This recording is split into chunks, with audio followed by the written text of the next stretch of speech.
This is Audible. Audible Studios presents Zombies, More Recent Dead. Edited by Paula Guerin. Narrated by Sean Pratt and Marguerite Gavin. Return of the Preamble. Paula Guerin. A little over 4 years ago, I started compiling Zombies, the Recent Dead. Published in October 2010, I hoped it was a zombie anthology that not only included outstanding stories, but could serve as an entertaining guide of sorts and historical documentation to zombie fiction written in the first decade of what had already turned into the zombie century. I was very fortunate to be able to republish an updated version of David J. Shao's introduction and afterword from his collection Zombie Jam, Subterranean Press, 2003.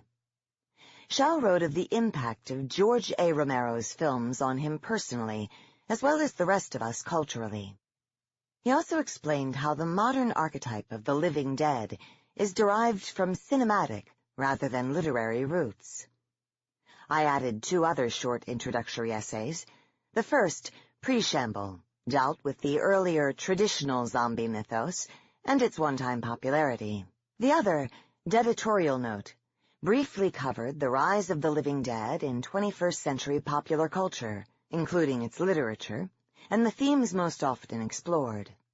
You can find them online here, paulaguerin.com/zombies, the recent dead intro.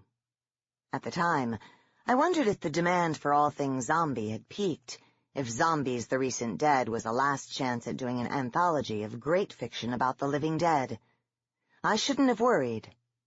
The Walking Dead premiered on 31 October 2010 on AMC. The series' popularity either kept the living dead alive or proved they were even more embedded in our pop cultural brains than ever.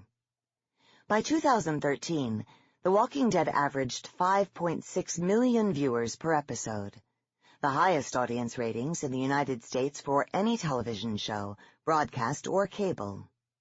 It was also the most popular TV show with advertiser-preferred viewers between the ages of 18 and 49. Its 5th season will air this fall. The summer of 2013 brought the movie World War Z. Big budget, $190 million for production, big star, Brad Pitt. Biggest hordes of zombies ever seen, and at this writing, more than $540 million worldwide gross. Biggest Z movie ever, and Brad Pitt's biggest grosser. The Max Brooks novel the film was loosely based on, Brooks freely admitted the only thing his novel and the movie had in common is the title, had been one of 2 books that truly set off 21st century zombie mania. The Zombie Survival Guide, Complete Protection from the Living Dead, 2003, a parody of a survival guide, and World War Z, 2006, a serious novel documenting a worldwide zombie pandemic. Both by Brooks, these books brought zombies out of the horror genre and into the mainstream. How far into the mainstream? The Walking Dead is not the only hit television series about the living dead. BBC's 3 miniseries, In the Flesh, began airing in the UK on 17 March 2013, with 3 hour-long episodes. It won the BAFTA Award as Best Miniseries of 2014, and its leading actor, Luke Newberry, was also honored in his category. A second season of 6 hour-long episodes began on 4 May 2014 in the UK and on 10 May 2014 in the US, carried by BBC America.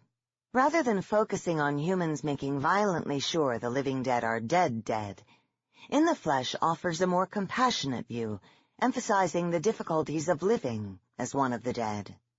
8 episodes of a French series, The Returned, Les Revenants, based on the 2004 film They Came Back, also titled in French Les Revenants, aired in 2012 on Canal+. It became the pay TV broadcaster's best popular original series ever, and won an International Emmy for Best Drama Series. A second season followed. It was aired in the UK in 2013. In the US, Sundance Channel aired the first season of Les Revenants as The Returned. Now A&E has fast-tracked a 10-episode version, also titled The Returned, to air fall 2014. Like in The Flesh, the undead are humanized in the series while investigating the effect on the living when those from the not-always-resolved past abruptly show up. The dead return to life in the French series, but it is closer to ABC's 2013 unrelated series Resurrection, based on the novel The Returned by Jason Mott, than typical zombie fare. In Resurrection, the dead mysteriously appear, look and act as they did while among the living, and have no apparent memory of their deaths or what has passed since then. Perhaps these aren't zombies. Don't be so sure. By the end of Resurrection's first season earlier this year, the undead were at least becoming a major problem that was going to have to be dealt with by the living. ABC has renewed Resurrection for a second season. The BBC has commissioned a zombie reality game show, I Survived a Zombie Apocalypse. BBC 3, set to go online only in late 2015, will air the show. The premise: 8 contestants are trapped in a shopping mall surrounded by the supposedly walking dead. Contestants must use urban survival tactics and their wits to avoid being bitten by the zombies. Dark humor seems to be intrinsic to the show, as a network news release promises that once bitten, contestants will leave the show in grisly style. An executive producer is quoted as saying, "It's nice finally to have a game show where if you get a challenge wrong, you get your arms ripped off and your brains eaten out." As for The Walking Dead, AMC has announced as an yet untitled companion series. Originally, in late 2013, slated to launch in 2015, the network has not offered any details lately on when it will premiere. Sci-Fi recently announced a 13-episode series, Z Nation, which will follow the struggle for humans to survive post-zombie apocalypse. It will premiere fall 2014. World War Z. Paramount has announced a sequel with Pitt starring, Juan Antonio Bayona directing, and Stephen Knight as screenwriter. No date is set, but release in 2016 is expected. The lively living dead thriving elsewhere. Picture books for children featuring zombies, usually lightheartedly, had proliferated by the time Paranorman, a 2012 zombie movie for kids, received nominations for the Academy Award for Best Animated Feature and BAFTA Award for Best Animated Film. So had chapter books for older children and young adult novels. All continue to do so. In the colorful kids' game, Plants vs. Zombies, according to the description, a mob of fun-loving zombies is about to invade your home, and your only defense is an arsenal of 49 zombie-zapping plants. Each zombie has its own special skills, so be careful how you use your limited supply of greens and seeds as you battle the fun dead. There's a large line of toys to match, including plush toys for infants and a comic book series. Or you can try the more generic, glow-in-the-dark flesh-eating zombies playset. 9 3-inch-tall vinyl glow-in-the-dark flesh-eating zombies.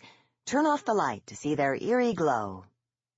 Nerf makes a zombie crossfire bow toy, and instead of little plastic army figures, you can now buy a bag of zombies, neon green, and zombie hunters, bright blue, includes SWAT hazmat units.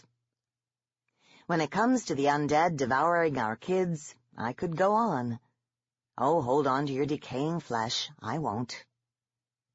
There are also plenty of zombie comic books, graphic novels, and yes, manga, intended for those a bit older. According to Diamond Comic Distributors, the top-selling comic book of 2013, not surprisingly, was The Walking Dead number 115, and Walking Dead volumes accounted for 5 of the top 10 graphic novels.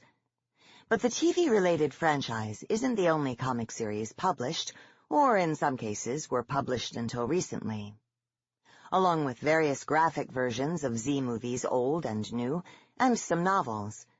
There are series like The New Deadwardians, iZombie, Fanboys vs. Zombies, Revival, and Afterlife with Archie. Yes, that Archie. Even George Romero returned to the zombie genre this year with comic Empire of the Dead, illustrated by Alex Maleev and published by Marvel.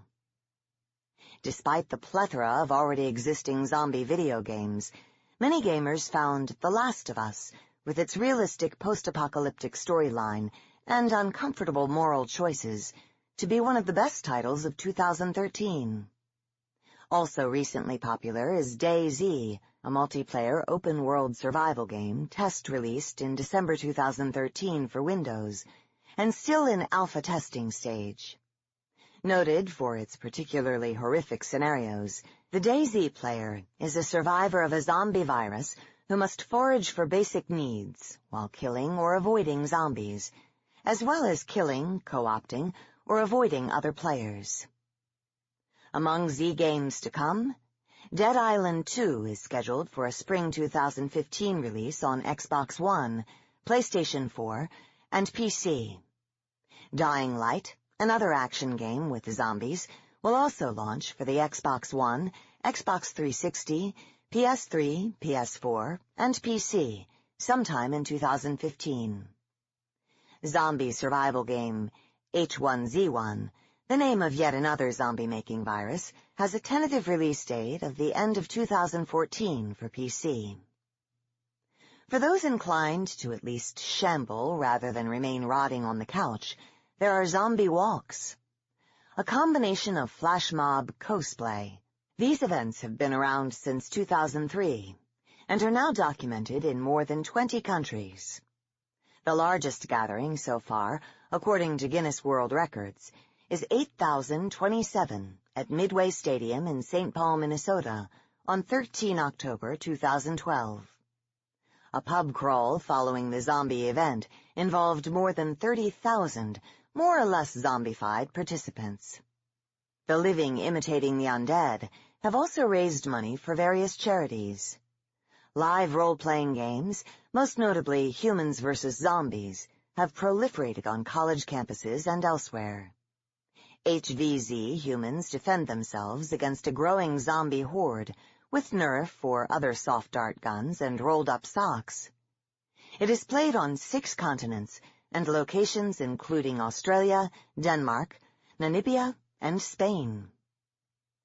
Zombie-only versions of haunted attractions are beginning to appear as well. Locations are turned into zombie lairs full of the hungry undead, and visitors try to survive the flesh-eaters. The undead are even helping the United States government. In 2012, about 1,000 military, law enforcement, and medical personnel participated in a first responder seminar subsidized by the United States Department of Homeland Security that included a rampaging horde of zombies as part of their emergency response training. It was only a small tongue-in-cheek part of the training, but using a zombie virus outbreak scenario to train participants for a global pandemic, in which they would need to deal with violent, crazed, and fearful people, proved to be a valuable teaching tool. That same year, the United States Centers for Disease Control and Prevention began a whimsical emergency preparedness campaign blog, Preparedness 101, Zombie Apocalypse, which turned into a very effective platform. So many people accessed the once bland website, it crashed. To reach and engage a wide variety of audiences on hazard preparedness in general. CDC Director Dr. Ali Khan has noted, "If you are generally well-equipped to deal with a zombie apocalypse, you will be prepared for a hurricane, pandemic, earthquake, or terrorist attack."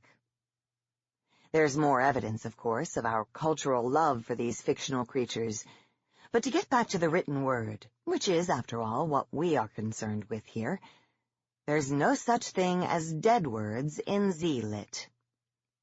Other than Quirk Books' 2009 Jane Austen zombie mashup, Pride and Prejudice and Zombies, co-authored by Seth Graham Smith, no novel since World War Z has had anywhere near its impact.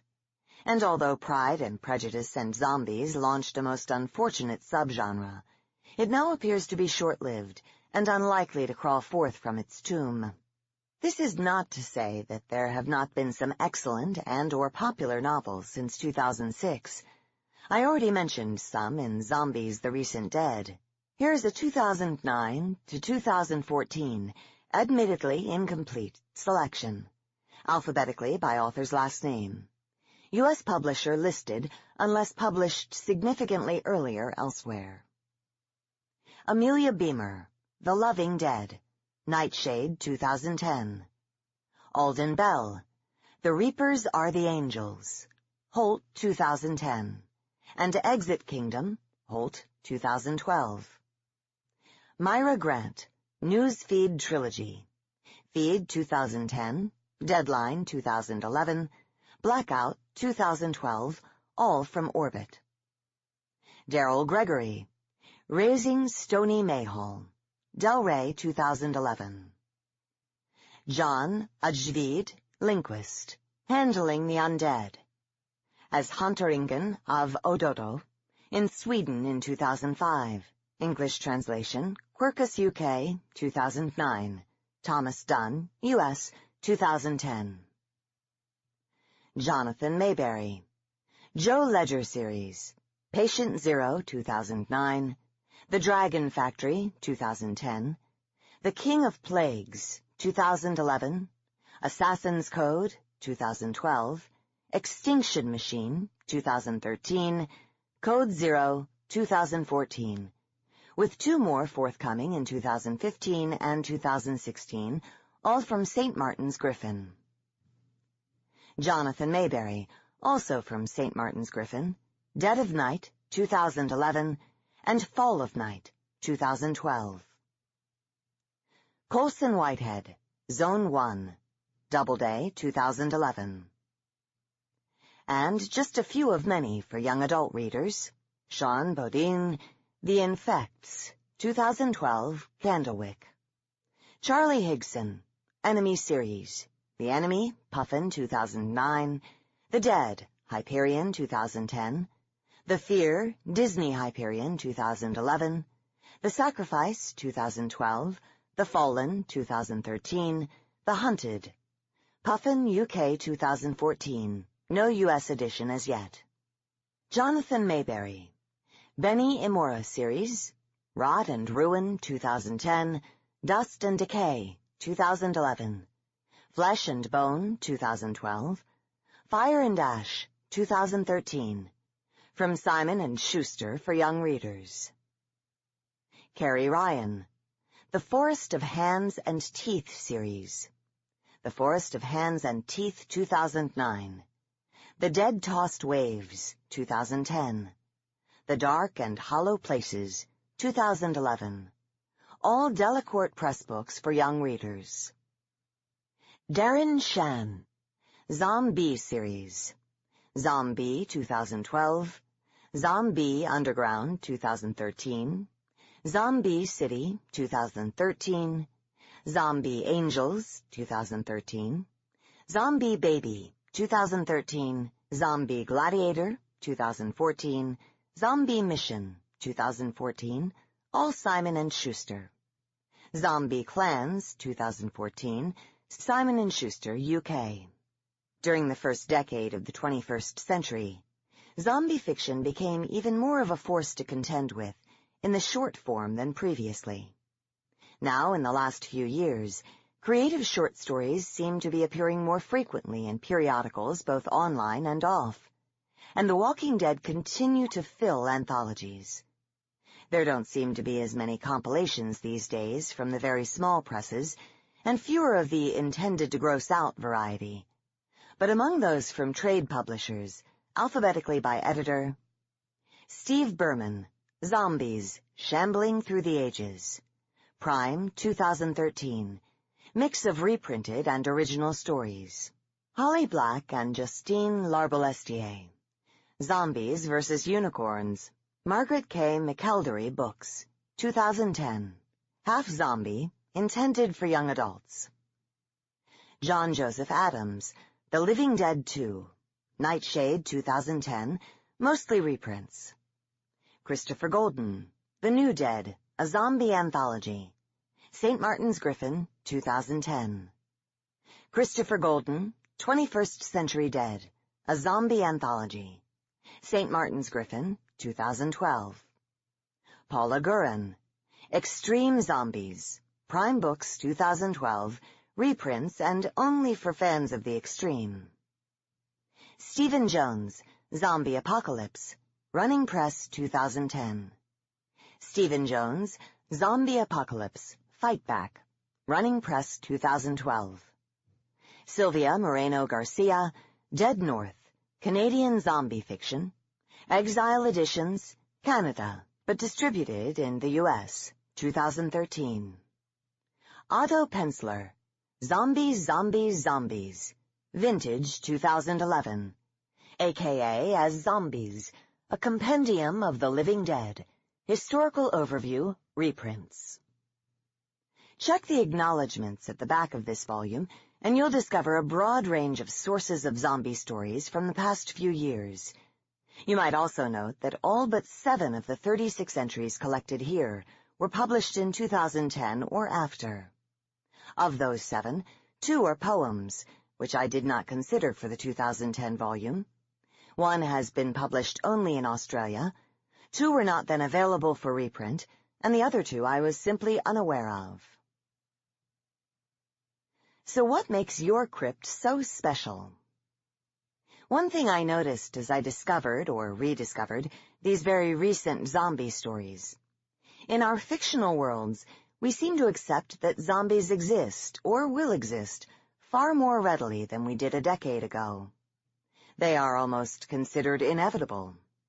Their fictional popularity is even sometimes referenced. This perhaps allows the writer to venture further from the generic trope and deal with more dead that live in different ways, rather than adhere to the more common ideations, including the more fantastic. It may also allow the authors to be either more compassionate with the undead, or even less understanding of the once human monsters.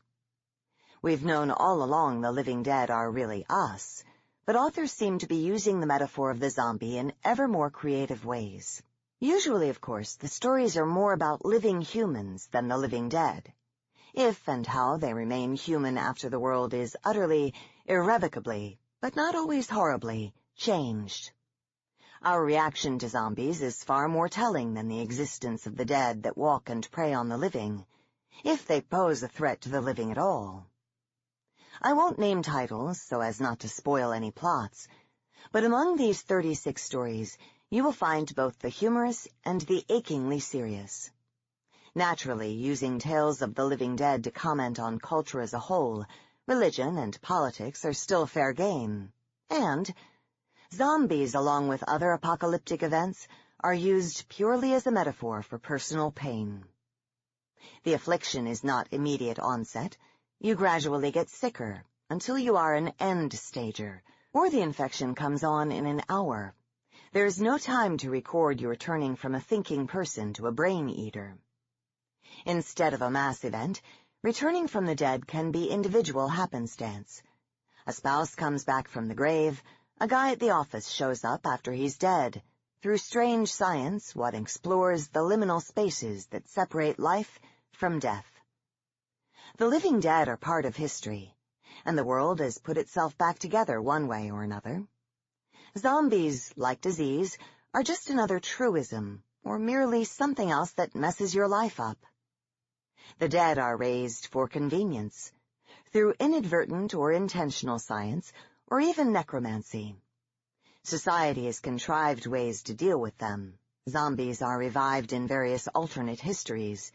A pre-Roman Britain, First Nation legends, ancient Babylon, among 19th century pox-ridden cadavers, during World War II.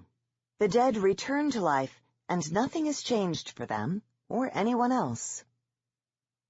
A few zombies, with roots in a mixture of Afro-Caribbean lore and the religion of voodoo, appear, as well as other dead things commanded by more fantastic magic.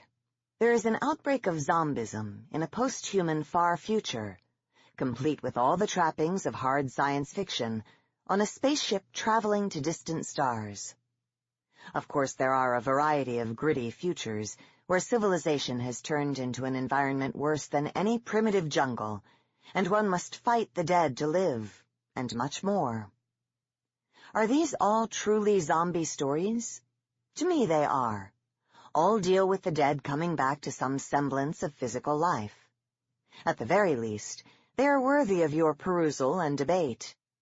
The zombie subgenre, as I mentioned 4 years ago, is a hardy virus and continues to mutate and thus thrive. So once again, dear readers, bon appetit. Paula Gurin, 18 June, 2014, International Panic Day. The Afflicted by Matthew Johnson. In the end, I managed a bit of sleep, wedged between the trunk and branches of the oak before dawn came. My knees and elbows ached as I lowered myself to the ground, and I could feel a blister forming on my shoulder where the strap of my .30-06 Winchester had rubbed against my oilskin all night.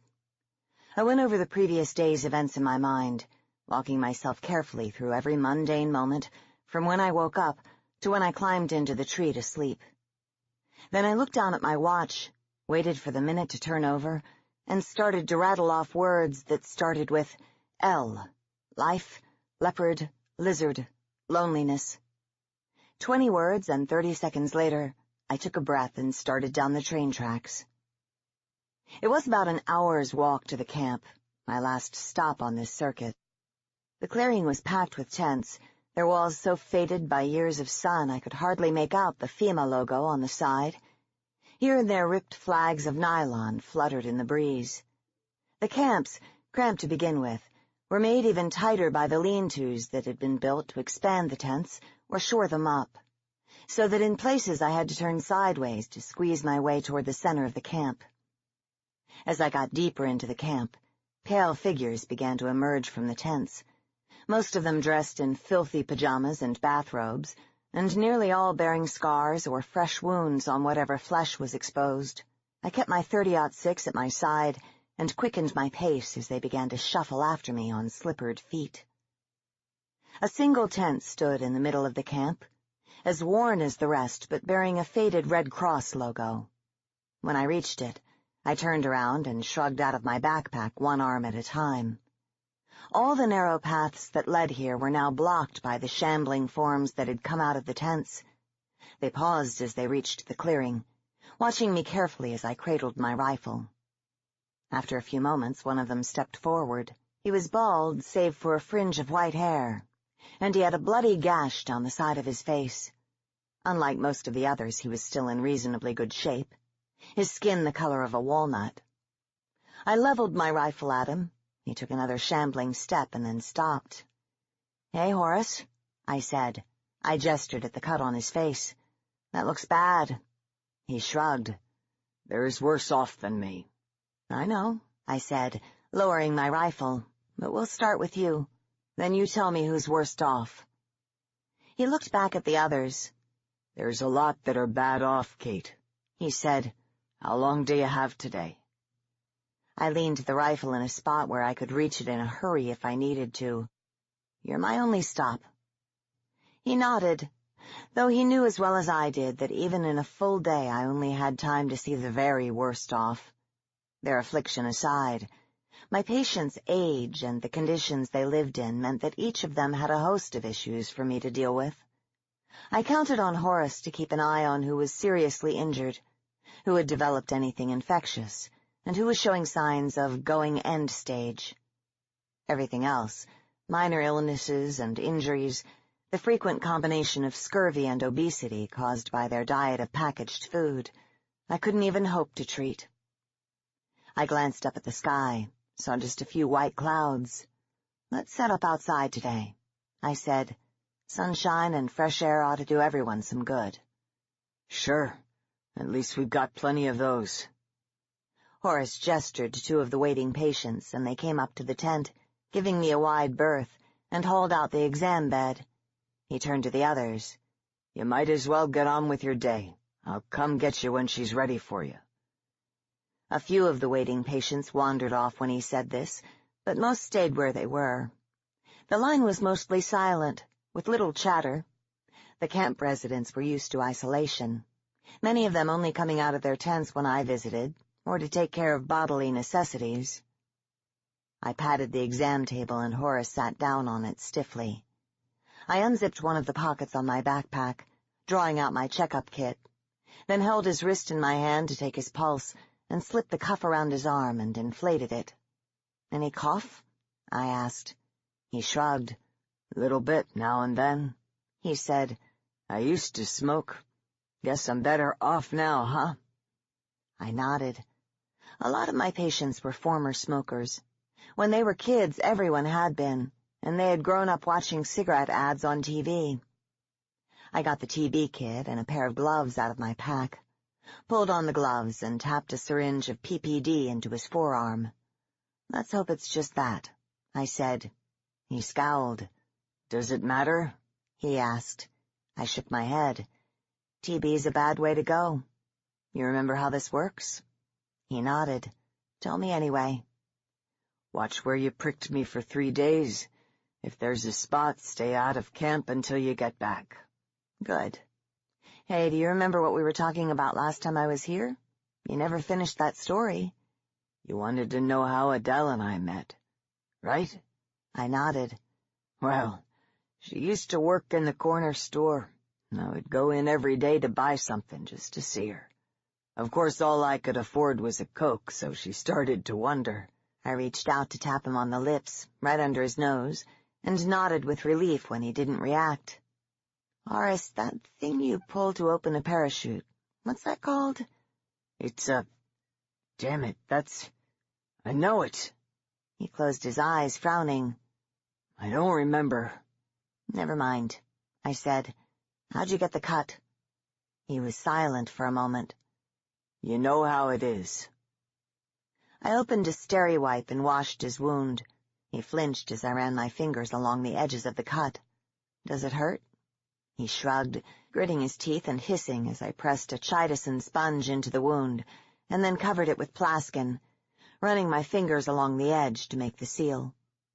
He jerked his head suddenly, and I pulled my hand back. "What is it?" I asked. "Did I hurt you?" "Ripcord." He broke into a broad grin. "Ripcord. Right?"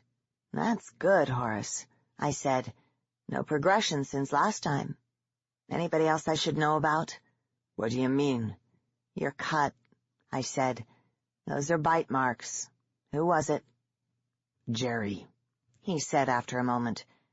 I didn't know he'd gone end stage." "I'm sorry," I said. One of the things that makes the affliction so terrifying is how rapidly and unpredictably it can progress, smoldering like an ember in some and burning like a brush fire in others. That's why it has to be dealt with when the first symptoms surface, when there's still the parents and grandparents we had known in spirit, as well as in body. "I don't suppose he's in the dog cage?" Horace shook his head. "Ran off. Guess he's out in the woods somewhere." He was quiet for a moment. "Am I going to... Will I?" For a moment I said nothing, trying not to look him in the eyes. The fact is that nobody knows for sure what causes the affliction, or even how it spreads. It could be that it's lurking in all of us, waiting for us to grow old. It seemed to me that the ones who had friends or spouses in the camp stayed well longer, but when one went, the others almost always followed soon. "I can tell that's paining you," I said. "Say no to a little morphine?" "I guess not." "Arms up, then," I said, and fished out a syringe.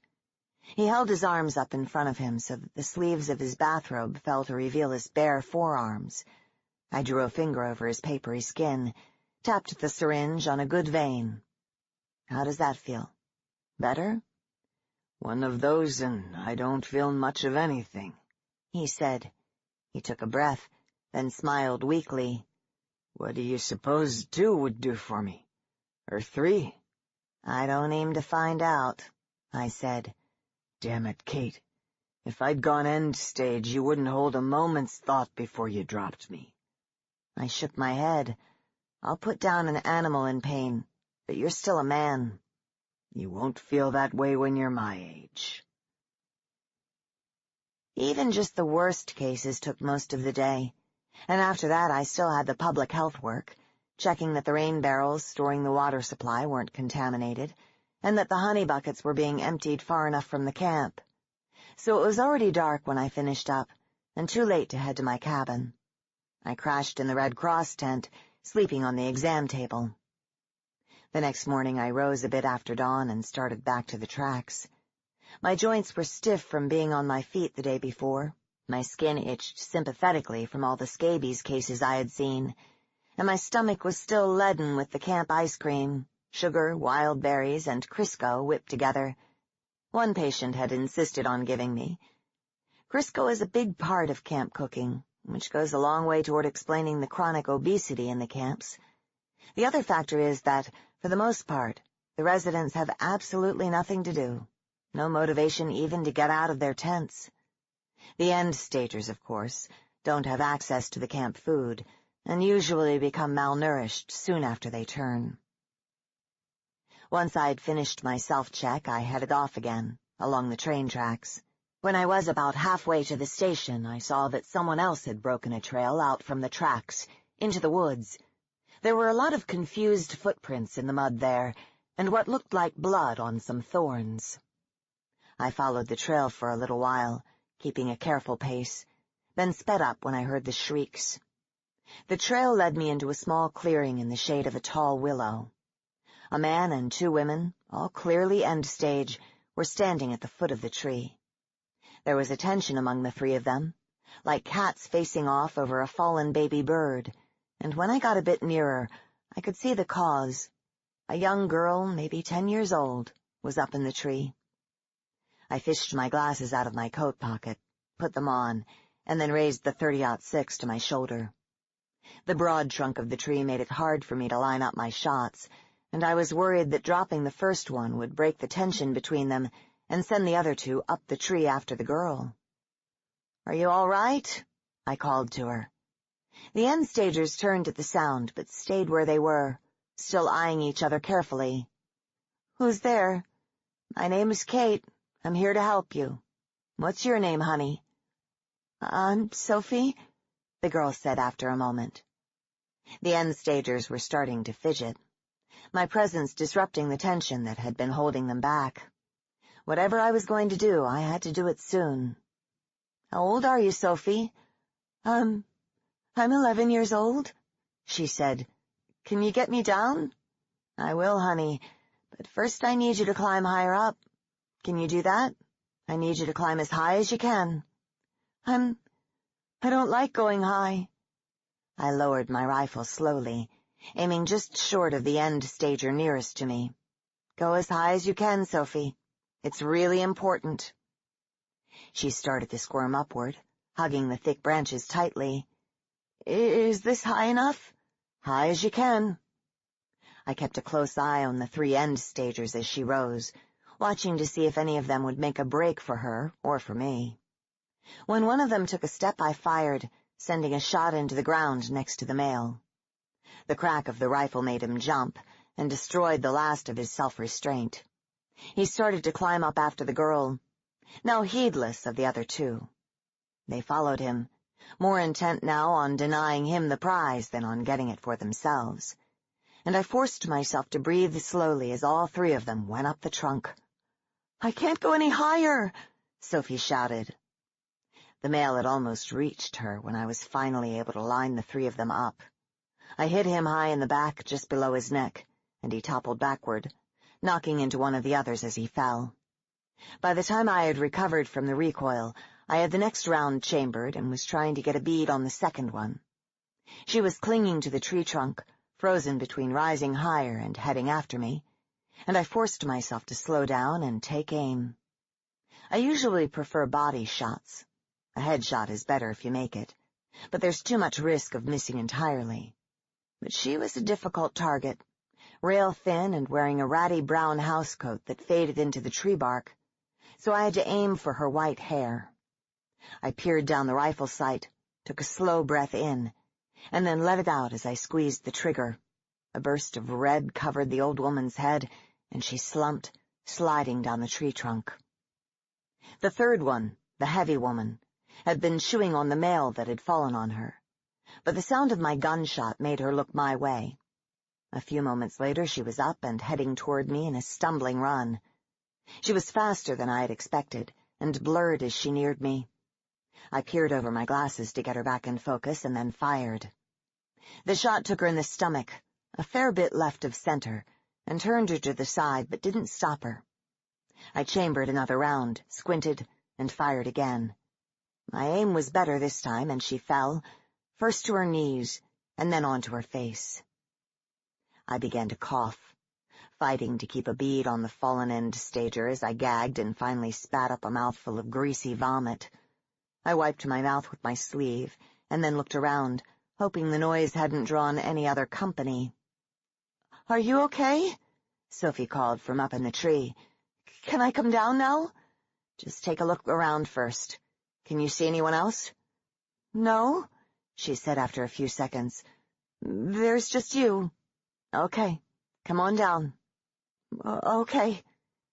She didn't move for a minute or so, then started to inch slowly down the trunk. Are they all dead?" I took off my glasses and moved toward the tree. The woman I had hit in the head was gone, but the man was still breathing. I slung my rifle over my shoulder, drew my knife, and rolled him over with my foot. He was better dressed than many of them, in heavy green cotton pants and a blue-checked shirt instead of a gown or pajamas. I remembered him telling me that before coming to the camp he had lived on his own, rather than in a home. His skin was thin like an onion's, and white where it wasn't covered with scratches and bruises. My knees protested as I crouched down and slit his throat. The girl dropped the last few feet and landed next to me. After a moment she threw her arms around my waist. I reached around her and drew her close, feeling her shake as she sobbed silently. "It's all right," I said quietly, and after a few minutes she stepped back, leaving a trail of snot and tears on my oilskin. She looked from side to side, over her shoulder and then back at me. "Thank you," she said. "It's all right," I said again. She was dressed in dark blue jeans that showed little wear, a t-shirt, bright red fleece, a yellow plastic windbreaker over that, and red sneakers covered in little stickers and doodads. There was some bark and leaf litter stuck to her, but her shoes were mostly clean. She hadn't been in the woods for long. "How did you get here, honey?" I was on the train," she said. "I was going to live with my uncle and his wife and his kids." She looked straight at me for a moment, then glanced away. "I was by myself. My grandma—" "So what happened?" We were going around a bend and something bumped the train. I got knocked into a door and it just opened. I tried to wave at the train, but it was too far away by the time I got up. And my phone doesn't work here." "We're a ways from the tracks." "I got lost. I guess I should have stayed by the tracks, but I didn't know how long it was going to be until the next train came, and I thought if I got higher up I could maybe get a signal on my phone. Then those people found me, and when I knew what they were, I went up the tallest tree I could find." She paused for a breath. "I'd been up there since yesterday." "Are you okay to walk?" I asked. "We need to get you someplace safe." She nodded. "Where are we going?" "I'm going to take you to the ranger station. They have a radio. They can let the next train know to stop for you." "How far is it?" I shrugged. "A bit more than a day." I handed her a handful of dry breakfast biscuits. She took a bite of one, chewed it slowly, swallowed, and said, "Thanks. No problem," I said. "I can stock back up when we get to the station." "No, I mean, thanks for what you're doing. I didn't think there was anyone. I mean, anyone not sick out here." She was silent for a moment. Why are you out here? Are you—" "No," I said. I ran my hand through my hair. held it out so she could see the gray starting to speckle the black. Not yet, anyway. So do you, like, hunt them or something? I shook my head. I try not to do that, unless I have to. Then why are you here? I slung my rifle over my shoulder. I'm a nurse. At first they thought the homes were the vector. The affliction had spread all through them by the time anybody noticed it. The upticks in violence and dementia were noted, but unremarked upon, hardly unusual in the overcrowded facilities. The larger pattern only visible if you saw what was happening with your own eyes. By that point, nearly all the work was automated, done either by social robots or remote workers. Few homes had more than the one nurse of record the law demanded. So they emptied the homes, setting up the tent cities in national park campgrounds across the country. None of us who had worked in the homes had shown any symptoms, but that didn't matter. Whether or not we were infected or infectious, we were seen as tainted, and few of us could find many reasons to disagree with that judgment. So we were each given a choice, a comfortable quarantine, or life in the camps with our former patients. I never found out what any of the other nurses chose, but I can't imagine many of those quarantine apartments were ever occupied. It wasn't long after I'd moved into my cabin that cases began showing up outside of the homes, and everyone over 60 became a presumed latent and carrier. There was never any word about bringing us back, though.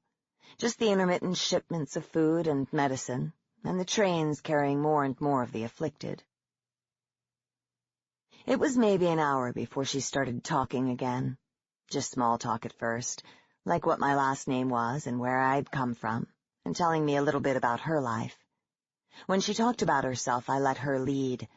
I didn't know yet whether her past had made her resilient, or if she was just riding on shock and adrenaline, and I couldn't afford to let her crash. We reached the tracks in good time and followed them east, toward the ranger station. After an hour or so, I stopped. "What is it?" she asked. I held a finger to my lips, turned around slowly. "Someone's tracking us," I said quietly. "Oh," she said after a second. Is it one of the end stagers, do you think?" I raised my rifle and began to turn slowly from left to right, watching for movement in the trees. "I don't think so," I said. "Whoever it is has been following us since you came down from the tree. End stagers don't have that kind of attention span." Sophie put a hand on my arm. When I glanced at her, I saw that she wasn't looking at me or in the direction my rifle was pointed, but just to the right. Her grip tightened as I turned. "Sophie," I said, "did anyone else fall off that train?" For a long moment, nobody said anything. Then there was a rustling in the bushes where I was pointing my rifle. I kept my finger near the trigger, but waited as I heard Sophie's breathing get faster and faster. After a few seconds, a woman stepped out from behind a tree, dressed in black pants and a jean jacket. Her black hair had hints of white in it, like mine, only hers was white at the roots. "Don't," Sophie said in a tiny voice. I took a breath, kept her in my sights. "Are you with her?" I asked. "Yes," the woman said. "She's my grandma," Sophie said. "You're right. She was on the train with me." She pulled harder at my arm. "Please don't shoot her." "I won't," I said, though I didn't lower my rifle. "What's your name?" "Peggy. Perkins." She raised her hands. I just wanted to make sure Sophie was all right." "You shouldn't have been on that train," I said. I glanced at Sophie, then back at Peggy. "They found out, didn't they?" Peggy nodded. "I couldn't stop her," she said. "They were holding me, and then she just jumped off the train. I didn't want—" There was a silence for a moment as she trailed off. I turned to Sophie. "That was a very, very foolish thing to do," I said. "Your grandma's— She can't come with us." "No," Sophie said. I can't just leave her alone." "Your grandma's sick, Sophie," I said. She can't get on the train with you, and they won't let her into the ranger station." Sophie crossed her arms. "Then I don't want to go," she said. She scowled, her jaw quivering, and tears were appearing in the corners of her eyes. Peggy crouched down to look Sophie in the eyes. "Honey, you have to," she said, then turned her head to look up at me. "But I'm not sick yet. I can come with you as far as the ranger station to help keep her safe." I took a breath. "What's the last meal you ate on the train?" Peggy frowned. I need to know how far along you are. Do you remember what the last thing you ate on the train was?" She stood up and closed her eyes for a moment. "Ham and cheese sandwich," she said. I watched Sophie's expression to see if she remembered the same thing. "Little crackers, but I didn't eat them. Sophie had mine." "All right," I said. "Give me 5 words that start with R, fast as you can." "Rainbow, rutabaga, rooster, red light." I nodded, then reached out to tap her on the lips. She drew back but made no other response. "Okay," I said. "You're not showing any definite symptoms yet, but this thing can go very, very quickly." Peggy's whole body relaxed as she let out a breath. "I promise if you ever think I am a danger to her, I'll just go away. I'll go into the woods and never come back." "If you turn," I said, "I'll put you down myself." We walked for the rest of the day, mostly in silence. Sophie stayed close to Peggy. I felt an absurd jealousy as she held her grandmother's hand and cast occasional glances up at her. We got back to the train tracks after another hour or so, and followed them westward until it began to get dark. I found a suitable tree to sleep in, and after a meager supper of jerky and biscuits, we made our way into its branches. When I woke up, I was alone. Sophie wasn't on her branch, though the bungee cord that had held her there lay on the ground. I loosened my own cord and carefully lowered myself to the ground. My knee locked as I touched. I took a 6 deep breaths, straightened my leg, and looked around. There was no sign of either of them, nor any sound but the usual noise of the forest in the morning. "Sophie?" I called quietly. I started back to the tracks just a few yards away, then stopped when I heard a noise coming from behind me. "It's us," Sophie called. She emerged from the brush with Peggy trailing behind. Sophie was holding her windbreaker in her hands. "We went to get berries for breakfast." "I suppose it wasn't a very good idea," Peggy said, but I made sure she stayed close. "No, it's all right," I said. I reached up to rub my eyes. "Did you find any?" Sophie held the hood of her windbreaker up to me. It was about half full of tiny raspberries and blackberries. "Look," she said. "We had a cottage when she was little," Peggy said. She shrugged. "Back before." We divided the berries between us, and then the remaining breakfast biscuits. Sophie tucked her last one in the pocket of her windbreaker, and then looked at her grandmother, who put on a smile. "Is there any way I can take some of that?" Peggy asked when I lifted my pack. I shook my head. "It's all right. We might go faster." "I don't remember you having to wait for me yesterday," I said. "No, I know. I just meant I'd like to, carry my weight." I looked over at Sophie. She was watching us carefully, an expression of concern on her face. "Sure," I said. I separated the zip sack from my backpack, reached inside to take out the box of cartridges, and then handed the sack to her. She swung it over one shoulder and we headed off, first going back to the train tracks and then following them to the ranger station. I kept my hand on my rifle and watched the woods. "Hey, I see smoke," Sophie said, pointing ahead of us. "Is that the station?" I could just see the station's fence and gate, and beyond that a wisp of smoke rising up into the air. "We're almost there," I said. "They wouldn't usually have a fire this time of year, though." "Do you think something's wrong?" Peggy asked. I held up my hand, then reached into my jacket pocket for my glasses. Once I had them on, I could see that the gate across the tracks was open. "Get off the tracks," I said, looking back at them. "Come on, now." "Is there a train coming?" Peggy asked as she stepped carefully over the rail. "Don't they blow make a noise? So you know they're coming?" "Yeah, they do," I said. "But maybe." I waited for a minute, glancing back and forth between the station and the woods. Suddenly my pack felt very, very heavy. "What are we going to do?" Sophie asked. "I don't know. I don't understand. They wouldn't open the gate except to let a train through, but that's not long enough for—" I turned to look at Peggy and Sophie.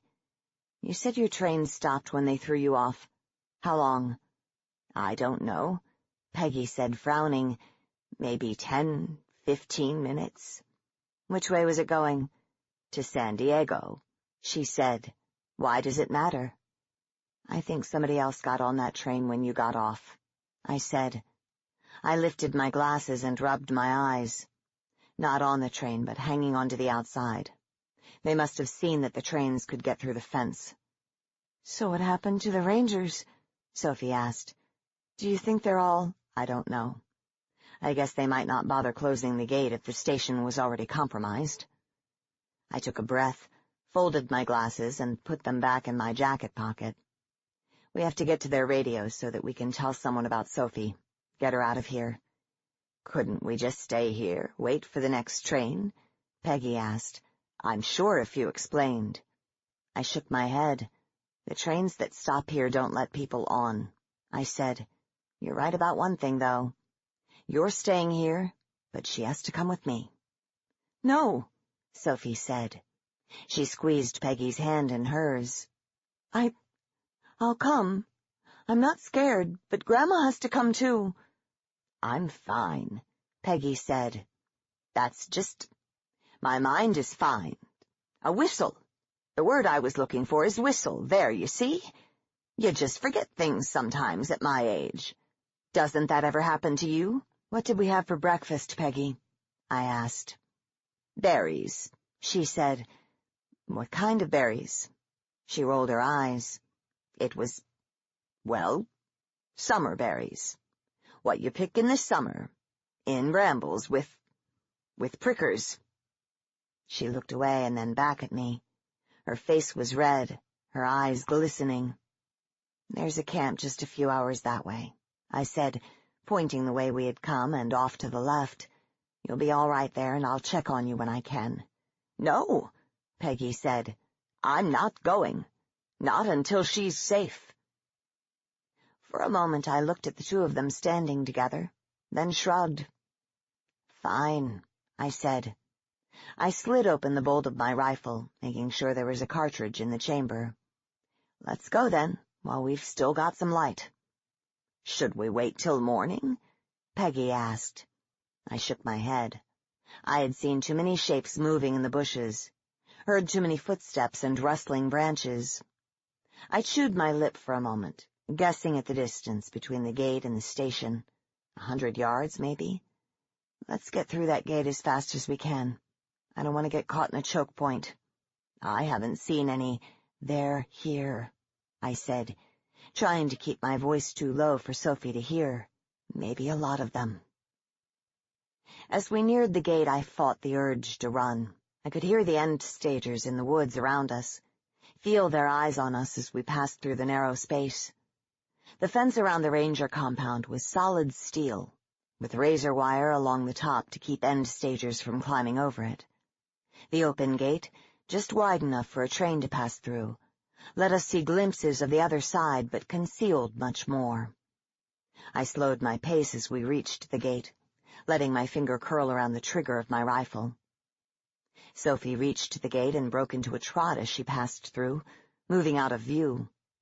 I caught up with her just as she ran into a man in dark clothes who had been moving in front of the gate on the other side. For a moment I thought he might be a ranger, until I saw his white hair. He turned toward me and opened his mouth to reveal 2 rows of teeth, like a shark's, perfectly white and gleaming. I raised the barrel of my rifle, getting ready to shoot and run. The sound of the shot would surely bring all the other end stagers from the woods, but before I could fire, Sophie reached into the pocket of her windbreaker, pulled out the biscuit she had saved from that morning, and held it out to the man. For a moment he just looked at her, his double teeth grinning obscenely. Then he took the biscuit and began to chew it carefully, barely able to get it in his mouth. I stood there, watching as he chewed contentedly on the biscuit, and I saw that he was wearing dentures over his own teeth, which were sliding in and out of his mouth each time he moved his jaw. After a few moments, Peggy tugged on my sleeve and led me away. The cabin was about 50 yards off the tracks, the fire watch tower a short distance beyond that. Once we had passed the chewing end stager, we broke into a run, crossing the distance between the tracks and the cabin as quickly as we could. The outside of the cabin was not much different than it had been before it was repurposed. There was not much you could do to make a wall of stacked logs more defensible. But the windows and doors had been replaced with shatterproof plexiglass and steel, the wood shingle roof long gone in favor of aluminum. I used my momentum to launch myself up onto the cement platform that stood before the door, the only reminder of the screened porch that had once covered the whole front of the building. Peggy hesitated as she neared it and stumbled. Sophie slowed to help her, the two of them awkwardly leveling themselves up onto the platform with their hands. "Stay close," I said. "We're just going to find the radio and get out." "Don't you know where it is?" Sophie asked. "I've never been inside," I said. I took a step back, raised my rifle, and waved Peggy forward. "Push it open, then step away." "What if it's locked?" Peggy said. "Then we knock very politely and ask the rangers to let us in," I said, glancing back at the gate. Sophie grabbed my arm as her grandmother stepped past us, putting a hand on the door handle and turning it tentatively. Peggy leaned into the heavy door, pushing it with her shoulder, and as she did I moved my sights off her and onto the opening doorway. Once she had it fully open, I stepped in, and then waved the others in after me. When they were both inside, Peggy released the door and it swung back, slamming shut with a heavy thud that made me wince. The door led into a small foyer that opened into a larger room to the left. I stepped into the room and swung my rifle at the other three corners. Fading light from the window showed a brown leather couch, much patched with silver duct tape, facing a fireplace on the far wall that held some smoldering logs. In front of it was a wagon wheel coffee table, its glass top lying in shards on the floor all around, and an eyeless moose head hung on the wall above. Peggy held her hand to her mouth. "That smell," she said. "They've been here," I said. An open doorway in the wall to our right led to a hallway, but it was too dark within to see anything. Let's hope they ran out of toys to play with. We crossed the room, stepping carefully to avoid the shards of glass, until we stood at the doorway. I took my flashlight from my jacket pocket and handed it to Sophie. "Stay right in front of me," I said quietly. "I should go first," Peggy said. I shook my head. "You're too tall. I need to be able to shoot over her." She opened her mouth, shut it, and nodded. Sophie and I counted a silent 1, 2, 3 together, and then stepped into the doorway, swinging the flashlight and rifle together to the left and then the right. There was a door half open, almost directly across from us, and another to the left of it. Beyond that, the left-hand hallway opened into a room that looked like it spanned the breadth of the cabin. To the right I could see 3 doors, all on the facing wall, before the corridor faded into darkness. Peggy pressed against the back of my jacket, trying to squeeze into the doorway with us. "Which way?" she asked. I nodded at the door across the hall, and Sophie and I moved forward together. The wooden door swung inward as she kicked it. The room lit up as she pointed the flashlight inside, with mirror, tile, and porcelain bouncing the light back at us. "Let's try to the left," I said. "It's not as far from the front door in that direction. Maybe we'll get lucky." The smell we had noticed earlier grew stronger as we opened the next door on the left. It was a smell I had known before I ever came here. Every home I ever worked in had it, no matter how hard it had been scrubbed. The flashlight's beam picked up a carpet, dresser, and 2 single beds, on each of which lay an unmoving body. I started to cover Sophie's eyes with my hand, but the smell had already reached her. She spat up water and half-digested berries and dropped the flashlight onto the floor. It rolled into the room, and Sophie reached down to pick it up. As her hand closed on it, something seized her and pulled her forward. I took a step, trying to get a bead on the end-stager who had grabbed her, but Peggy rushed past me, knocking me to my knees. In the dim light, I saw her grabbing Sophie's other arm, pulling hard, and I heard Sophie scream. I didn't bother to stand, but instead rose to one knee and tried to sight the end-stager. All I could see, though, was Peggy. She had knocked Sophie aside and leapt onto the one who had grabbed her, clawing at him with a savagery that was, I was sure, entirely foreign to her nature. "Grandma?" Sophie asked. Peggy turned back to us. Her face was chalk white, her eyes wild. I kept my rifle where it was, watching her carefully. "Sophie, go," I said. "The way we were going." Peggy looked from me to Sophie and then back again. She opened her mouth but remained silent, a perplexed look on her face. She took a step toward Sophie and my finger curled inward, touching the cold metal of the trigger. "No," Sophie said. "Don't." Peggy froze. I rose to my feet, keeping her in my sights. "We have to go now," I said. I backed up toward the door, putting myself between Sophie and Peggy. Sophie reached from behind me and grabbed my arm, pulling it down until the .30-06 was pointed at the floor. I took a step back out into the hall, still watching Peggy, and glanced to my left. 2 end-stagers had emerged from the large room at the end of the corridor. One was a bald male in faded blue pajamas, his bare feet trailing blood. The other was a female dressed in just a dirty, pilly gray bra, who had a halo of frizzy gray hair and little round bumps all over her body, like someone had slipped a sheet of bubble wrap under her skin. "Go!" Sophie looked at her grandmother for a moment before heading down the long corridor, the flashlight's beam jumping around the walls as she ran. I took a step backward, trying to keep both Peggy and the 2 end-stagers within the arc of my fire, then turned and ran after her. I could hear the male and female pick up their pace behind me and swore under my breath, cursing myself for triggering their instincts by running. Sophie looked back at me, slowing her pace to let me catch up. We were already past the doorway to the room we had come in, so we ran until we could see the end of the hallway. There was a door on the left, just before the furthest wall. Beyond it, the hallway turned left, with a hint of light visible at its end. The exposed logs on our right showed that we were following the outer wall, and ahead of us we could see light coming through a transom over a wooden door. When we got closer, though, we saw that the door handle had been removed and nails driven through the door into the frame.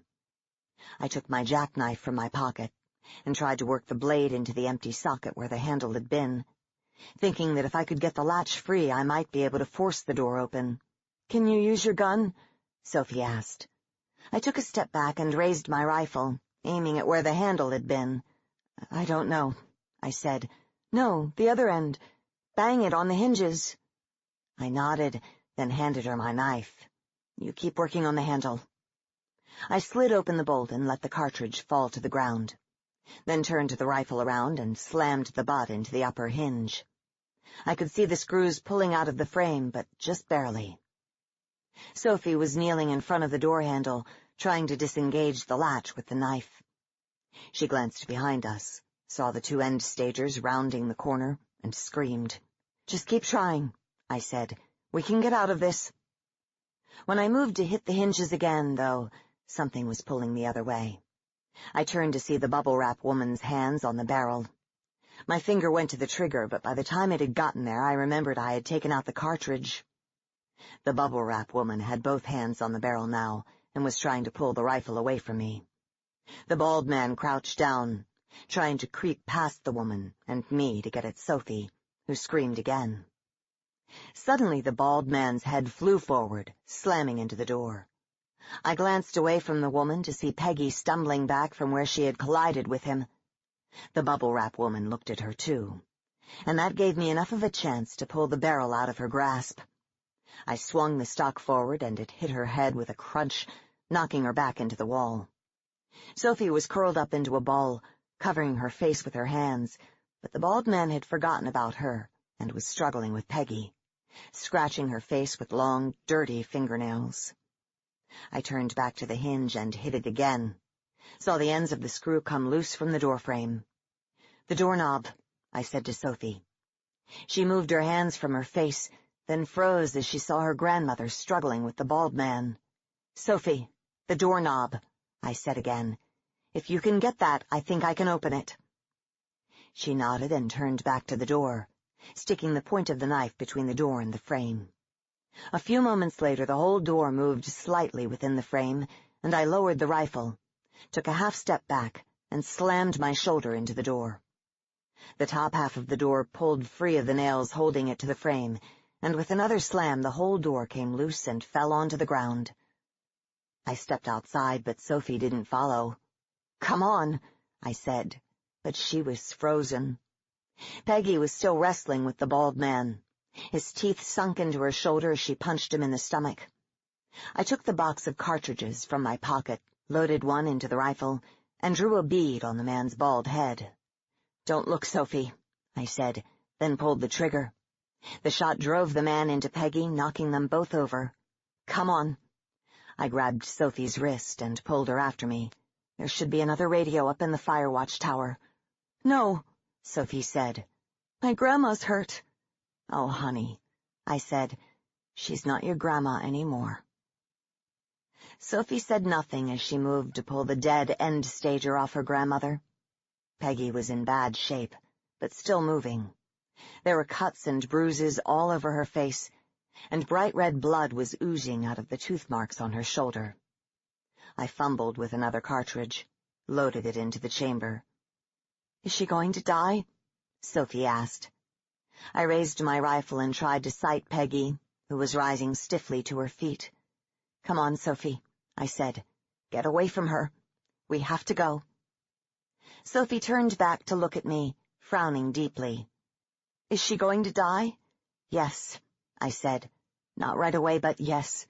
She probably is. Bite wounds are bad. They get infected, and the blood she's lost is going to make it worse." "Tell me what to do, to help her." I took a step forward, nudging Sophie aside with the rifle barrel. Peggy looked up at me silent, her face unreadable. "There's nothing you can do to help her. Your grandma is gone." "No, she isn't," Sophie said. She turned to Peggy and looked her in the eyes. "You're sick. I know that. But you aren't going to hurt me, and I'm going to help you." Peggy's ragged breathing slowed as Sophie held her, becoming more regular. After what felt like a long time, I took a breath, looked right and left, and then dropped my rifle. I unshouldered my pack, took out some steri-wipes, 2 syringes of my moxifloxacin, clindamycin bite mix, and 1 of morphine. "Give me your arm," I said. Sophie took Peggy's right hand in hers and straightened her arm. I found a good vein, wiped it clean, and tapped the 3 syringes, one after the other. "That should help with infection," I said. "Do you want to do the bandages?" Sophie's mouth quirked up into a tiny smile, and she nodded. "How do I do it?" I handed her a steri-wipe, tore open a pack of chitosan sponges, and handed it to her. "Clean your hands first, then press these into each of the wounds." I held my breath as she touched the first sponge to Peggy's bite marks. "Careful, it might hurt her," I said. Peggy flinched as Sophie applied the sponges, but did not move. "Now what?" Sophie asked. "Here," I said, passing her the bandage. "Wrap this around the wounds 5 or 6 times, nice and tight." When she was done, she looked back at me. "Is that it?" "That's everything we can do," I said. I put a hand on her shoulder. "We have to go." She looked her grandmother in the eyes for another few moments, then stood and turned. "All right," she said. "Let's go." The fire watch tower stood a few hundred feet down a path past the cabin, silhouetted in the evening light. A narrow wooden staircase zigzagged inside the tower's timber frame, up to the observation post and radio tower at the top. I paused at the bottom of the staircase, letting Sophie go ahead of me as I watched to see if anyone was coming after us.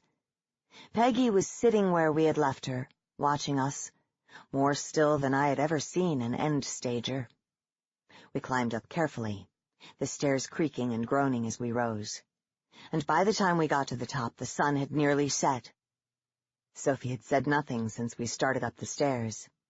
She stopped a few steps below the platform and looked down at me. The stairs reached the platform on the west side of the tower, so we could just see each other in the pale pink light of the setting sun.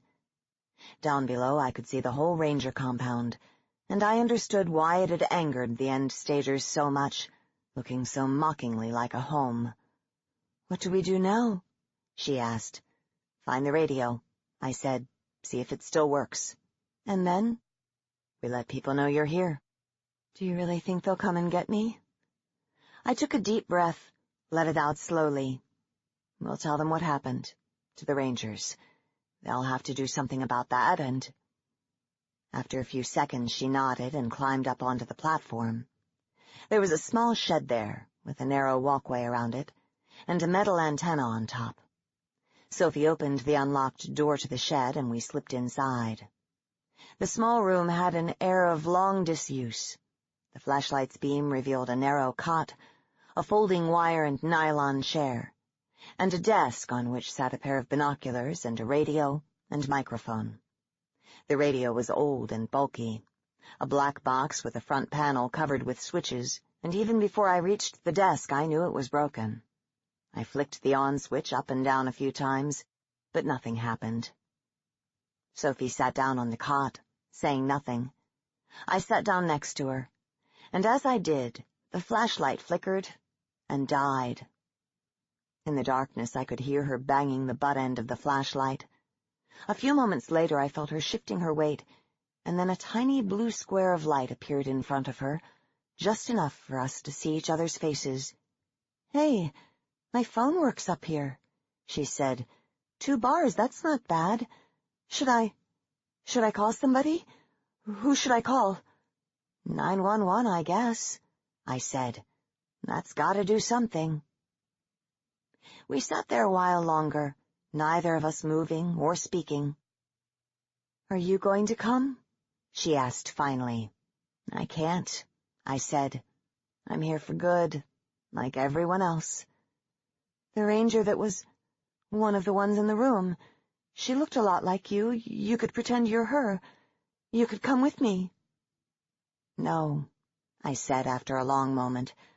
"I have too many people counting on me." I took a breath, more than I thought, maybe. Sophie nodded slowly. "I think I need to stay here, too," she said, "to take care of my grandma.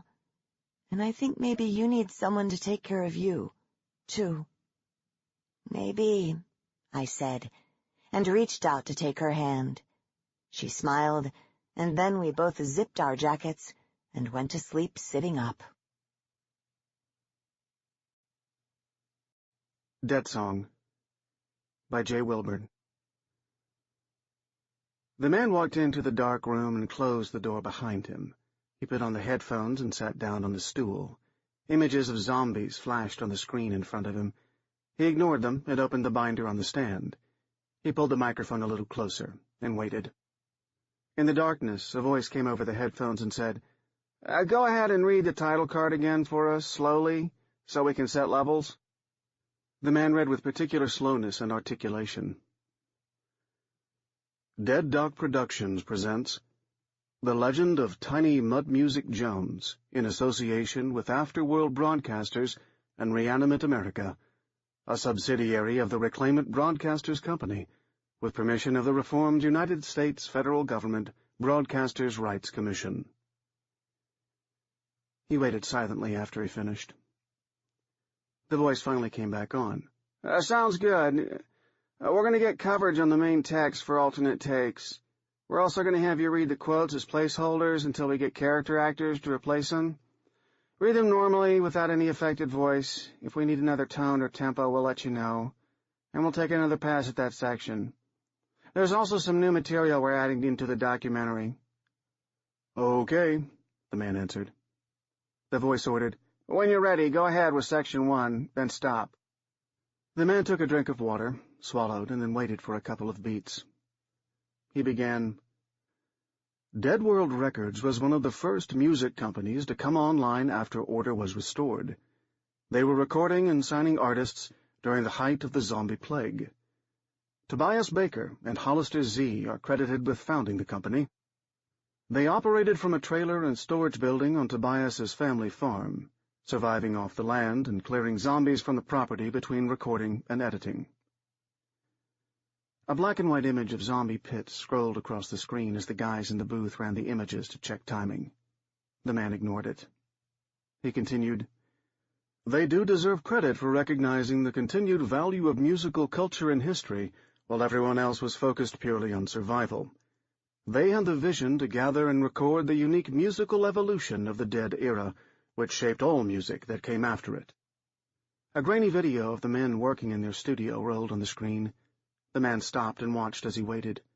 The video froze, and the voice said, "Skip to Section 4. The text is edited from the last time you read it. Read it over once and tell us when you're ready." The man obliged them by scanning it over. He said, "Ready." The voice said, "We're rolling on Section 4. The man took another drink before he began. "The real unsung heroes of the rise of Dead World Records, Incorporated, are clearly the collectors that agreed to bring the recordings back to the studio. Many of them were musicians themselves, and trekked hundreds of miles through zombie-infested territory to find musical gatherings of the various unique pockets of survivors." A picture of Tiny flashed on the screen with his name under it. He was wearing shorts, hiking boots, and holding a walking stick. A picture of another man wearing a helmet and carrying a bat replaced it. The name below it was Satchel Mouth Murderman. The man continued, "Music from this period is clearly defined by both isolation and strange mixtures of people and cultures.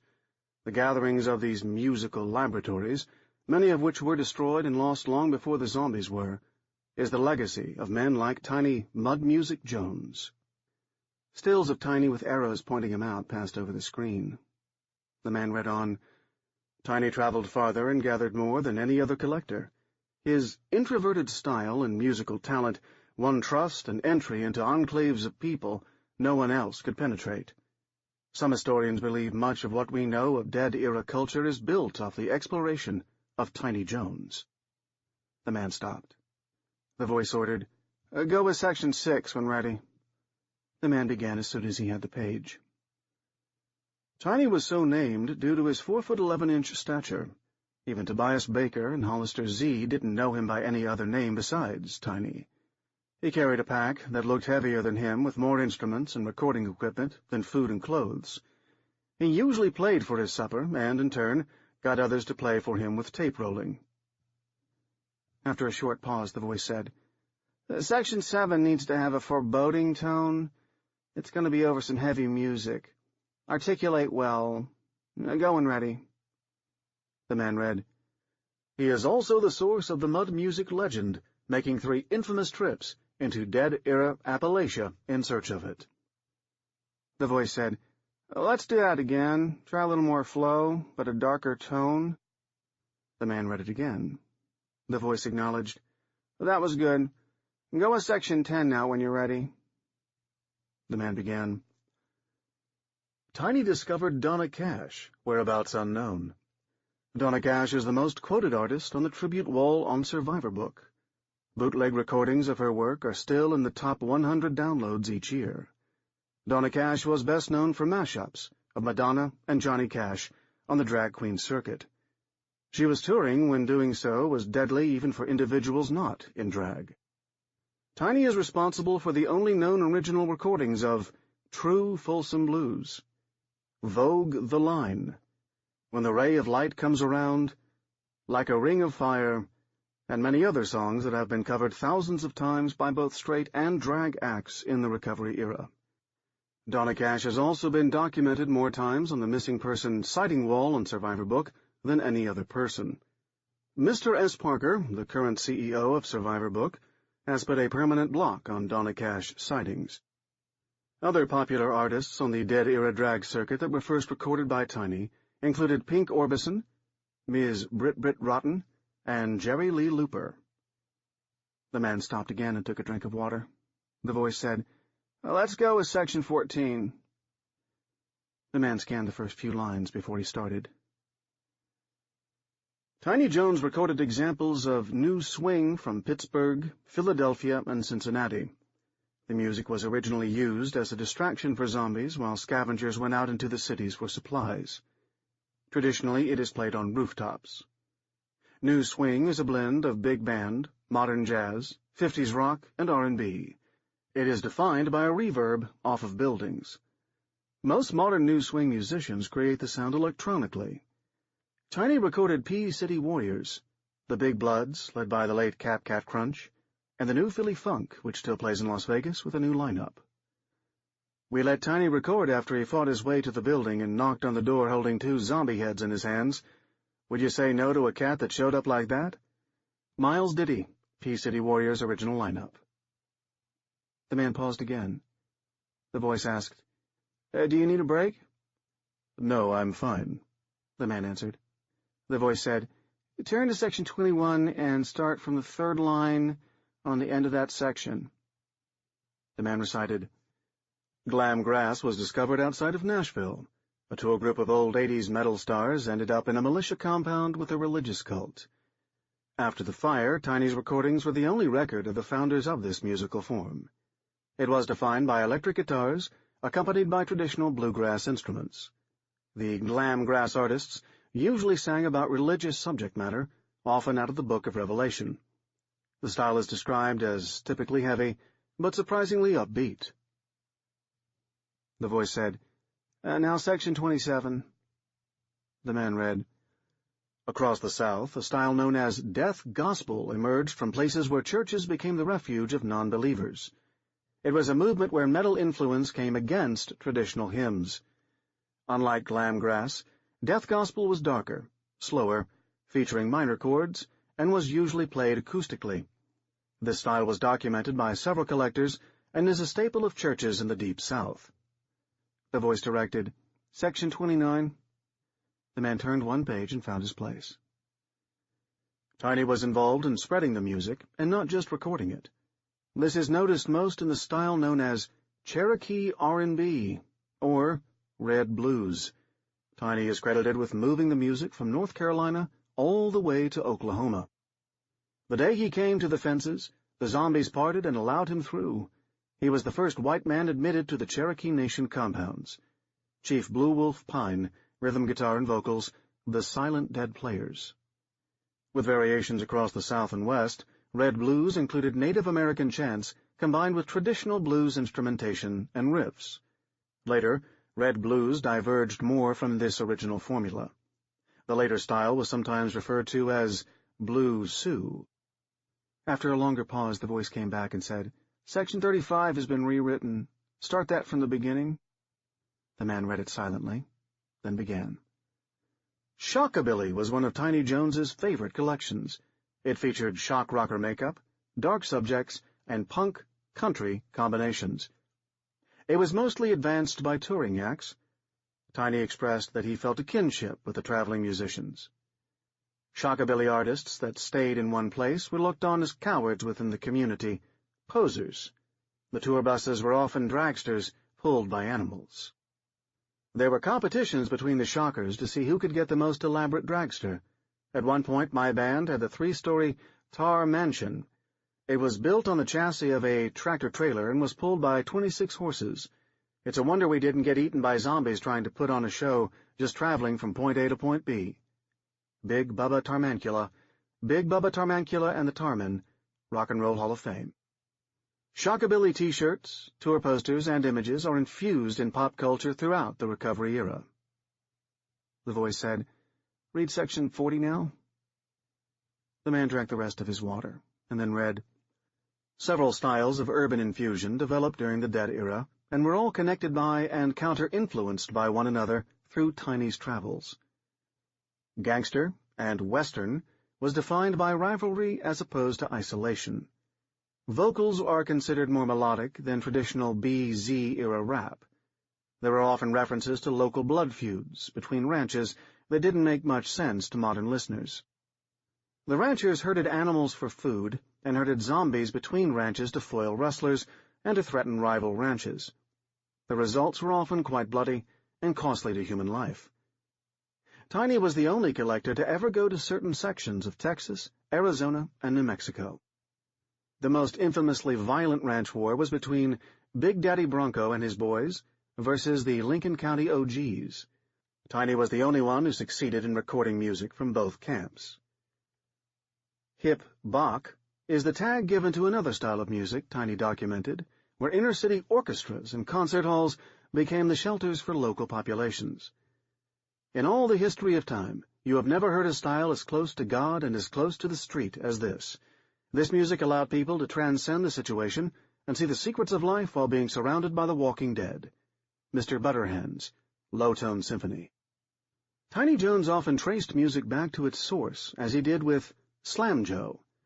Tiny traveled all the way to the lead mine camp in the Sierra Nevada mountains. Slam Joe featured spoken word over banjo. New Wave Slam Joe, documented by Tiny and other collectors, began to incorporate other instruments. Tiny Jones was a legend in the Zedhead community.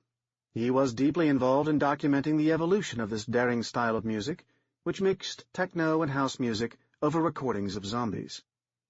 The most famous story of Tiny's involvement was the 2 weeks he accompanied DJ Ramzam out in the open in a gathering expedition through Los Angeles. Many fans question modern Zedhead, since most DJs don't gather their own moan tracks anymore. The recent release of the alleged final recording of Tiny Mud Music Jones has resulted in a rebirth of the Zedhead movement. Border Patrol forces and security have been increased to discourage Zedhead gatherers from attempting to perform unauthorized expeditions into the uncleared gray zones. The voice clicked back into the headphones. "You're doing a great job. Turn to section 64. This is all new material." The man turned the page. "Go when ready," the voice requested. The man read, "Tiny and the Mud Music legend is the modern Area 51, Brown Mountain Lights, and Kennedy assassination rolled into one. How do you tell a ghost story to a generation of people that either witnessed Z-Day and survived all the way to the recovery, or that were born in the world after the Dead Era began? What are you going to say that can scare a generation that treats the zombie drills in school like a tornado drill? You tell them about Tiny and the Mud Music. I hadn't stopped being scared since that day." Kid Banjo, former Dead World Records collector and solo artist. A map of the BZ area United States with red lines drawing themselves across it appeared on the screen and distracted the man for a split second, but he found his place in the script and continued like a professional. The first expedition Tiny Jones made into the Appalachian Territory took him into the area that today roughly constitutes the border of Gray Zone 3. This collection exposed him to traditional mountain music, not unlike recordings from the early 1920s BZE from the same era. Tiny described trailers with wooden add-ons and trinket trash, folk art he saw on the expedition that expressed the same style, character, and sentiment of the music that had managed to stay unchanged through a century and a zombie invasion. The map now had blue lines appearing and drawing deeper into the mountains. The man read, "The second expedition into the infamous region known as Gray Zone 4 came back with a corrupted recording that could not be found later." Something was different about Tiny after that second trip. He was devastated by the recording being garbled. He had me and Hollis drop what we were doing and immediately sit down in a closed, locked room to play it for us. He had whispered the words, "Mud Music," like it was something akin to voodoo. When it started out, it gave me chills because the sound was all fucked up and unearthly. I thought it was the music at first because, of course, this was Tiny, and there was no telling what he might bring back. Then I saw him crying like he had just watched his newborn child get torn apart by the zombies. He was shaking and beating his fists against his head. Hollis had to hold his hands down to stop him. Believe it or not, that's the last time I ever saw Tiny. Tobias Baker, co-founder, Dead World Records Incorporated, former CEO, DW Farms, deceased. Tiny was changed. He was the most enthusiastic lover of music I had ever known. He was tough as a block of oak. I believe every story I ever heard of him parting seas of zombies, cutting off their heads and carrying them in to impress musicians, and walking right through them to find the music. He was fearless because he loved the music so much. After that trip, he was obsessed. He sat and listened to that recording over and over and over and over and over. After he left, we never found that recording again, but I still hear that shit in my nightmares because of him repeating it and repeating it those last few nights. He sat with his ear to the speaker, swearing that it was under the interference, that it was under the ruined recording. Then he said he heard the voices of the singers speaking to him. He tried to describe the instruments they built. I can't remember now, but I wish I had recorded him talking. I didn't know that when he left that last time that was it. I would have tried to stop him if I had known, but he was Tiny Jones. I don't think I could have stopped him if I had tried. Hollister Z, co-founder, Dead World Records, Incorporated. The man stopped and looked up to see a blown-up, color photo of Tiny Jones leaning over with his ear to a speaker. When his headphones crackled, it made the man jump a little. The voice just said, Section 65. The man collected himself and began. He did not return from his third expedition. There were no other confirmed sightings either. Only Donna Cash has more unconfirmed sightings on Internet America. As witnessed by Tobias Baker and Hollister Z, Kid Banjo returned to the farm with a cassette he claimed was given to him by Tiny Jones. Kid Banjo was a collector for Dead World, and in the recovery era he rose to prominence as a shockabilly revival artist. Cassettes were not in common use at the time, and there are no other Tiny Jones recordings on cassette tape. Kid claimed he was in the Fort Guilford colony in Western Virginia near the North Carolina border. Somehow Tiny had entered his room in the fort, had awakened him without disturbing the other men in the bunks, and had given him the tape without being detected by the guards, either entering or leaving the heavily secured fort. Kid Banjo insisted it was Tiny and that he was covered in cuts and bruises. He told Kid to take it directly to D.W. Farms. He said it was the only way he could record it and get out. He said he had to go back or they would know what he had done, and they would come looking for him. Kid asked who they were, but Tiny shushed him, and left without answering. The following is an excerpt of the recording that was recently released by Dead World Records, and has been heavily sampled in recent Z-Head tracts. Please be warned that the sounds are disturbing, including apparent zombie attacks and human screams. There is only one section that has distinguishable words near the end of the 38-minute, 20-second recording. The voice has not been definitively identified to be Tiny Jones. The two most common interpretations of the section you are about to hear is either, "The horror of it, they obey the mud music, death is beautiful," or, "The whores they obey, the mud music death is beautiful." The man stared at the words he had just read for a long moment. When he looked up, there was a black-and-white photo on the side of a trailer. There were painted words on the side that read, "Don't come looking for us again, or we'll come back for you." There was an arrow superimposed over the photo pointing to something under the words. The voice came back on and said, "Section 66. The man turned the page and read on. The following vandalism was found on the trailer on the D.W. Farms property about a week after Kid Banjo delivered the cassette he claimed was from Tiny Jones. Hollister Z claims the medicine bag hanging from the nail at the bottom of the photograph contained a pair of human testicles, among other items, such as teeth and fingernails. This was never confirmed, and there was no indication of whether or not Tiny died as a result of foul play or from any other cause. Other collectors did go into the Appalachian region in search of the secret of the last recording of Tiny Jones and the legendary mud music, despite the sinister warning. Those who claimed to know of the mud music told the collectors stories of mystical powers, including the power to tame or command zombies with it, of deals with the devil god of the walking corpses, and of the fact that the source was always to be found somewhere deeper in the hills. No other collectors were able to bring back any recordings of this legendary music either.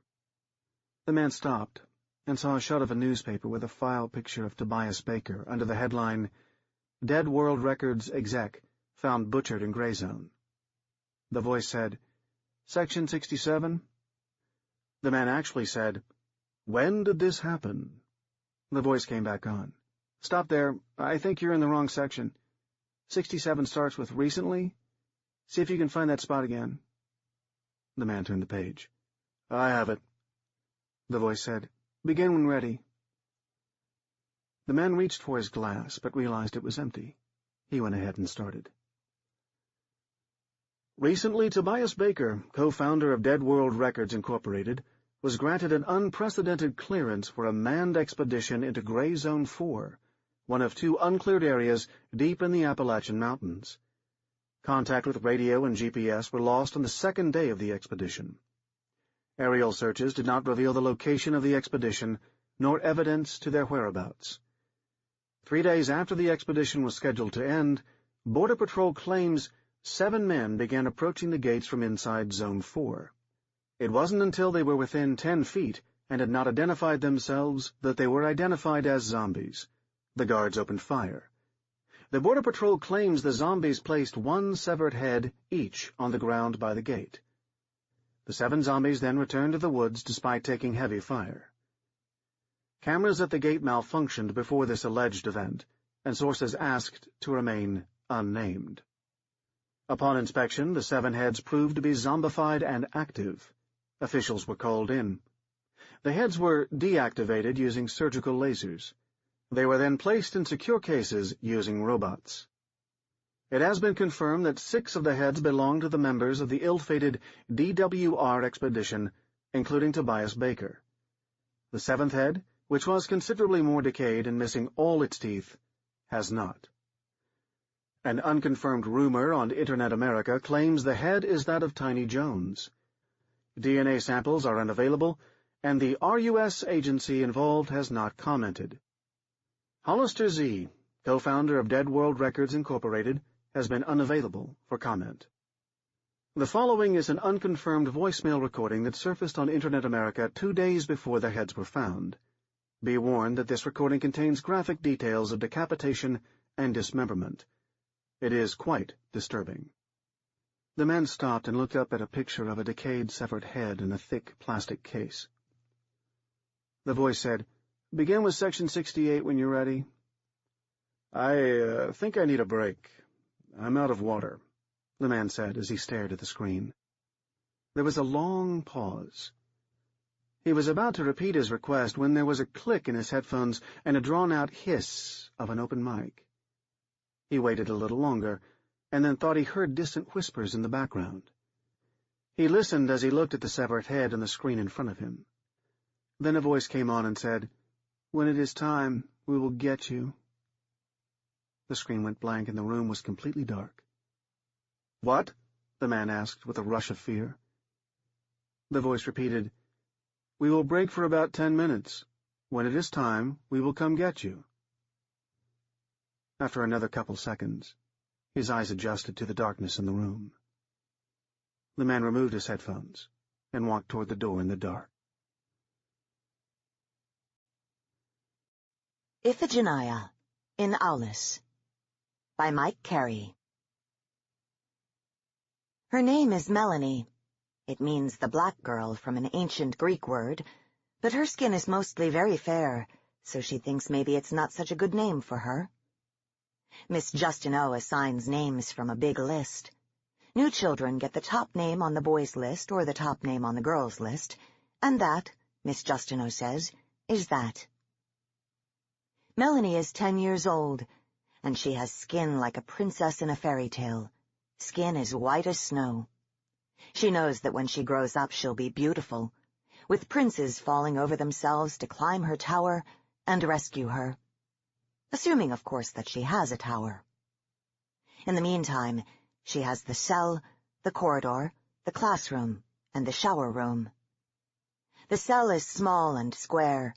It has a bed, a chair, and a table in it. On the walls there are pictures. In Melanie's cell, a picture of a field of flowers and a picture of a woman dancing. Sometimes they move the children around, so Melanie knows that there are different pictures in each cell. She used to have a horse in a meadow and a big mountain with snow on top, which she liked better. The corridor has 20 doors on the left-hand side and 18 doors on the right-hand side, because the cupboards don't really count. Also, it has a door at either end. The door at the classroom end is red. It leads to the classroom, duh. The door at the other end is bare gray steel on this side, but once when Melanie was being taken back to her cell, she peeped through the door, which had accidentally been left open, and saw that on the other side it's got lots of bolts and locks and a box with numbers on it. She wasn't supposed to see, and the sergeant said, "Little bitch has got way too many eyes on her." But she saw, and she remembers. She listens, too, and from overheard conversations she has a sense of this place in relation to other places she hasn't ever seen. This place is the block. Outside the block is the base. Outside the base is the eastern stretch, or the dispute stretch. It's all good as far as Kansas, and then it gets real bad real quick. East of Kansas there's monsters everywhere, and they'll follow you for 100 miles if they smell you, and then they'll eat you. Melanie is glad that she lives in the block, where she's safe. Through the gray steel door each morning, the teachers come. They walk down the corridor together, past Melanie's door, bringing with them the strong, bitter chemical smell that they always have on them.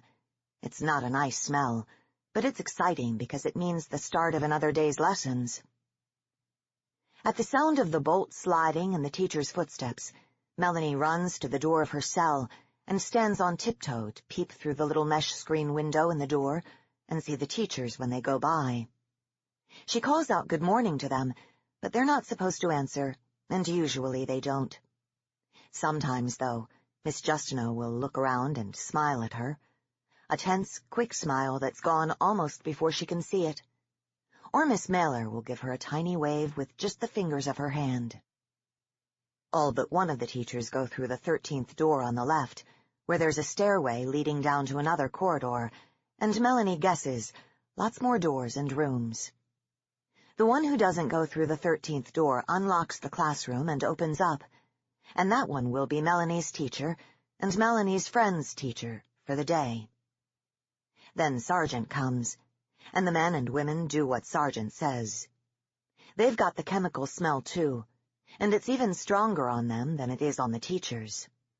Their job is to take the children to the classroom, and after that they go away again. There's a procedure that they follow, which takes a long time. Melanie thinks it must be the same for all the children, but of course she doesn't know that for sure, because it always happens inside the cells, and the only cell that Melanie sees the inside of is her own. To start with, Sergeant bangs on all the doors and shouts at the children to get ready. Melanie sits down in the wheelchair at the foot of her bed, like she's been taught to do. She puts her hands on the arms of the chair and her feet on the footrests. She closes her eyes and waits. She counts while she waits. The highest she's ever had to count is 4,526. The lowest is 4,301. When the key turns in the door, she stops counting and opens her eyes. Sergeant comes in with his gun and points it at her. Then two of Sergeant's people come in and tighten and buckle the straps of the chair around Melanie's wrists and ankles. There's also a strap for her neck. They tighten that one last of all, when her hands and feet are fastened up all the way, and they always do it from behind. The strap is designed so they never have to put their hands in front of Melanie's face. Melanie sometimes says, "I won't bite." She says it as a joke, but Sergeant's people never laugh. Sergeant did once, the first time she said it, but it was a nasty laugh. And then he said, "Like we'd ever give you the fucking chance, Sugar Plum." When Melanie is all strapped into the chair, and she can't move her hands or her feet or her head, they wheel her into the classroom and put her at her desk. The teacher might be talking to some of the other children or writing something on the blackboard, but she, unless it's Mr. Galloway, who's the only he, will usually stop and say, "Good morning, Melanie." That way the children who sit way up at the front of the class will know that Melanie has come into the room, and they can say good morning, too. They can't see her, of course, because they're all in their own chairs with their neck straps fastened up, so they can't turn their heads around that far. This procedure, the wheeling in, and the teacher saying good morning, and then the chorus of greetings from the other kids, happens 7 more times, because there are 7 children who come into the classroom after Melanie. One of them is Anne, who used to be Melanie's best friend in the class, and maybe still is, except that the last time they moved the kids around, Sergeant calls it shuffling the deck, they ended up sitting a long way apart, and it's hard to be best friends with someone you can't talk to. Another is Stephen, whom Melanie doesn't like because he calls her Melon Brain or Melanie, to remind her that she used to stammer sometimes in class. When all the children are in the classroom, the lessons start. Every day has sums and spelling, but there doesn't seem to be a plan for the rest of the lessons. Some teachers like to read aloud from books. Others make the children learn facts and dates, which is something that Melanie is very good at. She knows the names of all the states in the United States, and all their capitals, and their state birds and flowers, and the total population of each state, and what they mostly manufacture or grow there. She also knows the presidents in order, and the years that they were in office, and she's working on European capitals. She doesn't find it hard to remember this stuff. She does it to keep from being bored, because being bored is worse than almost anything. Melanie learned the stuff about the states from Mr. Galloway's lessons, but she's not sure if she got all the details right, because one day, when he was acting kind of funny and his voice was all slippery and fuzzy, Mr. Galloway said something that worried Melanie. She was asking him whether it was the whole state of New York that used to be called New Amsterdam, or just the city, and he said, "Who cares?" None of this stuff matters anymore, Melanie. I just gave it to you because all the textbooks we've got are 20 years old. Melanie persists, because New Amsterdam was way back in the 18th century, so she doesn't think 20 years should matter all that much. But when the Dutch colonists, she says, Mr. Galloway cuts her off. Jesus, it's irrelevant. It's ancient history. The Hungries tore up the map. There's nothing east of Kansas anymore, not a damn thing. So it's possible, even quite likely, that some of Melanie's lists need to be updated in some respects. The children have classes on Monday, Tuesday, Wednesday, Thursday, and Friday. On Saturday, the children stay locked in their rooms all day, and music plays over the PA system. Nobody comes, not even Sergeant, and the music is too loud to talk over. Melanie had the idea long ago of making up a language that used signs instead of words, so that children could talk to each other through their little mesh windows, and she went ahead and made the language up, or some of it anyway. But when she asked Miss Mailer if she could teach it to the class, Miss Mailer told her no, really loud and sharp. She made Melanie promise not to mention her sign language to any of the other teachers, and especially not to Sergeant. "He's paranoid enough already," she said. "If he thinks you're talking behind his back, he'll lose what's left of his mind." So Melanie never got to teach the other children how to talk in sign language. Saturdays are long and dull, and hard to get through. Melanie tells herself aloud some of the stories that the children have been told in class. It's okay to say them out loud because the music hides her voice. Otherwise, Sergeant would come in and tell her to stop. Melanie knows that Sergeant is still there on Saturdays, because one Saturday, when Ronnie hit her hand against the mesh window of her cell until it bled and got all mashed up, Sergeant came in. He brought 2 of his people, and all 3 of them were dressed in the big suits, and they went into Ronnie's cell, and Melanie guessed from the sounds that they were trying to tie Ronnie into her chair. She also guessed from the sounds that Ronnie was struggling and making it hard for them, because she kept shouting and saying, "Let me alone! Let me alone!" Then there was a banging sound that went on, and Sergeant shouted, "Shut up, shut up, shut up, shut up!" And then other people were shouting too, and someone said, "Christ Jesus, don't!" And then it all went quiet again. Melanie couldn't tell what happened after that. The people who work for Sergeant went around and locked all the little doors over the mesh windows, so the children couldn't see out. They stayed locked all day. The next Monday, Ronnie wasn't in the class anymore, and nobody seemed to know what had happened to her. Melanie likes to think that Ronnie went through the 13th door on the left into another class, so she might come back one day, when Sergeant shuffles the deck again. But what Melanie really believes, when she can't stop herself from thinking about it, is that Sergeant took Ronnie away to punish her, and he won't let her see any of the other children ever again. Sundays are like Saturdays except for the shower. At the start of the day, the children are put in their chairs as though it's a regular school day, but instead of being taken to the classroom, they're taken to the shower room, which is the last door on the right, just before the bare steel door. In the shower room, which is white-tiled and empty, the children sit and wait until everybody has been wheeled in. Then the doors are closed and sealed, which means the room is completely dark, because there aren't any lights in there. Pipes behind the walls start to make a sound like someone trying not to laugh, and a chemical spray falls from the ceiling. It's the same chemical that's on the teachers and sergeant's people, or at least it smells the same, but it's a lot stronger.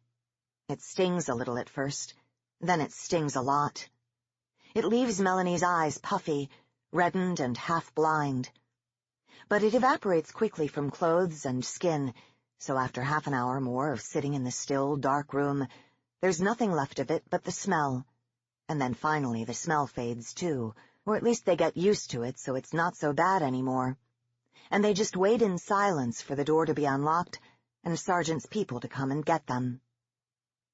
This is how the children are washed, and for that reason, if for no other, Sunday is probably the worst day of the week. The best day of the week is whichever day Miss Mailer teaches. It isn't always the same day, and some weeks she doesn't come at all. Melanie guesses that there are more than 5 classes of children, and that the teacher's time is divided arbitrarily among them. Certainly there's no pattern that she can discern, and she's really good at that stuff. When Miss Mailer teaches, the day is full of amazing things. Sometimes she'll read poems aloud, or bring her flute and play it, or show the children pictures out of a book and tell them stories about the people in the pictures.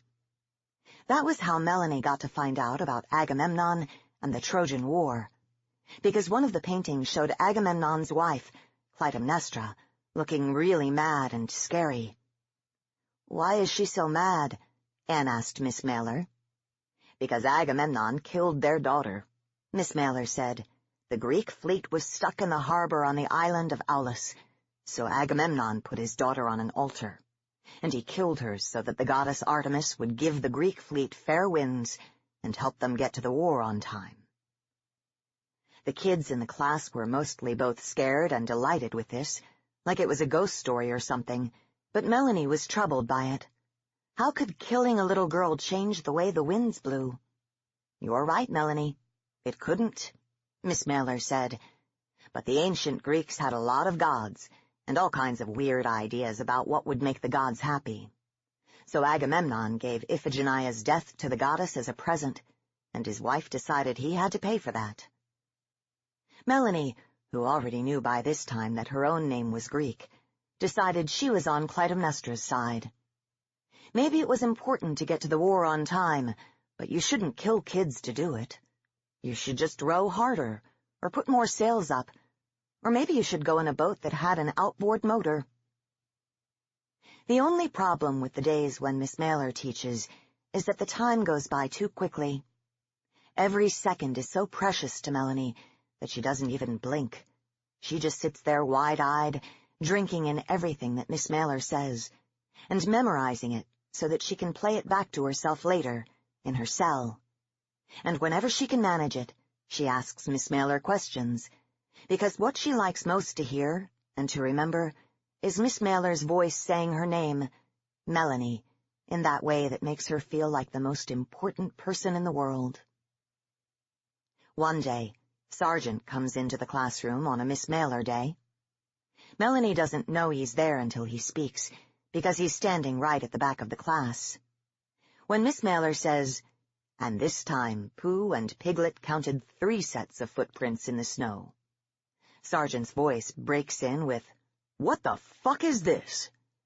Miss Mailer stops and looks around. "I'm reading the children a story, Sergeant Robertson." She says, "I can see that." Sergeant's voice says, "I thought the idea was to educate them, not give them a cabaret." "Stories can educate just as much as facts." Miss Mailer says, "Like how, exactly?"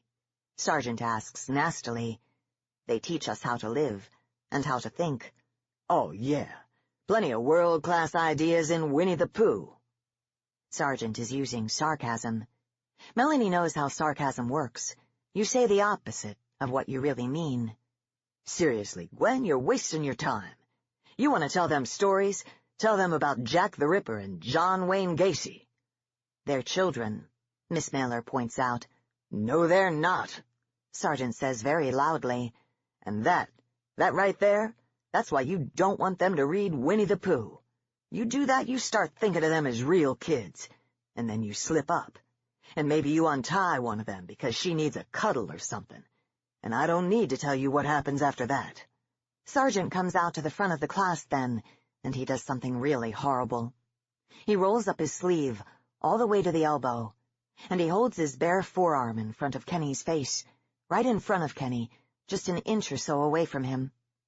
Nothing happens at first, but then Sergeant spits on his hand and rubs at his forearm, like he's wiping something away. "Don't," says Miss Mailer. "Don't do that to him."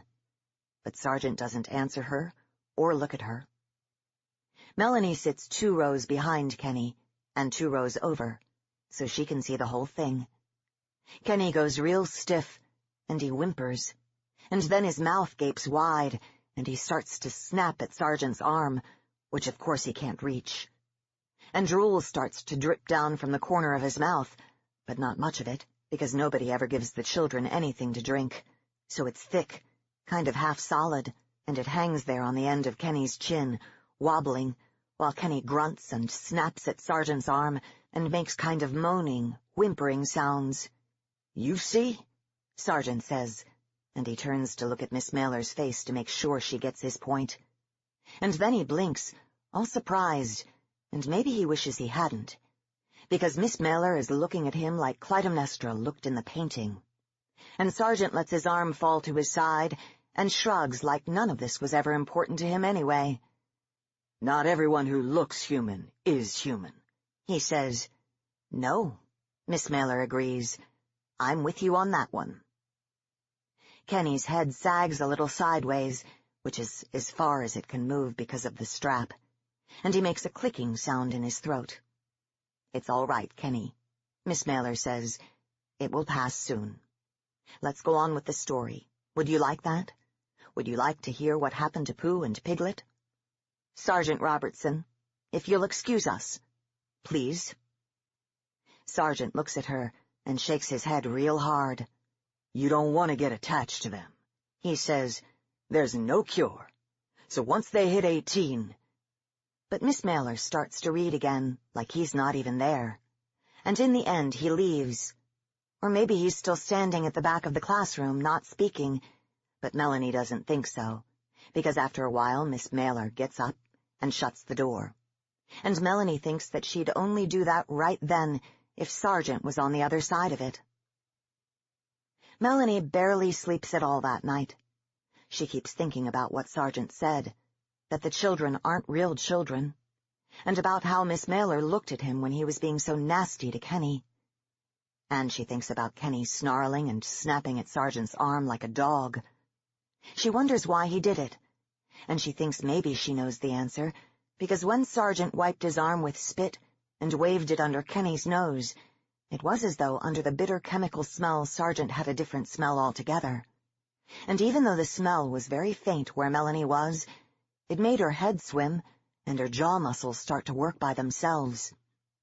She can't even figure out what it was she was feeling, because it's not like anything that ever happened to her before, or anything she heard of in a story.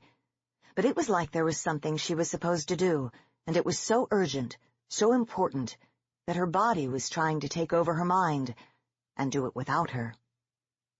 But along with these scary thoughts, she also thinks, Sergeant has a name, the same way the teachers do, the same way the children do.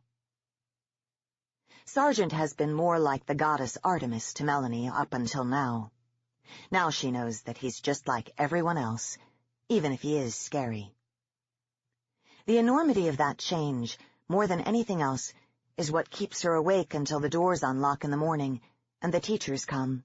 In a way, Melanie's feelings about Miss Mailer have changed, too.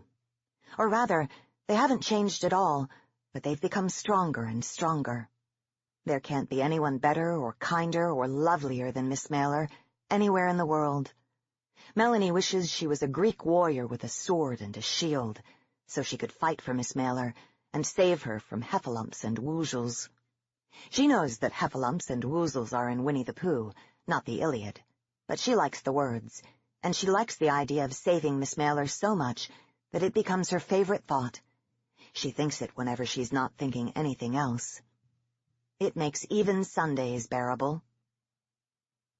One day, Miss Mailer talks to them about death. It's because most of the men in the Light Brigade have just died, in a poem that Miss Mailer is reading to the class. The children want to know what it means to die and what it's like. Miss Mailer says it's like all the lights going out and everything going real quiet, the way it does at night, but forever. No morning, the lights never come back on again. "That sounds terrible," says Lizzie, in a voice like she's about to cry. It sounds terrible to Melanie, too, like sitting in the shower room on Sunday with the chemical smell in the air, and then even the smell goes away, and there's nothing at all forever and ever. Miss Mailer can see that she's upset them, and she tries to make it okay again by talking about it more. But maybe it's not like that at all, she says. Nobody really knows, because when you're dead, you can't come back to talk about it. And anyway, it would be different for you than it would be for most people because you're... And then she stops herself, with the next word sort of frozen halfway out of her lips. "We're what?" Melanie asks. "Your children," Miss Mailer says after a few seconds. "You can't even really imagine what death might be like, because for children it seems like everything has to go on forever." There's a silence while they think about that. It's true, Melanie decides. She can't remember a time when her life was any different from this, and she can't imagine any other way that people could live. But there's something that doesn't make sense to her in the whole equation, and so she has to ask the question, "Whose children are we, Miss Mailer?" In stories, she knows, children have a mother and a father, like Iphigenia had Clytemnestra and Agamemnon. Sometimes they have teachers, too, but not always, and they never seem to have sergeants. So this is a question that gets to the very roots of the world, and Melanie asks it with some trepidation. Miss Mailer thinks about it for a long time, until Melanie is pretty sure that she won't answer. Then she says, "Your mom is dead, Melanie. She died when you were very little. Probably your daddy's dead, too, although there isn't really any way of knowing. So the army is looking after you now." "Is that just Melanie?" John asks. "Or is it all of us?" Miss Mailer nods slowly. "All of you." "We're in an orphanage," Anne guesses. The class heard the story of Oliver Twist once. "No, you are on an army base." "Is that what happens to kids whose mom and dad die?" This is Stephen now. "Sometimes." Melanie is thinking hard and putting it together inside her head like a puzzle. "How old was I," she asks, "when my mom died?" Because she must have been very young, if she can't remember her mother at all. "It's not easy to explain," Miss Mailer says, and they can see from her face that she's really, really unhappy. "Was I a baby?" Melanie asks. "A very tiny baby, Melanie." "How tiny?" "Tiny enough to fall into a hole between two laws." It comes out quick and low and almost hard. Miss Mailer changes the subject then, and the children are happy to let her do it because nobody is very enthusiastic about death by this point. But Melanie wants to know one more thing, and she wants it badly enough that she even takes the chance of upsetting Miss Mailer some more. It's because of her name being Greek, and what the Greeks sometimes used to do to their kids, at least in the ancient times when they were fighting a war against Troy. At the end of the lesson, she waits until Miss Mailer is close to her, and she asks her question really quietly. "Miss Mailer, were our moms and dads going to sacrifice us to the goddess Artemis? Is that why we're here?" Miss Mailer looks down at her, and for the longest time she doesn't answer. Then something completely unexpected and absolutely wonderful happens. Miss Mailer reaches down, and she strokes Melanie's hair. She strokes Melanie's hair with her hand like it was just the most natural and normal thing in the world. And lights are dancing behind Melanie's eyes, and she can't get her breath, and she can't speak or hear or think about anything, because apart from Sergeant's people, maybe 2 or 3 times and always by accident, nobody has ever touched her before. And this is Miss Mailer touching her, and it's almost too nice to be in the world at all. "Oh, Melanie," Miss Mailer says. Her voice is only just higher than a whisper. Melanie doesn't say anything. She never wants Miss Mailer's hand to move. She thinks if she could die now, with Miss Mailer's hand on her hair, and nothing changed ever again, then it would be all right to be dead. I can't explain it to you," Miss Mailer says, sounding really, really unhappy. "There are too many other things I'd have to explain, too, to make sense of it. And I'm not strong enough. I'm just not strong enough." But she tries anyway, and Melanie understands some of it. Just before the Hungries came, Miss Mailer says, the government passed an amendment to the Constitution of the United States of America. It was because of something called the Christian right, and it meant that you were a person even before you were born, and the law had to protect you from the very moment that you popped up inside your mom's tummy like a seed. Melanie is full of questions already, but she doesn't ask them because it will only be a minute or 2 before Sergeant's people come for her. And she knows from Miss Mailer's voice that this is a big, important secret. So then the Hungries came, Miss Mailer said, or rather, people started turning into Hungries, and everything fell to pieces real fast. It was a virus, Miss Mailer says, a virus that killed you, but then brought you partway back to life. Not enough of you to talk, but enough of you to stand up and move around, and even run. You turned into a monster that just wanted to bite other people and make them into Hungries too. That was how the virus propagated itself, Miss Mailer said. So the virus spread, and all the governments fell, and it looked like the Hungries were going to eat everyone or make everyone like they were, and that would be the end of the story, and the end of everything. But the real people didn't give up. They moved the government to Los Angeles, with the desert all around them and the ocean at their back.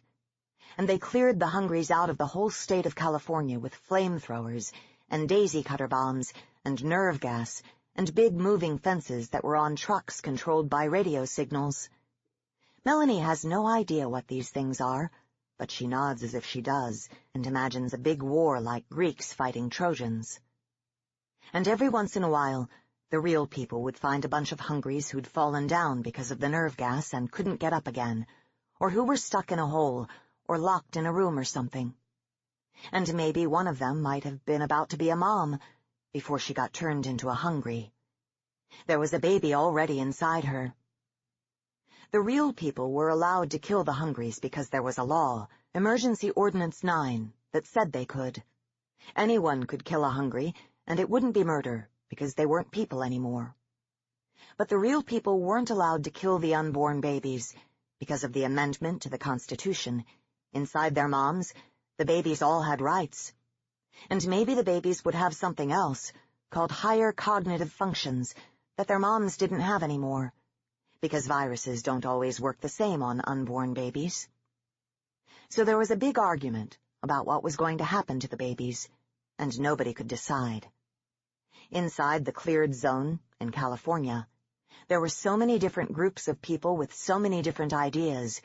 It looked like it might all fall apart, and the real people would kill each other and finish what the Hungries started. They couldn't risk doing anything that might make one group of people get mad with the other groups of people. So they made a compromise. The babies were cut out of their mommies. If they survived, and they did have those function things, then they'd be raised and educated and looked after and protected, until one of two things happened. Either someone came up with a cure, or the children reached the age of 18. If there was a cure, then the children would be cured. If there wasn't, "Here endeth the lesson," says Sergeant. He comes into Melanie's line of sight, right behind Miss Mailer, and Miss Mailer snatches her hand away from Melanie's hair. She ducks her head so Melanie can't see her face. "She goes back now," Sergeant says. "Right." Miss Mailer's voice is very small. "And you go on a charge." "Right." "And maybe you lose your job, because every rule we got you just broke." Miss Mailer brings her head up again. Her eyes are wet with tears. "Fuck you, Eddie," she says. She walks out of Melanie's line of sight very quickly. Melanie wants to call her back, wants to say something to make her stay. "I love you, Miss Mailer. I'll be a warrior for you and save you." But she can't say anything. And then Sergeant's people come. Sergeant's there, too. "Look at you," he says to Melanie. "Fucking face all screwed up like a tragedy mask, like you've got fucking feelings." But nothing that Sergeant says and nothing that Sergeant does can take away the memory of that touch. When she's wheeled into her cell and Sergeant stands by with his gun as the straps are unfastened one by one, Melanie looks him in the eye. "You won't get fair winds, whatever you do," she tells him. "No matter how many children you kill, the goddess Artemis won't help you." Sergeant stares at her, and something happens in his face. It's like he's surprised, and then he's scared, and then he's angry. Sergeant's people can see it, too, and one of them takes a step toward him, with her hand halfway up like she's going to touch his arm. "Sergeant Robertson," she says. He pulls back from her, and then makes a gesture with the gun. "We're done here," he says. "She's still strapped in," says the other one of Sergeant's people. "Too bad," says Sergeant. He throws the door open and waits for them to move, looking at one of them and then the other, until they give up and leave Melanie where she is, and go out through the door. "Fair winds, kid," Sergeant says. So Melanie has to spend the night in her chair, still strapped up tight apart from her head and her left arm. And it's way too uncomfortable to sleep, even if she leans her head sideways, because there's a big pipe that runs down the wall right there, and she can't get into a position that doesn't hurt her. But then, because of the pipe, something else happens. Melanie starts to hear voices, and they seem to be coming right out of the wall, only they're not. They're coming down the pipe, somehow, from another part of the building. Melanie recognizes Sergeant's voice, but not any of the others. "Fence went down in Michigan," Sergeant says. 20-mile stretch, Clayton said. "Hungries are pushing west and probably south, too. How long you think it'll be before they cut us off?"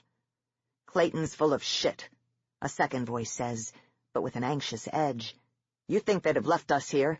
If that was going to happen, they'd have evacuated the base. Fuck if they would." This is Sergeant again. "They care more about these little plague rats than they do about us. If they'd have done it right, we didn't even need to be here.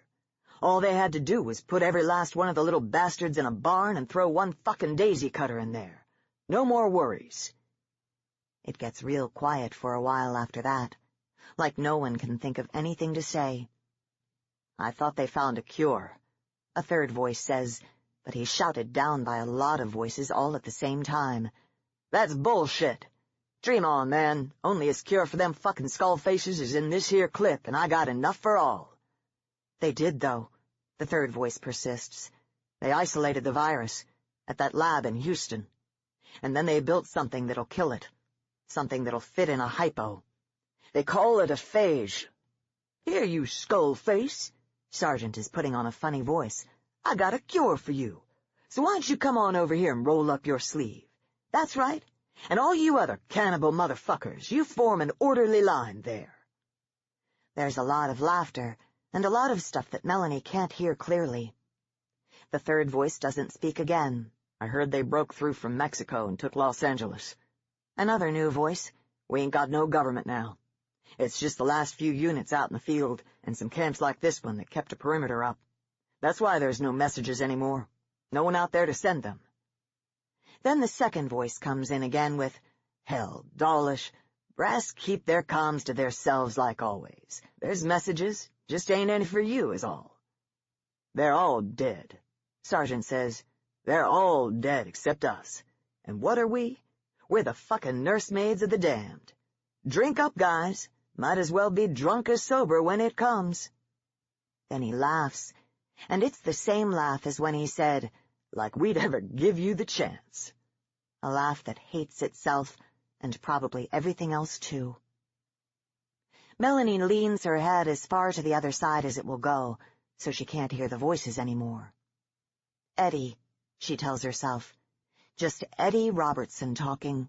That's all. The night is very, very long.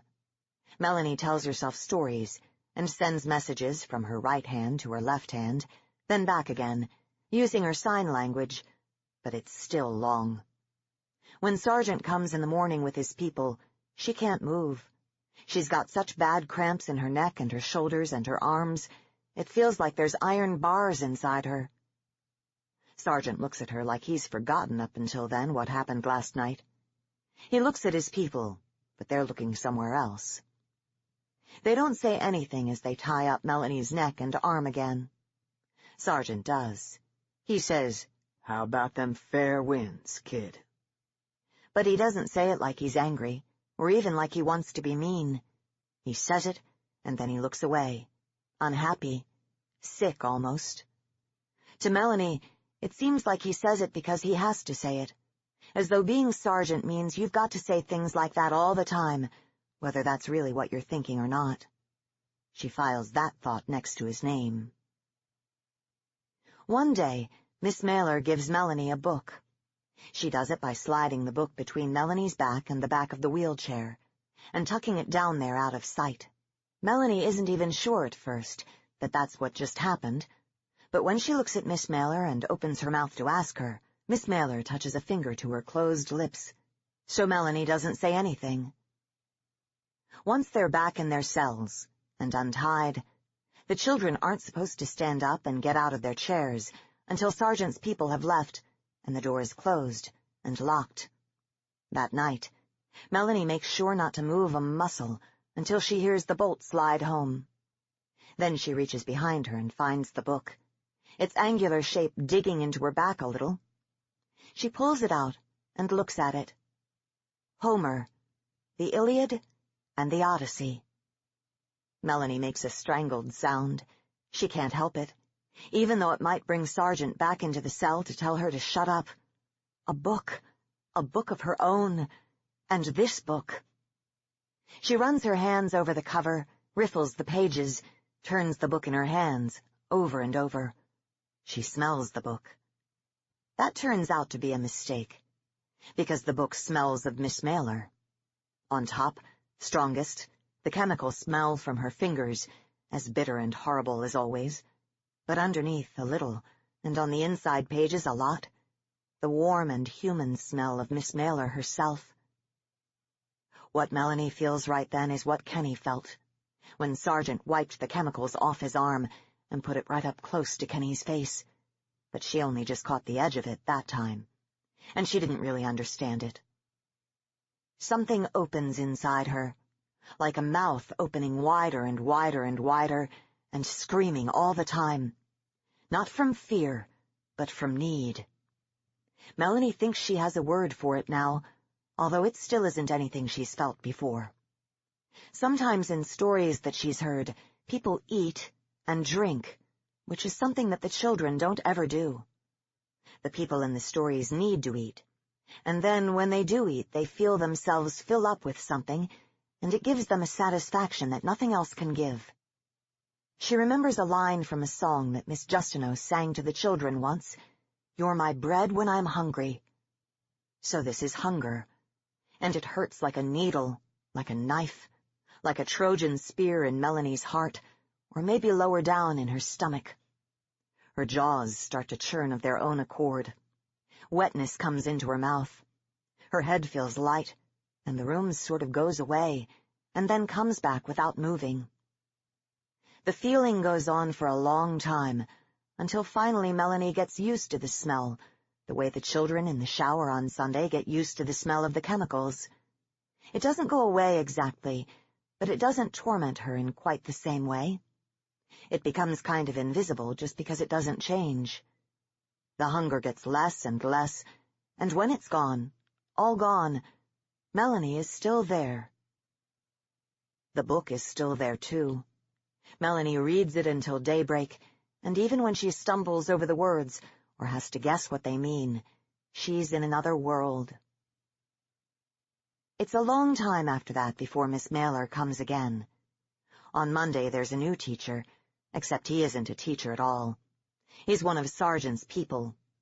He says his name is John, which is stupid, because the teachers are all Miss or Mrs. or Mr. something. So the children call him Mr. John, and after the first few times he gives up correcting them. Mr. John doesn't look like he wants to be there in the classroom. He's only used to strapping the children into the chairs one by one, or freeing them again one by one, with Sargent's gun on them all the time, and everything quick and easy. He looks like being in a room with all the children at the same time is like lying on an altar at Aulis, with the priest of Artemis holding a knife to his throat. At last, Anne asks Mr. John the question that everybody wants to ask him, where the real teachers are. "There's a lockdown," Mr. John says. He doesn't seem to mind that the children have spotted him for a fake. "There's movement west of the fence. They confirmed it by satellite. Lots of hungries coming this way, so nobody's allowed to move around inside the compound or go out into the open in case they get our scent. We're just staying wherever we happen to be when the alarm went. So you've got me to put up with, and we'll just have to do the best we can." Actually, Mr. John isn't a bad teacher at all, once he stops being scared of the children. He knows lots of songs, and he writes up the words on the blackboard. The children sing the songs, first all at once, and then in 2-part and 3-part harmonies. There are lots of words the children don't know, especially in Too Drunk to Fuck. But when the children ask what the words mean, Mr. John says he'll take the 5th on that one. That means he might get himself into trouble if he gives the right answer, so he's not allowed to. Melanie knows this from when Miss Justino told them about the Bill of Rights. So it's not a bad day at all, even if they don't have a real teacher. But for a whole lot of days after that, nobody comes, and the children are alone. It's not possible for Melanie to count how many days. There's nothing to count. The lights stay on the whole time, the music plays really loud, and the big steel door stays shut. Then a day comes when the music goes off, and in the sudden, shocking silence, the bare steel door slams open again, so loud that the sound feels like it's shoving its way through your ear right inside your head.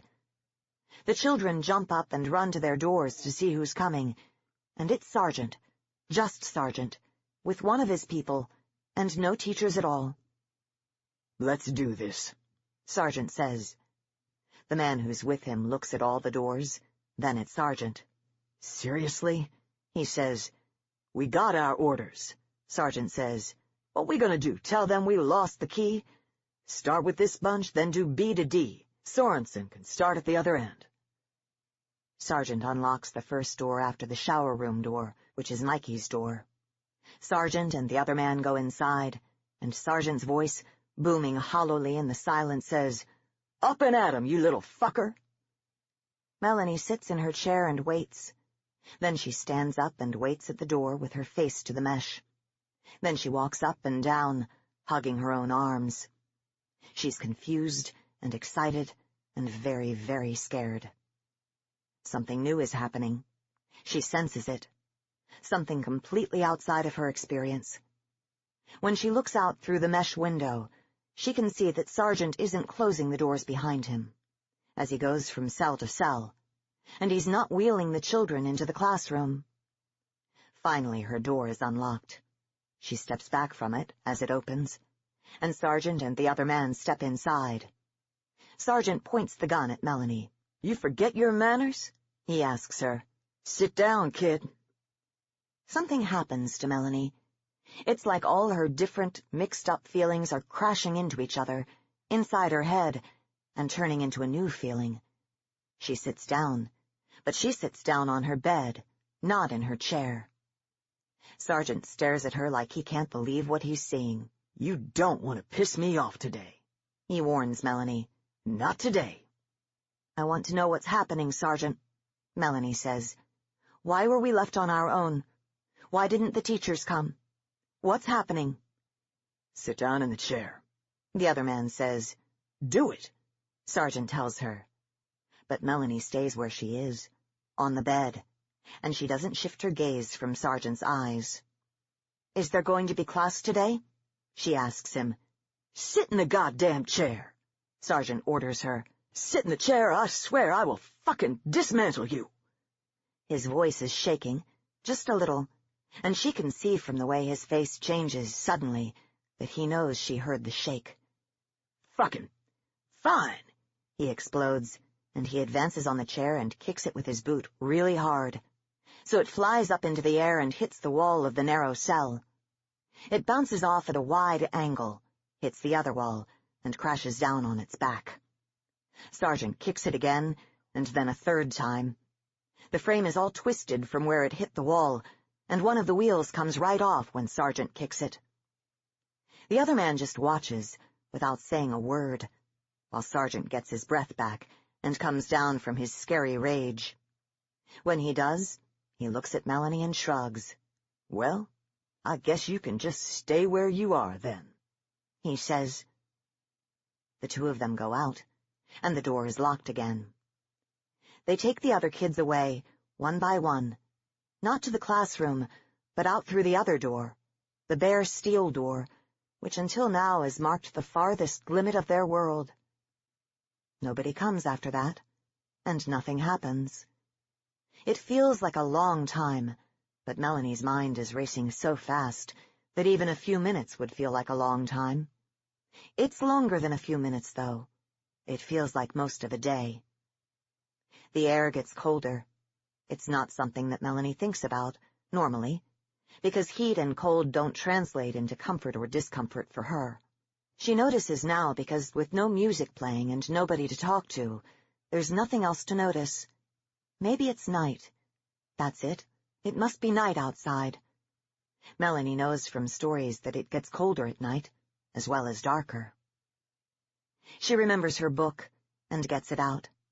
She reads about Hector and Achilles, and Priam, and Hecuba, and Odysseus, and Menelaus, and Agamemnon, and Helen. There are footsteps from the corridor outside. Is it Sergeant? Has he come back to dismantle her, to take her to the altar, and give her to the goddess Artemis? Someone unlocks Melanie's door and pushes it open. Miss Mailer stands in the doorway. "It's okay," she says. "It's okay, sweetheart. I'm here." Melanie surges to her feet, her heart almost bursting with happiness and relief. She's going to run to Miss Mailer. She's going to hug her and be hugged by her, and be touching her not just with her hair, but with her hands, and her face, and her whole body. Then she freezes where she is. Her jaw muscles stiffen, and a moan comes out of her mouth. Miss Mailer is alarmed. "Melanie?" She takes a step forward. "Don't!" Melanie screams. "Please, Miss Mailer. Don't touch me." Miss Mailer stops moving, but she's so close, so close. Melanie whimpers. Her whole mind is exploding. She drops to her knees, then falls full length on the floor. The smell, the wonderful, terrible smell, fills all the room, and all her mind, and all her thoughts, and all she wants to do is, "Go away," she moans. "Go away, go away, go away." Miss Mailer doesn't move. "Fuck off, or I will dismantle you," Melanie wails. She's desperate. Her mouth is filled with thick saliva like mud from a mudslide. She's dangling on the end of the thinnest piece of string. She's going to fall, and there's only one direction to fall in. "Oh, God," Miss Mailer blurts. She gets it at last. She rummages in her bag, which Melanie didn't even notice until now. She takes something out, a tiny bottle with yellow liquid in it, and starts to spray it on her skin, on her clothes, in the air. The bottle says Dior. It's not the usual chemical. It's something that smells sweet and funny. Miss Mailer doesn't stop until she's emptied the bottle. "Does that help?" she asks with a catch in her voice. "Oh, baby, I'm so sorry. I didn't even think." It does help, a little. And Melanie has had practice at pushing the hunger down. She has had to do it a little bit every time she picks up her book. This is a million times harder, but after a while she can think again, and move again, and even sit up. "It's safe now," she says timidly, groggily, and she remembers her own words, spoken as a joke so many times before she ever guessed what they might actually mean. "I won't bite." Miss Mailer bends down and sweeps Melanie up, choking out her name, and there they are crying into each other's tears, and even though the hunger is bending Melanie's spine like Achilles bending his bow, she wouldn't exchange this moment for all the other moments of her life. "They're attacking the fence," Miss Mailer says, her voice muffled by Melanie's hair. "But it's not hungries. It's looters, bandits, people just like me and the other teachers, but renegades who never went into the Western Cordon. We've got to get out before they break through. We're being evacuated, Melanie. To Texas." "Why?" is all Melanie can think of to say. "Because that's where the cure is," sobs Miss Mailer. "They'll make you okay again, and you'll have a real mom and dad, and a real life, and all this fucking madness will just be a memory." "No," Melanie whimpers. "Yes, baby. Yes." Miss Mailer is hugging her tight, and Melanie is trying to find the words to explain that she doesn't want a mom or a dad. She wants to stay here in the block with Miss Mailer and have lessons with her forever. But right then is when Sergeant walks into the cell. 3 of his people are behind him. His face is pale, and his eyes are open too wide. "We gotta go," he says. "Right now. Last 2 choppers are loaded up and ready. I'm real sorry, Gwen, but this is the last call." "I'm not going without her," Miss Mailer says, and she hugs Melanie so tight it almost hurts. "Yeah," Sergeant says, "you are. She can't come on the transport without restraints, and we don't got any restraints that we can use. You come on now." He reaches out his hand as if he's going to help Miss Mailer to her feet. Miss Mailer doesn't take the hand. "Come on now," Sergeant says again, on a rising pitch. "I'm not leaving her," Miss Mailer says again. "She's got no—" Miss Mailer's voice rises over Sergeant's voice, shouts him into silence. "She doesn't have any restraints because you kicked her chair into scrap metal. And now you're going to leave her here to the mercy of those animals and say it was out of your hands. Well, damn you, Eddie." She can hardly get the words out. She sounds like there's no breath left in her body. "Damn, fuck, rot, whatever's left of your miserable fucking heart." "I've got to go by the rules," Sergeant pleads. His voice is weak, lost. "Really?" Miss Mailer shouts at him. "The rules? And when you've ripped her heart out and fed it to your limp dick fucking rules, you think that will bring Chloe back? Or Sarah? Or bring you one moment's peace? There's a cure, you bastard. They can cure her. They can give her a normal life. You want to say she stays here and rots in the dark instead because you threw a man tantrum and busted up her fucking chair?" There's a silence that seems like it's never going to end. Maybe it never would. If there was only Sergeant and Miss Mailer and Melanie in the room. But one of Sergeant's people breaks it at last. "Sarge, we're already 2 minutes past the—" "Shut up," Sergeant tells him. And then to Miss Mailer he says, "You carry her. You hold her every second of the way, and you're responsible for her. If she bites anyone, I'm throwing you both off the transport." Miss Miller stands up with Melanie cradled in her arms, and they run. They go out through the steel door. There are stairs on the other side of it that go up and up, a long way. Miss Miller is holding her tight, but she rocks and bounces all the same, pressed up against Miss Miller's heart. Miss Miller's heart bumps rhythmically, as if something was alive inside it and touching Melanie's cheek through her skin. At the top of the stairs, there's another door. They come out into sudden cold and blinding light. The quality of the sound changes, the echoes dying suddenly. Air moves against Melanie's bare arm. Distant voices bray, almost drowned out by a mighty, droning, flickering roar. The lights are moving, swinging around. Where they touch, details leap out of the darkness as though they've just been painted there. Men are running, stopping, running again, firing guns like Sergeant's gun into the wild, jangling dark. "Go!" Sergeant shouts. Sergeant's men run, and Miss Miller runs. Sergeant runs behind them, his gun in his hand. "Don't waste rounds," Sergeant calls out to his people. "Pick your target." He fires his gun, and his people fire too, and the guns make a sound so loud it runs all the way out into the dark and then comes back again. But Melanie can't see what it is they're firing at, or if they hit it. She's got other stuff to worry about anyway. This close up, the smelly stuff that Miss Miller sprayed on herself isn't strong enough to hide the Miss Miller smell underneath. The hunger is rising again inside Melanie, filling her up all the way to the top, taking her over. Miss Miller's arm is right there beside her head, and she's thinking, "Please don't, please don't, please don't." But who is she pleading with? There's no one but her. A shape looms in the darkness, a thing as big as a room, that sits on the ground, but rocks from side to side and spits dirt in their faces with its deep, dry breath, and drones to itself like a giant trying to sing. It has a door in its side.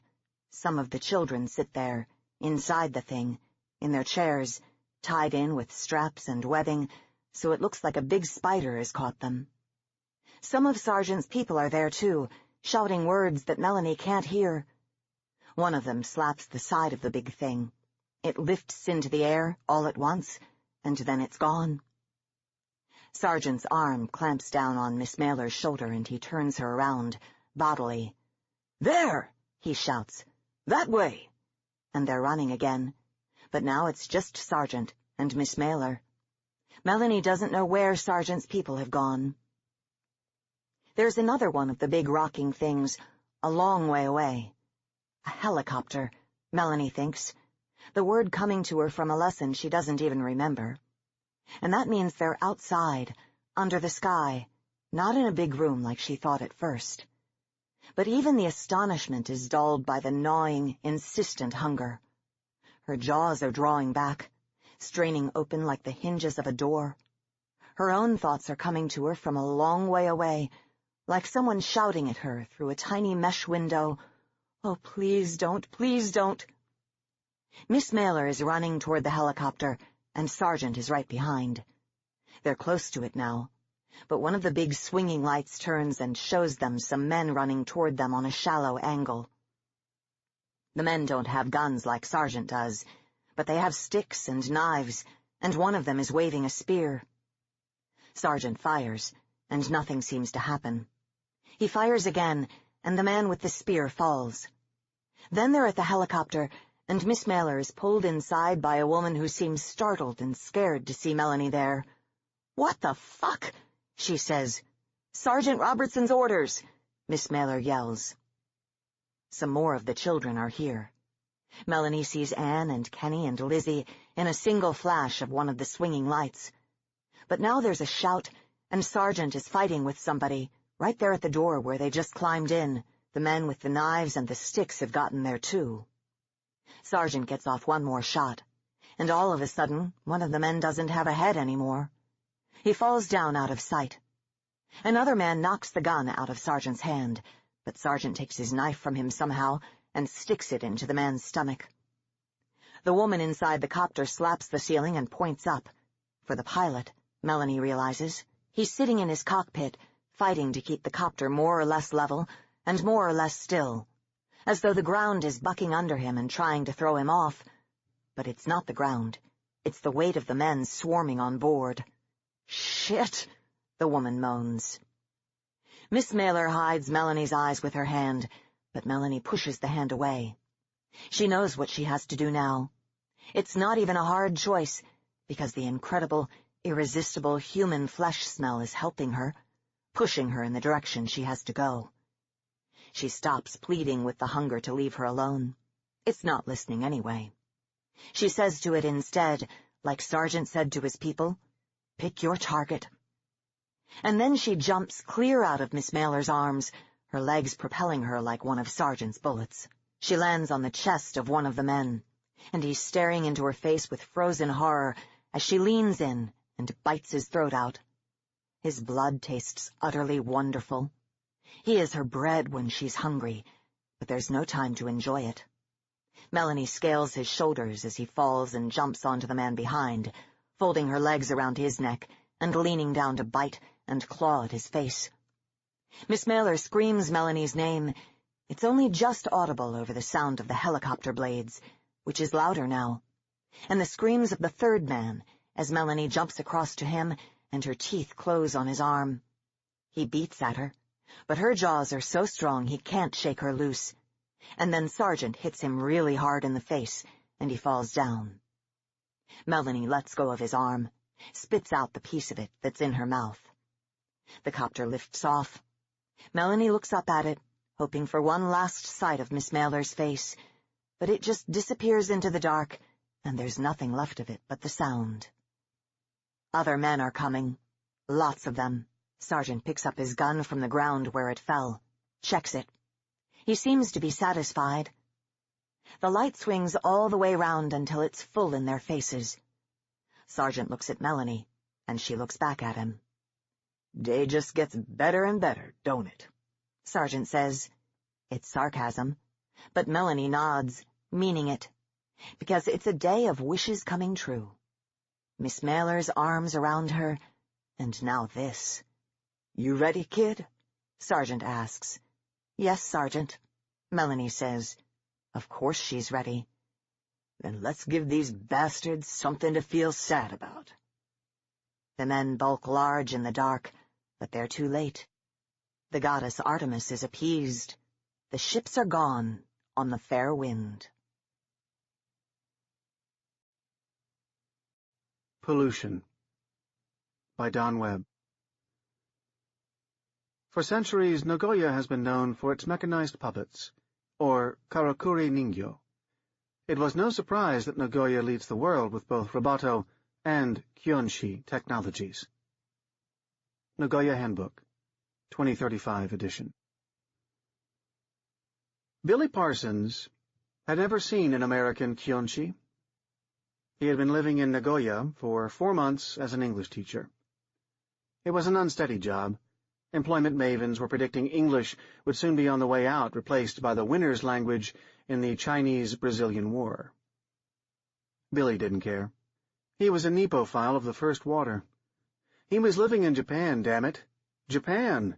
And every step was a movement toward some rising sun moment. Every sushi roll, every cup of matcha, every recording of a mournful samisen brought him that much closer to what he wanted to be. The kyonshi, Billy would never use the cruder term zombie, pushed a broom down the school's corridor. The winking lights of his headgear were as Japanese as they could be. Billy knew his school had money, but a job like this was commonly done by a roboto. Billy pulled out a phone and snapped a picture. All of his friends back in Patterson would be jealous. He wondered from whom the school had bought the kyonshi. In life, he would have been middle-aged. His white skin was tanned and leathery, and disfigured with several hairy moles. The robotic eyes had been made to look blue. The shambling figure reminded him of a businessman, partly because he was dressed in a pinstripe Western business suit, albeit of a much stronger, thicker fabric, and partially because it resembled Billy's dad. A Kyonshi. A real, live Kyonshi. Well, maybe alive is not the best choice of terms. Billy was something of a klutz in the sciences. He thought of the zombies as undead, something his mom would have liked, like vampire novels or hip-hop. He remembered his great disappointment when Mom had given him the George Romero film collection for his 13th birthday. "You're a boy, aren't you? Boys love zombies," she had said. Billy did not understand that his lack of love for American horror might indicate a taste for other boys in his mom's eyes. She was so relieved later when she found his collection manga focused on tentacle rape. Thank Jesus he's normal. Billy's dad had passed last year. Weeks of sitting in the hospital in Patterson, watching the nurses stripping the brown clotted blood from the drainage tubes on his chest, smelling the fake pine forest smell of the air freshener, listening to the old man lapse into diatribes against the government's failure to prevent Texas secession, hate-filled rants against his mother's adultery, tasteless jokes about the Great Wall of Canada. Billy had felt so glad and so guilty that day Dad had tried to stand without warning, and began pouring out the last of his tired and toxic blood. As the dangerous chemical splashed on the tiles, Billy thought of the red rays of the rising sun. His dreams had come true at last, as his family conveniently left the stage. It was a great and Shakespearean moment. Of course, had he lived anywhere else, any civilized place, even Texas, he could have sold Dad's dying body to the zombie makers. He could have left that day for his spiritual homeland and lived like the Mikado. Seeing the Kyonshi was a sign. His father's ghost had joined him in Japan. All was well. All was good. Everything was tending toward its kami state. The class bell broke his anti-Hamlet reverie, and he hurried to his class to teach English to students who were doing what their parents had done for 6 generations since Pearl Harbor, learning the language of power. Today's lesson: an infinitive can be used just like a noun in all cases save for the possessive. To err is human. Mr. Parsons loves to read. 3 hours later, Billy knelt on his tatami mats practicing sitting Zen. His computer screen simulated the meditation master. His randomly selected koan. Hogan pointed to the bamboo blinds with his hand. At that moment, 2 monks who were there went over to the blinds and rolled them up. Hogan said, "One has gained, one has lost." Billy had no idea what that meant, but it was so damn Japanese. He focused his mind attentively on the koan and attended to his breath. 15 minutes later he began to nod off, and as his head bent forward toward the floor, the computer made a booming noise, awakening him. His neighbors pounded his wall and yelled in Japanese. Billy did not know if he were closer to enlightenment. He would have to buy better software to detect that. And such modern, or was it postmodern, touches seemed to Billy to be cheating. Enlightenment should come the old-fashioned way. Later he updated his status on the social networks. His old friends in the Patterson Otaku Club were suitably impressed. Nothing said Japan more than a Kyonshi. 4 best-selling manga were devoted to Kyonshi. Kyonshi Love, Reverend Deadman, Kyonshi Girl, and Air Raid Siren. Kyonshi Love featured Katsumi, who intentionally exposed himself to the virus so that he could track his childhood sweetheart, Kasumi. It was a retelling of the Robert Silverberg novella Born with the Dead. Reverend Deadman was a zombie Lutheran minister who had broken free from his controller and ran a church in Tokyo by day and fought alien sex fiends by night. His undead status gave him limitless energy and immunity from the alien sex rays.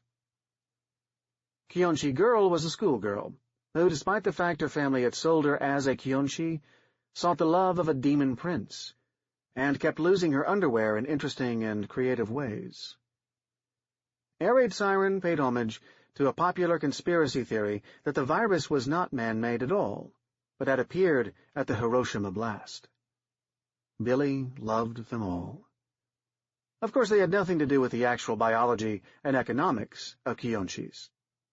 When Billy was in high school, Dr. Kenta Sasaki developed the zombie virus. He had been working with artificial viruses that slow down and stabilize human metabolic functions. His initial work drew from the same reasoning as Western cryonics. If you give a terminal patient a few more years, a cure might be found. Dr. Sasaki's own brother had died a few years before the AIDS cure. The virus stabilized tissue, but like other filoviruses, say Ebola or Marburg, it showed a great affinity for the cells of the brain, eyes, and reproductive organs. Dr. Sasaki had been very careful in his design. The zombie virus did not share its sister's ability to infect rapidly. In fact, the virus only infected 1 in 10 people it was tried on in the best of circumstances. It was easy to cure, that is, eliminate from the system, but the damage it did, especially to the brain, proved irreversible. Some wealthy people underwent the infection as their only hope. Maybe their rare cancer, maybe their unidentifiable disease would be cured, and a cure found for the zombie virus. Their shambling state, their pale skin might be ended in some happy future. But given their looks and the years of zombie mythology and popular culture, they were seen as Grade A George Romero living dead. Although their tasteless food was made by baby food manufacturers, any number of brain-eating jokes came into being in the early years. Soon there were rest homes in Japan, Canada, Dubai, and Italy, full of the blind, mindless ex-humans that seemed happy to live forever, as long as they didn't wander in front of a speeding car or disappear into an open elevator shaft. There were human rights debates. Tired old cliches about the dignity of human life were traded by both sides. Then Capexon, a Japanese robotics firm, came up with a solution. Scoop out the eyes and upper brain and put in a few dedicated microprocessors to take care of things. The robotic eyes saw and looked better than blackened pustules. The computers used the remaining nervous system to move the dead man around. Suddenly, the zombies could care for themselves. They could shower. They could fix food. They seemed more human. At first, no one thought of them as slaves. The next day, Billy wanted to shoot a film of the Kiyonshi washing toilets in his school. He remained after class. The Kiyonshi paid him no heed as he knelt in front of each toilet and washed it clean. Billy thought this guy would get more out of Zen training than he was. He squirted some blue fluid into each bowl, methodically swished its white porcelain interior, then flushed. Billy had shot him processing 3 bowls in a row and was about to leave when the Kiyonshi tripped on a small pencil stub dropped by a careless student. It pitched forward and dunked its head into the water. Billy winced at the cracking sound of the control unit hitting the bowl and thought of getting swirlies in the 8th grade. Emergency programs went into play and it pulled itself out. The crown-like controller on its head blinked on and off, on and off. The zombie sat with its back against the stall. It looked at Billy and said in toneless Japanese, "An accident has occurred. Please call a Capexon technician. An accident has occurred. Please call a Capexon technician. Thank you for your aid in maintaining this expensive Kiyonshi Mark IV." The Kiyonshi cradled its head in its pale hands like a human with a bad headache. All of the lights went out. Billy's instinctive programming as a human being took over, and forgetting that he was watching a zombie, ran to what seemed to be a dying man. The Kiyonshi breathed slowly and evenly. It must be in some sort of sleep mode, thought Billy. He ran to the headmaster's office. Since Billy had reported the problem, with typical Japanese management style, it became his to oversee. As he waited in the restroom for the technician to arrive, Billy became an average American for a few minutes, underpaid, working in a humiliating environment, hating his boss. He was his father's son for perhaps the last time. He needed to comfort the zombie. It was like taking care of Dad after Mom left in his 9th grade year. At least, there was no vomit to clean up. Billy got a few stiff brown paper towels and dried the toilet water off of his suit. He pulled the zombie from the stall and laid it out on the green and brown tiles of the restroom. He was making a little pillow for it, out of copies of To Kill a Mockingbird from his class. As he waited for the technician, he kept telling the Kyonshi it would be all right, and cussing his asshole boss for making him wait in an unheated restroom. He was patting the cold brow of the Kyonshi when the restroom door swung open. "Please stand away from the Kyonshi Mark IV," said the white-coated technician. It was an awkward moment. The technician lived in the apartment next to his. This man, or his wife, had pounded on Billy's wall many times when his Zazen program would loudly awaken him. "I tried to make him comfortable," said Billy. "The Kyonshi Mark IV has no software appreciating comfort. Please explain the accident to me." The technician showed no signs of recognition. But how many 6'8", chubby, red-haired Irish Americans live in Nagoya? From the small, high windows, Billy saw that night had fallen. He had probably pulled this poor man from his apartment, once again disturbing his night. Watching the man work on the fallen zombie looked like that robot repair scene from a dozen cheap movies. The technician popped a controller open and was removing a small box from behind the Kyonshi's right eye. He took a small unit from his belt and connected it to the fallen zombie. He pushed buttons, and the Kyonshi sat up. More buttons. It stood up. The technician pushed more buttons, watched indicator lights, and said, "I will have to take him home for repair. I will need you to sign him over to me." "Home?" said Billy. "Not to a factory or office?" "I am the Capexon representative of the area. Many people do not like having the Kyonshi near them, but I live in an apartment full of Koreans and other foreign devils." Billy looked down. He had suddenly become Japanese again.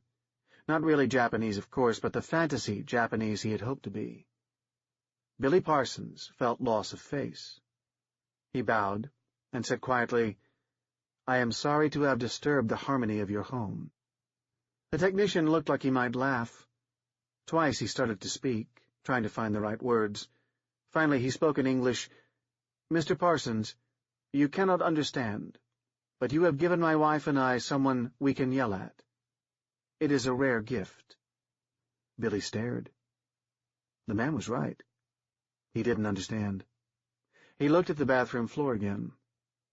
The technician said, "Would you like a ride to our home? I have brought my van, and I will have room for your bicycle as well, my friend." The technician had installed a device with longer cables by the time Billy brought his bike around. He walked the Kyonshi to the van and stepped him in. Conversation was limited on the way home. Eventually Billy managed to get the technician to talk about the mechanized puppets that Nagoya was famous for. Robotics had started here long before the West had dreamed of such toys. Billy asked if the technician's family had made the puppets. The technician grimaced and said that his family had been butchers and leather workers. Then the man had laughed as though Billy was the funniest foreign devil of all time. Billy learned that Capexon did have a factory here. In fact, most of the newly infected were shipped to that factory. The technician was a sort of contractor, much as Billy's grandfather had installed cable TV. Billy guessed the job didn't pay much. When the van had finally been parked, Billy asked, "Please forgive this one's ignorance of Japanese culture, but why did you say that it is rare you and your wife can yell at anyone?" The technician looked at him and said, "Burakumin," and shrugged. Billy had no idea what he was talking about, so he bowed. The technician laughed again. When he got to his apartment, he asked his phone what Burakumin meant. It said, "Village People." He asked his phone to show him Village People, and it showed him a photo of an American disco music group from his grandmother's time. The technician did not look like the cop, the construction worker, or the Indian chief. He nuked some yakitori, and when it was time to run his Zazen program, he turned off the Awakening feature. His koan for the night was A student asked Joshu, "If I haven't anything in my mind, what shall I do?" Joshu replied, "Throw it out." "If I haven't anything, how can I throw it out?" continued the questioner. "Well," said Joshu, "then carry it out." He nodded off and woke about 8 o'clock to call Susie. Susie had been his Japanese girlfriend. All Nippophiles get a Japanese girlfriend. It comes with the small apartment and the visit to fertility shrines. Susie had ended his dreams about being Japanese. They had dated for 3 months. One day he had mentioned his hope of marriage.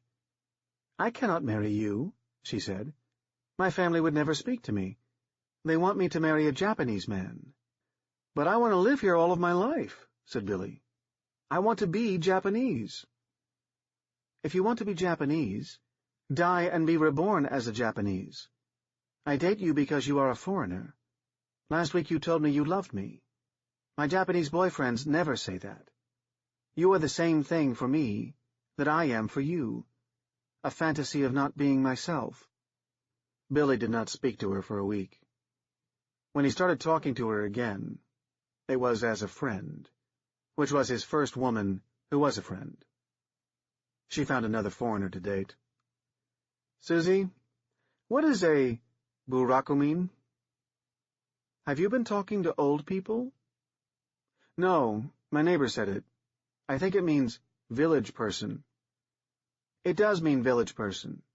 That's the literal meaning, but it is really a derogatory term, like some Americans call Arabs towelheads. In the old days, some trades were considered polluted. Butchers, leather workers, people who wash corpses, some sexual entertainers. They are separate, like a caste. Pollution beliefs are very strong in Shinto. But they are Japanese, aren't they? He looks Japanese." "Of course he looks Japanese. He is Japanese by DNA.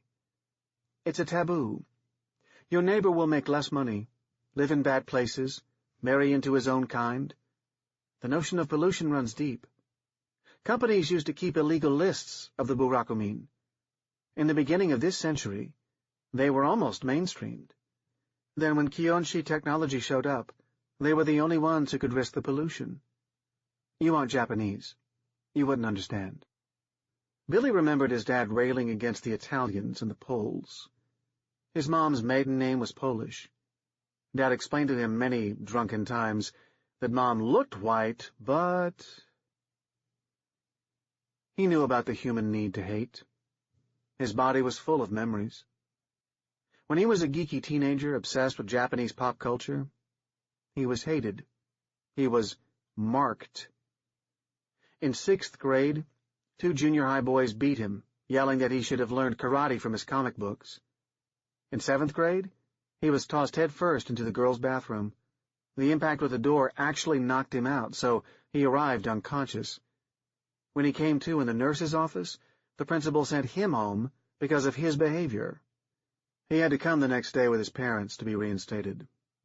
That led to his dad's first burning of his manga.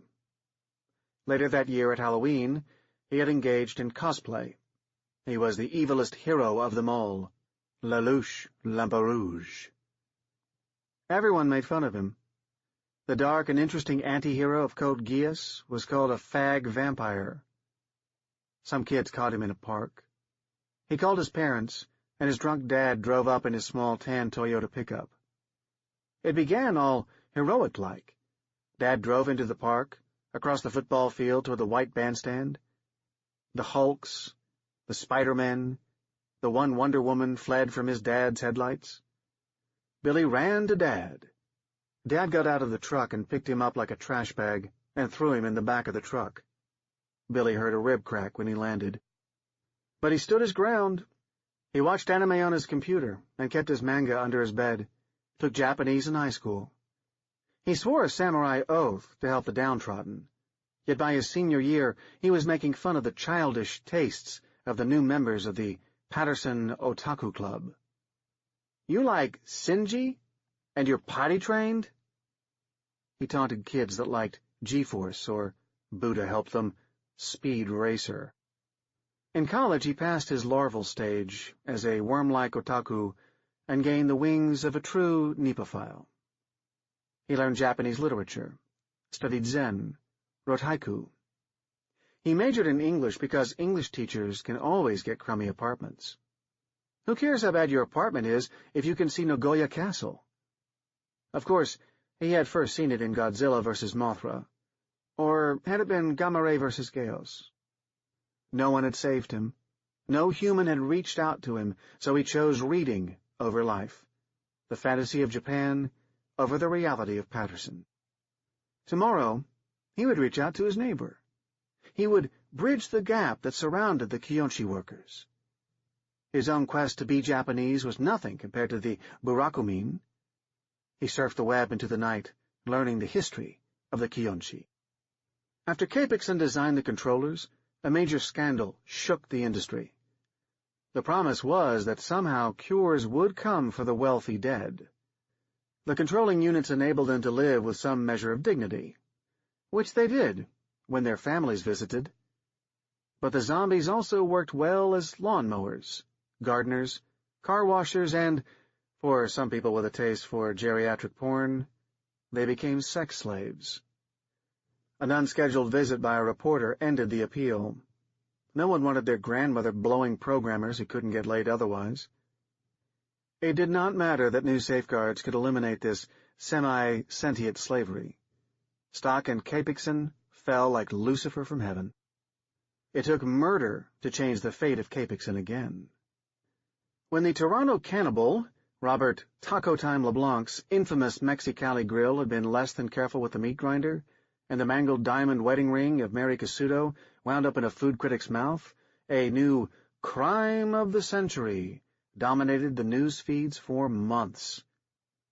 Who can forget the angry, crying Robert Casuto begging the white-wigged judge to sentence LeBlanc to zombie status? Owning a slave became a statement that one stood for justice, liberty, and the Canadian way. Humanity's age-old fascination with slavery remanifested. At first, zombiehood was reserved for the worst offenders. But the status symbol of owning a former human being as a slave began filling the news feeds. Every star, every pop singer had a zombie in tow. The Electric Luddites had an entire zombie road crew with their neon orange logo tattooed on their pasty faces. Soon, there weren't enough criminals to meet the demand. But people still died. What if you elected to be infected? What if you could pay off your huge hospital bills and debts, put grandchildren through college? Humans have always made great sacrifices for their families. The peace of mind that came by selling your body into thraldom was immense. Poor families dreading the cost of Granddad's funeral now had a marketable resource. It was a great deal. The living would collect a huge fee for their loved one's attempt to become infected. 90% of the time, the infection didn't occur. For the 10% who made the transition, it meant no more pain. At least, this was what was believed. And even more money. The sale of one walking zombie paid more than most average humans made in a year. Japan led the world in Kiyonshi manufacture. Very few countries opposed the zombies. The Islamic world held out, as did the United States, which had always been based on flesh worship. From an American point of view, zombies were as bad as abortion, euthanasia, and stem cell research. Billy biked to school the next morning. There was a hint of frost in the air, but warmth in his heart. This was the day he would become a man. He would undo the bullying that had haunted his childhood. This was his day to pay Japan back. When the technician arrived with the Kiyonshi following along, Billy almost ran from his class to meet him. The technician regarded him dully. Billy offered to take him to lunch. With obvious regret, the technician accepted. It was awful. Over the sweet chicken wings, Billy ran through every cliché that American public education had given him about diversity, the brotherhood of mankind, the humanness of us all. The technician nodded absently. Billy began to get it. The man did not want Billy's approval or acceptance. If he had wanted the acceptance of foreigners, he could have moved to the United States or Brazil. He wanted to be Japanese. His father's generation had seen the prejudice against the Burakumin almost vanish. But Billy couldn't reach out to the technician any more than a white child could have to his black friend in the American South in the bad old days. No one is welcomed by someone who stoops to shake his hand. Toward the end of the meal, as each was eating his red bean jelly tofu ice cream, Billy tried talking about the Kyonshi. Do you think they remember their former lives? The upper sections of their brains are gone. I doubt they remember anything. But they could remember. Perhaps. That is why my family is hated. Imagine if you were trapping the soul of someone's relative for generations. Kyonshi have great vitality. Once the virus is in place, the body has immunity to almost all diseases. Even if the Kyonshi has a cut, it does not become infected. With care, their useful workspan could be 60 or 70 years. The Kyonshi at my school. I assume he was American. I would have no idea. Did you guess he was American because all of you people look alike? The technician smiled at his own joke. Who sold his body? Billy asked. He may have been dying without heirs. Sometimes a foreigner passes away, and the state steps in to administer the virus before he or she dies. If heirs show up later, the Kyonshi passes to them. Lunch ended. Billy went back to school. For some weeks, he would greet the technician or his wife in the hallway. Then, he learned to look away. He bought a new zazen program that administered electric shocks when the novice nodded off. He briefly dated a Japanese-American woman. Spring came. Cherry trees blossomed. Billy wandered slowly through his life in love with all he saw, a cousin of Tantalus. He saw the world he wanted, but could not touch it, more or less. Then, without drama, he overslept a few minutes one day. He rushed to get ready and slipped in the shower. He lay paralyzed with the warm water rushing over him. His overuse of water triggered an alarm system. The building superintendent found him, shut off the shower, and medical robotos took his pruny body to the hospital. There were shocks and heart massage and stimulants shot into his bloodstream. A Catholic priest read him his last rites. Billy could hear, but not move, not blink. He heard the saws biting into his skull. Days, weeks, months later, he came to. His eyesight was much better. He saw the toilets he cleaned, the halls he swept, the walls he repainted every 7 years. He saw his neighbor, who had strangely grown old.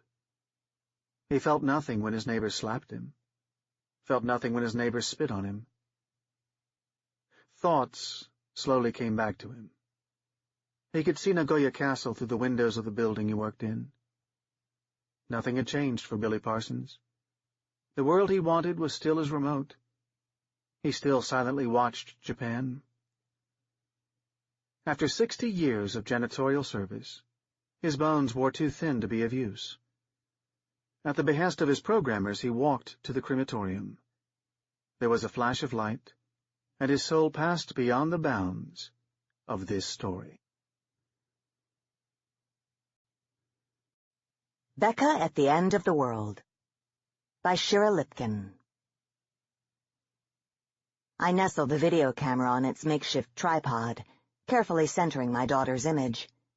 She tucks her hair behind her ear and gives a strained smile. She is 16, and that hair is long and golden-kissed light brown and straight. She has the gangly grace only teenagers have, that sleek gazelle form. She is wearing khaki shorts and a striped tank top, and the bite mark on her arm is already putrefying. She has about an hour, we think. And I have about an hour on this camera, an obsolete flip mini. I guess all cameras are obsolete now. I don't know if I'll ever have a device on which to play this, but she wants to do it. And right now, Becca gets anything she wants. Ice cream or a visit to the zoo, a stolen car or a cliff dive. For the next hour, Becca gets anything and everything she wants. She crosses her legs and leans forward. Her hair falls over the wound, and she winces. Does it hurt? I ask. I'm not in the frame. This video is only her. A little. It's not a sharp pain anymore. It's a dull ache. Mom, when I'm ready, I'll tell you. And you have to... I know. I have the camera in one hand and the gun in the other. And when my daughter turns, I need to put a bullet in her brain. We are in an abandoned preschool. It was closed when the dead rose, so there's no gore here. It's eerie in its silence. There should be children here. There should be cacophony. Becca smiles. Remember my old preschool? I was just thinking about it. So much screaming all the time. Well, so much screaming all the time everywhere now. Oh, Becca, you know what I know. She looks down. When she looks back up, her eyes are bright. She addresses the camera. So, hi. My name is Becca Martin. I've been bitten by a damn zombie. My mom is going to be taping this because we don't know if anyone has any data on what happens exactly and, like, mental changes. And also, I just want to talk. I'm 16. I'm going to die in probably about an hour, maybe less. And if anyone survives this, I guess I just want you to know that I existed. She lifts a stack of wooden beads on the tangled wire maze and lets them clack down. Clack, clack, clack. Do I have to give the history of the outbreak or anything? Anyone who gets this is already going to know all that stuff, right? Right. You don't have to go into that. Okay. So, you already know that we have zombies now? This is day 5. And everyone, like every party I've ever been to, we were joking about zombie apocalypse survival plans. And I think all of those people who had plans, I think they're all dead now. I think all the plans were good for if we knew it was coming, that we could see the news on Twitter and armor up and head for secure locations. But that's not the way it happened. We weren't all together, and we didn't have time to call each other. It was just happening. My parents and I were leaving the movie theater, and Mom, that was a dumb last movie of my entire life. It sucked. I'm sorry. Some romantic comedy I'd already forgotten, with some famous blonde. And so my dad made a sound, and I turned around, and someone was biting him. Her hand flies to her mouth, and she looks down again, hair covering her face. Sweetie, Becca, don't. You don't have to do this. She shook her head violently, and Mom grabbed me and we ran, because Mom could tell right away that everything was really wrong. It had been the hardest thing I'd ever done, leaving Dan. But in the instant I'd been turning to see him, I'd seen others, other dead things on the street, other people going down. And something in me had quietly said, this is it. And I knew I couldn't save him. I knew he was already gone. And I had to help Becca. And we got home and secured the house, and I don't want to talk about this part. You don't have to. She looks up, eyes huge. I don't want to die. Oh, God. Becca. I pull her into my arms, and she falls apart. Huge, gasping, gulping sobs, and I fall apart along with her. I don't have to be strong for her this time. Not now. This is slow. This is so slow. This is agonizing. But I cannot kill my daughter. Not when she is still my daughter. Even though the gray is creeping up to her shoulder, down to her wrist. Even though she has begun to reek. She pulls back eventually, and in a wavering voice, she just talks. About summer camps and school, best friends and crushes. Becca is my only child. I was young when I had her, and so we have always been friends, parent and child first, but friends second. These are old stories with endings we all know. punchlines that we say in unison. She plays with the wooden beads as she talks, constant punctuation, clack, clack, clack. The room is dusk, dark with primary colors beaming out of the gloom. It's quiet and wrong. Everything is wrong. Everything now will always be wrong.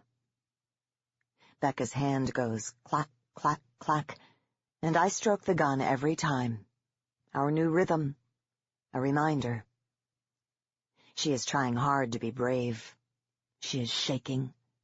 Clack, clack, clack, plink, as one of her fingernails detaches. She looks at her hand and looks at me. "Mommy," she whispers. I know. I take a deep, shuddery breath. "Do you want to keep talking?" "Yeah." Her hands are shaking, and the clack-clack-clacks become more irregular. I am watching her, and something is rending my heart, my guts.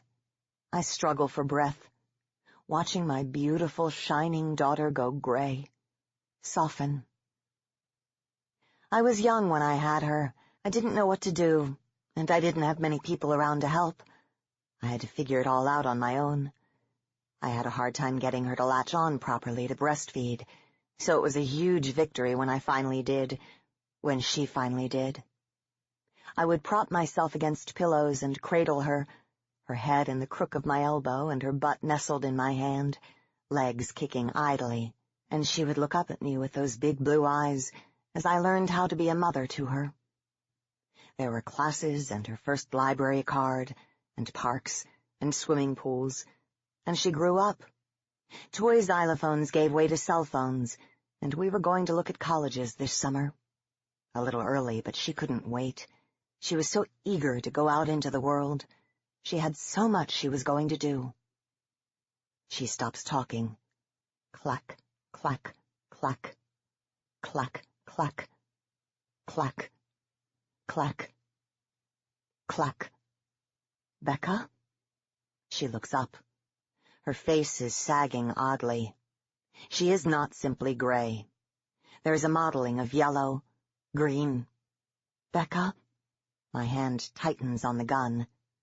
"Mommy," her voice cracks. "You should do it now." I carefully turn off the camera and set it aside without releasing the gun or taking my eyes off her. "Not yet, honey. No, Mommy. It's time. But you're still there."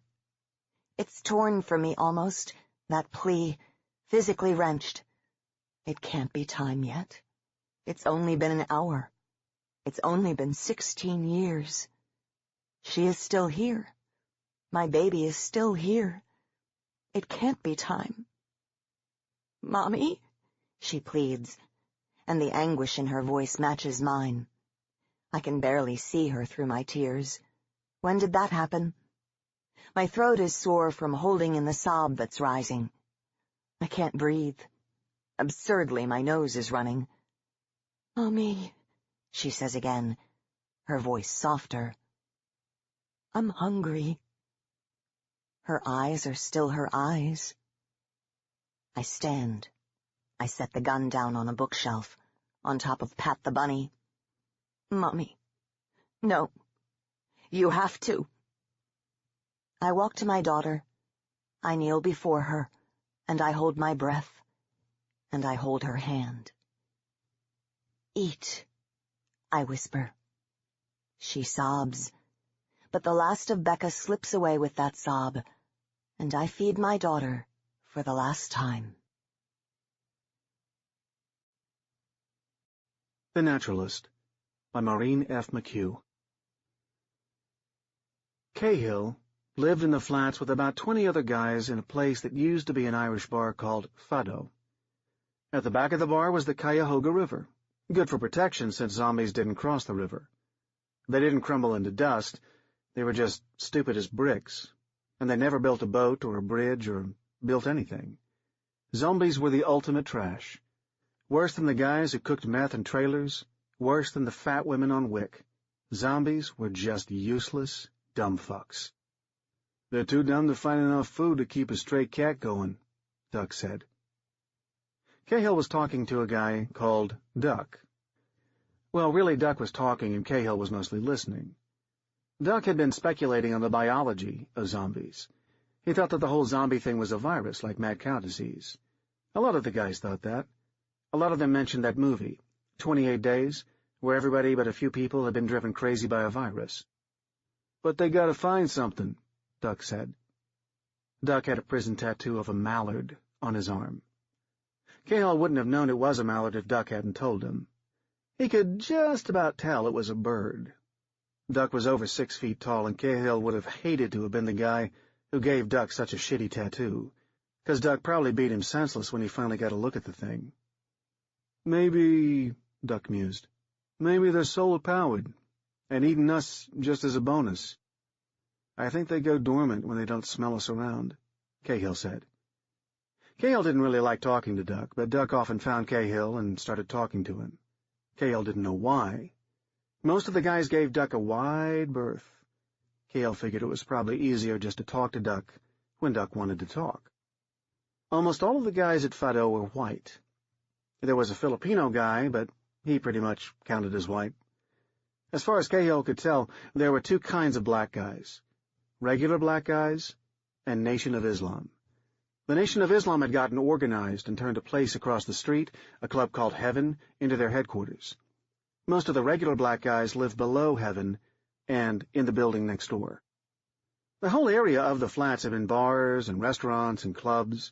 Now it was a kind of compound with a wall of rubbish and dead cars forming a perimeter. Duck said that during the winter they had regular patrols organized by Whitaker and the Nation. Cold as shit standing behind a junked car on its side, watching for zombies.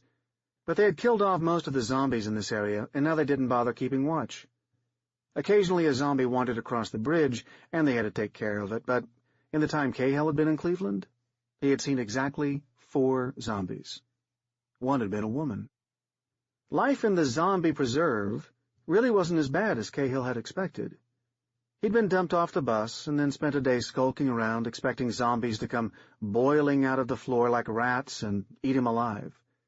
He'd heard that the life expectancy of a guy in a preserve was something like 2.5 days. But he'd only been here about a day and a half when he found a cache of liquor in the trunk of a car, and then some guys scavenging. He'd shown them where the liquor was, and they'd taken him back to the flats. Whitaker was a white guy who was sort of in charge. He'd made a big speech about how they were all more free here in the preserve than they'd ever been in a society that had no place for them, about how there used to be spaces for men with big appetites, like the Wild West and Alaska, and how that was all gone now, but they were making a great space for themselves here in Cleveland, where they could live true to their own nature. Cahill didn't think it was so great, and glancing around he was pretty sure he wasn't the only one who wouldn't chuck the whole thing for a chance to sit and watch the Sox on TV. Bullshitting was what the Whitakers of the world did. It was part of running other people's lives.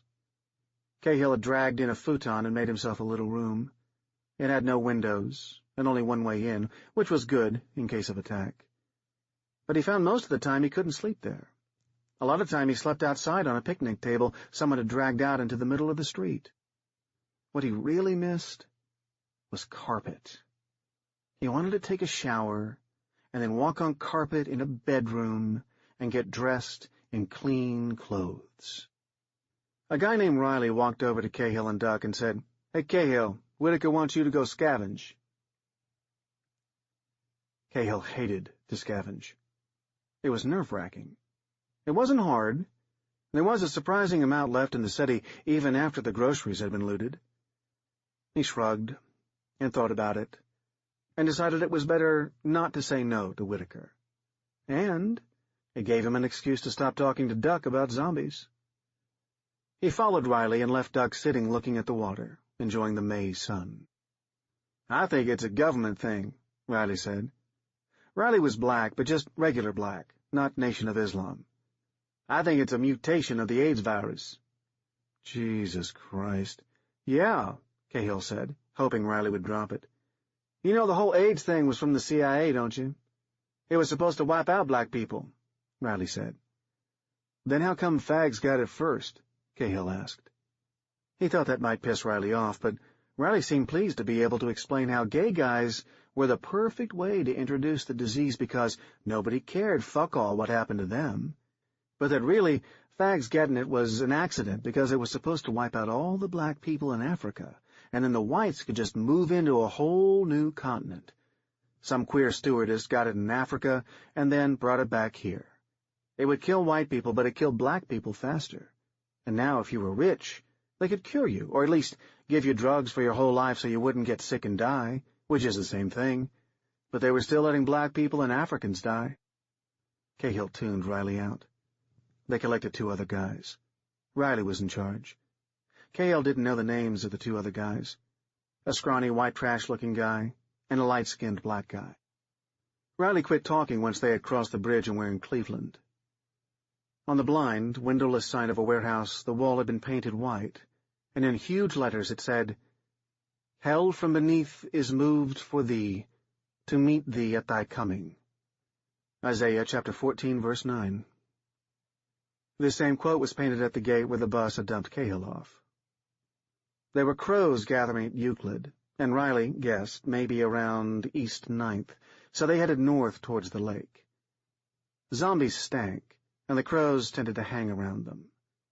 Behind them, the burned ruins of the Renaissance Hotel were still black and wet from the rain a couple of days ago.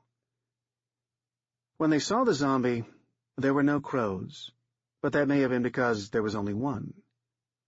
Crows often meant a number of zombies. The zombie fixed on them, turning her face towards them despite the black whiteness of her eyes. She was black, and her hair had once been in cornrows, though now half of it was loose and tangled. They all stopped and stood stock still. No one knew how zombies saw people. Maybe infrared like pit vipers, maybe smell. Cahill couldn't tell from this far if she was sniffing, or listening, or maybe even tasting the air. Taste was one of the most primitive senses. Primitive as smell. Smelling with the tongue. She went from standing there to loping towards them. That was one of the things about zombies. They didn't lean. They didn't anticipate. One minute they were standing there, the next minute they were running towards you. They didn't lead with their eyes or their chins. They were never surprised. They just were, as inexorable as rain. She didn't look as she ran, even though she was running through debris and rubble, placing her feet and sometimes barely leaping. "Fuck," someone said. "Pipes! Who's got pipes?" Riley shouted. They all had pipes, and they all got them ready. Cahill wished he had a gun, but Whitaker confiscated guns. Hell, he wished he had an MK-19, a grenade launcher, and a Humvee, and some support, maybe with mortars while he was at it. Then she was on them, and they were all swinging like mad because if she got her teeth into any of them, it was all over for that guy. The best thing to do was to keep up a goddamn flurry of swinging pipes so she couldn't get to anyone. Cahill hit other pipe mostly, the impact clanging through his wrist bones, but sometimes when he hit the zombie he felt the melon funk. She made no noise, no moaning, no hissing, no movie zombie noises, but even as they crushed her head and knocked her down, her eye socket gone soft and one eye a loose silken white sack, she kept moving and reaching. She didn't try to grab the pipes. She just reached for them until they pounded her into broken bits. She stank like old meat. No blood, which was strangely creepy. Cahill knew from experience that people had a lot more blood in them than you ever would have thought based on TV shows. Blood and more blood, but this zombie didn't seem to have any blood. Finally Riley yelled, "Get back! Get back!" And they all stepped back. All the bones in her arms and legs were broken, and her head was smashed to nothing. It was hard to tell she had ever looked like a person. The torso hitched its hips, raising its belly, trying to inchworm towards them, its broken limbs moving and shuddering like a seizure. Riley shook his head and then said to them, "Anybody got any marks? Everybody strip." Everybody stood there for a moment, ignoring him, watching the thing on the broken sidewalk. Riley snarled, "I says strip, motherfuckers, or nobody goes back to the compound." "Fuck," one of the guys said. But they all did, and, balls shriveled in the spring cold, paired off and checked each other for marks. When they each announced the other was clear, They all put their clothes back on and piled rubble on top of the twitching thing until they'd made a mound, while Riley kept an eye out for any others. After that, everyone was pretty tense. They broke into an apartment complex above a storefront. The storefront had been looted, and the windows looked empty as the socket of a pulled tooth, but the door to the apartments above was still locked, which meant that they might find stuff untouched. Cahill wondered, if zombies did go dormant without food, what if someone had gotten bit and went back to this place, to their apartment? Could they be waiting for someone to enter the dark foyer? For the warmth and smell and the low, steady, big drum beat of the human heart to bring them back? They went up the dark stairwell and busted open the door of the first apartment. It smelled closed, cold, dank. The furniture looked like it had been furnished from the curb, but it had a huge honkin' television, which said everything about the guy who lived there. They ignored the TV. What they were looking for was canned goods. Chef Boyardee, cans of beef stew, beer. They all headed for the kitchen, and guys started flipping open cabinets. Then, like a dumb shit, Cahill opened the refrigerator door. Even as he did it, he thought, dumbass. The refrigerator had been full of food, and then had sat, sealed, and without power, while that food all rotted into a seething, shit-stinking mess. The smell was like a bomb. The inside was greenish-black. "Fuck," someone said, and then they all got out of the kitchen. Cahill opened a window and stepped out onto the fire escape. It was closest, and everyone else was headed out into the living room, where someone would probably take a swing at him for being an asshole. The fire escape was in an alley, and he figured that he could probably get to the street and meet them in front, although he wasn't exactly sure how fire escapes worked. Instead, he froze. Below him, in the alley, there was one of those big dumpsters, painted green. The top was off the dumpster, and inside it, curled up, was a zombie. Because it was curled up, he couldn't tell much about it, whether it was male or female, black or white. It looked small, and it was wearing a striped shirt. The weird thing was that the entire inside of the dumpster had been covered by aluminum foil. There wasn't any sun yet in the alley, but the dumpster was still a dull and crinkly mirror. As best he could tell, every bit was covered. What the fuck was that about? He waited for the zombie to sense him and raise its sightless face, but it didn't move. It was in one corner, like a gerbil or something in an aquarium. And all that freaking tinfoil. Had it gone into apartments and searched for aluminum foil? What for? To trap sunlight? Maybe Duck was right. They were solar-powered. Or maybe just liked shiny stuff. The window had been hard to open, and it had been loud. He could still smell the reek of the kitchen. The sound and the stink should have alerted the zombie. Maybe it was dead, whatever that meant to a zombie. He heard a distant whoomp, and then a couple more, with a dull rumble of explosion. It sounded like an airstrike. The zombie stirred a little, not even raising its head, more like an animal disturbed in its sleep. The hair was standing up on the back of Cahill's neck. From the zombie or the airstrike, he couldn't tell. He didn't hear helicopters. He didn't hear anything. He stamped on the metal fire escape. It rang, dully. The zombie didn't move. He went back inside, through the kitchen, in the now empty apartment, down the dark stairwell. The other guys were standing around in the street, talking about the sounds they'd heard. Cahill didn't say anything. Didn't say they were probably Hellfire missiles, although they sure as hell sounded like them. And he didn't say there was a zombie in the alley.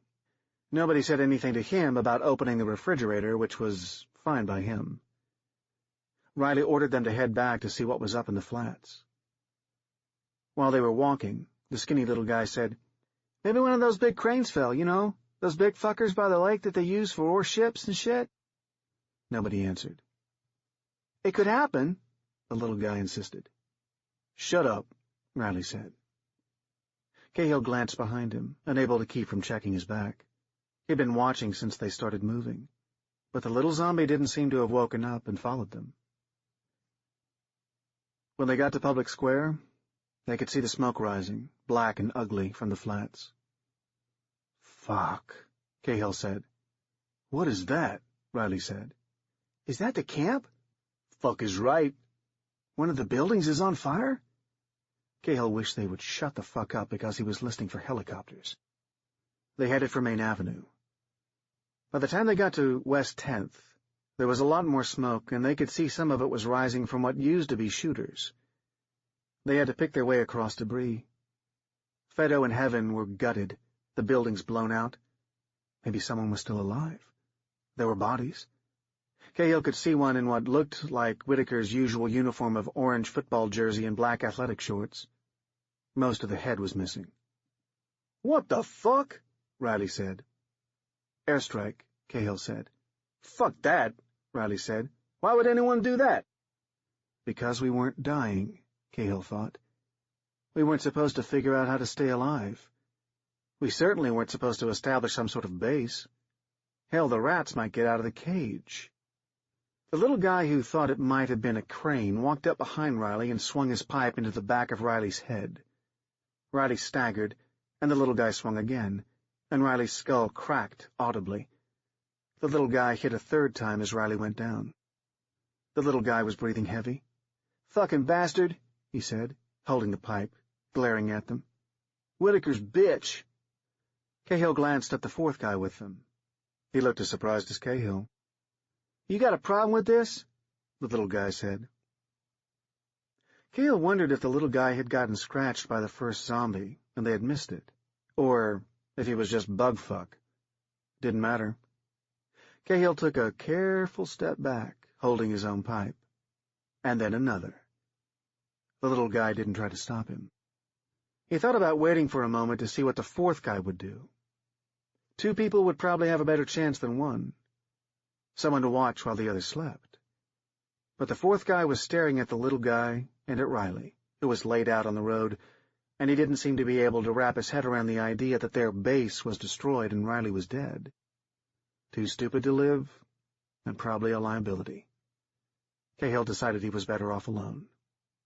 Besides, Cahill had never really liked other people much anyway.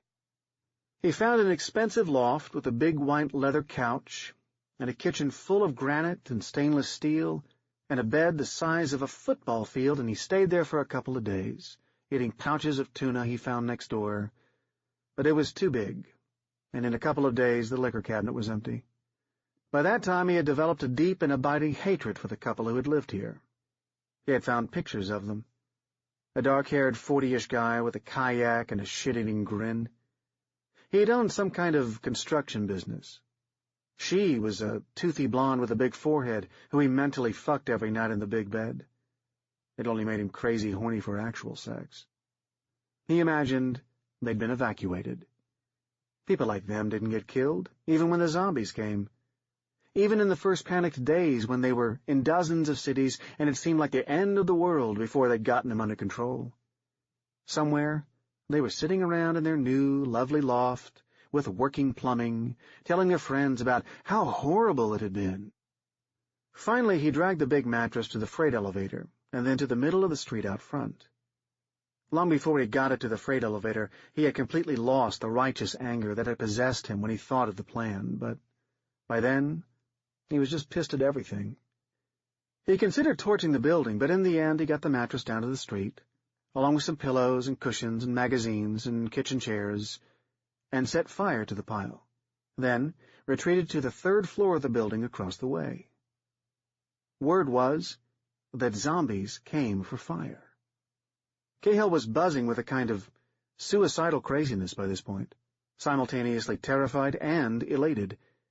He settled in with a bottle of cranberry vodka, the last of the liquor from the loft, and a fancy martini glass, and waited. The vodka was not as awful as it sounded. The fire burned, almost transparent at first, and then orange and smoky. After an hour he was bored and antsy. He jacked off with the picture of the toothy blonde. He drank more of the cranberry vodka. He glanced down at the fire, and they were there. There were 3 of them. One standing by a light pole at the end of the street, one standing in the middle of the street, one almost directly below him. He grabbed his length of pipe and the baseball bat he'd found. He had been looking for a gun, but hadn't found one. He wasn't sure that a gun would make much difference anyway.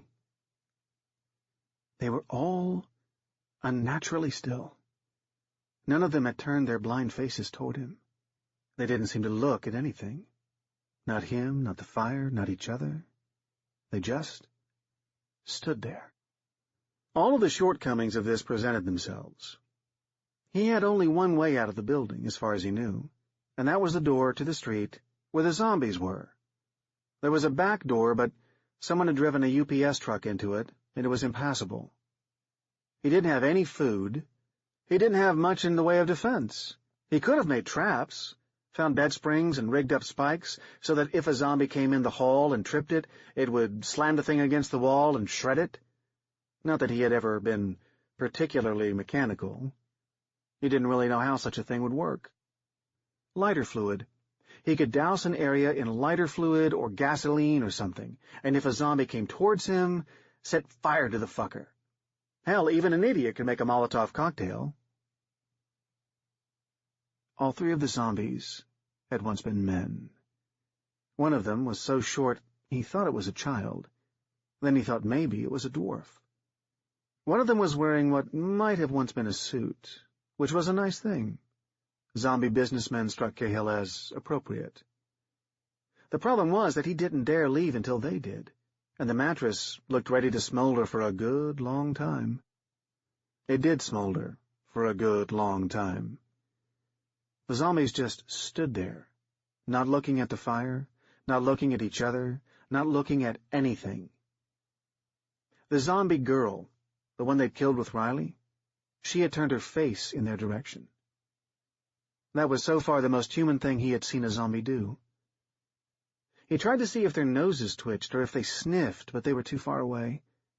He added binoculars to his mental list of shit he hoped to find. Eventually he went and explored some of the building he was in. It was offices, and the candy machine had been turned over and emptied. He was worried when he prowled the darkened halls that the zombies had somehow sensed him, so he could only bring himself to explore for a few minutes at a time before he went back to his original window and checked. But they were just standing there. When it got dark, he wondered if they would lie down, maybe sleep like the one in the dumpster. But they didn't. The night was horrible. There was no light in the city, of course. The street was dark enough that he couldn't see the short zombie. Where it was standing was a shadow, and a pretty much impenetrable one. The smoldering fire cast no real light at all. It was just an ashen heap that sometimes glowed red when a breeze picked up. Cahill nodded off and jerked awake, counting the zombies, wondering if the little one had moved in on him. If the short ones sensed him, wouldn't they all sense him? Didn't the fact that two of them were still there mean that it was still there too? It was hard to make out any of them, and sometimes he thought maybe they had all moved. At dawn, they were all three still there. All three, still standing. Crows had gathered on the edge of the roof of a building down the street, probably drawn by the smell. It sucked. They stood there for that whole day, the night, and part of the next day before one of them turned and loped away, smooth as glass. The other two stood there for a while longer. An hour? He had no sense of time anymore. Then they moved off at the same time, not exactly together, but apparently triggered by some strange signal. He watched them lope off. He made himself count slowly to 1,000. Then he did it again. Then, finally, he left the building. For days the city was alive with zombies for him, although he didn't see any. He saw crows and avoided wherever he saw them. He headed for the lake and found a place not far from the flats, an apartment over shops with windows that opened. It wasn't near as swanky as the loft. He rigged up an alarm system that involved a bunch of thread crossing the open doorway to the stairwell and a bunch of wind chimes. Anything hit the thread, and it would release the wind chimes, which would fall and make enough noise to wake the fucking dead. For the first time since he left the loft, he slept that night. The next day he sat at the little kitchen table by the open window and wrote down everything he knew about zombies. 1. They stink. 2. They can sense people. 3. They didn't sense me because I was up above them. They couldn't smell me. They couldn't see me. 4.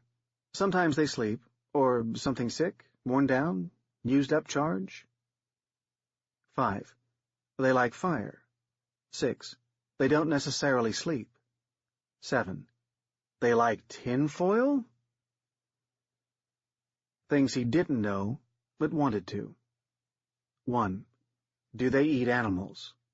2. How do they sense people? 3. How many are there? And 4. Do they eventually die, fall apart, use up their energy? It was somehow satisfying to have a list. He decided to check out the zombie he had seen in the dumpster. He had a backpack now, with water, a couple of cans of Campbell's chunky soups, including his favorite, chicken and sausage gumbo, because if he got stuck somewhere like the last time, he figured he'd need something to look forward to. A tub of Duncan Hines creamy home-style chocolate buttercream frosting for dessert, a can opener, a flashlight with batteries that worked, and his prize find, binoculars. Besides his length of pipe, he carried a Molotov cocktail, a wine bottle 3/4 filled with gasoline mixed with sugar, corked, with a gasoline-soaked rag rubber-banded to the top and covered with a sandwich bag so it wouldn't dry out. He thought about cars as he walked. The trip he was making would take him an hour, and it would have been 5 minutes in a car. People in cars had no fucking appreciation for how big places were. Nobody would be fat if there weren't any cars. Far down the street, someone came out of a looted store carrying a cardboard box. Cahill stopped, and then dropped behind a pile of debris from a sandwich shop. If it was a zombie, he wasn't sure hiding would make any difference, and he pulled his lighter out of his pocket, ready to throw the bottle. But it wasn't a zombie. Zombies, as far as he knew, didn't carry boxes of loot around. The guy with the box must have seen Cahill moving because he dropped the box and ran. Cahill occasionally saw other convicts, but he avoided them, and so far they avoided him. There was one dude who Cahill was pretty sure lived somewhere around the wreckage of the Renaissance Hotel. He didn't seem to want any company either. Cahill followed to where this new guy had disappeared around a corner. The guy was watching, and when he saw Cahill, he jogged away, watching over his shoulder to see if Cahill would follow. Cahill stood until the guy had turned the corner. By the time Cahill got to the apartment where he'd seen the zombie in the dumpster, he was pretty sure the other guy had gotten behind him and was following him. It irritated him. Dickweed. He thought about not going upstairs, but decided that since the guy wasn't in sight at the moment, it would give Cahill a chance to disappear. Besides, they hadn't actually checked out the apartment, and there might be something worth scavenging. In Cahill's months of scavenging, he had never seen a zombie in an apartment, or even any evidence of one, but he always checked carefully. The place was empty, still stinking a little of the contents of the fridge, but the smell was no worse than a lot of places, and a lot better than some. Rain had come in where he'd left the kitchen window open, warping the linoleum. He climbed out onto the fire escape and looked down. The dumpster was empty, although still lined with some tattered aluminum foil. He pulled out his binoculars and checked carefully, but he couldn't really see anything. He stood for a long time. Truthfully, he couldn't be 100% sure it was a zombie. Maybe it had been a child. Some sort of refugee? Hard to imagine any child surviving in the city. No, it had to be a zombie. He considered lighting and tossing the Molotov cocktail and seeing if the zombie came to the alley, but didn't want to wait it out in this apartment building. Something about this place made him feel vulnerable. Eventually, he rummaged through the apartment. The bedside table held neither handgun nor D batteries, two things high on his scavenger list. He went back down the dark stairwell and stopped well back from the doorway. Out in the middle of the street, in front of the building to his left, but visible from where he stood, was an offering. A box with a bottle of whiskey set on it, like some kind of perverse lemonade stand. Fucking dickweed. If the guy had found a handgun, he would be waiting in ambush. Cahill figured there was a good chance he could outlast the guy, but he hated waiting in the stairwell. There were no apartments on the first level, just a hallway between two storefronts. Cahill headed back upstairs. The apartment he'd been in before didn't look out the front of the building. The one that did was locked. Fuck. Breaking open the lock would undoubtedly make a hell of a lot of racket. He went back to the first apartment, checked one more time for the zombie, and peed in the empty toilet. He grabbed a pillow from the bed. Cahill went back downstairs and sat down on the bottom step and wedged the pillow in behind his back. He set up his bottle and his lighter beside him on the step, and his pipe on the other side, and settled in to watch. He could at least wait until dark, although it wasn't even mid-morning yet. After a while he ate his soup. The can opener sounded louder than it probably was. It was warm midday, and Cahill was drowsy warm when the guy finally, nervously, walked out to the box and picked up the whiskey. Cahill sat still in the shadow of the stairwell with his hand on his pipe. As best he could tell, he was unnoticed. The guy was a tall, skinny black man wearing a brown Cleveland football jersey and a pair of expensive-looking olive-green suit pants. Cahill looked out and watched the guy walk back up the street. After a minute, Cahill followed. When Cahill got out to the main drag, the guy was walking up Superior towards the center of downtown. Cahill took a firm hold of his pipe. "Hey," he said. His voice carried well in the silence. The guy started and whirled around. "What the fuck you want?" Cahill asked. "Bro," the man said. "Hey, were you hiding back there?" He laughed nervously and held up the bottle. "Peace offering, bro. Just looking to make some peace." "What do you want?" Cahill asked. "Just, want to talk. Talk to someone who knows the ropes, I just got here, and I don't know what the fuck is going on, bro." "This is a fucking penal colony," Cahill said. "Yeah," the guy laughed. "A fucking zombie preserve. I've been watching out for them zombies. You look like you've been here a while." Cahill hadn't bothered to shave, and last time he'd glanced in a mirror he'd looked like Charles Manson, only bearded and taller. "Lie down with your hands away from your body," Cahill said. The black guy squinted at Cahill. "You shitting me?" "How do I know you don't have a gun?" Cahill asked. "Bro, I don't got no gun. I don't got nothing but what you see." Cahill waited. "Listen, I'm just trying to be friendly," the guy said. "I swear to God I don't have anything. How do I know you're not going to do something to me? You're a freaky dude, you know that?" The guy talked for about 5 minutes, finally talking himself into lying down on his stomach with his arms out. Cahill moved fast, patting him down. The guy wasn't lying. He didn't have anything on him. "Fuck, man," the guy said. "I told you that." Once he was sure Cahill wasn't going to do anything to him, he talked even more. His name was LeJohn Watson, and his lawyer had told him there was no way they were going to drop him in the Cleveland Zombie Preserve, because the Supreme Court was going to declare it unconstitutional. His lawyer had been saying that right up until the day they put LeJohn on the bus, which was when LeJohn realized that his lawyer knew shit. LeJohn wanted to know if Cahill had seen any zombies and what they were like and how Cahill had stayed alive. Cahill found it hard to talk. He hadn't talked to anyone in weeks. Usually someone like LeJohn Watson would drive him nuts, but it was nice to let the tide of talk wash over him while they walked. He wasn't sure that he wouldn't regret it, but he took LeJohn back to his place. LeJohn admired his alarm system. "You gotta show me how to unhook it and hook it back up. Don't they see it? I mean, has one of them ever hit it?" "No," Cahill said. "I don't think they can see." There were scientists studying zombies, and sometimes there was zombie stuff on Fox News, but LeJohn said he hadn't paid much attention to all that. He really hadn't expected to need to know about zombies. In fact, he hadn't been sure at first that Cahill wasn't a zombie. Cahill opened cans of Campbell's chunky chicken and dumplings. LeJohn asked if Cahill warmed them over a fire or what. Cahill handed him a can and a spoon. LeJohn wolfed down the soup.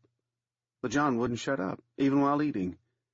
He told Cahill how he'd looked in a bunch of shops, but most of them had been pretty thoroughly looted. He'd looked in an apartment, but the only thing on the shelves in a can was tomato paste and evaporated milk, although now that he thought about it, maybe he could have made some sort of tomato soup or something. He hadn't slept in the 2 days he'd been here, and he was going crazy, and it was a great fucking thing to have found somebody who could show him the ropes. LeJohn was from Cincinnati. Did Cahill know anybody from Cincinnati? Where had Cahill been doing time? Auburn. LeJohn didn't know anybody at Auburn. Wasn't that New York? LeJohn had been at Lebanon Correctional. Cahill was a nice dude, if quiet. Who else was around, and was there anyone LeJohn could score from? Cahill said he didn't know. What did people use for money here, anyway? I've been thinking, LeJohn said, about the zombies. I think it's pollution that's mutating them like the Teenage Mutant Ninja Turtles. Cahill decided it had been a mistake to bring LeJohn. He picked up the bottle of whiskey and opened it. He didn't usually use glasses, but got 2 out of the cupboard and poured them each some whiskey. LeJohn apologized. I don't usually talk this much, he said.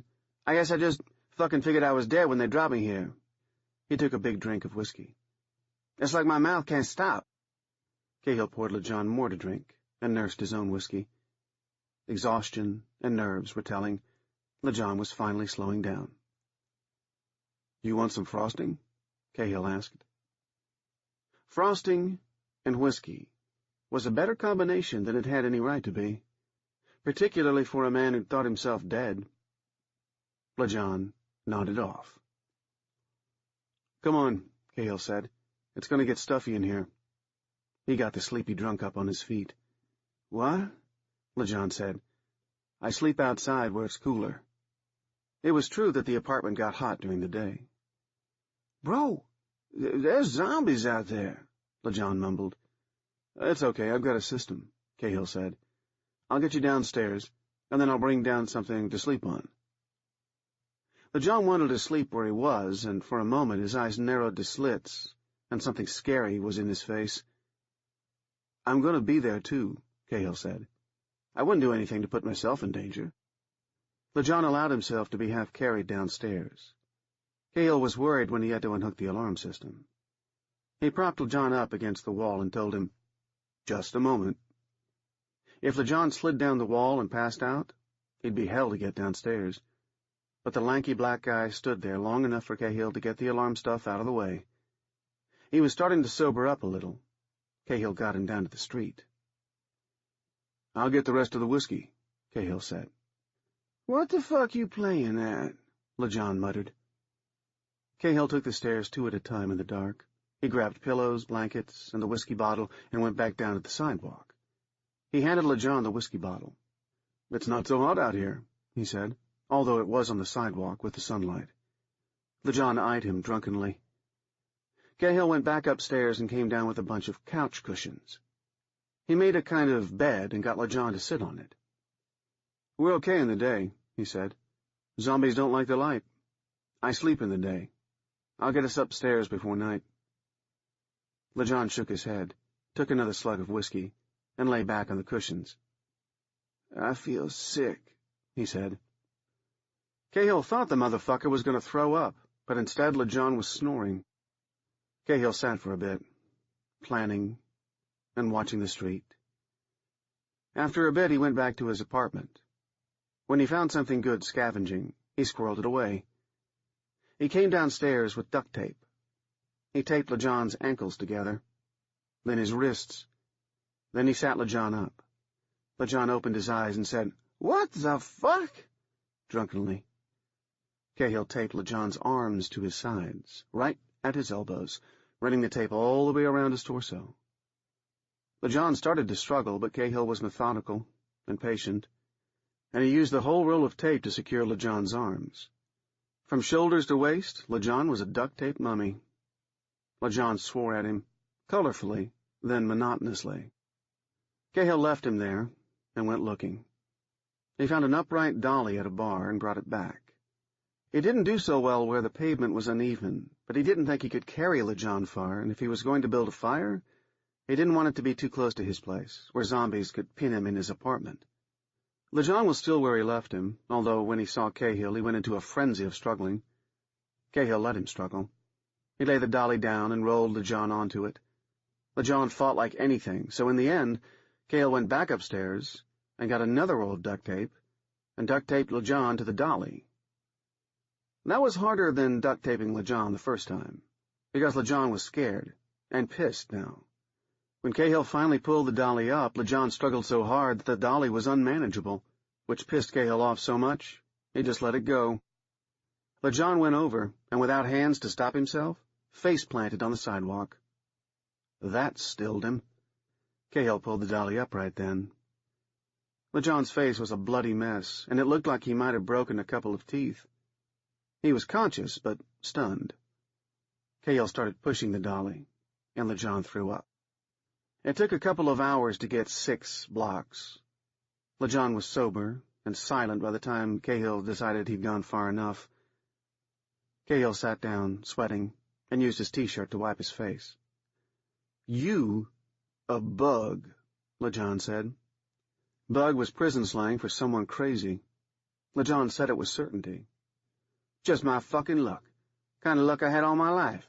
I found one guy alive in this fucking place, and he a bug," LeJohn spat. "What are you going to do to me?" Cahill was so tired of LeJohn that he considered going back to his place and leaving LeJohn here. Instead, he found a door and pried it open with a tire iron. It had been an office building, and the second floor was frosted with glass. He had a hell of a time finding a set of service stairs that opened from the outside on the first floor. He found some chairs and dragged them downstairs. Then he emptied file cabinets, piling the papers around the chairs. LeJohn watched him, getting more anxious. When it looked like he'd get a decent fire going, he put LeJohn next to it. The blood had dried on LeJohn's face, and he'd bruised up a bit. It was evening. Cahill set fire to the papers and stood, waiting for them to catch. Burnt paper drifted up, raised by the fire. LeJohn squinted at the fire, then at Cahill. "You gonna burn me?" Cahill went in the building and settled upstairs where he could watch. LeJohn must have figured out that Cahill wasn't going to burn him. Then he began to worry about zombies. Cahill watched him start twisting around, trying to look around.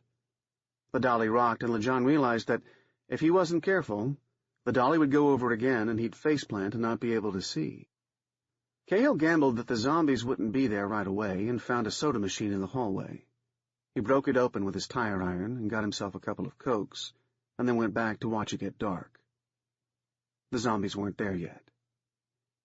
He opened a warm Coke and settled in a desk chair from one of the offices, much more comfortable than the cubicle chairs.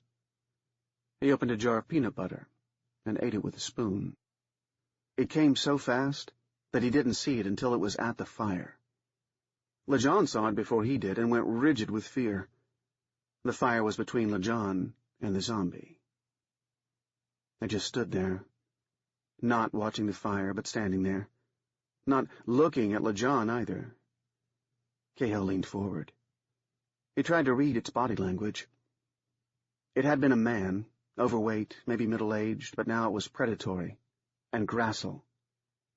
It didn't seem to do any normal things. It was moving, and it stopped. Once stopped, it was still. An object rather than an animal. Like the ones that had come to the mattress fire, it didn't seem to need to shift its weight. After a few minutes, another one came from the same direction and stopped, looking at the fire. It had once been a man, too. It still wore glasses. Would there be a third? Did they come in threes? Cahill imagined a zombie family, little triplets of zombies, all apparently oblivious of each other. Maybe the zombie he'd seen was still in the zombie den. He had never figured out where the zombies stayed. LeJohn was still and silent with terror, but the zombies didn't seem to know or care that he was there. They just stood, slightly askew and indifferent. Was it the fire? Would they notice LeJohn when the fire died down? Then there was a third one, but it came from the other side of the fire, the same side LeJohn was on, so there was no fire between it and LeJohn. Cahill saw it before LeJohn did, and from its directed lope he was sure it was aware of LeJohn. LeJohn saw it just before it got to him. His mouth opened wide, and it was on him, hands and teeth, LeJohn was clearly screaming, although behind the glass of the office building, Cahill couldn't hear him. Cahill was watching the other zombies. They didn't react to the noise at all. Even when there was blood all over, they didn't seem to sense anything. Cahill reflected, not for the first time, that it actually took people a lot longer to die than it did on television or in the movies. He noted that the one that had mauled and eventually killed LeJohn did not seem to prefer brains. Sometime in the night, the fire died down enough that the zombies on the wrong side of the fire seemed to sense the body of LeJohn, and in an instant they were feeding. The first one, apparently sated, just stood indifferent. Two more showed up in the hours before dawn and fed in the dim red of the embers of the fire. When they finally left, almost 2 days later, there was nothing but broken bones and scattered teeth. Cahill lay low for a while after that, feeling exhausted. It was hot during the day, and the empty city baked, but after a few days he went out and found another perch and lit another fire. 4 zombies came to that fire, despite the fact that it was smaller than his first 2. They had all been women. He still had his picture of the toothy blonde from the loft, and after masturbating he looked out at the zombie women, blank white eyes and indifferent bodies, and wondered if the toothy blonde had been evacuated or if she might show up at one of his fires. None of the women at the fire appeared to be her, although it wasn't always easy to tell. One was clearly wearing the remnants of office clothes, but the other 3 were blue jean types, and all 4 had such rats' nests of hair that he wasn't sure if their hair was short or long. A couple of times he encountered zombies while scavenging. Both times his Molotov cocktails worked, catching fire. He didn't set the zombies on fire, he just threw the bottle so that the fire was between him and the zombie. He watched them stop. Then he backed away, fast. He set up another blind in an apartment, and over the course of a week built a scaffolding in a kind of block-and-tackle arrangement. Then he started hanging around where the bus dropped people off, far enough back that the guys patrolling the gate didn't start shooting or something. He'd scoured up some bottles of water and used them to shave and clean up a bit. When they dropped a new guy off, Cahill trailed him for half a day, and then called out and introduced himself. The new guy was an Aryan Nation asshole named Jordan Schmidt-Zinsky, who was distrustful, but willing to be led back to Cahill's blind. He wouldn't get drunk, though, and in the end Cahill had to brain him with a pipe. Still, it was easier to tape up the unconscious Schmidt-Zinsky than it had been the conscious LeJohn. Cahill hoisted him into the air, put a chair underneath him so the zombie could reach him, and then set the fire. Zombies did not look up. Schmidt-Zinsky dangled above the zombies for 2 whole days. Sometime in there he died. They left without ever noticing him. Cahill cut him down and lit another fire, and discovered that zombies were willing to eat the dead, although they had to practically fall over the body to find it. Cahill changed his rig so he could lower the bait. The third guy was almost Cahill's undoing. Cahill let him wander for 2 days in the early autumn chill before appearing and offering to help. This guy, a black city kid from Nashville who for some reason wouldn't say his name, evidently didn't like the scaffolding outside. He wouldn't take any of Cahill's whiskey, and when Cahill pretended to sleep, the guy made the first move. Cahill was lucky not to get killed, managing again to brain the guy with his pipe. But it was worth it, because when he suspended the guy and lit the fire, one of the 4 zombies that showed up was the skinny guy who'd killed Riley back the day the airstrike had wiped out the camp. He was wide-eyed like the other zombies, but still recognizable. It made Cahill feel even more that the toothy blonde might be out there, unlikely as that actually was. Cahill watched for a couple of hours before he lowered Nashville. The semi-conscious Nashville started thrashing and making weird coughing and choking noises as soon as Cahill pulled on the rope, but the zombies were oblivious. Cahill was gratified to see that once the semi-conscious Nashville got about so his shoes were about 4 feet above the ground, 3 of 4 zombies around the fire, the ones for whom the fire was not between them and Nashville, turned as one and swarmed up the chair. He was a little nervous that they would look up. He had a whole plan for how he would get out of the building, but he didn't have to use it.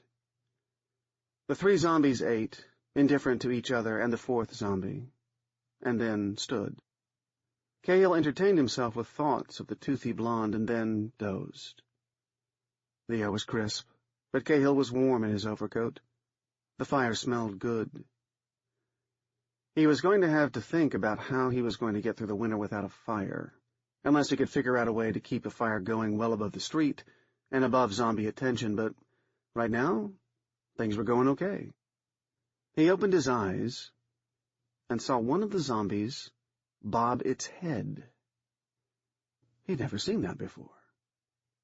Jesus, did that mean it was aware? That it might come upstairs?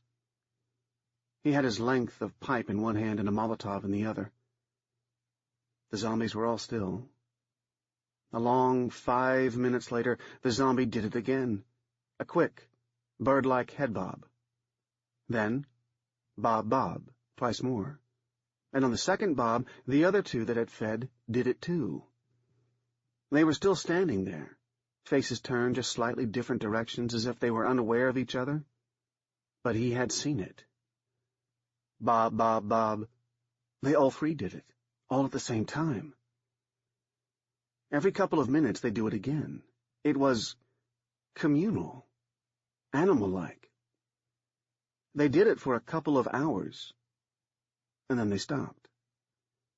The one on the other side of the fire never did it at all. The fire burned low enough that the fourth one came over and worked on the remnants of the corpse, and the first three just stood there.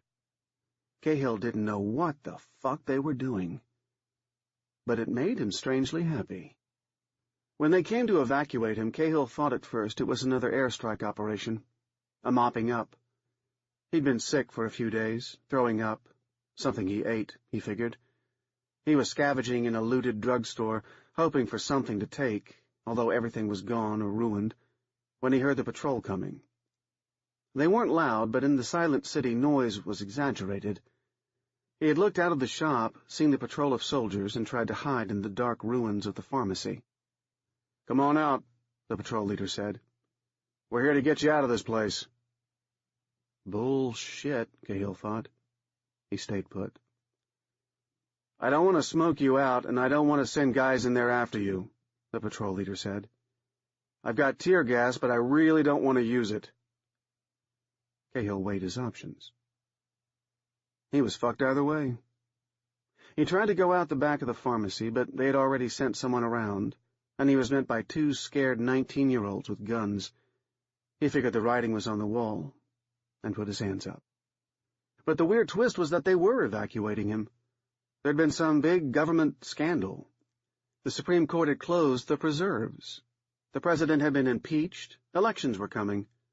He wouldn't find that out for days. What he found out right then was that they hustled him back to the gate, and he walked out past rows of soldiers into a wall of noise and light. Television cameras showed him lost and blinking in the glare. "What's your name?" "Gerald Cahill," he said. "Hey, Gerald, look over here," 100 voices called. It was overwhelming. They all called out at the same time, and it was mostly just noise to him, but if he could understand a question, he tried to answer it. "How's it feel to be out of there?" "Loud," he said, "and bright." "What do you want to do?" "Take a hot shower and eat some hot food." There was a row of sawhorses, and the cameras and lights were all behind them. A guy with corporal stripes was trying to urge him towards a trailer. But Cahill was like someone knocked down by a wave who tries to get to their feet only to be knocked down again. "Where are you from? Tell us what it was like." "What was it like?" Cahill said. Dumb shit question. What was he supposed to say to that? But his response had had the marvelous effect of quieting them for a moment, which allowed him to maybe get his bearings a little. "It wasn't so bad." The barrage started again, but he picked out, "Were you alone?" "Except for the zombies." They liked that, and the surge was almost animalistic. Had he seen zombies? How had he survived? He shrugged and grinned. "Are you glad to be going back to prison?" He had an answer for that one he didn't even know was in him. He would repeat it in the interview he gave to the Today Show, and again in the interview for 2020. Cleveland was better than prison, he said. No alliances, no gangs, just zombies. Someone called, "Are you glad they're going to eradicate the zombies?" "They're going to what?" he asked. The barrage started again, but he said, "What are they going to do to the zombies?" "They're going to eradicate them, like they did everywhere else." "Why?" he asked. This puzzled the mob. "Don't you think they should be?" He shook his head. "Gerald, why not?" Why not indeed? "Because," he said, slowly, and the silence came down, except for the clicking of cameras and the hum of the news vans idling. "Because they're just like animals. They're just doing what's in their nature to be doing." He shrugged. Then the barrage started again. "Gerald, Gerald, do you think people are evil?" But by then he was on his way to a military trailer, an examination by an army doctor, a cup of hot coffee and a meal, and a long hot shower. Behind him the city was dark.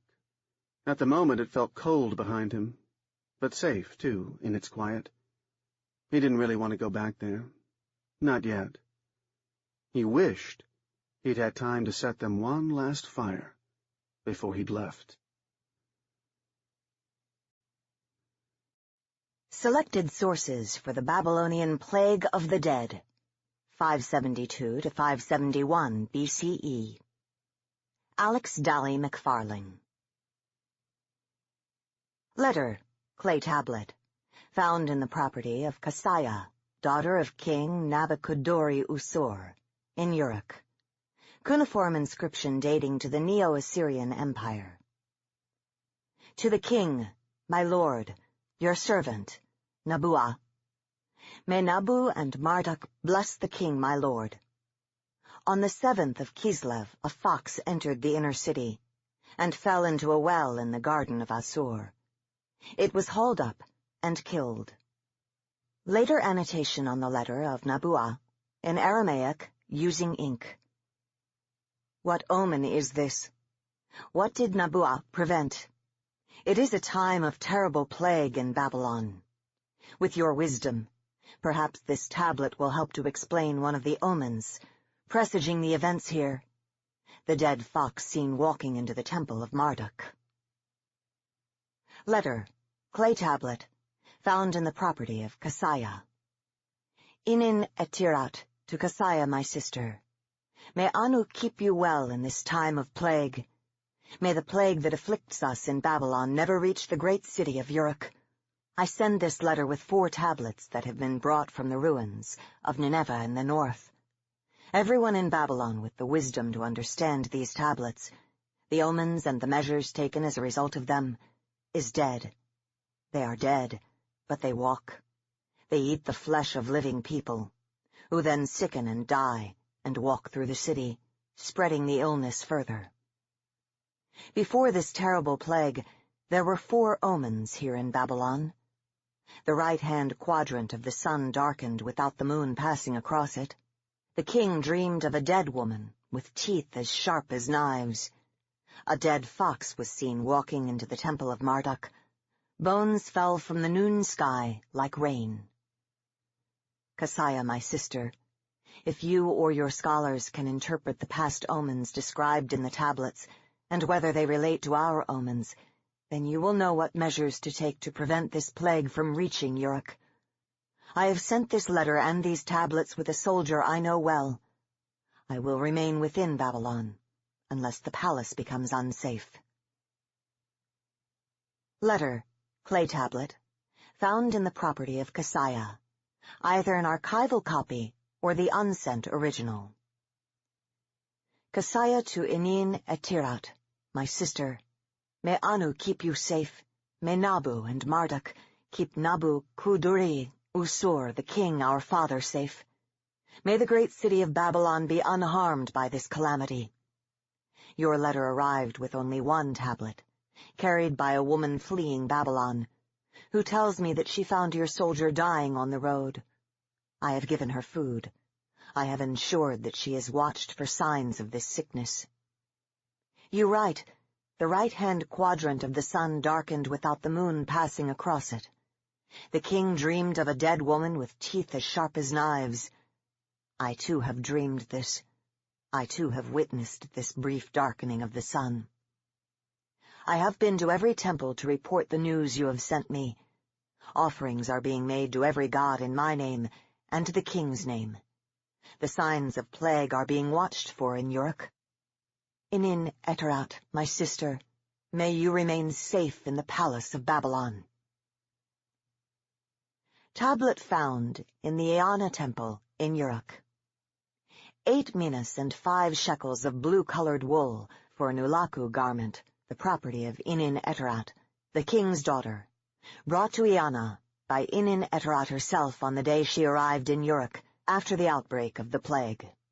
Month, Sabatu, 7th day, 33rd year of Nabuchodonosor, king of Babylon. A story passed orally among the women of Uruk, now in southern Iraq, and surviving to this day in several variants, including a Safavid dynasty manuscript, the only written variant, from which this original has been tentatively constructed. Long ago there was a terrible plague in the city of Uruk. Can you imagine? The dead in the streets of Uruk, attacking those who still lived, feasting on those who were too slow. Even the animals could get this sickness. Dead dogs and foxes ran through the city, biting the legs of the living. No offering to the gods could end this plague. No medicine could cure it. All of Uruk's men were given bows and swords to fight the dead, but even this was not enough. Many were bitten. Many found that the dead would not die again no matter how many arrows sank into their chests. Even the headless would still stumble. Even the teeth would still try to bite them from the ground. At this time lived 3 women, daughters of the king, called Kasaya, Inin Eterat, and Bau Asitu, who all owned land in Uruk. It is said of Kasaya that she was wise, of Inin Eterat that she was determined, of Bau Asitu that she was bold. During the time of the plague, each of the daughters gathered all of the women and children working for her into her main property, each well provisioned with water and grain and dates, and built sturdy defenses. There they planned to wait until the plague passed, as all terrible illnesses eventually do. They sought to keep everyone from dwelling on the horrors beyond their walls. Kasaya organized storytelling competitions. Inin Eterat led the women and children in song. Bau Asitu invented a new dance every morning. It was Bau Asitu who noticed 3 foxes below the walls of her home. A dead fox, its legs shattered, unable to walk but biting out at anything that passed. 2 living foxes pinned it down and ate the remnants of its flesh. You wince, but such is the nature of foxes. Bau Asitu observed that when the living foxes had torn the flesh from the dead fox, it stopped trying to bite. It lay still, a skeleton, truly dead. Being bold, she darted from the security of her walls with 2 other women, and with great care and stealth took one of the walking dead men from outside. They covered his head with thick cloth so that he could not bite, and secured the door once they brought him inside.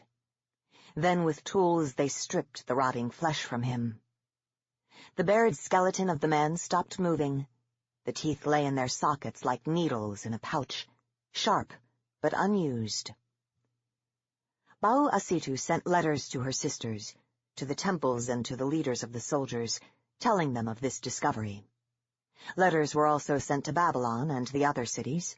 From then on, the living were able to fight the dead, although it was not easy, and many more died. The flesh of the dead was immediately burnt. The stench filled the city for weeks. The bones were buried far from the cities, in tracts of desert where none lingered long. The teeth were not touched with bare hands. Eventually the plague passed, as all terrible illnesses do. In one oral version of this tale, Bau Asitu becomes so famed for her skill at stripping the flesh from the dead that she is known as Bau Asitu the Fox Woman, an immortal figure who still hunts under an occluded moon with an army of foxes. Screams in the night are attributed to her work. The plague has never spread far again.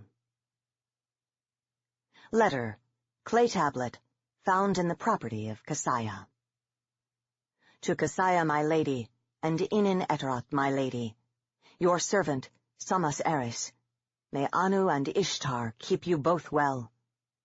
You write, no one in Uruk or Babylon can say whether the omens we saw before the plague have appeared before. Is there anything in the ruined cities of the north that will help us understand these omens and how to respond to them? Nothing I have found yet will help. I do not think that this plague ever afflicted these old cities. The fox in the well of Asur may have been alive, signifying a different omen. The omens described on the tablets found by Inin Eteroth's servant and lost between Babylon and Uruk may have been the same. Nothing I have found suggests that they were important. I will continue to search the ruins. Let us hope that this plague never afflicts Babylon again. Saying uttered by Uruk women when falling ill with any ailment, recorded on a tablet in Iana Temple. Let the foxes of Bau Asitu watch over us. What Maisie Knew by David Liss. There was never a time when keeping Maisie in the apartment felt right to me. It was always a bad deal, right from the get-go. But there were no good deals, and this was the least bad deal going. I couldn't let her stay out in the world, knowing what she knew, blurting out what she did. It probably would have been fine if I'd left it alone, but I could not live with such a flimsy guarantee. It was the chance that things would not be fine that nagged me, that kept me awake at night, that made me jump every time the phone rang. I had a wife I loved, and we had a child on the way. I had a life, and I wanted to keep it. A person can't live like that, waiting for the other shoe to drop, and so I did the only thing I could do, the only thing I could think of. It was the right call, but it just so happened that it didn't turn out the way I wanted.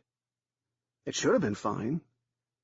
Everything I knew about reanimates told me it should be fine. I'd been around them almost all my life.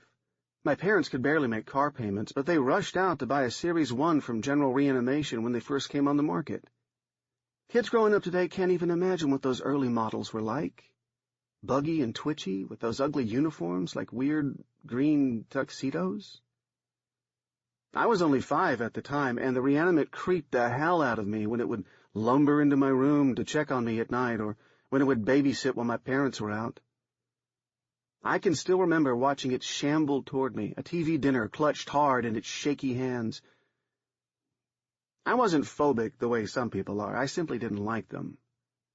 Dead people should remain dead. It's one of those things that always made sense, maybe now more than ever.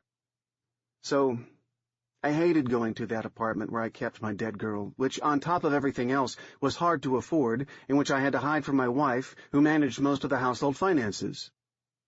I'd have rather been anywhere else. At the dentist, the DMV, a tax audit, a prostate exam. But I was there, at the apartment. I opened the front door and walked in, smelled the weird chemical smell that reanimates emitted, and the feeling washed over me that I had no business being there.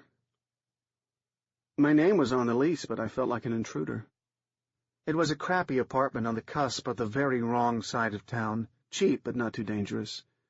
The place was a one-bedroom, more space than Maisie needed, since she supposedly didn't need any space at all. She wasn't supposed to, but I always wondered. Sometimes when I came to check on her, the chairs around the cheap kitchen table would look out of place. I always pushed my chairs in, but these were pulled out at odd angles or even halfway across the floor, as though advertising that they'd been moved. I supposed there was nothing wrong with her taking a seat or moving things around, if that was what she wanted to do, but she wasn't supposed to want to do it. That's what bothered me.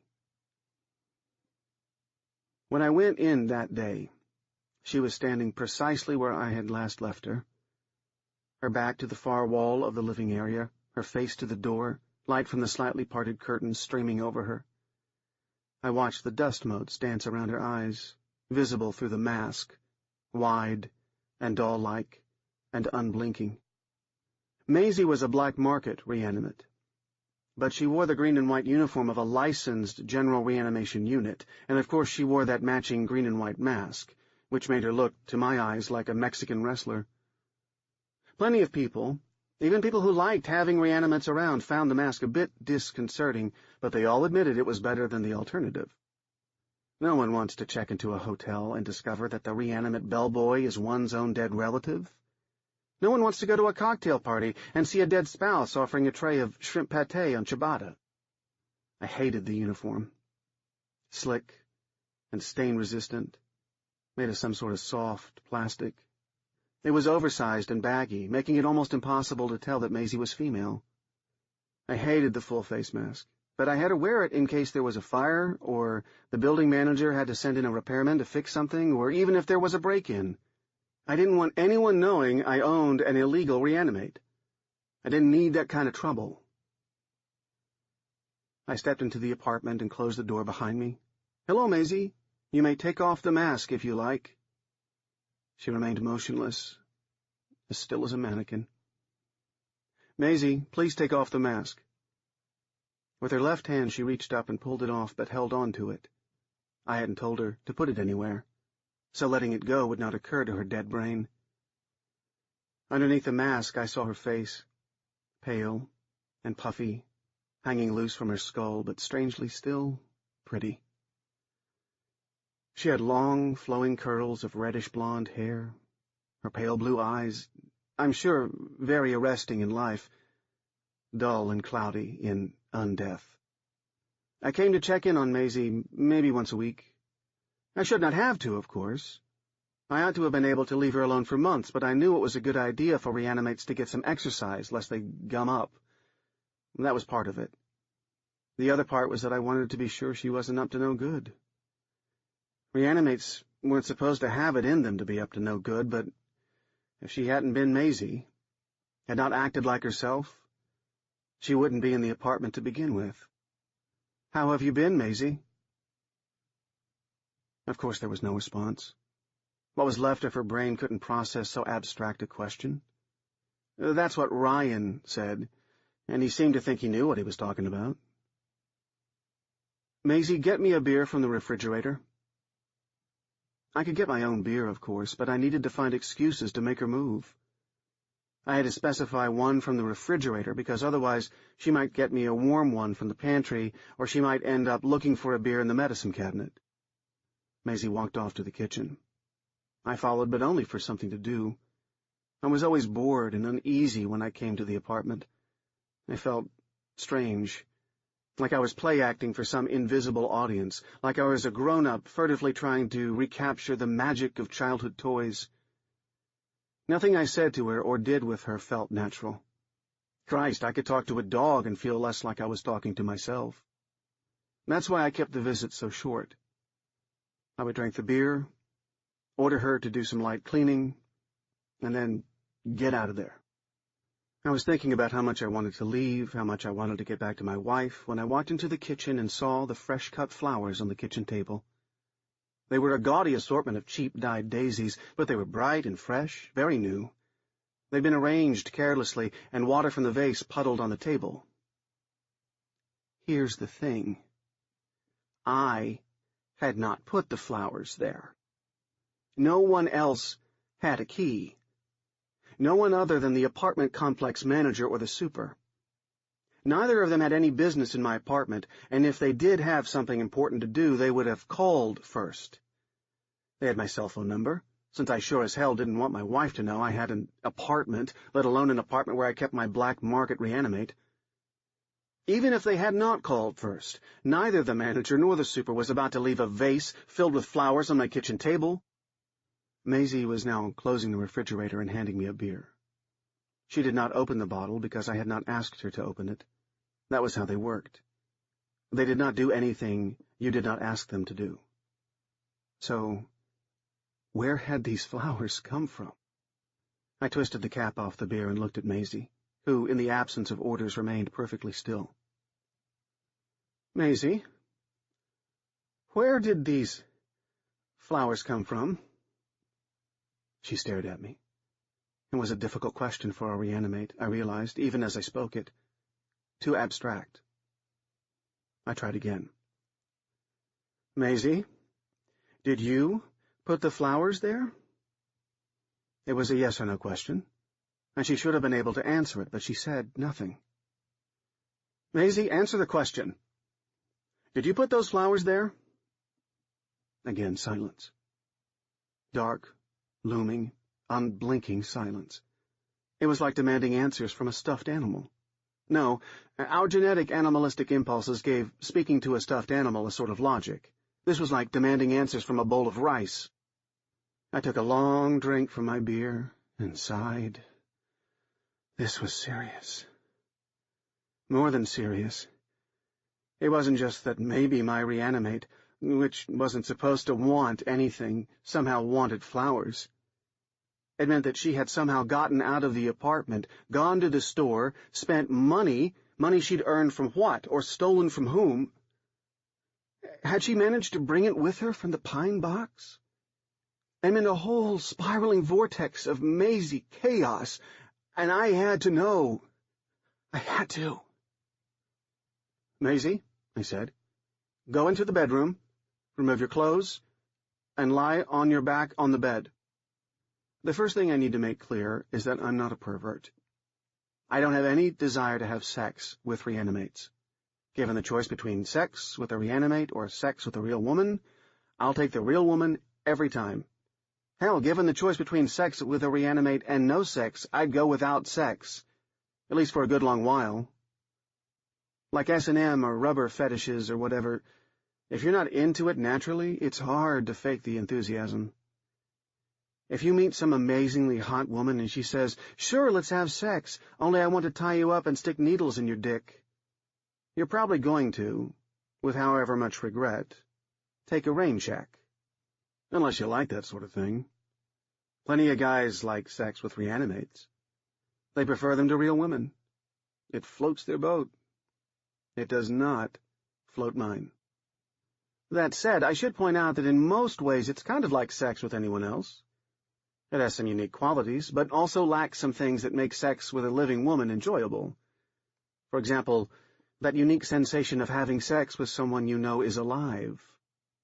So, if you were looking at it objectively, it's a trade-off. That day I looked at it objectively. I didn't want to have sex with her. I wanted to have sex with my wife and no one else. I liked sex with my wife. Sure, I would look at an attractive woman when I saw one on the street, but I wasn't about to make any moves. There had been some parties, some business trips where I'd felt opportunities opening, but I'd never pursued them. I was in love with Tori. I was happy, and I didn't need any complications and problems and guilt and lies. If you are like most people, there are probably a lot of things you don't know about reanimates. Ryan says you are happier that way. He says the less you have to think about what they are, the easier it is to ignore them, to enjoy the convenience. Ryan says you probably don't know much about their history, for example, because there's no percentage in knowing the history. You also probably don't know much about their nature, and that's a whole other thing. There's a percentage in that one for you. The key thing that I'm getting at is that reanimates have a great clarity of thought when their feelings are intensified. You can tease out this clarity either with pain or with sex, at least with females. I'm told it is impossible for the males to have sex, not unless the penis is artificially inflated. There are rumors of male reanimate sex slaves with permanent, surgically crafted boners, but I'm not entirely sure this is true. Reanimates are totally different creatures during sex. This is a big part of why guys who like to sleep with them get off on it. Also, probably, because they are willing and compliant sex slaves whose needs and preferences can be handily dismissed. And then again, some guys just dig the fact that they're dead. But for most of the true enthusiasts, the main thing is that reanimates are hungry for it. They start to feel things. They start to remember themselves, and well, I hate to be crass, but the bottom line is that they fuck hungry and hard, and some guys just love it. Not me. It made me feel unclean, like I'd been exposed to something vile and rotting. Even now I don't like thinking about it in too much detail, and the less I say about the particulars, the better. Adulthood, however, means doing things you don't want to do. So I had sex with Maisie. As soon as I slid into her, it was like a switch flipped inside her soul. She was something else, something vibrant and powerful, something that felt not alive, but rather live, like a storm of a mass of building electricity. That was how she'd been when I'd had sex with her at the Pine Box. She groaned and moaned and murmured.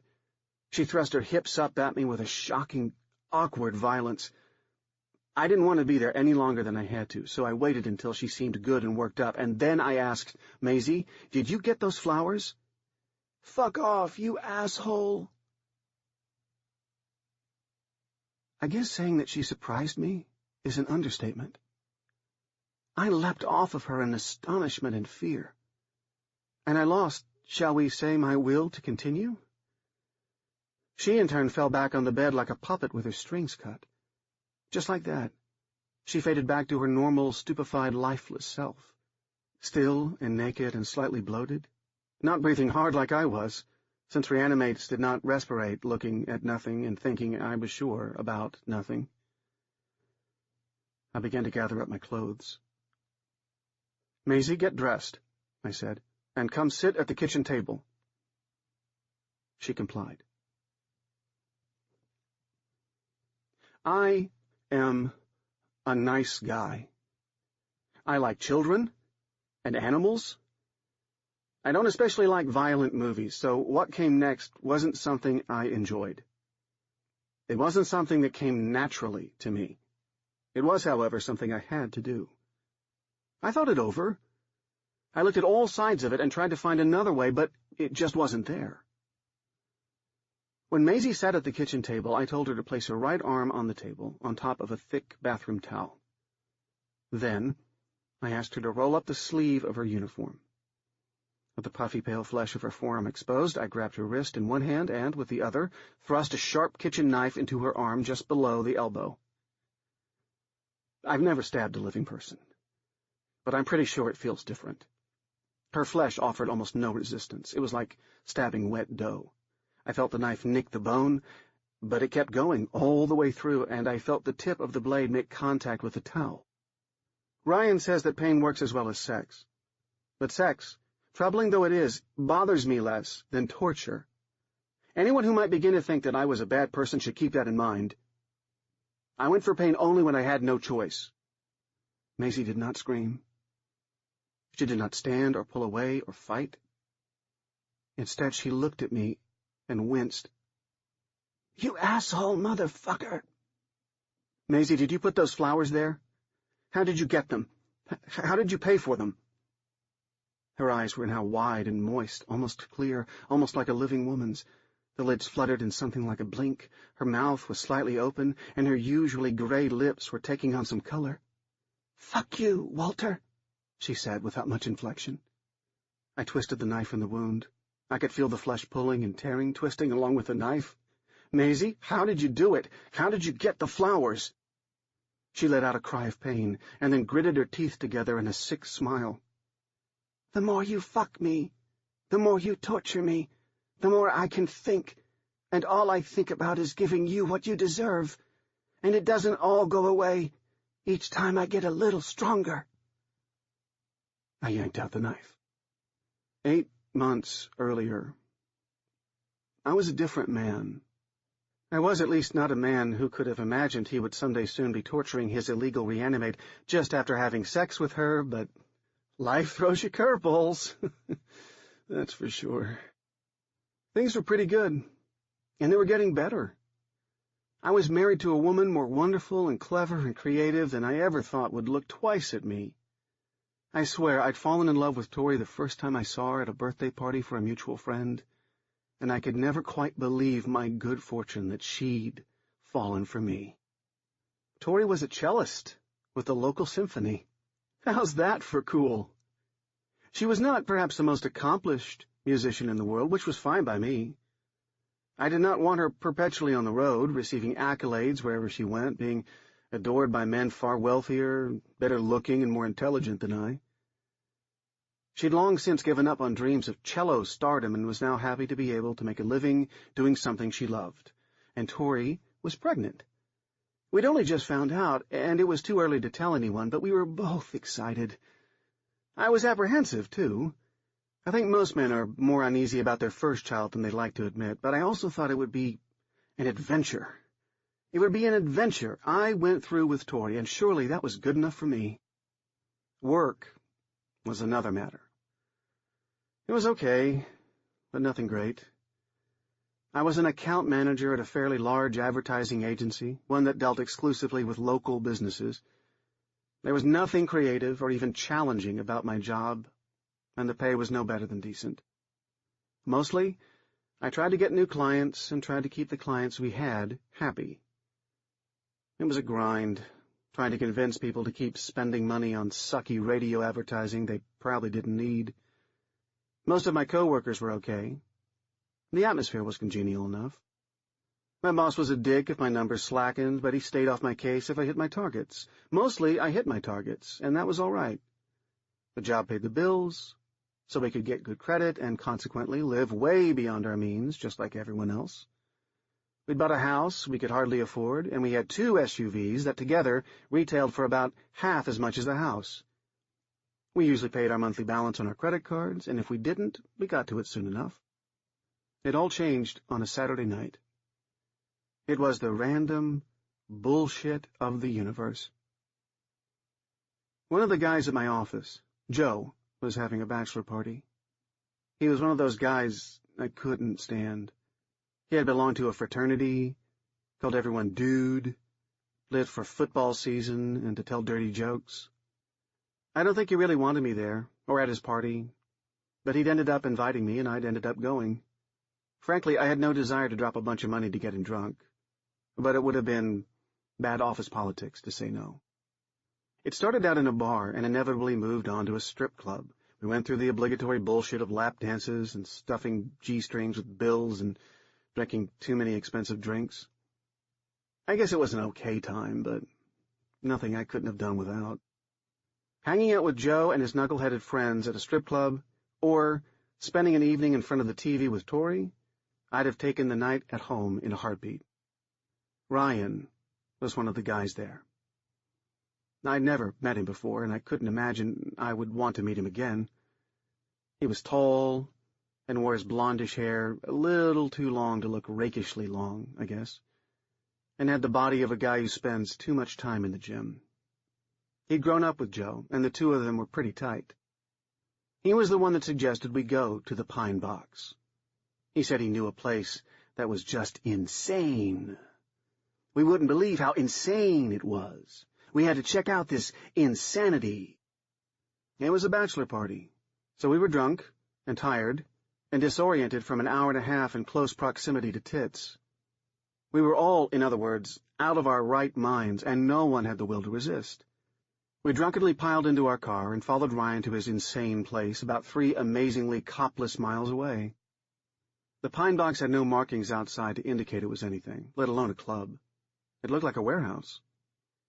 We parked in the strip mall parking lot across the street Ryan said we had to, and then crossed over to the unlit building. Ryan knocked on the door, and when it opened, he spoke in quiet tones to the bouncer. Then we were in. None of us knew what we were getting into, and in all likelihood none of us would have agreed if we had, but we were now fired by the spirit of adventure, and so we went into the warehouse, which had been turned into a makeshift club. There were flashing red lights and pounding electronic music and the smell of beer and plastic cups. Tables had been set up around a trio of ugly, slapped-together stages, and atop them danced strippers. Reanimate strippers. "Dude, no way!" Joe cried drunkenly, but not without pleasure. "This shit is sick." Even while he complained, he forced his way deeper into the crowd. Had anyone else spoken first, had anyone objected, we might have all left. But Joe was in, and so we all were. He found a large table and sat himself down and called over to a waitress. You could tell he was loving it, the pulsing music, the lights, the smell of beer spilled on the concrete floor. The waitress, I saw after a few seconds, was a reanimate. Not as pretty as the strippers, but wearing a skimpy cocktail dress and no mask. Somehow I hadn't noticed that the strippers weren't wearing masks because they were wearing nothing, but this waitress, with its brittle blonde hair and dead puffy face exposed, seemed to me inexpressibly grotesque. It had not been terribly old when it died, but it had been fat. Now it moved in a slow, lumbering gait, like a mummy from an old horror movie. It took our order and served our drinks without eagerness or error. The music was loud, but not so loud that you couldn't talk, and I had the feeling that was important. People came here to look, but also to make contact with each other. They were reanimate fetishists. I'd never heard of them, or knew they existed before that night. But as Ryan told us about his friends, about his internet groups, about the other underground places in town, I became aware of this entire subculture. There were guys out there who were just into reanimates. Go figure. Joe seemed drunkenly amused, but Ryan was in heaven. He went up to the stage and put money in their G-strings. He paid for a blocky, jerky reanimate lap dance. He had reanimates shake their reanimated tits in his face. I thought he was the biggest asshole I'd ever met, and I thought the pine box was disgusting. I hated looking at the pale, bloated, strangely rubbery bodies. Even the ones who had been beautiful at the time of death were grotesque now, and many of them bore the scars of their injuries that had taken their lives. One was a patchwork of gashes and rips. One of them, perhaps the one who had been most beautiful in life, had vicious, red X marks on its wrists. It was monstrous, and disrespectful, and wrong beyond my ability to articulate. I never liked dead things, and I knew full well that we only tolerated reanimates because they were hidden behind masks and uniforms that allowed us to forget what they really were. Ryan saw my mood and tried to get me into the spirit of things. He offered to buy me a lap dance, but I was a bad sport. I wasn't having fun, and I wasn't going to pretend to have fun. I stared into space and tried not to look at the dancers, though once in a while I would sneak a look just to make sure it was as bad as I thought. It was. But then, out of the corner of my eye, I saw one of the dancers stop. It caused a little commotion, and so I turned to it. The dancer stood on the edge of the stage, its arms slack by its side, slouching and staring out into the audience. Staring, I saw, at me. At least I thought it was me. Its left hand was weirdly angled, and it took a few seconds for me to notice that it was pushing its long fingernails into the soft skin of its palm. Dark and watery reanimate blood dripped onto the stage. A couple of men in jeans and T-shirts came up to it, shouting orders and gesturing violently, but it remained still, its dead, pale eyes locked on mine. And then I knew it. I knew her. Knew who she was or who she had been. It was Maisie Harper. Knowing that felt like falling, like a plummet toward my doom. I remembered that face, and more horribly, she remembered mine. She had taken her secret to the grave, but then she had left the grave and brought the secret with her. She stared, and her eyes locked with mine, and I could not turn away. And then she opened her mouth and said one word. Even from a distance I could see what she said. You. That's when I knew I was in trouble. It was when I knew things would never, again, be the same. In the apartment kitchen, I sat staring at that weird, unclotting, reanimate black blood drying on the towel. Some of the drops had gotten onto my pants. After I'd stabbed her and Maisie had openly defied me, I'd wrapped up her arm and told her I was done with her. She had gone to stand in the living area, in that spot where she seemed most contented, or whatever passed for contentment with reanimates. Ryan said they couldn't process much information. They had very low brain activity, and their ability to feel or experience from moment to moment was very limited. That was what Ryan said, but I was beginning to get the feeling that Ryan might not know precisely what the fuck he was talking about. I cleaned up as best I could and went home. It was a Saturday afternoon, and Tori had been out shopping for baby things with a friend, spending more than we could probably afford, which might once have bothered me, but now I had other things on my mind. She'd been long home by the time I got there, and she wanted to know where I'd been. She stood there, still strangely thin despite her advanced pregnancy, looking like a toothpick that had swallowed a grape. She wanted to know what I'd been doing to get blood all over my jeans. I was too uneasy even to lie to her, so I got angry. I hated to get angry with her, but I was frustrated. I might have told her to fuck off. I was not patient, that much is certain. There was some screaming and crying. She accused me of being insensitive, and I told her she was being irrational because she was pregnant and hormonal. As a rule, pregnant women don't respond well to that sort of thing. The bottom line is that we didn't usually fight like that. I didn't usually speak to her that way, and it left her confused and angry. Sunday was no better, and Monday at work was a disaster. I hadn't been sleeping well, and when a client called in with a complaint, I probably wasn't as sympathetic or attentive as is appropriate for a competitive industry like advertising. There was an argument with my boss, who acted like a total asshole, even though he was probably right in this case. Things were falling apart, and I was going to have to figure out what I could do to put them back together. The Pine Box had a website with a password. You got the password for the site at the club, and you got the password for the club at the site. The passwords changed every 2 weeks or so. It was a clever system designed both to keep the circle of information tight and to ensure that regulars kept coming back. I became a regular. I kept coming back. I had to know just how much Maisie could recall. Almost every time I went, I saw Ryan. It wasn't like we were friends or anything, because I couldn't stand him and thought he was a dick, but he didn't have to know that. Truth was, I needed him, or someone like him, to guide me through this fucked-up world, and if buying him a few drinks and pretending to laugh at his jokes was what I had to do, then I was willing to take my lumps. He was into reanimates. That much was probably obvious, but he was into them not just in some weird sexual way. It was the whole package, and he was into them the way some guys are into Hitler or the Civil War. He loved the information most people didn't want.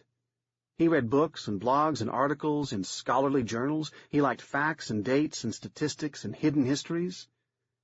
We would sit at the bar with nearly naked dead women dancing around us, and Ryan would go on and on about reanimate history. Some of it was stuff I already knew, and other things I'd never heard before. "Were you old enough to remember when they first began to capture pictures of the soul leaving the body?" he asked me. "You're a few years younger than me, I guess. I was 6. It was amazing." I was too young to remember it, but we'd all seen the pictures, watched documentaries on late-night television. The first pictures were taken by an MIT grad student whose grandfather was dying, and he set up his modified camera in the hospital room. When the pictures first came out, everyone thought it was a hoax, but then they found the process could be repeated every time. Suddenly, people knew the soul was a real thing, and that it left the body upon death. It changed the way we thought about life, the afterlife, dead bodies, the whole deal. In some way, it changed the nature of humanity. Our mortality defined us, but with that mortality seriously in question, no one was really sure what we were anymore. "It was all a crock of shit anyhow," Ryan was saying. "No one knew where the soul went, did they? They could just go up to the clouds and disappear or turn into rain or whatever. Maybe everyone goes on to eternal suffering more horrible than anything we could imagine. No way to tell. But all those assholes imagined they had angels and harps and heavenly choirs sewn up, and that's what opened the door for all this. Soul photography was in 1973, and by 1975, the first-generation reanimates began appearing on the market. I always wondered about that, I said. It only took them 2 years to figure out how to turn dead people into product. That's because they already knew. Here's what they don't teach you in Sunday school. The technique was actually developed by the Nazis during World War II. They were plotting some huge offensive in which they would overwhelm the Allies with an army of the dead. But fortunately, the war ended before they had a chance. Americans had the secret for years, but they knew they could never do anything with it, that the public would flip out. But after the soul photography began, they saw an opening. Christ, do you have any idea how much money the government has made by licensing the procedure? And then there are all the regulations, you know? The regulations, I echoed. What was that, like the Alabama Accord or something? The Atlanta Convention. A big meeting between industry and government to set the ground rules. When you buy a reanimate from one of the big three, they'll warn you never to remove the mask, that it messes up the preservative process.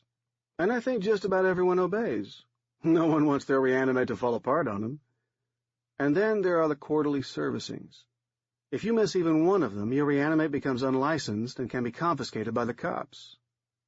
Ryan was also very interested in where the reanimates come from. They pay you, like, what, $7,000 or $8,000 to sign up? But not a whole lot of people in this country are willing to sell their bodies for eternal slavery, so most of the reanimates come from Africa or Asia. I always thought that was one of the reasons for the masks and the uniforms. I think a lot of white Americans might be more uncomfortable if they had to stare into a black reanimate face. More zombie-ish, I guess. So, where did these come from? I asked. Most of the strippers at the club were young white women. Ryan shrugged. Some are from Eastern Europe, though those are hard to get because you need ones that spoke English when they were alive. Still, you have any idea how many poor assholes in Latvia are trying to learn English just so they can sell their bodies? But the Americans? They're drug addicts, people with terminal diseases who want something for their families, whatever. A lot of them sell their bodies on the black market. They get less, but there are no taxes. Some young hottie gets pregnant and can't afford an abortion. Maybe she hawks her body, hoping to buy it back.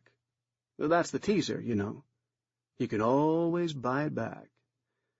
How many reanimates out there do you think were convinced they could get their bodies out of hock before they died? Even the black market dealers let you do it, because they know people can convince themselves that they'll be able to redeem their bodies. Almost no one ever does. I wondered if that was what happened to Maisie Harper. Some crisis she couldn't tell her parents about, so she pawned her body. Sure, she would have time to buy it back. Bunch of morons, Ryan said. Convince yourself of anything. It's crazy to think that because some chick believes she would always have more time, you can walk in here and just fucking buy her like you would buy a loaf of bread. Until that moment, I'd had no idea you could buy a reanimate from the plain box. This changed everything. You mean I could, a person could buy one of these girls? You thinking about it? Be hard to explain to your wife, but yeah. I mean, it's not like a showroom. You can't just point and say, I'll take that one. But they are sometimes willing to sell, if they have extra, or if one of them isn't working out. He now waved his fingers at Maisie. Like that one. I guess you've thought about it. I turned to him. What do you mean? He grinned. Oh, I don't know. It seems to have a particular interest in you, and you in it. I've fucked it, you know. He grinned at me again. It's good stuff. I bet you they would let it go cheap. I mean, if you wanted a messed-up reanimate, that is. I thought as though I were floating outside my body. Was Ryan hinting that he knew about me and Maisie? How was such a thing possible? But if he did, so what? We were brothers in sick, fucked-up reanimate enthusiasm, weren't we? And even more importantly, he raised this new thought. They sold reanimates here. Buying Maisie. It seemed too good to be true. It seemed like all the stars were lining up to make my life easy, or at least to give me an out from unbearable complications. They sold the reanimates, and they might be willing to sell Maisie in particular. Ryan must have noticed how thoughtful I looked. He laughed. Before you do something rash like buy, you might want to sample the goods. Sample the goods? He nodded. It's only $100. They have rooms in the back, and you get a full hour. You can pick any girl you want. If she's on the stage, she's available. But if you are thinking of buying that one, you should check her out first. I looked over at Maisie. She was dancing around a pole very slowly, and she was looking at me. The idea of having sex with her, with any of them, was utterly repulsive to me. No way, I said. Don't knock it. If you've never had sex with a reanimate, you have no idea what you're missing. They love it, man. You wouldn't believe how into it they are. It's like they feel alive when they're doing it. They talk, almost like normal people. Sex and pain do that. How do you know about pain? I asked. He shrugged. Different guys have different interests. You meet all sorts of reanimate enthusiasts here. Some are into sex, some are into crazy things. I was already dismissing this. If people wanted to torture the dead, that was their own business. I was thinking about Maisie and sex. I was thinking about what Ryan had said, that they seemed more human during sex, and they spoke. That meant that Maisie could be telling anyone anything. I really didn't want to try it myself, but I had to know. I paid my $100 to Giorgio, one of the Pine Box's owners. He was a good-looking Greek guy with long hair and a ponytail and a linebacker's physique. He looked like someone who could be curt and dismissive, but he was actually very friendly. He spoke with a heavy accent, but he was very gregarious and casual, like paying to have sex with a reanimate was no big deal. He made his customers feel at home, which I suppose made him a good businessman. The thing with Maisie was awkward. Wearing nothing but a G-string, she came over to stand in front of us. You want to go with Mr. Walter Molson? Giorgio asked her. He is true gentleman. I winced when he spoke my name. I didn't want her to know it. She recognized my face, but until that moment, I don't see how she could have known my name. She did not react, and I hoped that maybe the information was lost on her dead brain. She followed me to the room Giorgio had given us. I was expecting something unspeakably seedy. A dusty room with cinder-block walls and a stained mattress on the floor. But the space was actually very neat and pleasant, with a bed and some chairs. The room was well lit, the walls newly wallpapered and with paintings of landscapes and fruit and the kind of bland things you see in hotel rooms. The bed looked freshly made. Giorgio was clearly a class act. I closed the door, and Maisie stood there looking at me, not blinking. Giorgio had told me that whenever I spoke to her, I needed to begin the command with her name, or she might not listen. I said, Maisie, sit down on the bed. She sat. There I was in that small room with Maisie. She sat on the side of the bed, her face empty and her eyes as unblinking as a doll's. She was all but naked, but totally oblivious. She'd been beautiful when she was alive, I knew, and she was still beautiful in death if you liked that sort of thing.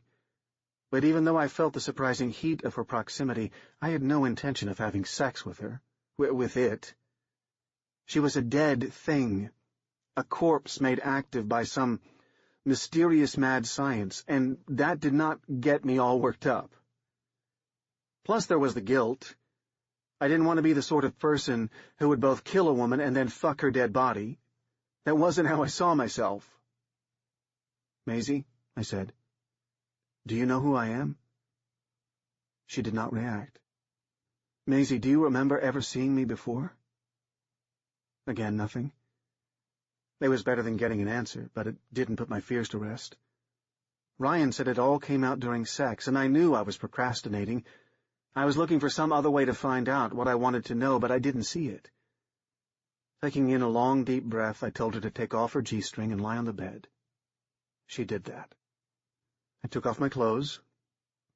I'd been afraid I wasn't going to be able to perform, but I think her nudity and mine were enough to get things going. Her body was strangely warm, almost hot, but it didn't feel like body heat. It was more like there was a chemical reaction happening just below her skin. And the texture was all wrong. It didn't feel like skin, and her flesh didn't feel like flesh. Lying on top of her felt like lying on top of a water balloon. I didn't want to lick or suck or bite or even run my hands over her. I just wanted to do what I had to do and see what happened. It was like Ryan had said. She was into it, really into it. She bucked wildly, grabbed onto me. She grunted, groaned, and murmured, and in the middle she began to speak. "God damn it," she said. "You killed me. I'm fucking you, and you killed me. Walter Molson, you killed me." I pushed myself off her and staggered backward to the wall. It was worse than I thought. Far worse. By arranging to have sex with her, by putting her in a position where she could learn my name, I had made it worse. I was going to have to do something about this, and I was going to have to do it soon. The real beginning of the story was 2 years before all this. Tori's sister was going through a bad patch with her husband, was maybe thinking of getting divorced, and Tori wanted to go out to California to be with her for a few days. We hadn't been married all that long, and this was going to be my first time alone in the new house. I loved my wife, and I loved living with her, but I was also excited for the solitude, which I missed sometimes. You get to thinking about it, and you realize you can't remember the last time you spent more than an hour or two without someone else around. The first night she was gone, I was exhausted from work and basically fell asleep right away. The second night, a Saturday, was something else. I thought about calling up a couple of friends and going out, but somehow it seemed a waste of an empty house to leave it.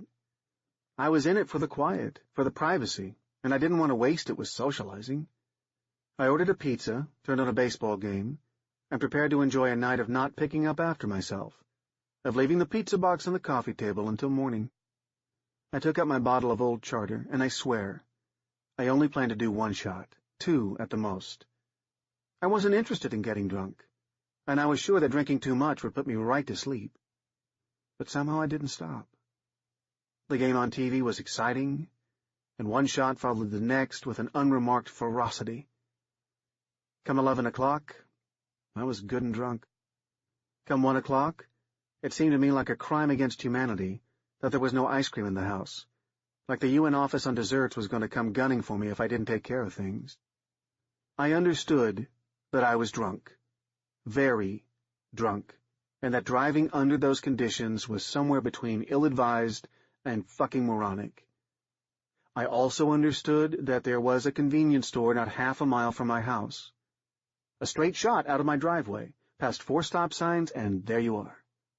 No need even to turn the wheel. I might have walked. The air would have done me good, but since the idea didn't occur to me, it saved me the trouble of deciding I was too lazy to walk. Something else never occurred to me. Turning on my headlights. That was bad enough, but running that second stop sign was worse. I wasn't fiddling with the radio or distracted by anything. I just didn't see it, and I didn't remember it. With no headlights to reflect against it, the sign was invisible. I had a vague sense that I ought to be slowing down somewhere around there, which was when I felt my car hit something. Sometime thereafter, I knew I had to stop, and after spending a little bit of time trying to find the brake pedal, I did, in fact, stop. I was a drunk moron, no doubt about it, and I realized I ought to have turned on my headlights before, but I knew enough not to turn on my headlights now.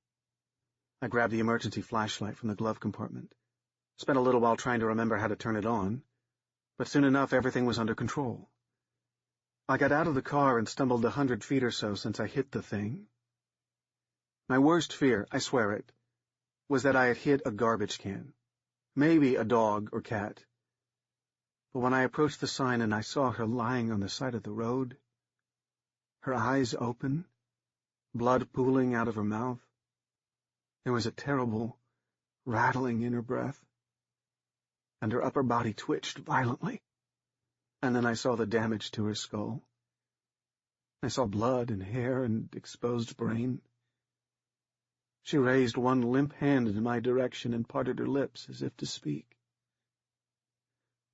I looked away. You never know who you are until you are tested. I'd always thought of myself as the guy who does the right thing, but it turned out I wasn't that guy at all. In that moment I understood that I was drunk. I'd been driving without headlights, and this girl was going to die. I could see her brain, and I could hear her death rattle. Nothing I was going to do could save her, and that was a good thing, too, because if I'd thought I could save her, I can't say for sure I would have. Even so, I ought to have called 911. I had my cell phone on me, but if I had, my life would have been over. I would have been looking at jail and disgrace. Everything I was and wanted to be would have been done. All around me it was dark. No lights were on, no dogs barked. No one knew I was there. In an instant, both clear and decisive, I got back into the car, turned around, drove past the girl I had broken, and managed to navigate my way into the garage. Amazingly, I could find no sign of damage on the car. I was drunk as hell, and I knew it, which meant I could not trust my judgment, but to my foggy eyes, everything looked good. So, with nothing else to think about, I went upstairs, got undressed, made a vague gesture toward brushing my teeth, and went to bed. In the morning, hungover and panicked, I went out and looked at my car. Nothing. No blood, no scratches, no dents. To be certain, I took my car to an automatic car wash. Then I began to relax. The murder, as they called it, of Maisie Harper was a big story for about a day, but then there was that Category 4 hurricane that started heading our way, and no one much cared about Maisie Harper anymore. The hurricane missed us, but it hit about 200 miles north of here, and that generated enough media attention to keep Maisie's name, if not her body, pretty well buried. Of course, the cops kept working it, and the story made the paper, though only small stories in the back. At first they had no clue who would kill the 21-year-old college student, home for the summer, out for a late-night stroll because she couldn't sleep. Then the police began to suspect it was her boyfriend. They arrested him, and it looked like I'd caught a break, and this guy would take the fall. I cheered the cops on. I didn't bother to think that he hadn't done it, that he was mourning for this girl he possibly loved and very probably liked. All I could think about was that if they nailed him, I could exhale. But they didn't nail him. They let him go, and they made some noise about pursuing more leads. Every day I would look out the window expecting to see cop cars pulling up, waiting to cart me off in shame. The cars never came. They never suspected me, never came to talk to me. There were no witnesses. No one had heard or seen a thing, and eventually the story blew over. In the process, I learned a very important thing about myself. I could do something terrible and live with it, and when the going got tough, I could keep my cool. When I was done with my hour, I went to see Giorgio in his office behind the stages.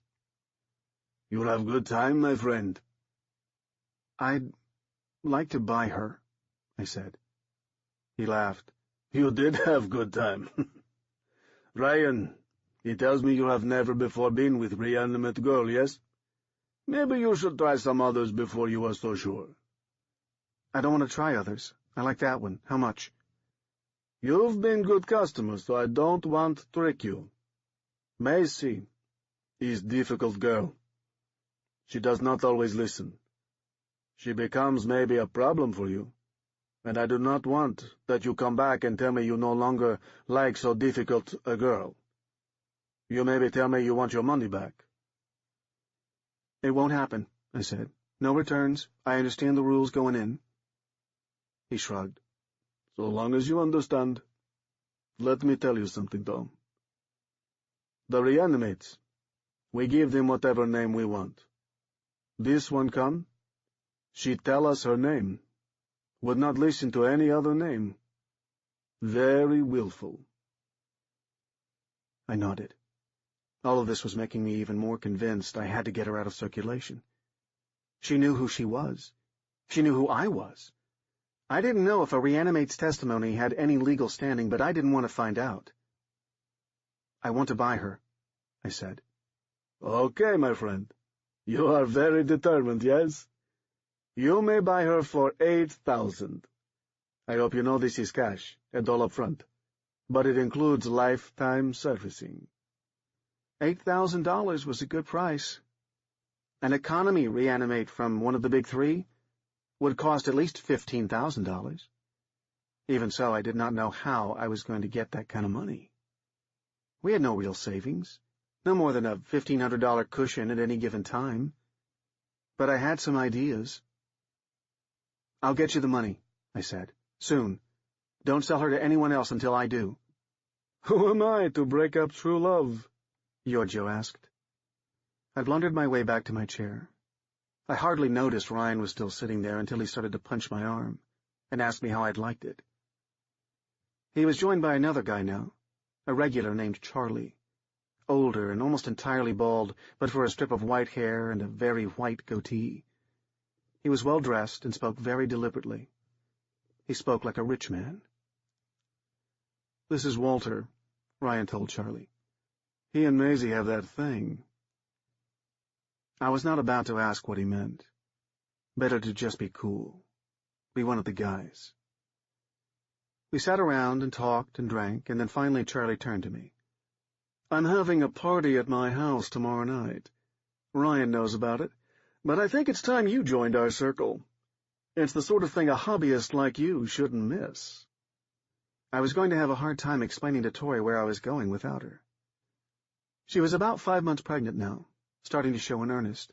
Not as big as she was going to get, but still new enough to being big to be sensitive about it. You try telling your pregnant wife not to get all worked up about it. You try telling her that she desperately wanted to be pregnant, and now she was pregnant, so maybe she should stop complaining about it. Dealing with a touchy pregnant woman who is self-conscious about her appearance makes negotiating with North Korea seem like a pretty sweet deal. There was something about the way Ryan and Charlie spoke that told me that if I skipped the party, they wouldn't quite trust me, wouldn't quite consider me one of them. I didn't know what Ryan might already suspect about me and Maisie, and I didn't want to give him any reason to worry about me. Tori was furious with me, of course. I was always going out, she said. I was being secretive, she said. I was one of those asshole husbands who cheats on his pregnant wife because she is now fat and ugly. Of course, I told her I had never touched another woman, but she didn't believe me, which bothered me. I ended up leaving for Charlie's party with her shouts ringing in my ears and the thin satisfaction of slamming the door. Charlie lived in a verdant old neighborhood, and his house was massive to the point of being intimidating. Probably 5,000 square feet, and gloriously appointed. Ryan was there, and I recognized quite a few people from the pine box, but even so, it was hard at first to shake off the feeling that everyone was judging me for my creepy interests. I drank too much beer too fast, and that made me sociable, and that made things easy. The beer was served by unmasked reanimates in tuxedos. All of them, I soon learned, were black market, and that began to put me at ease. Charlie had illegal reanimates. Why shouldn't I have one? The party had gone on for a couple of hours, and it seemed like just a regular party to me. People talking and eating, taking hors d'oeuvres from trays. Ryan had promised something wild, but I began to think I was missing something. Then, at about 10 at night, we all went outside to the fenced-in private yard. The mood changed at once. It was tense and charged, full of an almost sexual expectation. Everyone spoke in low whispers. A couple of men even giggled nervously. I asked them what was going to happen, but they wouldn't tell me. Better to be surprised, one said, and then his friend gave him a high five. There was a big, sheet of heavy plastic set out in the middle of the backyard, and Charlie ordered one of his reanimate servants to go stand on it. The thing lumbered onto the plastic and stopped. Charlie told him to turn to face the crowd, and it did so. It looked like it had died when it was in its 40s or so. It was a slightly heavy-set white man with thinning reddish hair and sad gray eyes. Charlie turned to his guests. "Hi, guys," he said. "This is Johnny Boy." "Hi, Johnny Boy," the crowd shouted.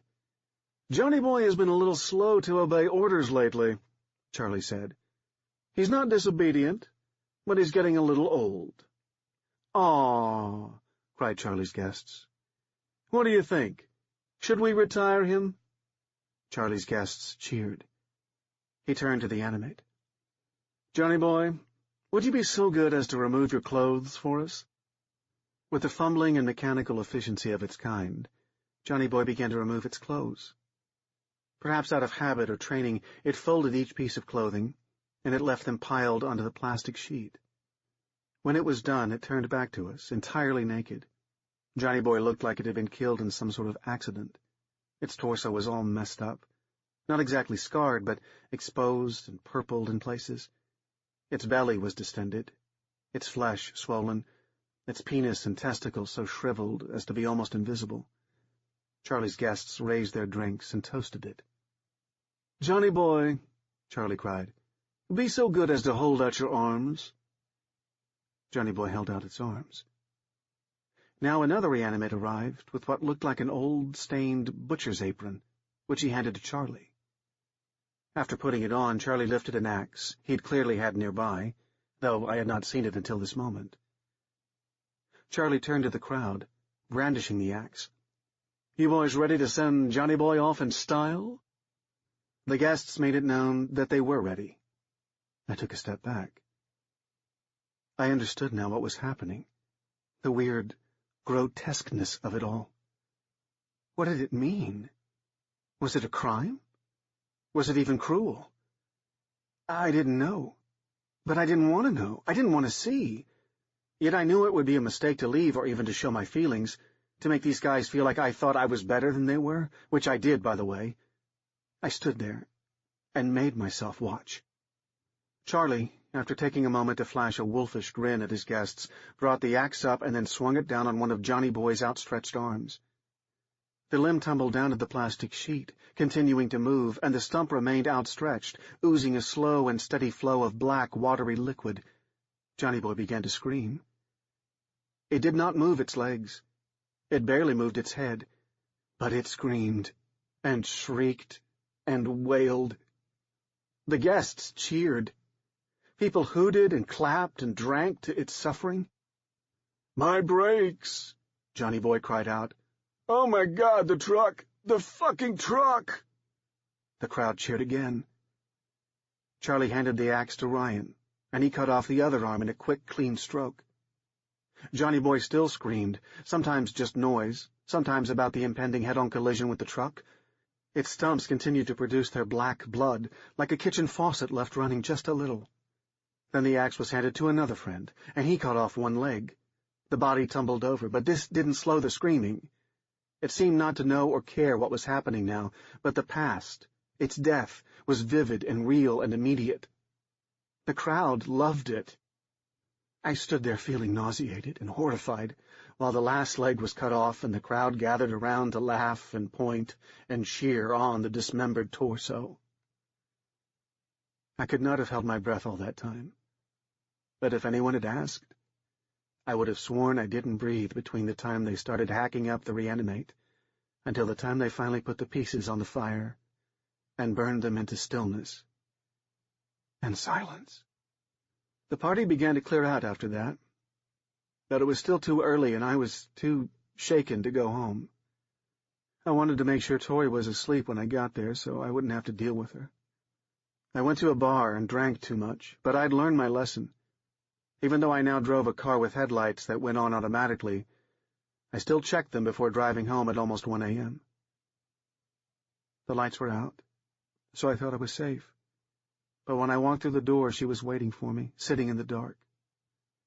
"What is going on, Walter?" I don't know what you mean, I said. I wanted to hang out with some friends. Christ, you are the only wife in America that doesn't let her husband out of the house once in a while. You got a call while you were out, she said. A call? Oh my God, a fucking call. No wonder you're so upset. I stumbled past her. I don't know who it was.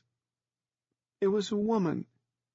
She sounded, I don't know, retarded or something. I think she was saying your name, but I couldn't understand the rest. Jesus Christ, Tori, I shouted. A wrong number? Are you giving me shit about a wrong number? Have you lost your mind? I stormed upstairs, and she didn't follow. After 15 or 20 minutes, I figured she was going to sleep on the couch. Just as well. It gave me time to figure out what the hell I was going to do with Maisie, who was now calling my house. She must have done it during sex, or right after sex, or while stabbing herself or something. The point was that someone might have seen her do it. This someone might not have understood this time. But what about the next time? Or the one after? 2 days later, I went to the Pine Box and paid for Maisie. I brought her over to the apartment, and I left her there. Everything was fine for about 2 months. Then it fell apart. After the incident with the flowers, I decided I needed to visit more regularly.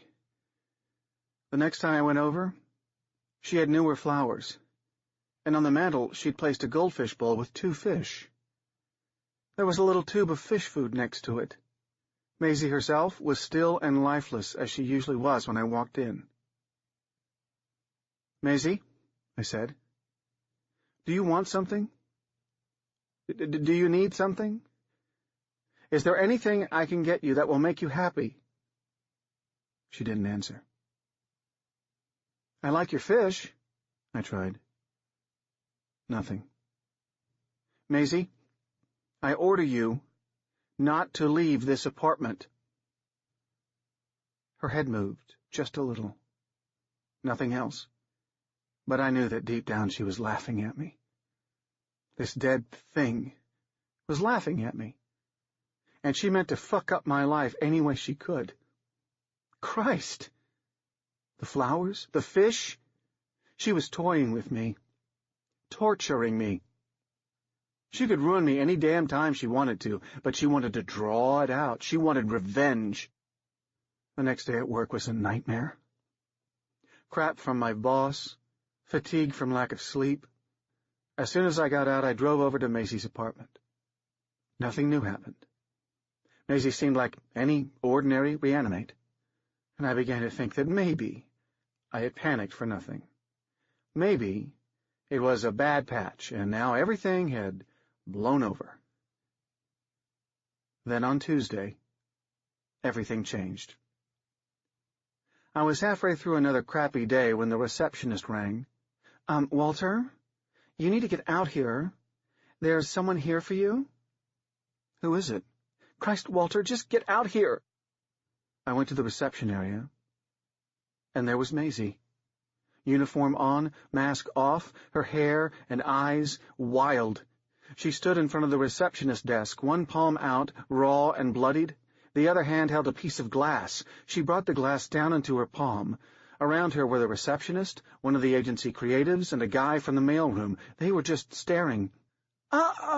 She cried. Walter! Walter Molson!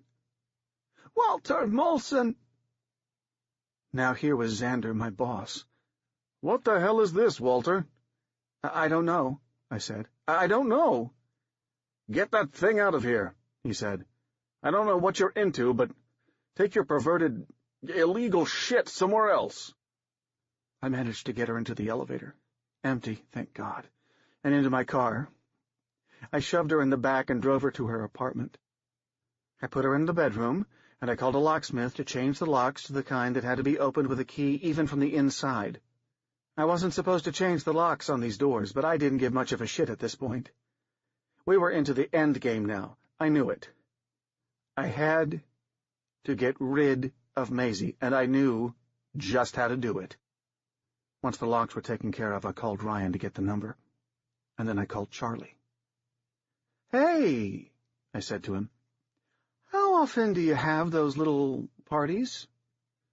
I could hear cloth scraping as he shrugged against the phone. "2 or 3 times a year, I guess." "The thing is," I said, "I have a unit." I didn't want to talk about reanimates over the phone. You never knew who might be listening. "I need to get rid of it." "Maisie, huh?"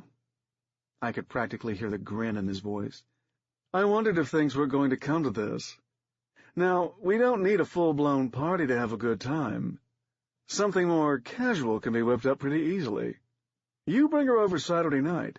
We'll fix things up for you." I didn't go into work for the rest of the week.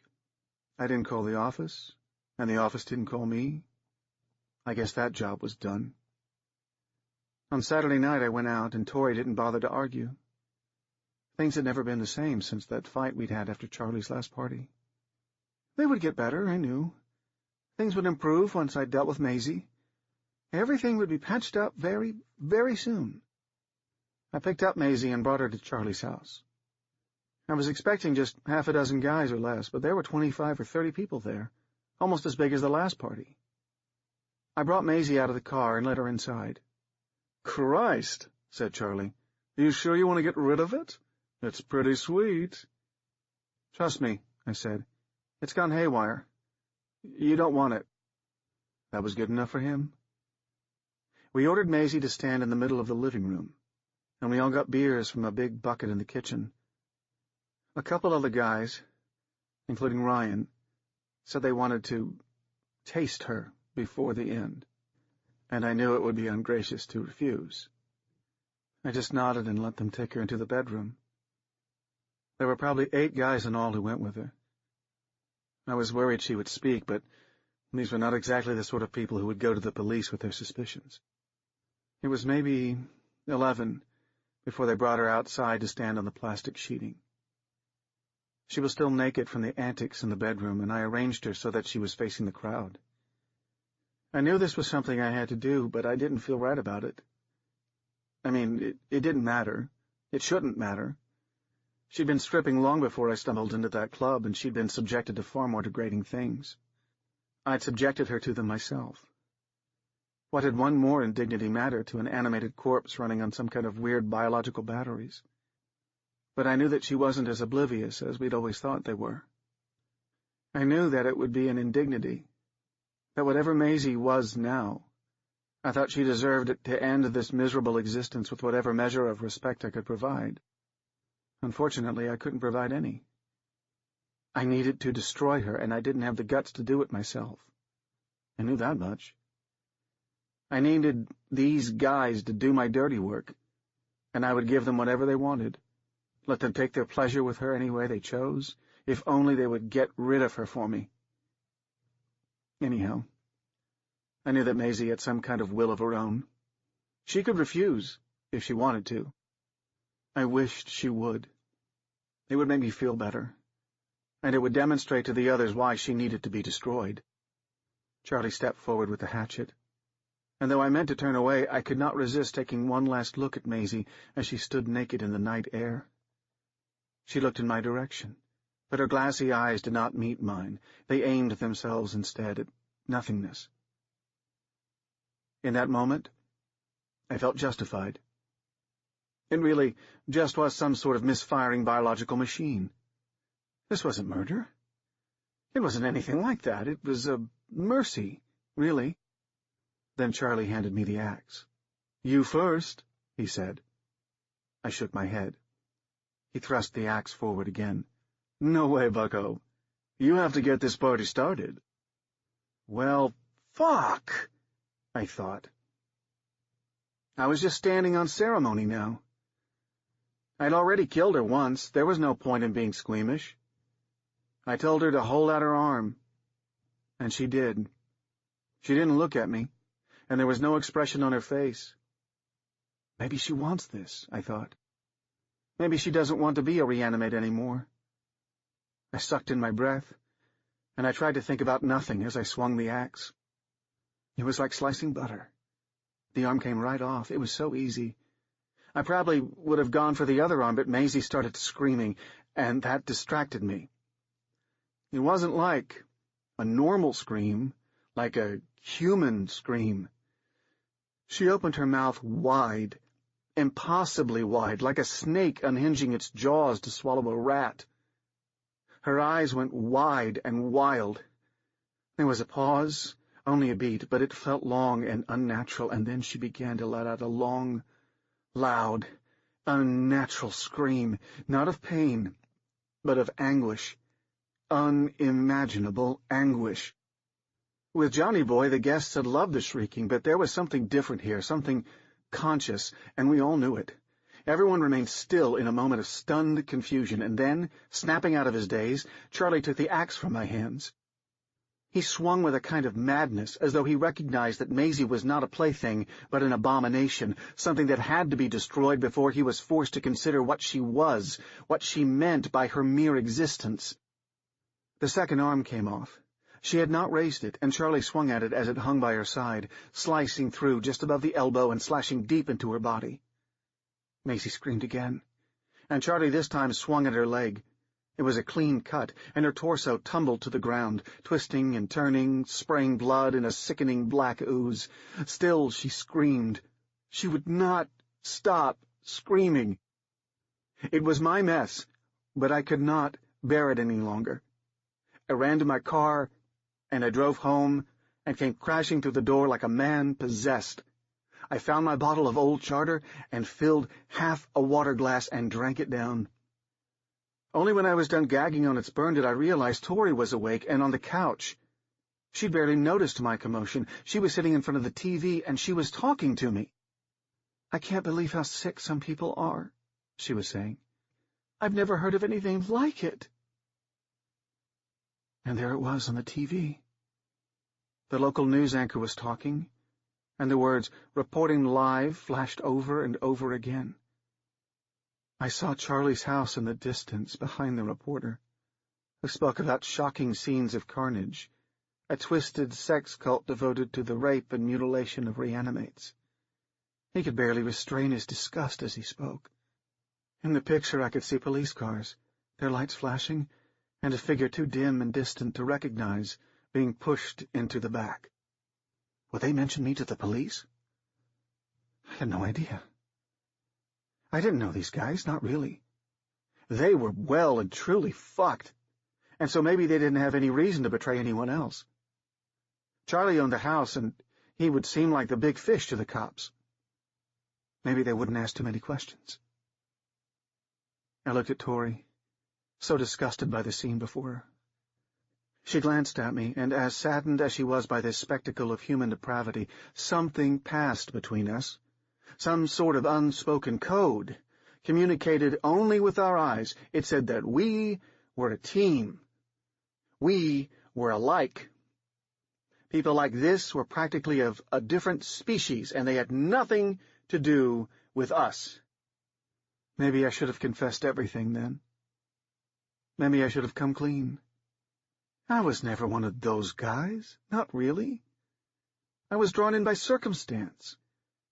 A terrible accident, a split-second decision to do the wrong thing, and then the terrible fallout. But I wasn't one of those monsters. I didn't like mutilating or having sex with reanimates. I thought it was sick, beyond sick. So maybe Tori would understand if I controlled the story.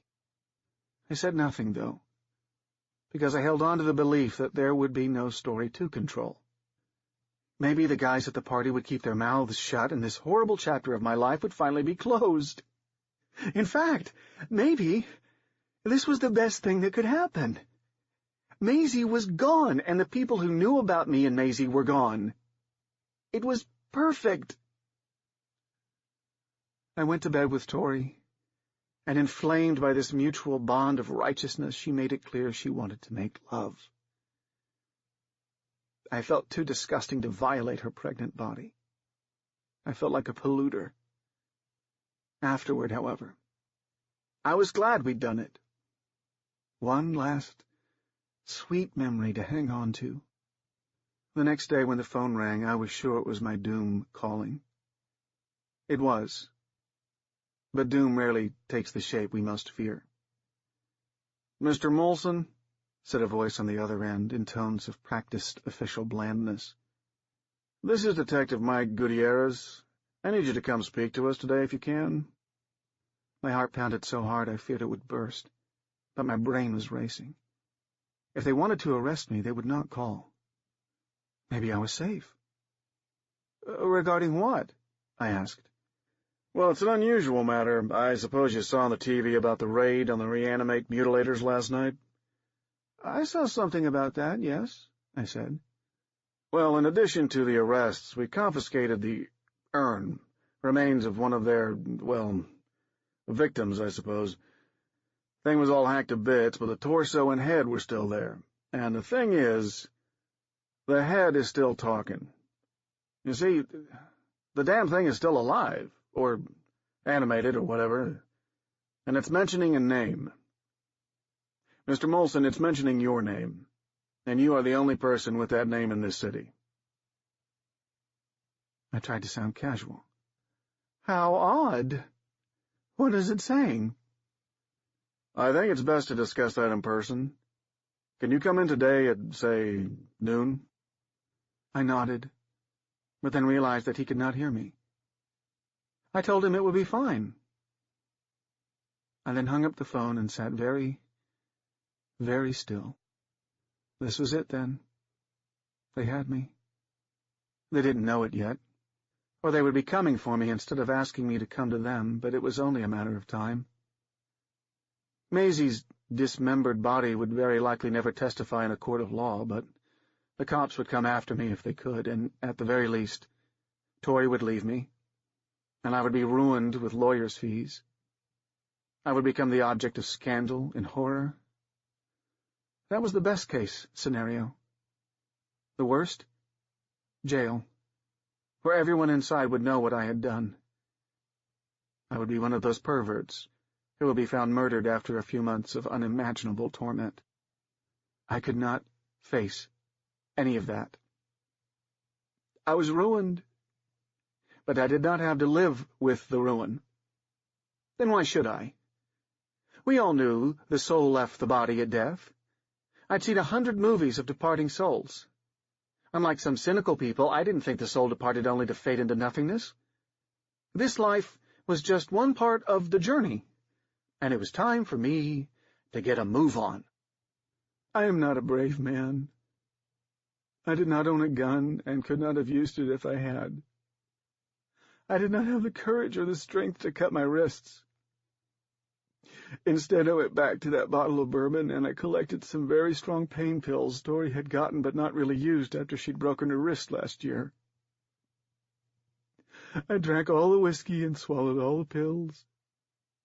I looked for more pills. I found some muscle relaxers, Ambien, Xanax, and a few other things to throw into the mix. Some probably did nothing, but the whole cocktail ought to be pretty lethal. It was. I was probably dead within an hour, though time is hard to measure now. Only when I was twinkling out did it occur to me how horribly I'd screwed up. I'd forgotten how I'd raised the money to pay for Maisie in the first place. The offices of General Reanimates had given me almost $10,000 to sign the contract, and that seemed like a good short-term solution. I would buy it back eventually. I didn't see any reason why I couldn't. I had plenty of time. It didn't weigh on me at all, and at the moment when I should have been thinking of nothing else, I was thinking only of escape. Somehow I'd simply forgotten. I suppose a pill overdose must be a good deal for General Reanimates. No cosmetic work to be done. Not that it much matters. I wear the uniform, and I don't see many living people at all these days. I'm out in the desert, working on an alternative energy project, setting up solar panels. At least I'm making myself useful. I cannot speak. I cannot will myself even to move, only to follow orders.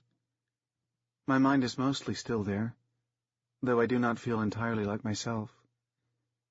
Maybe it is because my soul is gone, and maybe it is because I am dead. I don't know. I don't remember dying. I don't remember my soul leaving. I only remember falling asleep, and then waking up in the General Reanimate's lab. I cannot even wiggle a finger of my own free will. I've given up trying. I cannot imagine how Maisie did it. There is nothing for me to do but endure my lot and think. It is hot here, and I feel it. We are not insensible. Our uniforms don't breathe, and we cannot sweat. I am miserable, and I itch, and every movement is painful. My bones feel like they are scraping together, rubbing, chipping, grinding down. I work 24 hours a day. There is no rest, and no end. I can do nothing but what I am told, and I have no escape but my memories. I have told my story to myself, I don't know how many hundreds of times. I pretend there is an audience, but there is no one, and there never will be. Someday, I hope, I will wear out, but for all I know, this torment, with regular servicing, will last 100 years. 1,000. Somehow Maisie could break through, if only a little. Maybe it was anger, or the sense of being wronged. Maybe if my end were not so fitting, I could find the will, but I doubt it. I have tried. I don't think anyone could try more than I have. But then, I suppose we all try. The man right next to me must be trying too, but he cannot tell me about it. I think it was just that Maisie was exceptional. Maybe in life, certainly in death. She was, and the rest of us are not. And that is what I must endure over the long, unending horizon. Rocket Man by Stephen Graham Jones. The dead aren't exactly known for their baseball skills, but still, if you're a player short some afternoon, just need a body to prop up out in left field, it all comes down to how bad you want to play, really. Or in our case, where you can understand that by my, in that I promised off 4 of my dad's cigarettes, 1 of my big brother's magazines, and 1 sleepover lie, how bad you want to impress Amber Watson on the walk back from the community pool, her lifeguard eyes already focused on everything at once. Last week, I'd actually smacked the ball so hard that Roy at shortstop called time to show how the cover rolled half back. The red stitching popped. "You scalped it," he said, kind of curling his lip in awe. I should mention, I'm Indian, except everybody's always doing that for me. The plan that day we pulled a zombie in. It had used to be Michael T. from over in Oak Circle, but you're not supposed to call zombies by their people names. My plan was to hit that same ball. I'd been saving it, even harder, so that there'd just be a cork center twirling up over our diamond, trailing leather and thread. Amber Watson would track back from that cracking sound to me, still holding my follow-through like I was posing for a trophy. And then, of course, I'd look through the chain link, kind of nod to her that this was me, yeah, this was who I really am. She's just never seen it. And she'd smile and look away, and things in the halls at school would be different between us then, more awkward. She might even start timing her walks to coincide with some guess at my spot in the batting order. Anyway, it wasn't like there was anything else I could ever possibly do that might have a chance of impressing her. But first, of course, we needed that body to prop out in left field, which, I know you're thinking, right field. These are 6th graders. They never wait.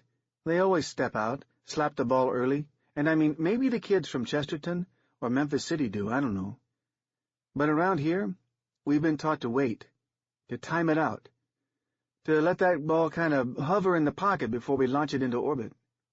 Kids from Chesterton? None of them are ever going pro. Not like us. That's why we fail the spelling test each Friday, why we blow the math quiz if we're not sitting by somebody smart. You don't need to know how to spell home run to hit one. You don't have to add up runners in your head so long as you knock 'em all in. Easy as that. As for Michael T., none of us had had much to do with him since he got bit. Started playing for the other team. There were the lunges from behind the fence on the way to school. There was that shape kind of scuffling around when you took the trash out some nights. But that could have been any zombie. It didn't have to be Michael T.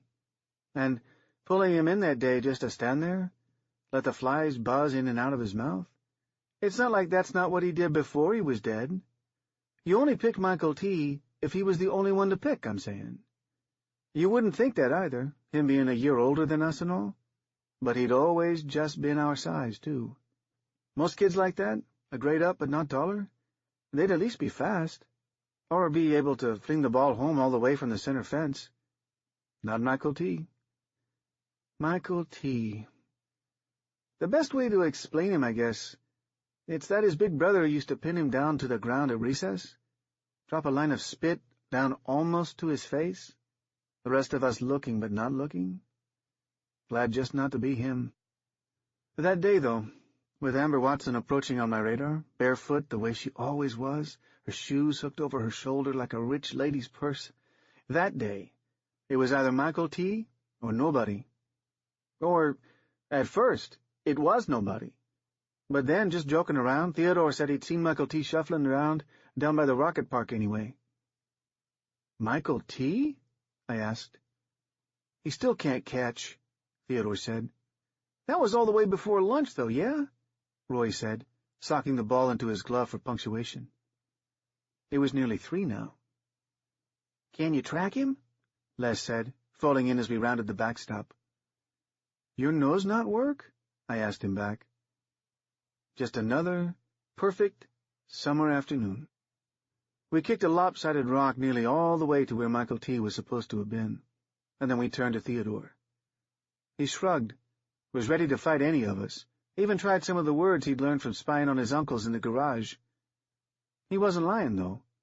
Spattered all over the bench were the crabapples him and Jefferson Banks had been zinging Michael T. with. Jefferson, I said. What about him? Said he had to go home, Theodore shrugged, half embarrassed for Jefferson. His mom. Figured. The one time I can impress Amber Watson, and Jefferson's cleaning out all the ashtrays in the house, then reading romance novels to his mom while she tans in the backyard. Who then? Lass asked, shading his eyes from the sun, squinting across all the glinting metal of the old playground. None of us came to this one anymore. It was for kids. He's got to be around, Theodore said. My dad said they like beef jerky. I seconded this. I'd heard it as well. You could lure a zombie anywhere if you had a twist of dried meat on a long string. It was supposed to be getting bad enough with the high schoolers that the stores in town had put a limit on beef jerky, 2 per customer. I kicked at another rock that was there by the bench. It wasn't our lopsided one. It was probably one Jefferson and Theodore had tried on Michael T. There was still a little bit of blood on it. All the ants were loving the crabapple leftovers, but for them, there was a force field around where that rock had been. Until the next rain, anyway. She's never going to see me, I said, just out loud. Who? Theodore asked, studying the park like Amber Watson could possibly be walking through it. I shook my head no, never mind. And turning away, half planning to set a mirror up in right field, let Gerald just stand kind of by it so it would seem like we had a full team, I caught a flash of cloth all the way up in the top of the rocket. It's not over yet, I said, pointing up there with my chin. Somebody was up there, right at the top where the astronauts would sit if it were a real rocket, the capsule part, and they were moving. Jefferson? Theodore asked, looking to us for support. Like monkeys, Les and Roy crawled up the outside of the rocket, high enough that their moms had to have been having heart attacks in their kitchens. When they got there, Roy had to turn to the side to throw up. It took that loogie of puke forever to make it to the ground. We laughed because it was throw up, then tracked back up to the top of the rocket. "It's Michael T!" Les called down, waving his hand like there was anywhere else in the world we might be looking. "What's he doing?" I asked, not really loud enough, my eyes kind of pre-squinted, because this might be going to mess up our game. "It's Jefferson," Theodore filled in, standing right beside me. And he was right. Instead of going home like his mom wanted, Jeff had spiraled up into the top of the rocket, probably to check if his name was still there, and never guessed Michael T. might still be lurking around. Even a first grader can outrun or outsmart a zombie, but in a tight place like that, and especially if you're in a panic or freaking out, then it's a different kind of game altogether. "Shouldn't have thrown those horse apples at him," Gerald said, shaking his head. "Shouldn't have been stupid, more like," I said, and slapped my glove into Gerald's chest for him to hold. 10 minutes later, Les and Roy using cigarettes from the outside of the rocket to herd him away from his meal, Michael T. lumbered down onto the playground, stood in that crooked, hurt way zombies do. "Ugh," Theodore said. He was right. In the years since Michael T. had been bitten, he hadn't grown any. He was shorter than all us now. Rotted away, Jefferson's gore all drooled down his front side, some bones showing through the back of his hand, but still, that we'd outgrown him this past year. It felt like we cheated. It was exhilarating. One of us laughed and the rest fell in, and, using a piece of sandwich Les finally volunteered to open his elbow scab on, we didn't have any beef jerky. We were able to lure Michael T. back to the baseball diamond. After everybody'd crossed the road, I studied up and down it to be sure Amber Watson hadn't passed yet. I didn't think so. Not on an afternoon this perfect. So then, it was the big vote. Whose glove was Michael T. going to wear? Probably try to gnaw on. When I got tired of it all, I just threw mine into his chest, glaring all around. "Warpath, Chief?" Les said, picking the glove up gingerly, watching Michael T. the whole time. "Scalp your dumbass," I said, and turned around, didn't watch the complicated maneuver of getting the glove on Michael T.'s left hand, and only casually kept track of the stupid way he kept breaking position. Finally, Timmy found a dead squirrel in the weeds, stuffed it into the school backpack that had kind of become part of Michael T.'s back. The smell kept him in place better than a spike through his foot. He kept kind of spinning around in his zombie way, tasting the air, but he wasn't going anywhere. And then, this because my whole body was tuned into it, because the whole summer had been pointing at it, the adult swim whistle went off down by the community pool. Or maybe I was tuned into the groan from all the swimmers. Either way, this was always when the lifeguards would change chairs, was always when, if somebody was going off shift, they would go. "Amber," I said to myself, tossed my ragged, lucky ball to Les, then tapping my bat across home plate, waiting for him to wind up. "Am what?" Theodore asked from behind the catcher's mask his mom insisted on. I shook my head, no, nothing, and, because I was looking down the street, down that tunnel of trees, Les slipped the first pitch by me. "That one's free," I called out to him, tapping my bat again, licking my lips. Les wound up, leaned back, and I stepped up like I was already going to swing. He cued into it, that I was ahead of him here, and it threw him off enough that he flung the ball over Theodore's mitt, rattled the backstop with it. "That one's free, too," he called out to me, and I smiled, took it. "Just wait," I was saying inside, sneaking to look up the road again, and just like in the movies, the whole afternoon slowed, almost to a stop, right there. It was her. I smiled, nodded, my own breath loud in my ears, and slit my eyes back to Les. He drove one right into the pocket, and if I'd wanted, I could have shoveled it over all of their heads, dropped it out past the fence into no man's land. Except it was too early. After it slapped home, I spun out of the box, spit into the dirt, hammered my bat into the fence 2 times. And it was definitely her. Shoes over her shoulder, gum going in her mouth, nose still zinked, short jeans over her one piece, the whole deal. I timed it perfect. Getting back to the box, was wound up to launch this ball just at the point when she'd be closest to me. So, of course, Les threw it high. I could see it coming a mile away, how he tried to knuckle it, had lost it on the downsling like he always did, so there was maybe even a little arc to the ball's path. Not that it mattered, it was too high to swing at, but still, now or never, right? This was what all my planning had come down to. I stepped back, crowded Theodore, who was already leaned forward to catch the ball when it dropped, and I swung at a ball that was higher than my shoulders, a ball my dad would have already been turning away from in disgust, and knew the instant my bat cracked into it that there wasn't going to be any lift, that it was a line drive, an arrow I was shooting out, blind, one I was going to have to run faster than, somehow. Still, even though I didn't scoop under it like I would have liked, and even though I was making contact with it earlier than I would have wanted, I gave it every last thing I had, gave it everything I'd learned, everything I had to gamble. And it worked! The cover flapping behind it just like a comet tail, it was a thing of beauty. Les, being Les, of course, he bit the dirt to get out of the way, and Gerald and Roy, second and short, nearly hit each other, diving for what they knew was a 2-run hit, a ball that wasn't even going to skip grass until left field. Yeah, until Michael T. And if you're thinking he raised his glove here, that some long-forgotten reflex surfaced in his zombie brain for an instant, then guess again.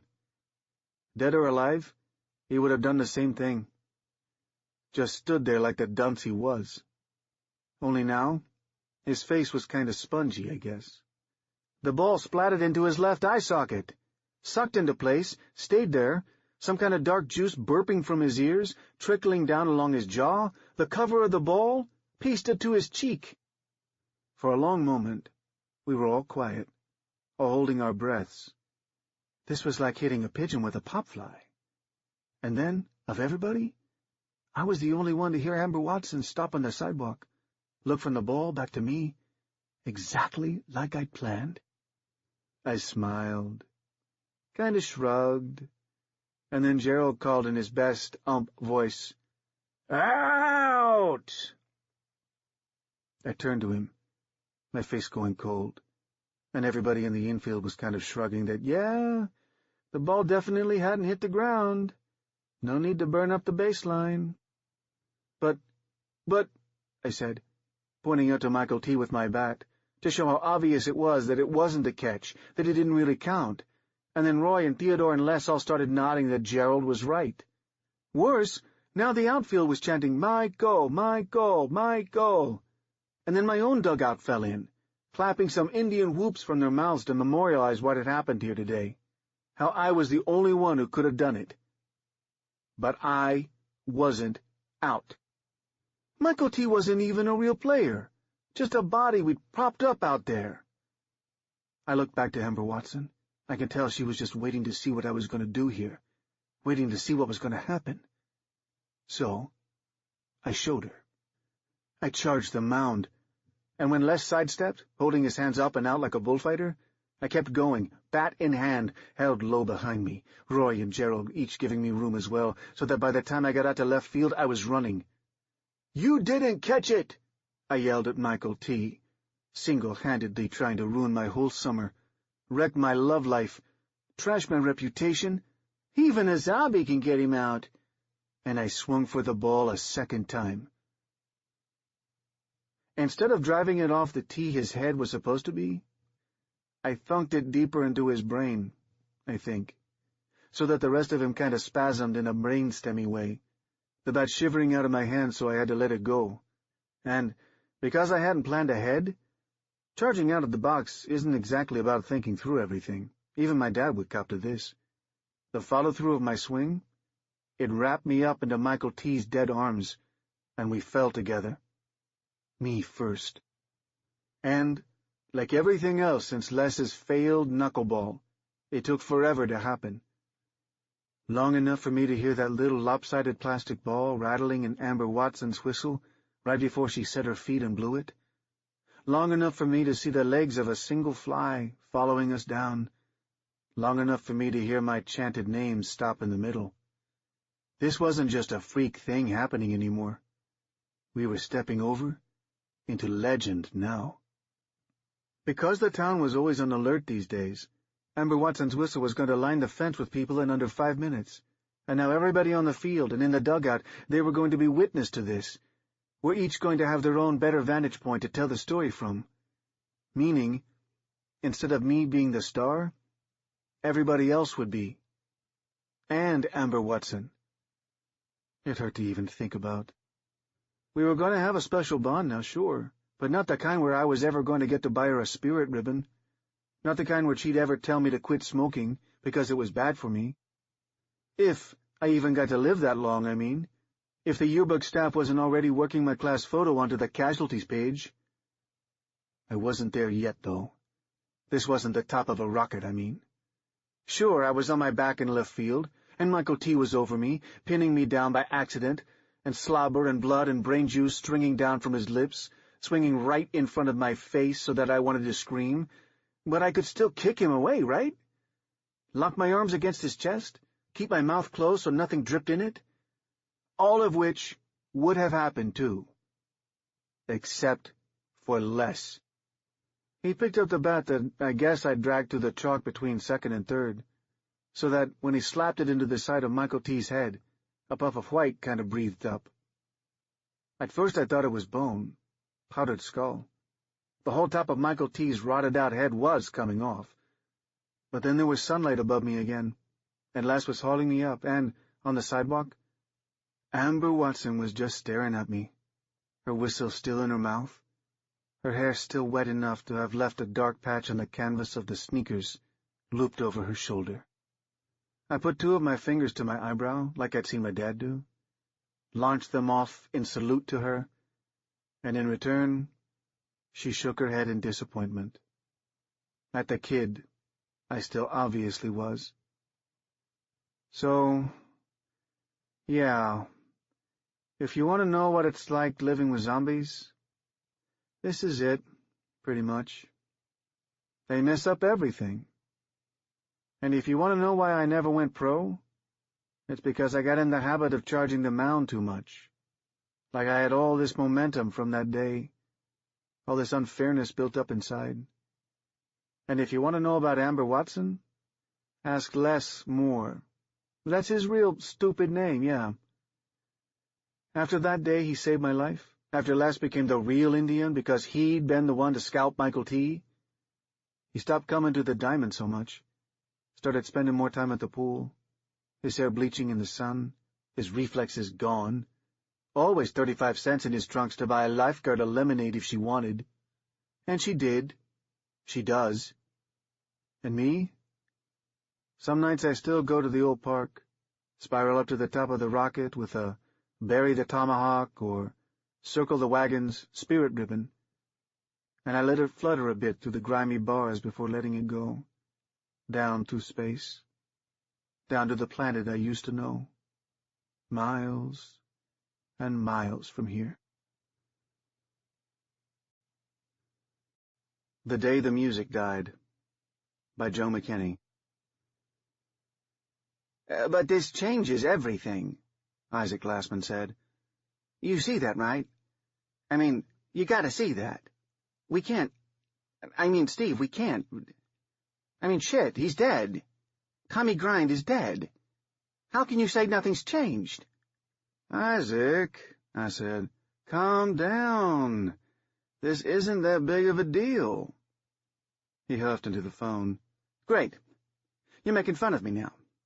I'm talking about the death of the biggest rock star since the Beatles, and you're cracking jokes.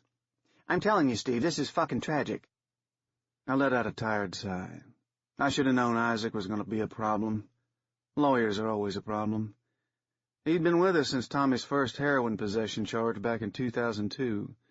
That little imbroglio kept us in the L.A. courts for the better part of a year, but we got the Sales of Los Angeles album out of it, and that went double platinum, so at least it hadn't been a total disaster.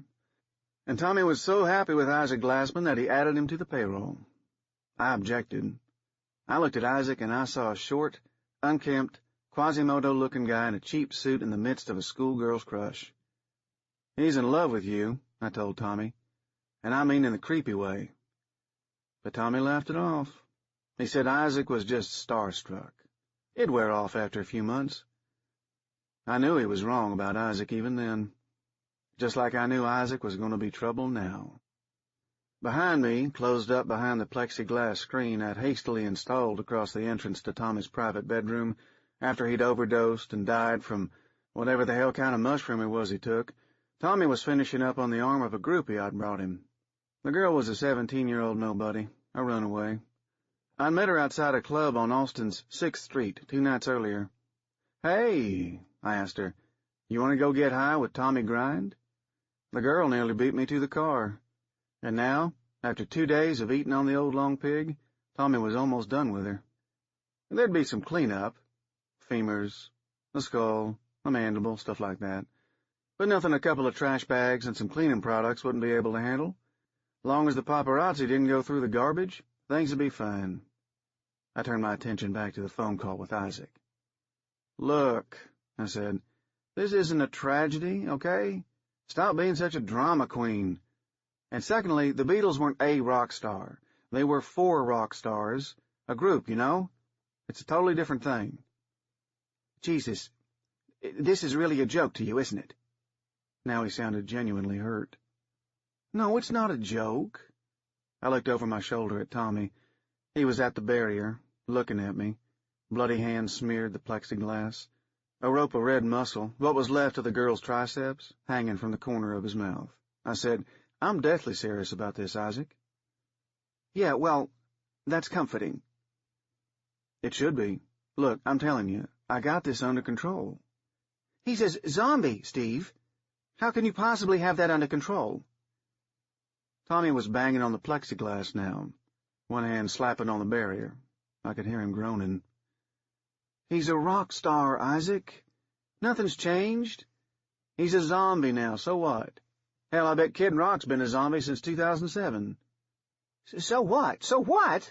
Steve, I saw him last night, eating that girl. He looked horrible. People are going to know he isn't right when they see him." For the last 3 years or so, Tommy Grind and Tom Petty had been in a running contest to see who could be the grungiest middle-aged rock star in America. Up until Tommy died and then came back as one of the living dead, I would have said Tom Petty had him beat. But now, I don't know. They're probably tied. "Nobody's going to know anything," I said into the phone. "Look, I've been his manager for 20 years now, ever since he was a renegade cowboy singing the beer joints in South Houston. I sign all the checks. I make all the booking arrangements, and the recording deals, and handle the press, and get him his groupie girls for him to work out his sexual frustrations on. I got this covered. The show will go on just like it always has." "Yeah, except now he's eating the groupies, Steve." I thought I heard a wounded tone in his voice. He didn't like to hear about Tommy's other playthings, even after he'd started eating them. "True," I said. "How are you going to cover that up? I mean, there's going to be bones and shit left over." "We'll be careful," I said. "Careful? Get him nobodies, like this girl he's got now. Girls nobody'll miss. The streets are loaded with them." I turned and watched Tommy picking the girl's hair out of his teeth with a hand that wouldn't quite work right. No more guitar work, that's for sure. But then, that was no big deal. I'd got him a cameo in Guitar Hero 21 the year before. Tommy Grind's reputation was secure, even if he never played another note. Finally, Isaac said, "Did he finish that girl yet?" "Goodbye, Isaac," I thought. "Yeah," I said, "just a little while ago." "Oh," he hesitated, then said, "And you're sure we can do this? We can just go on like nothing's happened?" "Absolutely," I said. Tommy was always prolific. He wasn't much for turning out a polished product. That part we left to the session musicians and the auto-tuner people to clean up, but the man had the music in him. He'd spent 15 hours a day playing songs and singing and just banging around in the studio we built for him in the west wing of the mansion. Just from what I'd heard walking through the house recently, I figured we had enough for 3 more full-length albums. It'd just be a matter of having the studio people clean it up. They were used to that. Business as usual when you work for Tommy Grind. Isaac said, "Steve?" "Yeah?" Can I come over and see him?" "You're not going to screw this up, are you? No whistleblowing, right?" "Right," he said. "I promise. I just want to see him." "Sure, Isaac. Come on over any time." "And this is how he's going to live? I mean, I know he's not alive, but this is how it's going to be?" "For now," I said. Isaac didn't look too happy about that. He was watching Tommy grind through the plexiglass, bottom lip quivering like he was about to cry. He put his fingers on the barrier and sniffled as Tommy worked on another groupie. "He looks kind of dirty." "He's a rock star, Isaac. That's part of the uniform." "But shouldn't we keep him clean or something? I mean, he's been in those same clothes since he died. I can smell him out here." He had a point there, actually. Tommy was really starting to reek. His skin had gone sallow and hung loose on his face. There were open sores on his hands and arms. The truth was, I was just too scared to change his clothes for him. I didn't want to catch whatever that mushroom had done to him. "How many girls are in there with him?" Isaac asked. "2. "Just 2? Isaac said, shaking his head in disbelief. "But there's so many, body parts." "His appetite's getting stronger," I agreed. "He regularly takes 2 girls at a time now, sometimes 3. So when you think about it, he's actually back to where he was before he died." "That's not funny, Steve." I didn't like the milquetoast look he was giving me. I said, "Don't you dare flake out on me, you hear? Between the record sales and the movie deals and video game endorsements and all the rest of it, Tommy Grind is a $140 million a year corporation. I'm not about to let that fall apart because of this." "Is that what this is all about to you? Money? That's all you care about? What about Tommy? What about what he stood for?" I laughed. Tommy stood for sex, drugs, and rock and roll. That was the world to him. "His music was the soundtrack for my life, Steve. It means something." "Bullshit," I said. "It means he liked his women horny, his drugs psychotropic, and his music loud. That was all Tommy Grind ever wanted. Now all he wants is food. We're good, the way I see it." "We should let him out. Let him get some sunshine." "Yeah, right," I said. Isaac, the paparazzi hide in the bushes across the street just praying for a chance to shoot Tommy Grind while he's smoking a joint on the lawn.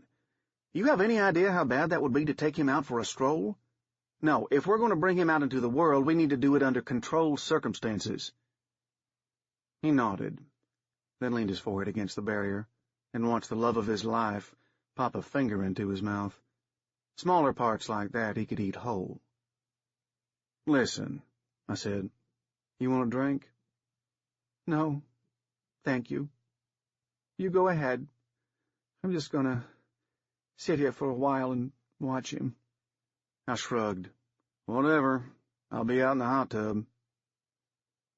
I made myself a whiskey over shaved ice and dropped in an orange slice for garnish.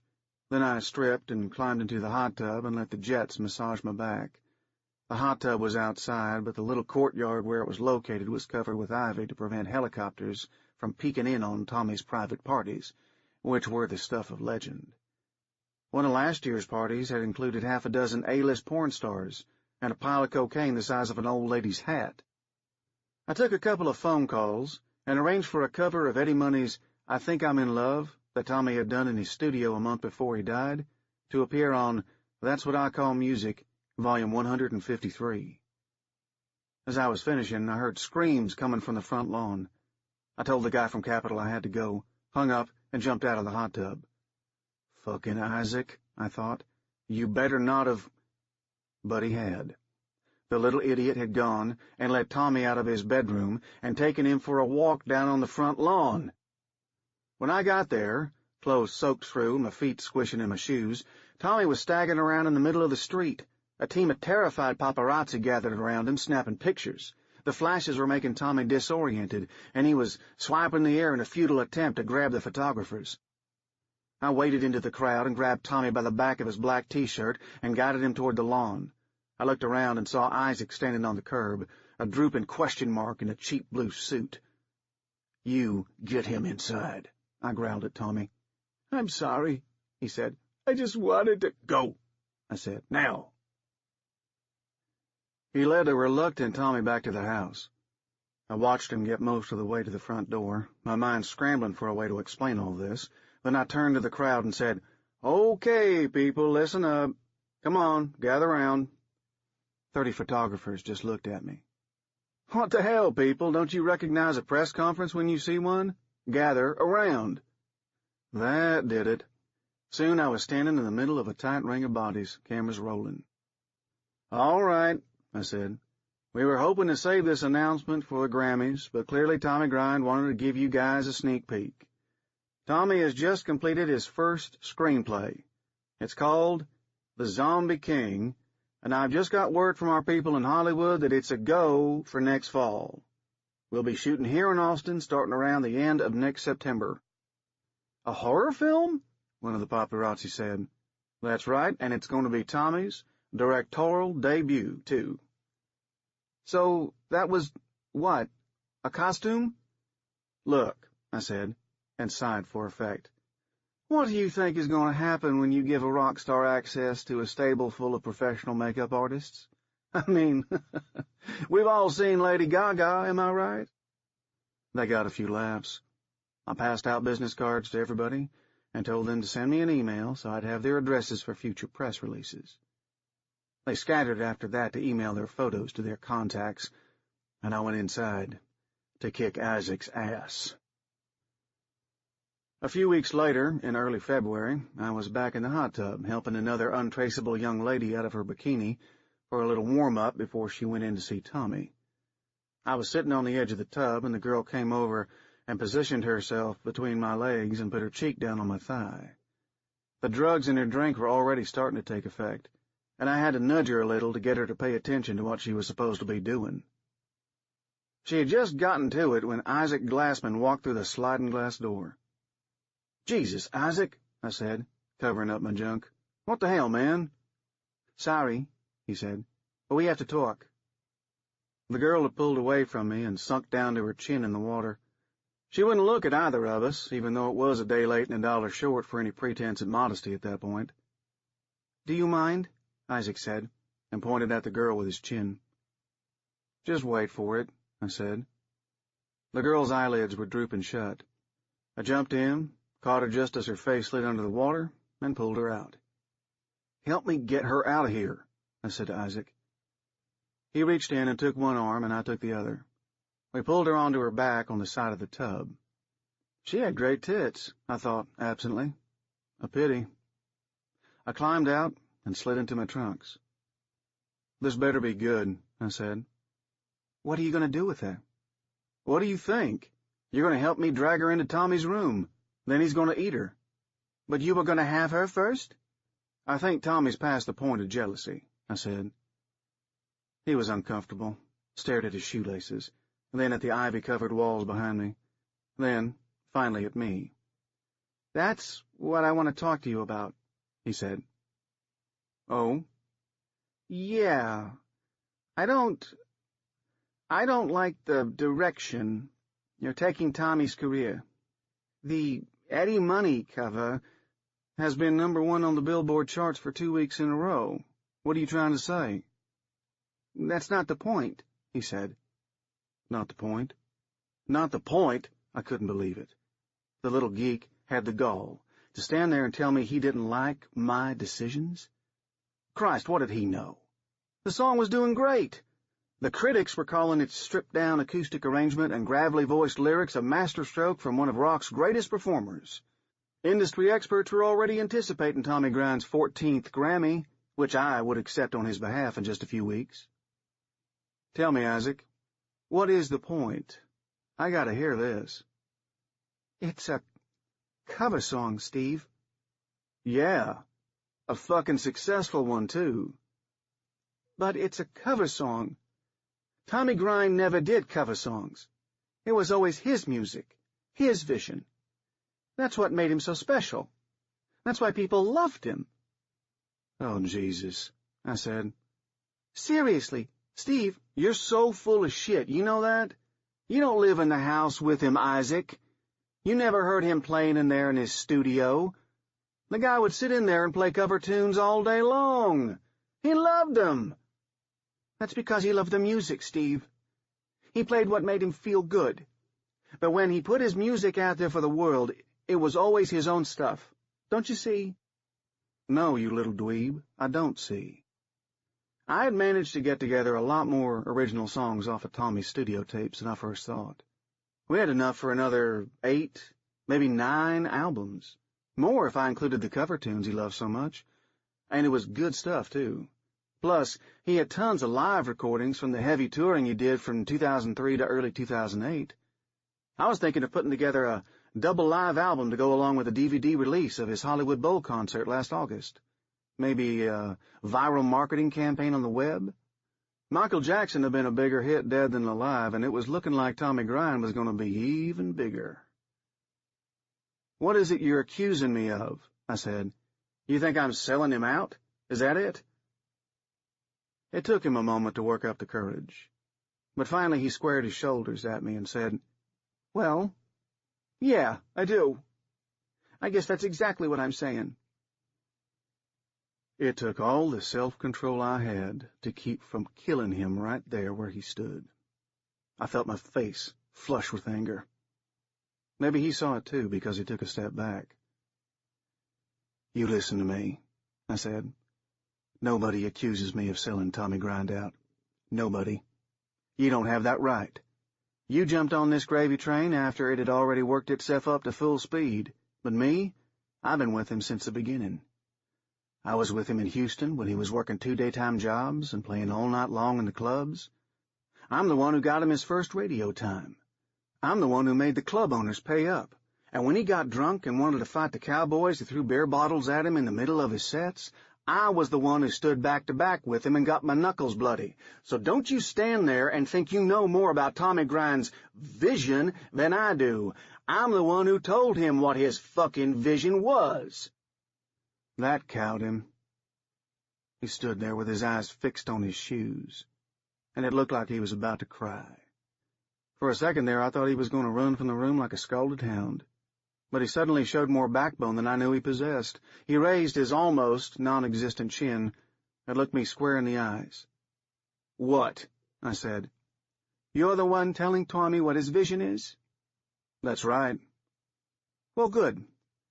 Because I just talked to Jessica Carlton's attorney over lunch. She heard your bit about the Zombie King, and she wants in." "The Zombie King?" "Yeah. The movie who told the press Tommy had just written. Remember that?" "Yeah," I said, and looked down at the naked girl at my feet. I'd almost forgotten she was there. Jessica Carlton. Damn. The bubble-headed blonde who broke onto the scene a few years back claiming to be as virginally pure as Amy Grant, but had no qualms whatsoever shaking her ass for every camera from L.A. to Hamburg. The claims to virginal purity passed away unnoticed right about the time her first movie came out, and she rose to the status of tabloid cover starlet, which, if you ask me, was a brilliant piece of marketing. Now, she was on the cover of just about every magazine in the grocery store checkout line. The last I heard, she was dating an NFL quarterback, was doing a new album, and even had another movie deal on the table. She had the goods, definitely. And if she said she wanted to be in Tommy's movie, well, there was no easy way to refuse that. People would ask questions. People magazine would ask questions. That's a problem, right? Yeah, I said. That's a problem. And a week later, I still didn't have a solution. The Eddie Money cover had slipped down to number 14 on the countdown, but we were prepping a new single, a Tommy Grind original, and that would be out in another 3 weeks, so at least his name would stay out there. But the Jessica Carlton thing was bothering me. She had come to Texas to see her jock boyfriend, and her people had been calling to set up a meeting. No surprise there. I just didn't know what to tell them. I started smoking again. Cigarettes, I mean. I never quit weed. That was almost impossible when you hung around Tommy Grind. I quit cigarettes back in 1998 and never felt better. But the stress of dealing with Tommy's unique needs... He was up to 4 girls a week now, and it was getting increasingly difficult to dispose of the garbage in a way that didn't attract dogs of both the canine and human variety, and the Jessica Carlton situation conspired against me. In a weak moment, I bummed the smoke off of Isaac, and within a week, I was back up to a pack a day. It made me feel ashamed every time I lit up, like I was some kind of pansy or something, but, to quote Tommy, a need is a need, and it has to feed, like it or not. The situation reached a head on the night of February 14th, Valentine's Day. I was in Tommy's fully restored 1972 Triumph TR6, heading back to the mansion from the store where I'd gone to buy another carton of smokes. It was a cool, crisp night, full of stars, and I had the top down and Tommy's 2003 album Desert Nights cranked up on the CD player. The night was cool and clear, and the little Triumph handled the hill country roads like a dream. Any other night, I would have been in heaven. But, like I said, I was troubled. The feeling got worse when I pulled into the driveway and saw the lights on upstairs. I turned them off when I left. Tommy was usually calmest when the lights were off. "Fuck," I said, and in my mind I was already throttling Isaac. I parked and went inside just to make sure. But I wasn't surprised to find Tommy gone. Isaac hadn't even done a half-assed job of cleaning up Tommy's last meal. Nice enough girl. Said she was from Kentucky, I think. I went to the security room and replayed the tape. There was Isaac, talking to Tommy through the plexiglass, opening the door, coaxing him outside, Tommy staggering toward Isaac, hands raised in a gesture that almost looked like supplication, and then they were off camera until they got downstairs and out the front door. I turned on the GPS tracker, basically a glorified version of what veterinarians use to track the family pet, that I had injected into Tommy's ass after the last time Isaac walked him outside. Then I called the signal up on my iPad and I got a good fix on him. He was heading down to the west point of Lake Travis. There was a secluded little pocket of vacation homes down there for the uber-wealthy. Sandra Bullock and Matthew McConaughey both had houses there not too far from Tommy's. It was his private little retreat from the world. Tommy didn't often like to disconnect, but when he did, that was where he went. And then, a terrible thought. Please, dear God, tell me he's not taking him to meet Jessica Carlton. He can't be that stupid. I called Isaac's cell, and to my surprise, he answered. "What the hell are you doing?" I said. "I can't talk," he answered. I could hear Tommy moaning in the background. Car noises, Isaac struggling to keep Tommy off him. Isaac, don't you dare hang up on me." But he did. Damn it. I got in my Suburban, the one I'd specially modified with the police prisoner barrier in the back so I could transport Tommy if I needed to, and headed after him. 30 minutes later, I was looking up at an 8,000-square-foot mansion done up like a Mediterranean villa. Red tile roof, white adobe walls, fountains, and hibiscus everywhere.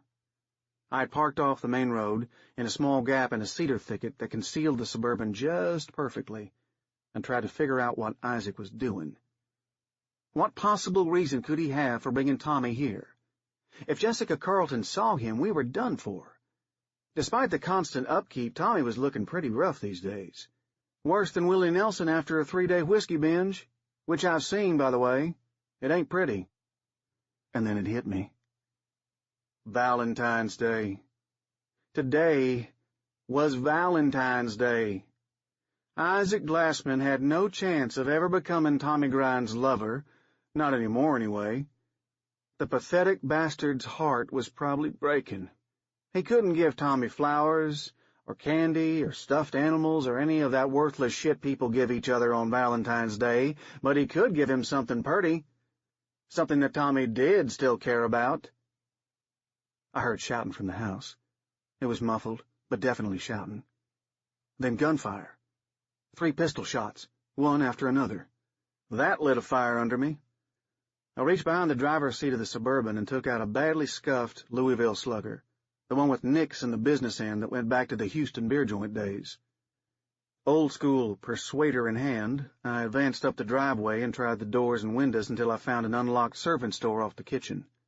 I looked up and saw a camera in the corner, pointed right at me. Same system as at Tommy's. I could deal with that. I looked around and noticed the stove, a huge Viking gas range with a dozen burners. I cranked them all up to full and walked into the living room where I could hear a man whimpering. I didn't recognize him, which probably meant that he was part of the legal community, maybe one of Isaac's lawyer friends. He wore a light gray double-breasted suit with a canary-yellow silk shirt and no tie, both of which were torn and splashed with blood.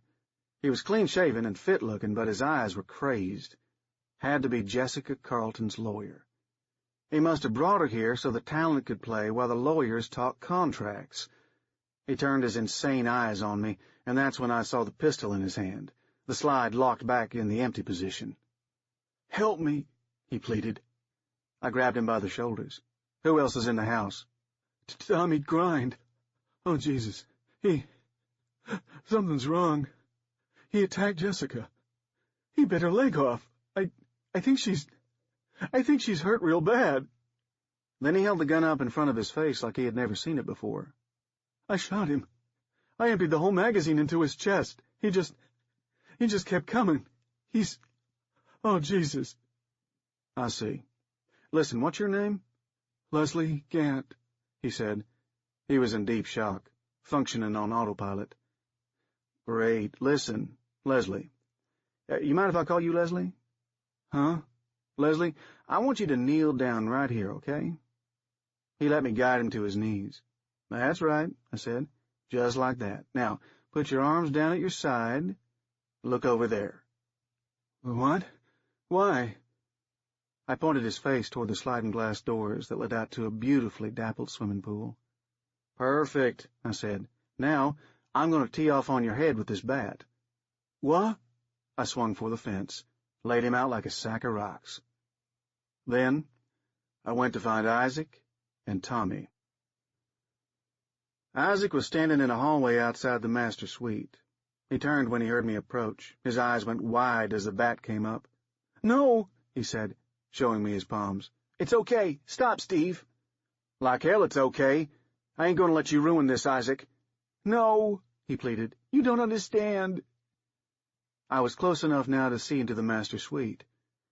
Jessica Carleton, blouse torn off, exposing her absolutely amazing tits, skirt hiked up high enough to give a peek of a white lacy thong, was pulling herself across the deep pile honey-colored carpet. There was blood on her face and a huge bite mark on her right leg. From her expression, I could tell she'd been drugged. Tommy was staggering towards her, moaning like I had never heard him do before. There was fresh blood on his face and hands and chest, but if I didn't know better, I'd have sworn he was aroused. "What the hell?" I said. I turned to Isaac. "Did you drug her?" "Yeah. GHB. "How much did you give her?" "The usual." "The whole dropper full?" "Yeah." "And she's still moving around?" He shrugged. "Damn," I said, and whistled. "That girl must be in pretty good shape." "Yeah." Tommy caught up with her, fell on her, started to feed. She let out a weak scream, but there was nothing behind it. In less than a minute, she had stopped thrashing. Feeling stunned, I said, "Isaac, I'm not sure if I'm going to be able to unfuck this situation." He said, and drifted off feebly. "It's Valentine's Day." I didn't even bother to respond. "I wanted to give him something, you know. We just take and take and take from his talent. Nobody ever gives back to him. I wanted to give him something special." "So you gave him Jessica Carleton? Jesus, Isaac, how did you expect to pull that off?" This isn't some two-bit groupie chick. People are going to notice she's gone. She wanted to meet Tommy. Leslie Gant called me. He said she was going to be in town.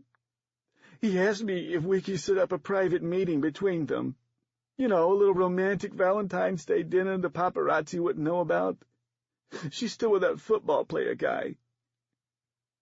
I took a moment to absorb all that. Then, so, no one knows she's here. Is that what you're saying? Leslie Gant knows too. I'm not too worried about him, I said. But I was worried about Isaac. In his mind, he must have felt like he was making the supreme lover's sacrifice. He must have felt almost like a martyr, giving someone else to Tommy Grind, so that they could satisfy him the way Isaac only wished he could.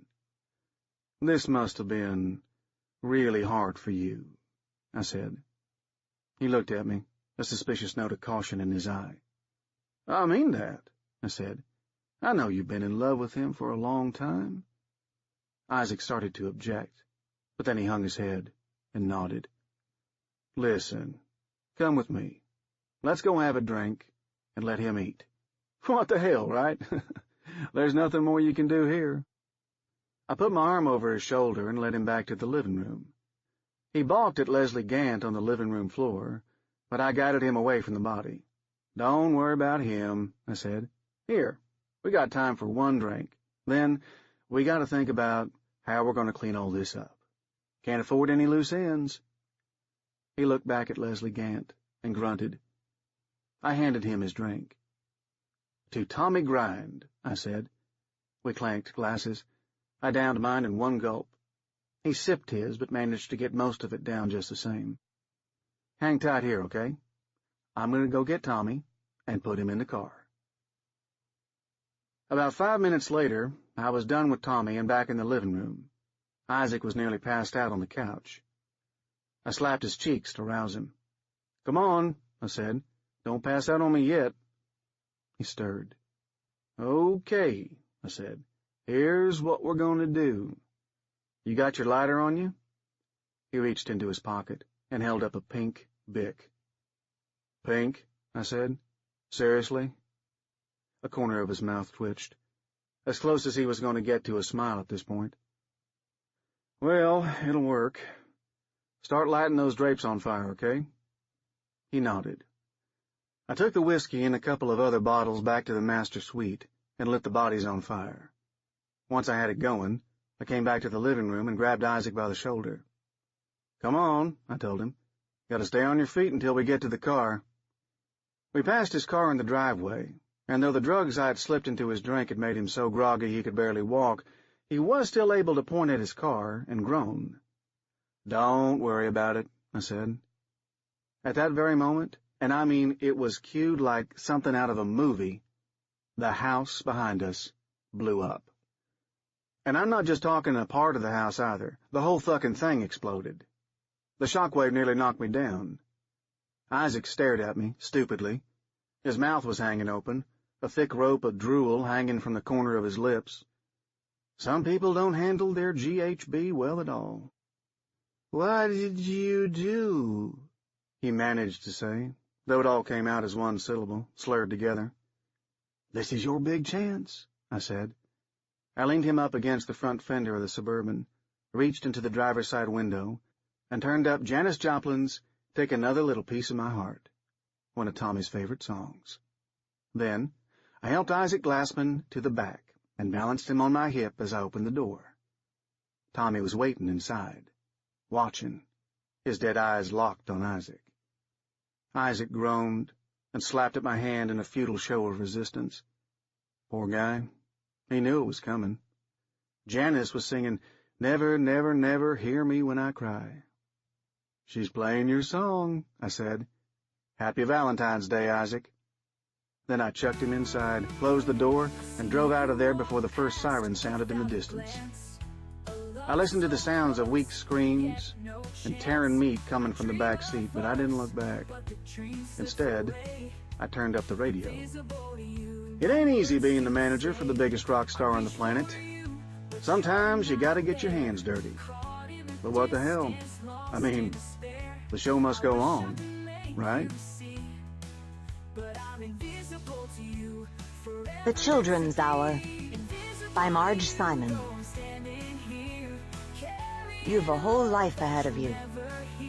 That's what Gramps said at my birthday party this year.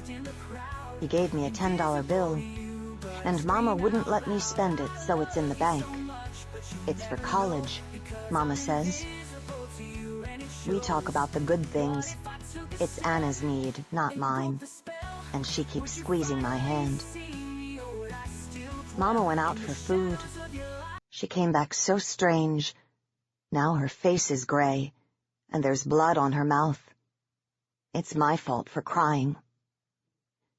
Mama pounds on our door, but Anna says we can't let her in, now that she's one of them. Dad's gone. Don't know where. Maybe he'll be home tomorrow, but Anna doesn't think so. It was so dark last night, we couldn't see the moon. I wonder if there is a moon in the sky anymore. Délices by Holly Newstein. The grinding sound of stone on stone was low and muffled by the hot, still air. Moments later, a stench, so foul as to be almost visible, filled the night like an exhalation. A white-clad figure leaned into the partly opened tomb. A grunt, and the figure pulled something, a something bundled in a stained sheet, out into the heavy air. It slid to the brick pavement with a thud. The white wraith closed the tomb with another groan of effort. It bent over the bundle and gently pulled a corner of the sheet to one side. Ah me, c'est petit, quel dommage. It picked up the bundle from the bricks. Clutching it closely, it moved away until they were both swallowed up in the inky shadows. A sickly yellow flash of lightning illuminated the dead houses in the cemetery. Thunder sounded a rolling boom in the distance. The first thing Délices heard was the storm. Fat raindrops thrummed on the tin roof, but it would bring no relief to the stifling August night. C'est pauvre, crooned a strange, soft alto voice. Skirts rustled as the voice's owner moved about the room. The voice and the rain and the whisper of fabric were very soothing to her. She had not had many peaceful moments in her short life, so she lay quite still, taking small breaths. She did not want the spell broken, and the moment lost. A warm hand touched her cheek. Ma pauvre, wake up now. Délices opened her eyes. A tall, turbaned woman, slender, with café au lait skin and slanting black eyes, smiled down at her. Deftly she slipped a necklace over Délices' head, placing the cloth amulet on her chest. Some gris-gris for you, to help Ava Ani. Now we bathe you. Délices felt a strange energy begin to radiate out from her chest. She watched as the woman filled a basin with warm water. Then she took little ceramic jars from a shelf and began adding things to the water. Powders and dried leaves. Fragrance filled the room, a sweet green smell, different from the earthy, mildewy, rotten meat odor that clung to the inside of Délices' nostrils. While Ava Ani steeped the leaves in the basin of water, she chanted softly, in a language Délices did not quite understand. It was French, to be sure, but it was from the islands. Hispaniola, perhaps, not the dialect Délices was used to here in New Orleans. The one Madame and Monsieur spoke. The woman found a clean white cloth and brought it and the basin over to where Délices lay motionless on the table. Ava Ani turned Délices over onto her belly. She gasped as she looked at Délices' back. Délices had never seen her own back, but she knew it was crisscrossed with scars from the whippings Madame had administered over the 14 years of Délices' life. Madame had a temper, oh yes. Ava Ani traced each scar with a smooth fingertip. Each tells a story, no, ma pauvre. But this one will have a happy ending. Oh yes, Ava Ani will help make it so. And you will help also. Ava Ani began washing Delis's thin backside with the scented water. Such tenderness. Delis could not remember ever being touched like that. No, she had only been touched to hurt, or worse. A tiny shudder went down her spine. Ava Ani must have felt it. Good, good, she murmured. The spirits fill you. When Ava Ani finished bathing Delis, she combed rose oil through her woolly hair, making her matted locks become smooth waves and ringlets. Then she helped Delis sit up and dressed her in a red silk dress that fit her perfectly, even over the chest where Delis's womanness was beginning to show. Delis had never owned such a fine dress. N'est pas assez pauvre. Maintenant, elle est belle. Ava Ani grinned at Delis, showing straight white teeth. Now I need a ribbon, a red silk ribbon. As Ava Ani looked for the ribbon, Delis looked around. She was in a one-room cottage, sitting on a table. There was a bed in one corner and a fireplace in the other. Everything was clean and neat, down to the mysterious bottles and boxes arranged on a shelf over the bed. Hanging down from the shelf was a cloth embroidered with an intricate, multicolored design. A vive. Delis realized that she was in the house of a mambo, a priest of the voodoo. But how did she get here? Last night she had been at home, at the Maison du Plessis, and something had happened, something bad. And was it last night? It seemed longer somehow. Suddenly it was hard to remember, hard to think. Madame always called her stupid. Jeanette always said Madame was stupid to think Delis was stupid. But perhaps Madame was right. Right now Delis felt like her head was full of wet cotton. Ava Ani was back, tying up Delis's new curls with a ribbon. No, no, no, she exclaimed. Madame is the stupid one. I know. And soon we shall tell Urzuli, too. Urzuli is a powerful Jabo, and she will help. Madame will learn, and Monsieur too. No need to look so surprised, ma petite. Oui, Ava Ani knows all. She helped Delis down from the table and placed her in a chair in the corner. Now, petite fille, you sit and rest. Wait until the evening comes. Delis did as she was told, closing her eyes. She listened to the sounds of the Vieux Carey, coming alive as the rain stopped and the clouds gave way to a hot, red, fiery dawn. The fragrance of the bougainvillea hung sweet and heavy in the air. In front of the Maison du Plessis, a crowd was gathered. Ava Ani joined them, listening to their conversations and waiting for a glimpse of Monsieur or Madame. The house was silent. The shutters tightly closed over the windows as if in shame. Shame, vraiment, thought Ava Ani. She knew the story, perhaps better than anyone in New Orleans. The du Plessis were a prominent family in society, wealthy and handsome. But their neighbors whispered to each other about the strange sounds that came from the house late at night, screams and inhuman moans, like an animal in distress. Finally, the neighbors' curiosity was at last satisfied. Delphine du Plessis had chased her maid all through the house until the terrified slave girl had sought refuge on the roof. Madame du Plessis had followed her onto the roof, and somehow the girl fell off the roof to her death. A cursory investigation was made, and the du Plessis were charged a fine for maltreatment. That was the end of that. But, a few hours later, someone deliberately set the kitchen on fire. When the fire department arrived, they made a grisly discovery. On the third floor, Denis du Plessis had a private locked chamber. When the door was opened, the officials found 4 young slave girls, all under the age of 16, chained to the wall. Whips, ropes, iron pokers, and other unspeakable implements were found. All of the girls had had their tongues cut out, so that they could not tell what happened to them in the room, and one had had her eyes sewn shut as well. They were horribly scarred and filthy, with deformed limbs and faces from repeated beatings and other abuses. Delphine had known of her husband's peculiarities, and not only tolerated them, but actually acted as a procuress for him. The girl who fell to her death had been selected by Delphine for the chamber, but was able to escape before she was bound and chained. A shutter flicked open an inch or so, then closed.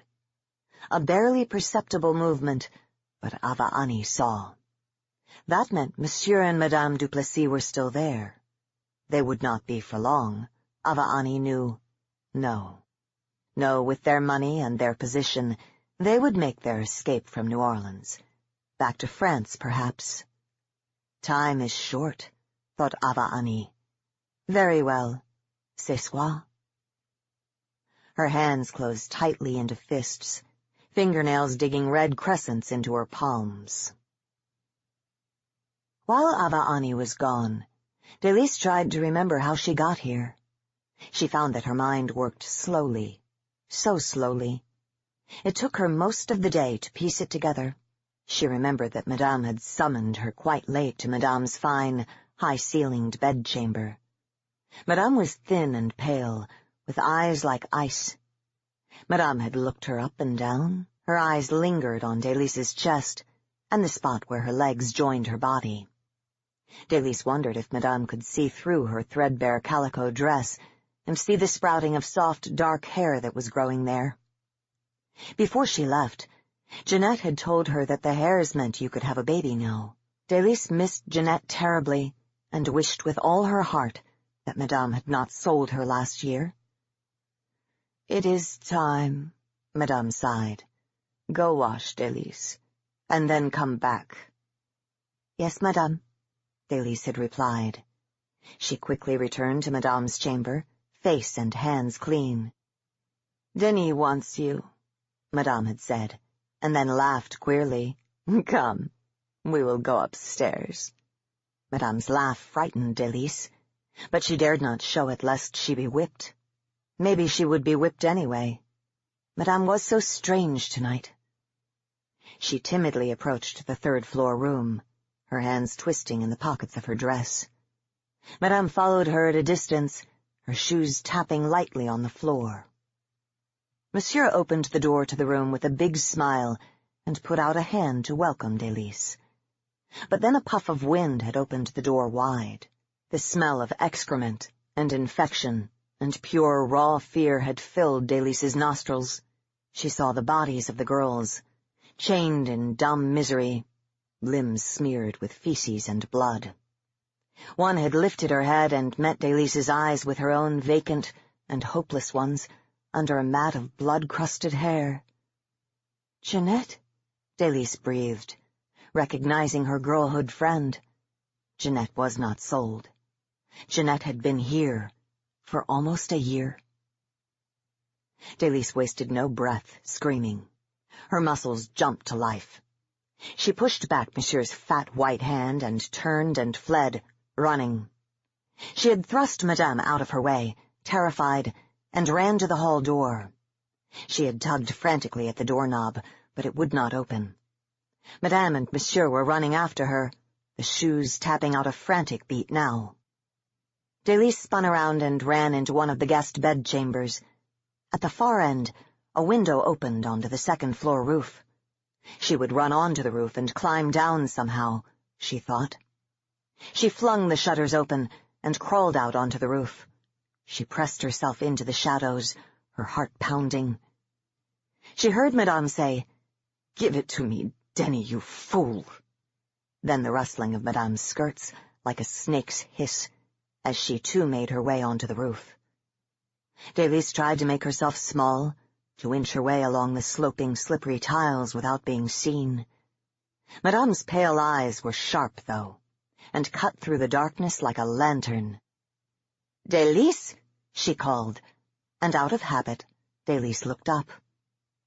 The clouds parted and the moon shone down on Madame, She stood not 10 paces distance. Her dark hair was tumbled and wild, her face ghostly white in the silver light. In her hand was a pistol. "Délice, get back inside." "No," Madame commanded. She raised the pistol, pointing it at her. Délice had stared at the pistol. Madame would surely kill her. But to go back inside, that was worse than death. Suddenly Délice was no longer afraid. "If I am to die, then I will die. But I choose." She rose up and began to run. She heard a pop, and then a ball sang past her ear. She felt the hot rush of air against her cheek. She ran, and suddenly she was flying. Flying. And then there was nothing.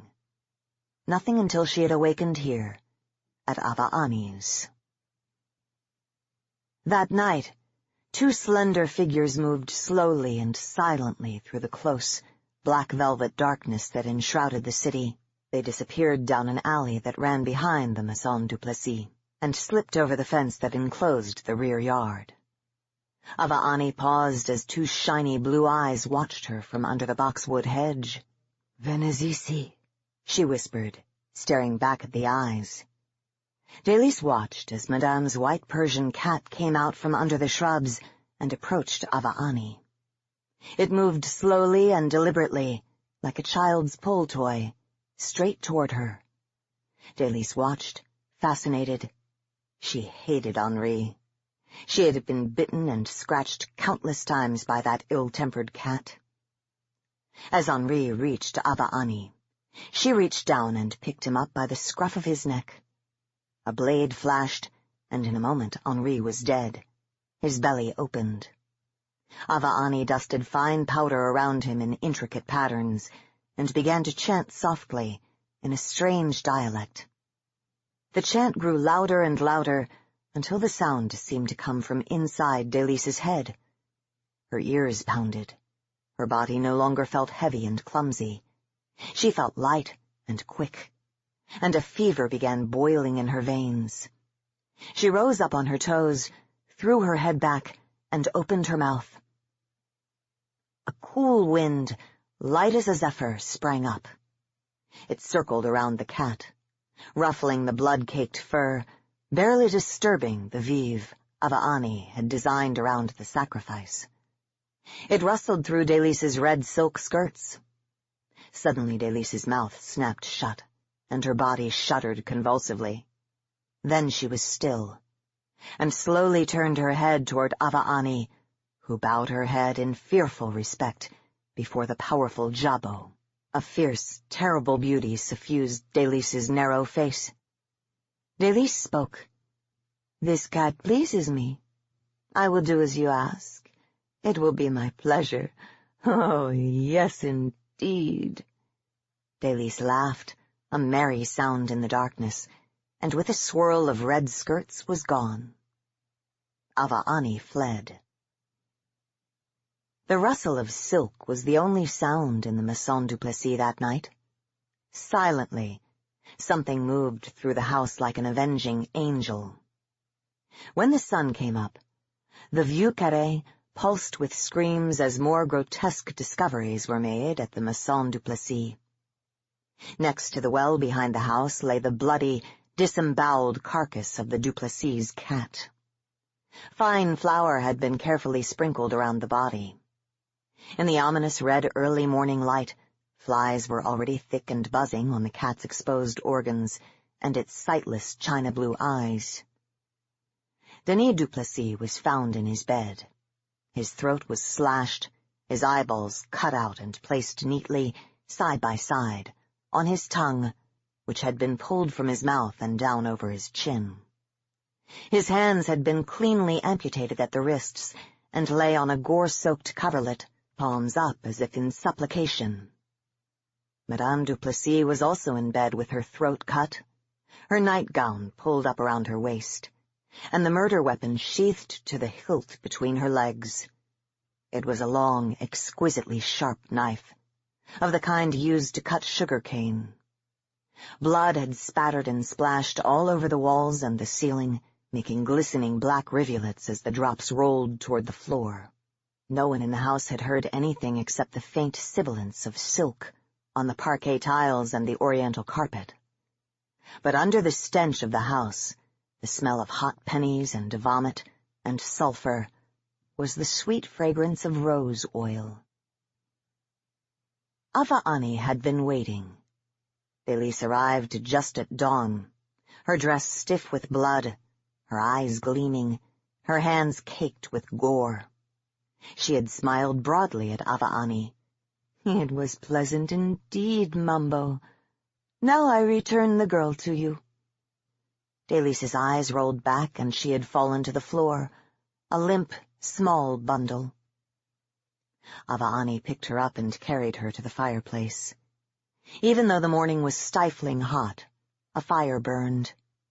In front of the fireplace there was a tub filled with the same scented water she had washed Delice with the night before. Ava'ani pulled off Delice's red silk dress and threw it in the fire, where it smoldered, then suddenly blazed with a bright blue and white flame. Delice's eyes opened again to find herself once more at Ava'ani's. How did she get here, from the Duplessis? The fire caught her eye. Delice thought the flames looked clean and pure, not smudgy and orange like usual. Then she saw the remnants of her dress burning in the fire. Why was Ava'ani burning her new dress? It was a shame to burn that pretty red dress, but Delice could not find the words to protest. Ava'ani bathed Delice again, and the water turned red as it ran down her thin body. "You see, ma fille, Urzuli came when Ava'ani called.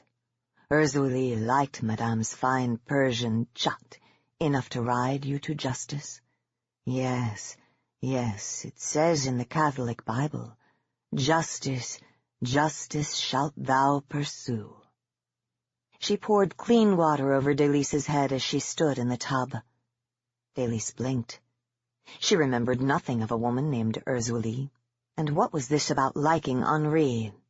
She opened her mouth to ask, but no sound came out. Her voice was gone.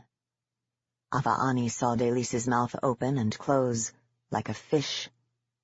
"You cannot speak, but I think you wish to know what has happened. The Duplessis, c'est mort. Urzuli killed them in their beds as they slept the sleep of the damned. And you, ma fille, you made a fine cheval for her. She used your feet, your hands, to do what needed to be done." Ava'ani helped Delice step out of the tub and wrapped her in a length of white linen.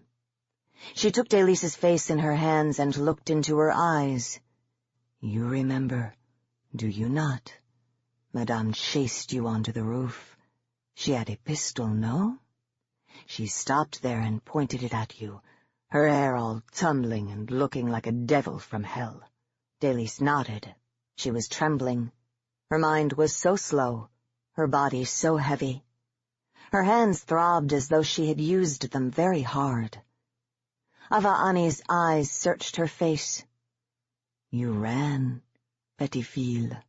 You ran right off the roof and fell onto the stones in the courtyard, fell hard." Delice finally understood. She was a zombie. Ava'ani had brought her back to life in order to avenge her own death. Her dark eyes widened in terror. Now she was enslaved forever, mute and stupid. Ava'ani had stolen the blessed release of death that she had chosen for herself. The one thing she had been able to choose, denied her for eternity.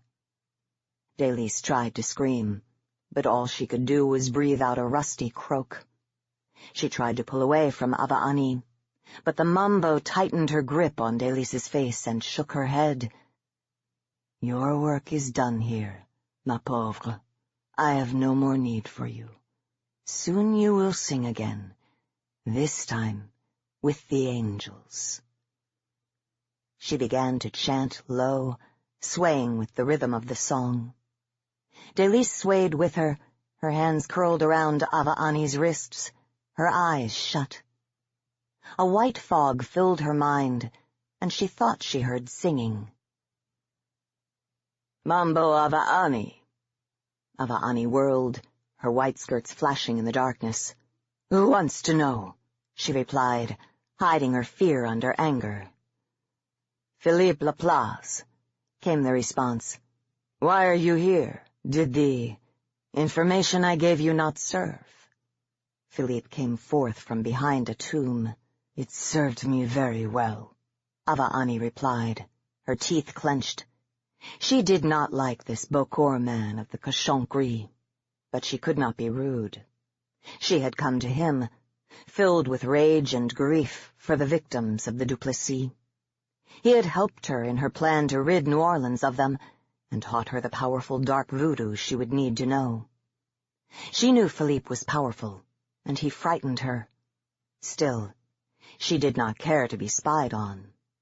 She turned away from him in order to place a linen-wrapped bundle into the tomb she had just opened. So I heard, he said. A low chuckle echoed in the deep indigo shadows. Erzulie is a creative one, is she not? Ava Ani shuddered. Philippe came forward and stood next to her. He ran his hand along the open edge of the tomb. You sent the little girl back then? He asked. Pity. Delis did all that was needed. I have no need for a zombie to do my bidding. She spent her life enslaved. No need for her to spend her death there, too. Ava Ani rolled a length of red ribbon, scented with rose oil, into a small, tight coil. She slipped it into the gris-gris bag she wore around her neck. You are too soft, Ava Ani, scoffed Philippe. Join with us in the Cochon Gris and find your true power. No, merci, she replied a bit tartly. Ava Ani leaned her weight against the stone slab. She pushed with every ounce of strength she had, and slowly the slab slid back into place, sealing the tomb. Delis again shared a dead house with the other dead slaves of the Duplessis household. Ava Ani straightened up, wiping the sweat from her forehead. In the faint starlight she saw Philippe scowling at her. Her almond eyes narrowed, but she forced a smile. Erzulie liked the fancy white chat I fixed for her, Ava Ani said sweetly. My oui, she liked it very much. She said to me that she had never had such a fine gift. She watched Philippe's shadowed face. A moment passed, and then a flash of white teeth answered her. Very well, Mambo. I see you made a friend of Erzulie. You go back to your little magic, and I will go back to mine. C'est bon, Ava Ani said, but he was already gone. She turned back to the dead house. No more voodoo, ma fille. Now only angel songs. She got down on her knees and fumbled around her neck. Under the gris-gris bag that hung between her breasts, she found her rosary. She pulled the cross out from the neck of her dress and let her fingers slide along the warm, smooth, ebony beads. Now I pray to the Catholic gods for your eternal rest, mon petit. She knelt in front of the dead house and crossed herself.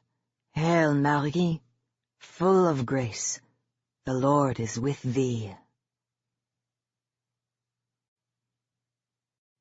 Trail of Dead by Joanne Anderton. You don't realize how many dead things there are out here until you walk over them.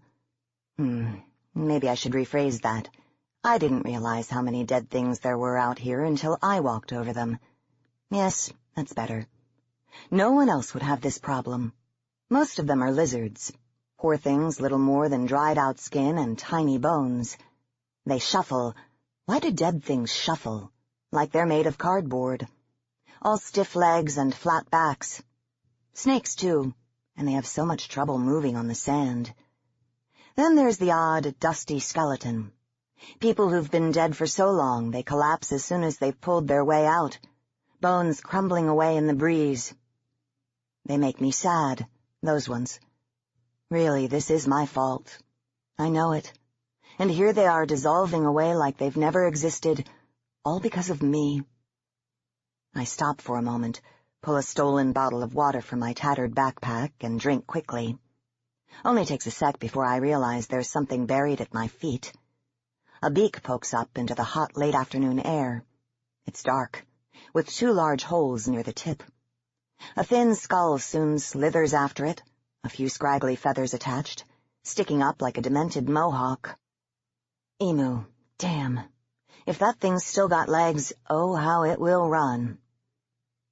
I stuff the warm bottle in my bag and start to jog. There are worse things than emus, to be sure. So the longer I stay out here, the better. Away from cities, farms, any kind of human habitation. If I'm lucky, no one else will suffer for my mistakes, my damned drunken pride. And I just might stay ahead of the old woman and her stones. It is conventional wisdom that a bullet to the head will do. Use something with a good amount of kick, like a shotgun. The hunter did not draw a gun.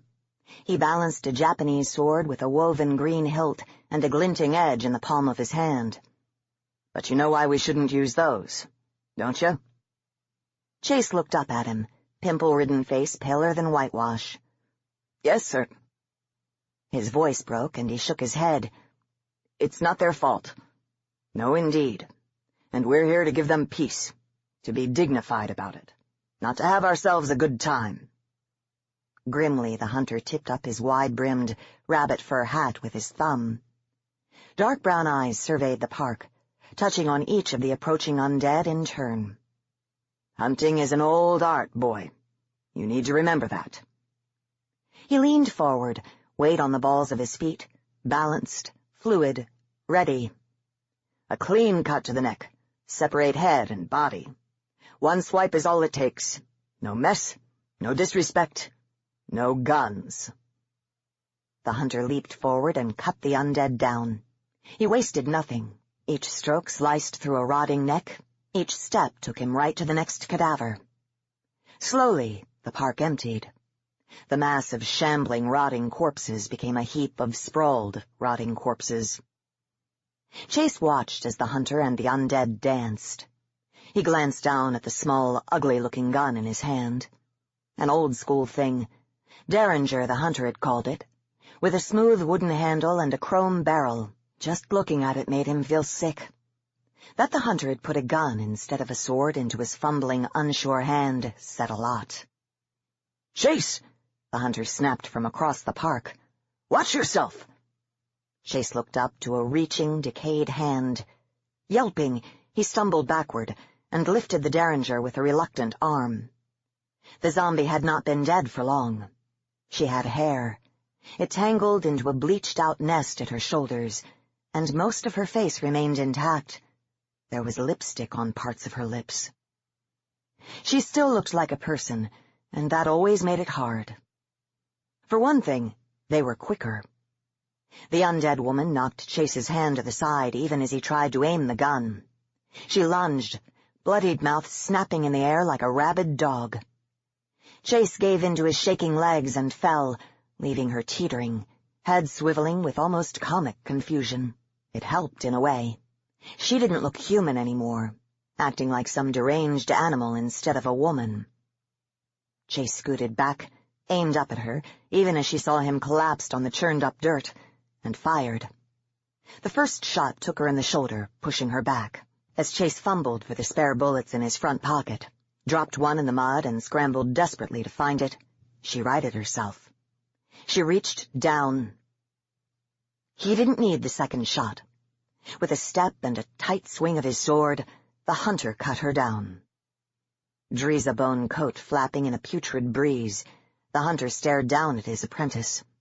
He did not offer a hand up. "Knives are too short. Close quarters fighting only favors the undead." He pulled a clean white cloth from his pocket. Chase had heard this speech before, heard it many times. He guessed it showed just how little regard the hunter had for him, How much of a disappointment his so-called chosen boy had turned out to be. The man didn't have anything else to say. Foils are no good for cutting through necks. You need to be on a horse or a trail bike to make sabers any use. But this— The hunter wiped his sword with the cloth, removing flaps of crackly skin and chunks of dry flesh. There was never very much blood. This is perfect. The hunter looked into the distance, eyes shadowed by his hat, mouth set and serious. Remember this, and when it is your time, treat her well. Gently he slid the sword into a lacquered scabbard at his hip. You will make a hunter one day, when I am gone. Chase gave up on the bullet, lost in the mud, and pushed himself to his feet. His pants were plastered with muck, especially around his backside, where it clung with an uncomfortable weight. Quickly, before the hunter could pick him up on it, he bundled up a handful of his navy polo shirt and wiped dirt off his gun. All the while, he tried to get the image of decapitating the hunter out of his mind. But when you're apprenticed to a necromancer hunter, that's part of the deal. The only way to make sure that when they die, they stay dead. A cold wind whipped clouds into the sky and threatened rain. With the city's undead put down, it was time to leave. The civilian survivors needed to be getting back to their homes. Cemeteries would need fixing. A lot of flowers had to be planted. They always planted flowers after a rising. A reminder of life in all its beauty, or just to try and cover the smell? A thin, reedy melody rang through the park and echoed from gray, empty buildings. The hunter dug in his jacket and pulled out a small silver phone, as clean as his sword and just as shiny. Its ringtone, slow and creepy in the midst of the dead, sent Chase's skin crawling. Hunter. The hunter began to pick his way through the corpses and gestured to the boy to follow. Another town? Where? The streets were sprinkled with abandoned cars, but not as many as other cities the hunter had cleansed. People were getting warning now. They didn't know who the necromancer was, or even what he was trying to do, but they had been able to predict his movements for a week now and get the civilians out. It made things easier. Zombies on their own could be contained, but zombies with a city load of fresh people to contaminate? Now that was a national disaster. He's still heading west, then. The hunter frowned. No, I've never seen this kind of thing before, and I've been hunting necromancers since I was a boy. He glanced meaningfully at his apprentice. They usually have a goal, concentrate on a particular spot. Seen them raise the dead for revenge, for love. One even tried to make an army out of the things. Damned disrespectful. But raising a city here, a country town there. The hunter shook his head.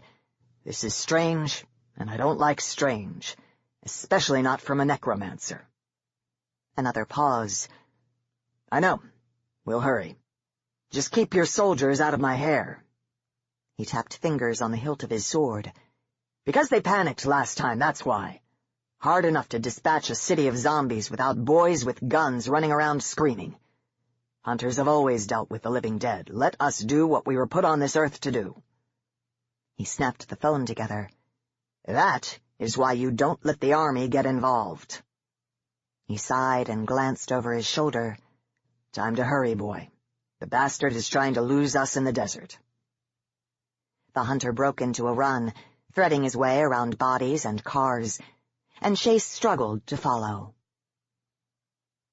I can't seem to get far enough away. They follow me. People, with their houses and their animals and their damned walking dead. Didn't think I'd find any out here, where the dirt is a dark orange and the sparse thickety-type grass a little gray. But they're here. I glance over my shoulder, count 3 lizards, the hindquarters of a roo, and 2 lonesome, struggling human arms. When I look forward again, there's a farmhouse, sudden and close. I stop, just for a moment, to stare at the falling wooden fence that wasn't there a second ago.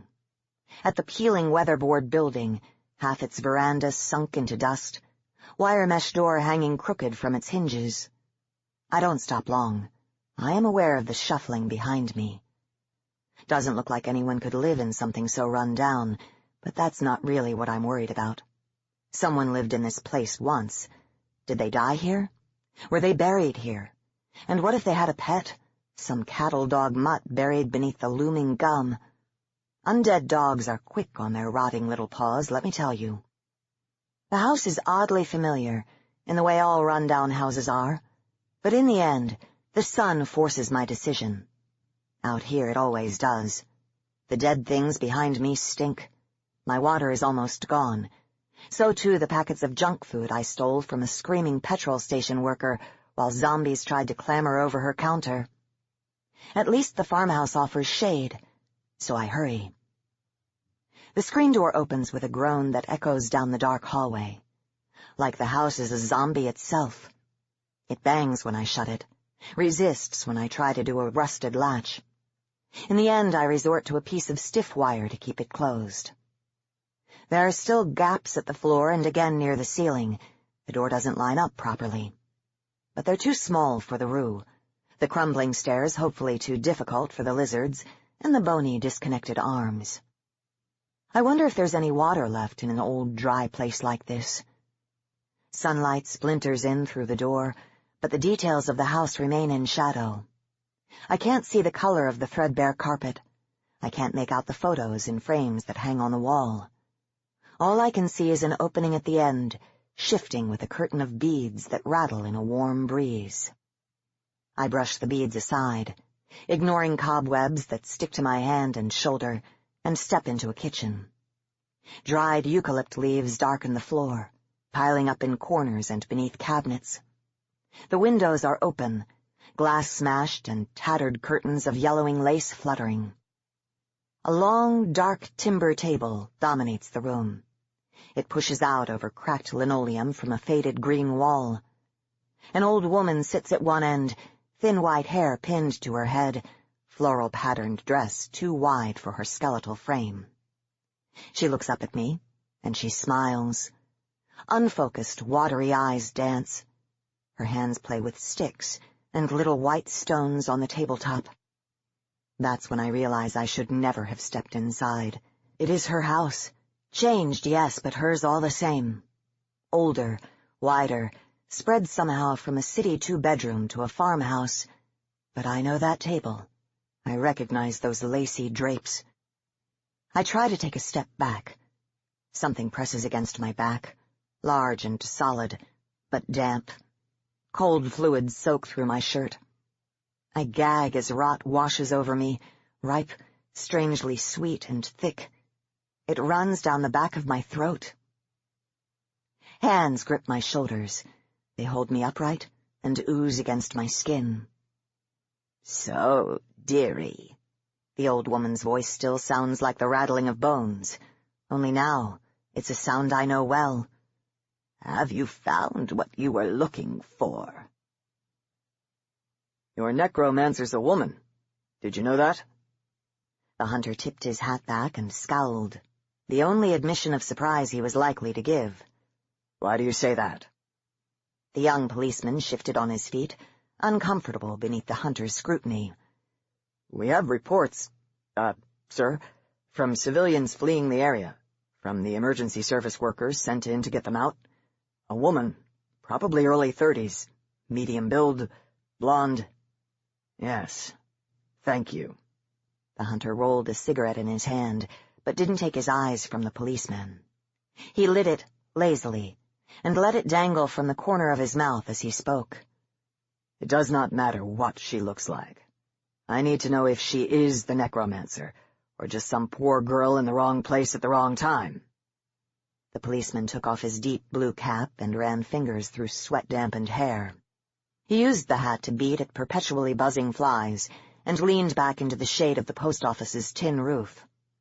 The hunter did not move, and beside him, Chase tried to follow his example. But whatever it was the hunter possessed that made even the insects respect him, Chase didn't have it. He resorted to waving them away. Replacing his cap, the policeman nodded.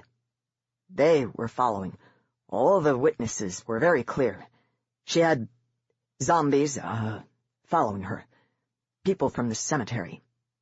He gestured back along the dirt road, and Chase glanced over his shoulder. There wasn't much to this town, and it had been almost empty when he and the hunter drove in. Only a few bony cats and half a dozen lizards. The hunter had dispatched them with ease. Not only that, roos and cattle, too. Couple of sheep. Yes. Thank you. The hunter stepped back into the dirt street and the full blow of the mid-morning sun. Chase followed with reluctance. I understand. Sir? The policeman reached out, but didn't leave the building's shadow. We can help. Which way did you say she went? The hunter dropped his cigarette and snuffed it into the dust with the heel of his boot. The young man pointed. There. You've helped. With that, the hunter spun and marched to his car, muttering about who was going to poke their nose into his business next. The car was an old, clunky thing that drunk down petrol and didn't even have air conditioning, but it got them out of the small town soon enough. The hunter drove in silence, following the road, eyes intent. Chase waited until the older man gave a deep sigh. A woman. Chase looked at him but did not ask. Whatever the hunter wanted him to know, the hunter would say. Chase had learned the hunter's quirks quickly, after the weathered, scowling man had taken him away from family and friends, even got him out of school. All his talk about destiny and the struggle for the future of mankind had impressed his parents well enough. Must have worked on his teachers, too. After 2 months following the guy around, it would be nice if it had rubbed off on Chase. Would have made things a whole lot easier. But as it was, he couldn't shake the feeling that this apprenticeship was all one big mistake. Not many women necromancers. Not many at all. With one hand, the hunter riffled through the glove box and found a glass bottle of lukewarm water. He tossed it into the boy's lap without looking. Drink. It's hot out here. Easy to get too dry. Chase obeyed, wrinkling his nose at the stifled taste. They just don't have it in them. The need for control that drives a man to raise the dead. He shook his head as the boy offered the bottle of water. Nope, you don't see many women necromancers at all, let alone one who would raise so many, so indiscriminately. It doesn't make sense. Dry orange earth sped along beneath them. Thin trees, bent and drooping, spotted the side of the road. At one point, a small flock of emus ran in the distance. Chase watched the sheer monotony of it all and tried not to breathe too loudly, not while the hunter was thinking. Why would she have them follow her? She's raised cities and left them there, so why are they following her now? It makes no sense. The hunter braked suddenly and turned off the road. The movement threw Chase against the window, and as he rubbed the bump forming on his forehead, he strained to look out the back. Half a kangaroo hopped beside the trunk of a termite-hollowed tree. Wire wrapped around its tail and snagged on the bark. It was not struggling to hop along the road. Instead, it headed into the bush. The way the hunter was driving, not on any path, over fallen logs and hard, cracking dirt. No sense at all. He hasn't been dead that long, but it's hard to recognize him. Guess that's what the car did. Took off most of his face. And his body doesn't look the same either. It's missing something in his back that made him stand straight, so he slouches to the side. His remaining green eye has gone cloudy. He doesn't know me. The old woman sits me in a chair and pushes a plate of rock cakes at me. I just stare at him. He stands at the doorway, hands still raised where he had been holding my shoulders, eye looking straight ahead. Eat something, dearie. You're looking a little thin. Finally, I turn to glare at her. Rock cakes and their china plates shatter as I knock them from the table. Bitch! Now, the old woman smiles. One hand fiddles with a large silver ring on a knobbly finger. You shouldn't be speaking to me like that, should you? Or haven't you learned yet? I pull back, fold in on myself like she's slapped me. Have you found what you were looking for? She collects a small round stone and strokes it. I feel my back straighten, my knees draw together like a good, polite girl. A great shudder runs through me. No, but you know that. I want to turn around, to point, so I do, but only once she's put down the stone. You had him all along. The old woman nods. Convenient, wouldn't you say? Why would you do that? She shakes her head. Maybe you haven't learnt anything after all. You came into my house, dearie. You made demands like you owned the place, didn't you? When I don't respond, she glances at the white stone. I nod, but don't trust myself to speak. I just don't seem to say the right things. A dead husband's quite an ask, even for an old witch like me. She cackles her laugh. You can't have expected it for free. I look down at my knees. The memory is hazy, mixed with alcohol and grief, and dwarfed by weeks of shuffling undead. I remember stumbling up front stairs, somewhat less run down than the entrance to this house, slamming an almost empty bottle of vodka, God, I can't even remember if it had a flavor, on the table, shouting at her, crying at her, her little twisted smile. Yes, I remember that. She gave me a stone, pretty, shaped like a rose but black, and then she asked her price. You knew I couldn't give it to you? A life for a life, I guess. But a baby? And someone else's baby at that? Because I had none of my own, and she wasn't willing to take the risk. Her eyes sharpen and pin me down like a butterfly on a board. It was too late by then. She is disgusted by me. I can see it in the wrinkling of her nose. And you still used my stone. I swallow and for a second consider standing up. How far would I get if I tipped up the chair and ran for the kitchen door, before she had time to pick up one of her damned stones? She collects a stick from the table and runs it over her weathered palm. I don't bother. What's left to fight for anyway? Yes. My shoulders sag forward, a little more with each word. I took it to his grave. I placed it there like you said, planted it into the earth as deep as I could dig. But he didn't come out. I waited. I waited until they surrounded me and I couldn't breathe for the smell. I had pushed my way through a cemetery's worth of dead to get out of that place, and not even the cold sea spray coming up from the cliffs could clean away the stench. They had watched me. Empty eye sockets, sagging skin, and gaping, grinning mouths. They followed until I came to the road, until I passed shops and people. Then they had started to feed. But never on me. There is always a price.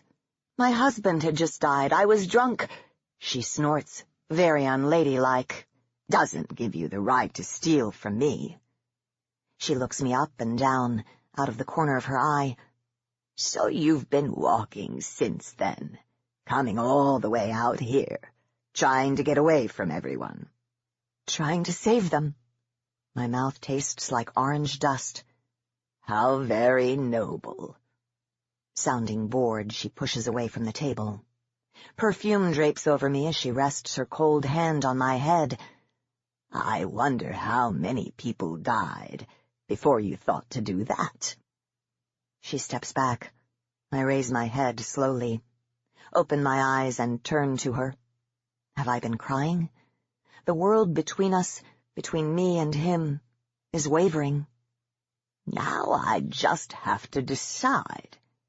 She folds the last flap of velvet cloth over her stones and places them gently in a white handbag with a faux gold clip. If I want to keep him.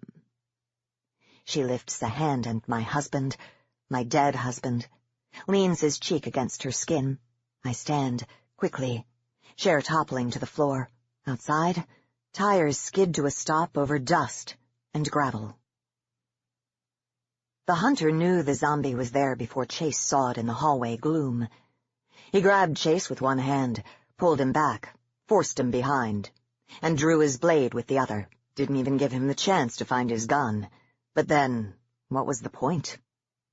But the creature didn't rush at them. Stooping in the doorway, it turned and grinned with half a face. The hunter breathed in sharply. "Let him through," a crackly voice commanded, and the zombie stepped aside to reveal a small, ancient-looking woman. "Who are you?" The hunter edged forward, sword extended, voice tense and clipped. Chase held back. He fumbled his gun out of its holster and held it high. The crone laughed. "Come looking for your necromancer, have you?" The hunter stepped onto faded plastic tiles. Chase hung in the darkness of the hallway. One hand clung to the doorframe. The Derringer's barrel was cold as he leaned it against his cheek, the only way to ensure he held it steady. The hunter's blade twitched between zombie and old woman. "How do you—" "She's right here," the old lady gestured. A younger woman stood by a wooden table. Her face was ruddy with sunburn. She was dressed in tattered jeans and a filthy shirt. Her hands shook, and she clasped the edge of the table as though that was all that kept her upright. "That's your necromancer, Hunter. Aren't you going to do justice for all those her undead killed?" The young woman shook her head. Straggly blonde hair caught in sweat on her forehead and chin. "No." The hunter hesitated. His sword pointed at her, and the young woman closed her eyes. Slowly, the hunter turned back to the little old lady. "I know necromancers. I can feel them. She is no necromancer, although she stinks of the dead." The blonde woman's eyes snapped open. They were sharply blue. "Now, you—" The hunter straightened his arm, leveling his sword with the old woman's smiling face. "You I can feel. But you're not quite right." Chase could hear a scowl in the hunter's voice. The old woman cackled. "Pity." She clutched at a pale handbag, fiddling with the clasp. "If you don't want to play, Hunter, you should leave. You're out of your depth here. Can you feel that?" "I do not think so." The hunter raised his sword. "Tell me what you are. Too strong for the likes of you." The zombie lurched forward, hands outstretched, and the hunter spun. The young woman screamed as his blade shot out, as the zombie fell, headless. The old woman was laughing again, hand in her bag. She withdrew a single white stone. "Don't let her!" the young woman shouted. Chase jumped forward, aimed at the small old woman, and pulled the trigger. The Derringer clicked, hollow and empty, and Chase realized he had never reloaded it. He just hadn't remembered. The hunter gave a gargling cry as his sword turned back in toward his own living neck. I watched David fall, watch his head hit the ground a moment before his body. Even under all that laughing, I can hear it splat against the floor. I need to go to him. I need to hold him and know that he is truly dead. I hope that he has, perhaps, found a kind of peace now, after I denied it to him. But I can't. I shout as the old woman pulls a stone from her bag, as the man's solid face breaks into shock. She will not make me responsible for his death, too. The porcelain shard is sharp. It cuts my hand. But as the man slices at his own neck with his long, strange sword, I don't care. I grip it tightly. I feel the blood, and I bring it down into the older woman's shoulder. Her laughter becomes a shrill scream. The man's sword clatters to the ground, and he staggers backward. I cut her again, and again, until her fingers release the small white stone, and she doesn't breathe, doesn't move. When she is dead, she, thankfully, doesn't rise in my presence. I guess she thought I had learnt my lesson after all. Standing is too hard, so I shuffle over to David's body. He doesn't look right without his head. I arrange it as best I can. "Who are you?" The man is also on the ground, leaning against the wall while a teenage boy hovers at his side. The boy's face is pale, his eyes terrified, but he doesn't say a word. "Jane?" Not really an explanation. The man holds a white cloth up to his neck. There is a small nick there, just enough to bleed. I stare down at his discarded sword. So close. I am the hunter. He nods to the boy. My reluctant apprentice. The boy grimaces. We have been tracking you. It was you, wasn't it? Raising the dead? It wasn't my fault. I had only wanted to raise one. Just one. That's okay, isn't it? The hunter looks meaningfully at the old woman. Stone witch, wasn't she? I shake my head. I'm not really sure. She was the crazy old woman down the street when we were kids, the one we called a witch. When we grew up, she had changed in our eyes, become eccentric and a little sad. But you don't forget those childhood fears, those stories you tell yourself. And at the worst point in my life, she was there. Door open, bag of stones in her hand. She is. Powerful creatures, much stronger than a necromancer. He clears his throat, carefully. I'm not too sure on them myself. Those stones are supposed to be lives, I heard. The younger the better. At any rate, they are not an easy kill. The hunter is staring at me. Grimly I meet his gaze. His eyes are hard, but thoughtful. Pretty good for a first kill. Think you'd like some more? I frown. More? You know what it's like. Seen it firsthand now, I'll warrant. You know why the dead should stay dead, why those who raise them should be brought to justice. I picture the petrol station worker, backed up against the window as the zombies fed. I only looked back that once. Slowly, I nod. Yes, I do. The hunter smiles. Wrinkles crinkle beneath his stubble. His dark, serious eyes are almost friendly. The boy has gained some color in his cheeks and looks relieved. Tell me. The hunter catches his sword with the tip of his boot and drags it closer. With a wince, he picks it up, turns it around, and holds the handle toward me. Have you ever held one of these? The Death and Life of Bob by William Jablonski. Bob Jarmusch is dead.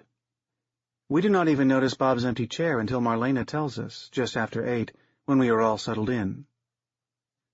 It happened early Saturday morning, she says, her thin face devoid of its usual condescending smile. Bob collapsed while pruning his hedges, and by the time the paramedics arrived, it was too late. His funeral is on Thursday. Marlena and her executive assistant Kayla will make a brief, dignified appearance. We may also attend, if we wish. We set about erasing Bob from the office. Jeremy, the IT kid, clears his password from the system. Kayla slides the Star Wars statuettes, R2-D2 pencil sharpener, and framed picture with Mark Hamill into an empty office paper box. Bob has no family, so there will be no awkward, somber-faced presentation of the box of junk at his front door. For this, we are thankful. His voicemail has 47 messages on it. Deranged school board members complaining that our science textbooks teach evolution, or that our history texts have too few white people. We decide to leave them to his replacement, whoever that may be. When we are finished, Kayla bows her head low, says a prayer for Bob. We do not listen. Our gaze drifts to the newly embroidered pattern on her brown corduroy skirt. Ivy, perhaps, or a giant green centipede. We cannot tell. Her fashion transgressions are many, and we have given up trying to decipher them. She says, Amen. And we're done. We stare at Kayla's skirt some more, attempting to make sense of the embroidery before it haunts our dreams. Tuesday. As we hang our coats on the rack, we hear a piercing scream from outside. We run to the window, thinking we are about to look upon a mugging or a rape. Nothing so exciting has happened here since Roger's ex-wife caught him with Charlotte and chased him down the street with a Ginsu knife. But when we reach the window, We see only Kayla on her knees in an empty parking space, an entire tray of her dry, flavorless poppy seed muffins scattered on the blacktop. Someone probably ought to help, but this would require speaking to her. When we turn around, Bob is standing in the doorway, silent, his face devoid of expression.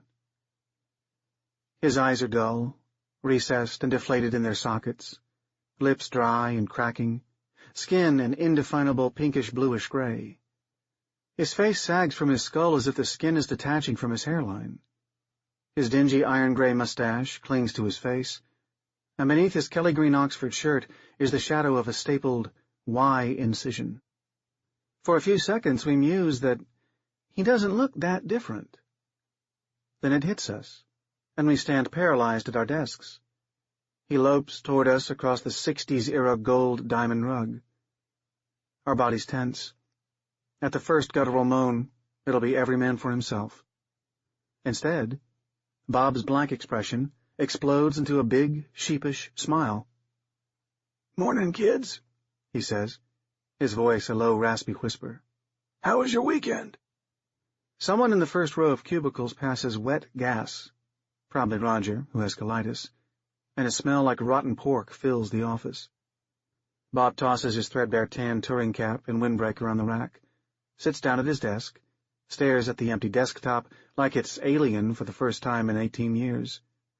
His eyes are still clouded over, and when he looks up, we cannot bear them upon us.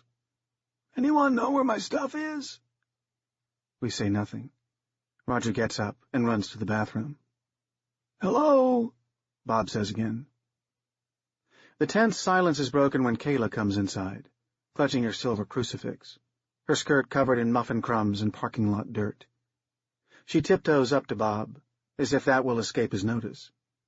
Hand quivering, she reaches out and touches Bob's shoulder with one fingertip. He smiles again. "Good morning, Kayla." She crumples into a ball on the floor, spewing gibberish. Kayla goes to the church that used to be a save-a-lot, where they speak in tongues, so no one is surprised. Finally, because he is the only one who can move, Jeremy runs down the narrow aisle to Marlena's office. We can only see them through her window, Jeremy's arms flailing, Marlena stoic in her big leather chair, as if she thinks he's just taken a hit of meth. Then she looks, and her eyes go wide. After a long, deep breath, she wills herself to her feet. Marlena tosses her long, layered salt-and-pepper locks, pushes her spectacles up her nose. She is beautiful, imperious, more like a museum curator than a textbook sales rep. It is clear that she is the only one capable of handling this. And so, she does. She walks right up to Bob, who is now busy trying to log on to the computer. Marlena taps Kayla on the shoulder. "Back to your desk, Kayla," she says. "It's all right." But we can all tell she has steeled herself for the worst. As Kayla creeps away, Marlena and Bob share a long, silent stare. "Bob," she says, apprehension in her lilty voice. "This is very unusual." Bob lifts himself out of his chair, raises his arms. Marlena stands her ground. We are certain he is about to seize her and sink his mangled teeth into the soft flesh of her shoulder. We will certainly leave her to die, but in the aftermath we will speak of her with reverence. But Bob does not eat her. Instead he smiles, big and broad, puts his doughy arms around Marlena, and hugs her tight. "It's good to see you again," he says. He looks over her shoulder at all of us on the sales floor. "It's so good to be back." Marlena gently extricates herself from Bob's embrace. "I'm sure we're all glad to see you alive and well, Bob. But as I said, this is a little unusual." His dingy gray eyebrows jut upward. "Oh, you've hired someone already?" "Well, no," Marlena says, disarmed. "But, Bob, you passed away. You were dead." Bob shrugs. "I came back," he says. "Can't blame you for being nervous, though.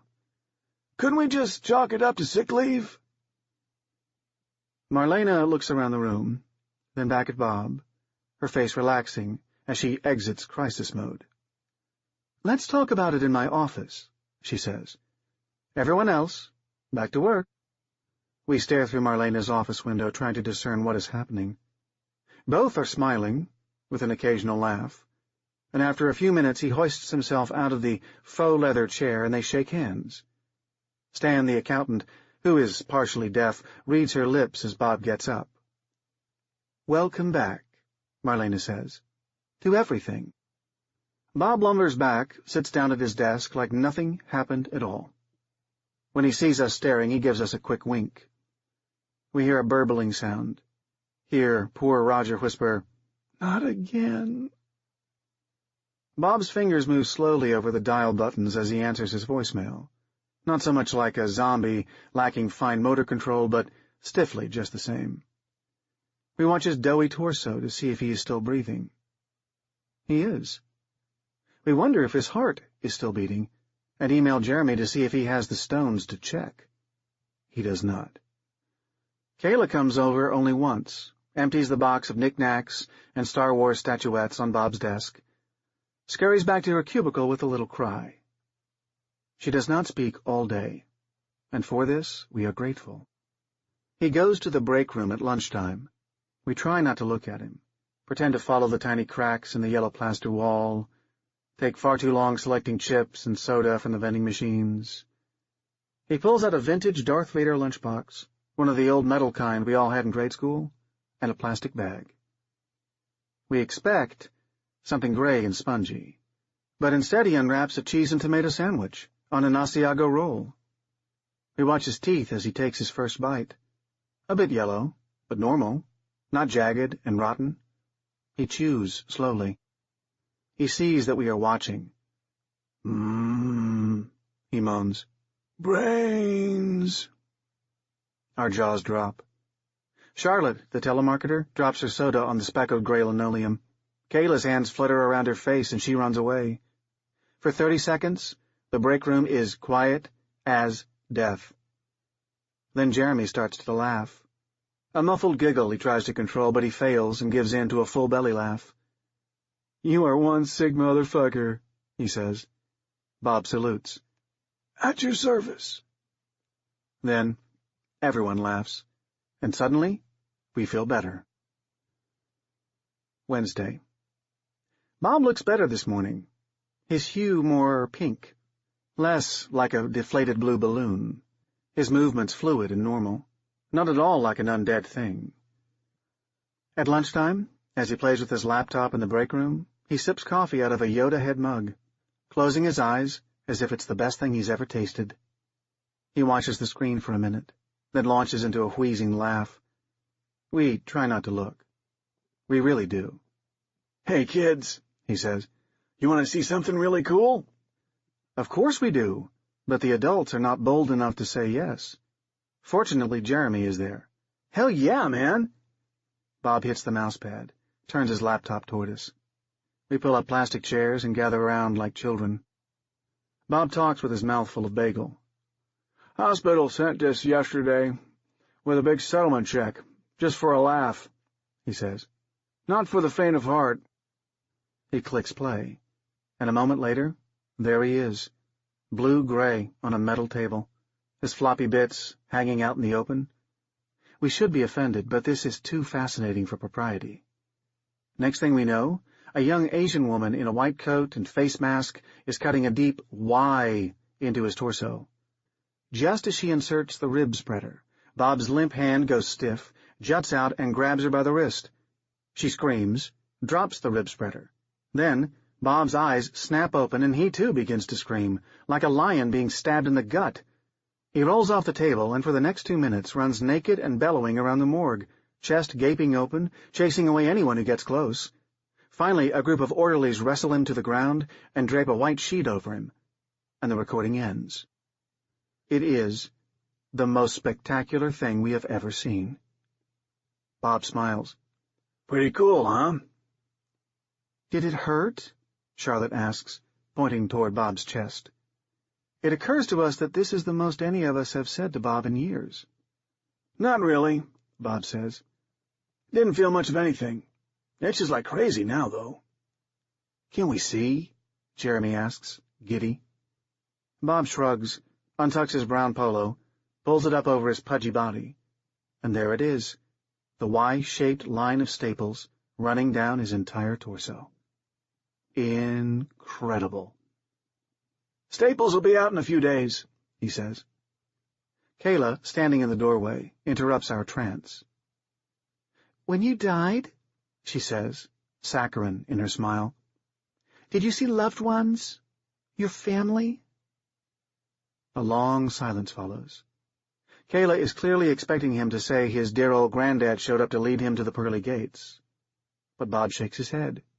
Sorry, kiddo, he says. 1 minute I was falling face first into the hedges. The next I was splayed open on that table. Nothing in between. Kayla's smile goes taut, like it's been carved into her face.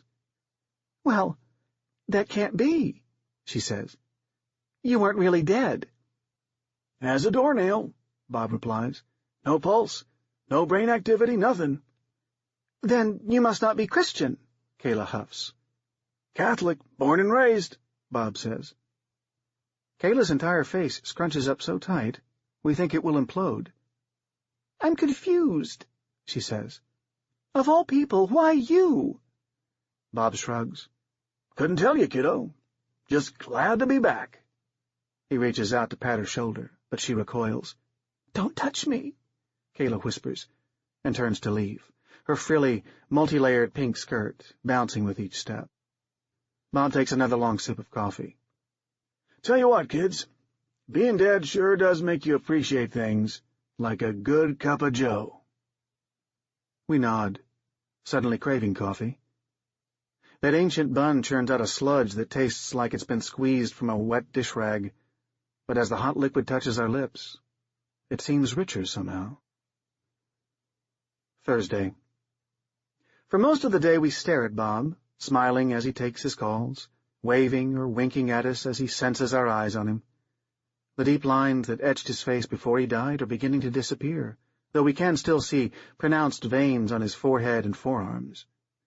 We are almost used to him being back, so much so that on occasion our eyes wander back to Kayla, in her lime-green tunic and skirt, and a medallion twice the size of her fist, with a cannon and a cross, and the caption, "In the Army of the Lord."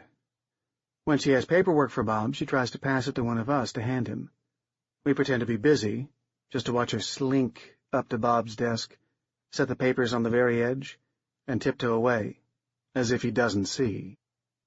It is our tradition to do karaoke night at Big Mike's on Thursdays after work.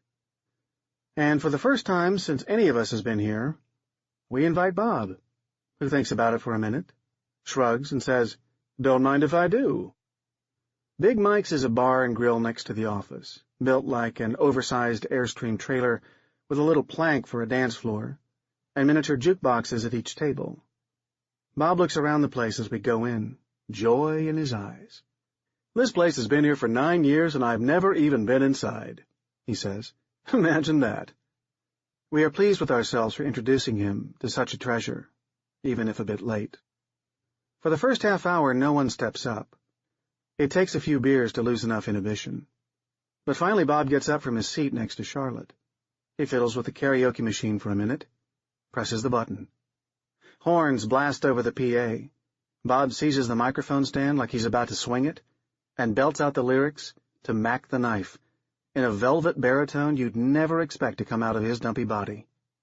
And he's good. None of us knew Bob could sing. When Bob is finished, the half-drunk crowd bursts into applause. He takes a bow and returns to us. "That was fucking awesome," Jeremy slurs, slapping Bob on the shoulder.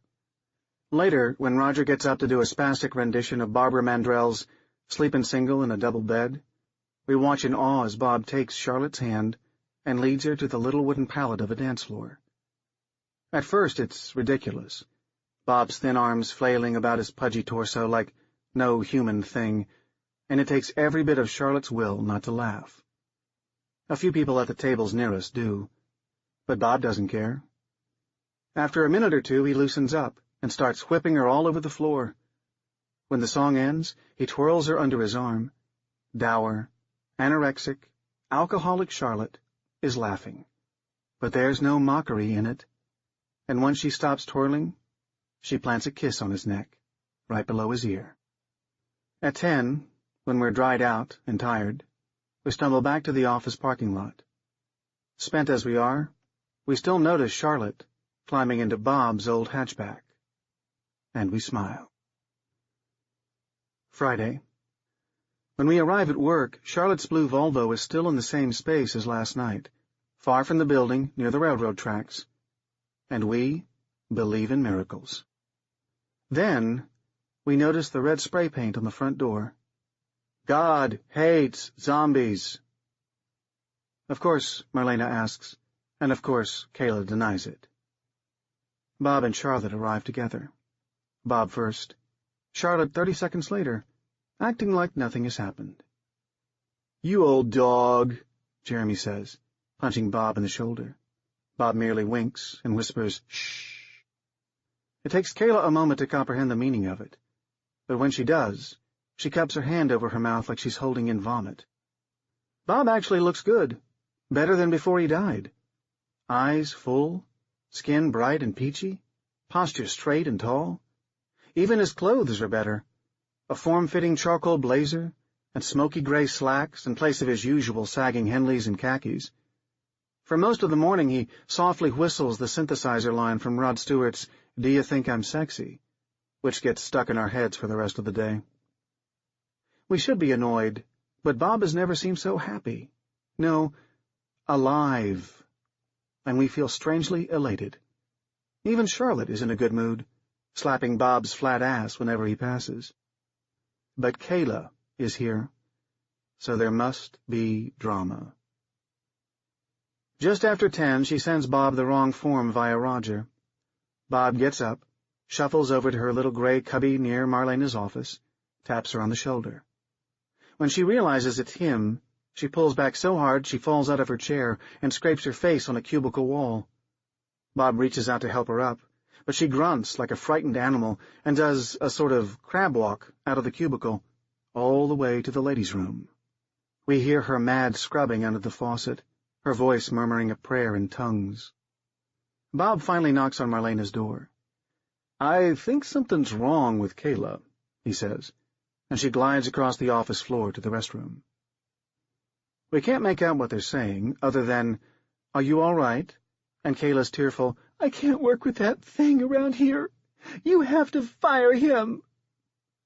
The rest is a low mumble. Finally, Kayla bursts out in tears, and before we know it, she is out the front door. Marlena emerges a few seconds later, her face red but expressionless. "Let's get back to work," she says. "Everything's fine." Over lunch, Bob tells us what he plans to do with the hefty settlement check from the hospital. We are awed that he still comes to work, but he says it gives him a reason to get up in the morning. When Kayla returns with a tall, gray-skinned old man in a black camp shirt and white collar, Bible clutched under one arm, cane in the other. He moves slowly, the thin cane barely enough to support him, and she practically drags him to the break room. "That's him, Reverend," she says, pointing at Bob. "All right," the old man says. "Let's get this over with." He looks around at all of us. "If it's not too much trouble, I'd like everyone to join hands." We look to Bob, not knowing what to do. He nods, and we go along with it. The old pastor sets down his cane, draws from his breast pocket a small plastic crucifix, and holds it and the Bible at arm's length, inches from Bob's face. "Everybody repeat after me." His voice is a crackly whisper. "Away, undead thing! Back to the grave!" We repeat his words. Nothing happens. The old man sighs. "I said away!" He lunges a little too far the second time and drops his Bible at Bob's feet. Bob leans over, picks it up, dusts it off, and hands it back. "Thank you, my boy," the old man says. Then he turns to Kayla. "I don't think it's working, dear. You might need a Catholic for this sort of thing." Kayla grunts. "You're the only one who'd agree to do this." "Well, I'm sorry, sweetie," he says as Bob helps him into a chair. "Guess I don't have it like I used to." Bob hands the old pastor a cup of coffee.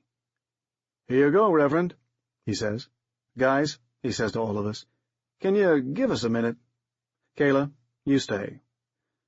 We file out, though those whose desks are near enough listen for any tidbit we can pick up. After about 10 minutes, Bob and the Reverend emerge. The old man reaches out and shakes Bob's hand. "You're truly a miracle, son," he says. "Best of luck in your new life." Bob asks Jeremy to drive the old man back to his retirement home, then turns back to the break room. Kayla is sitting in a corner, hands tightly folded in her lap. She stands when Bob enters. "Stay away!" Her voice is mousy. He approaches her like some creature in a bad movie. For a minute we think he's regressed, and might just dig his teeth into her skull and eat her brain.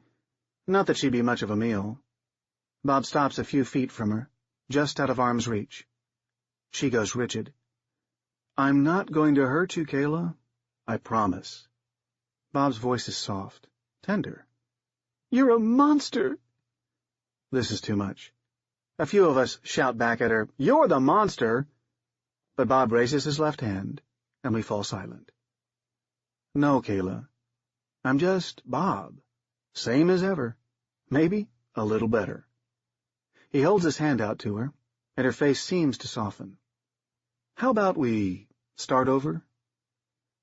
"Okay."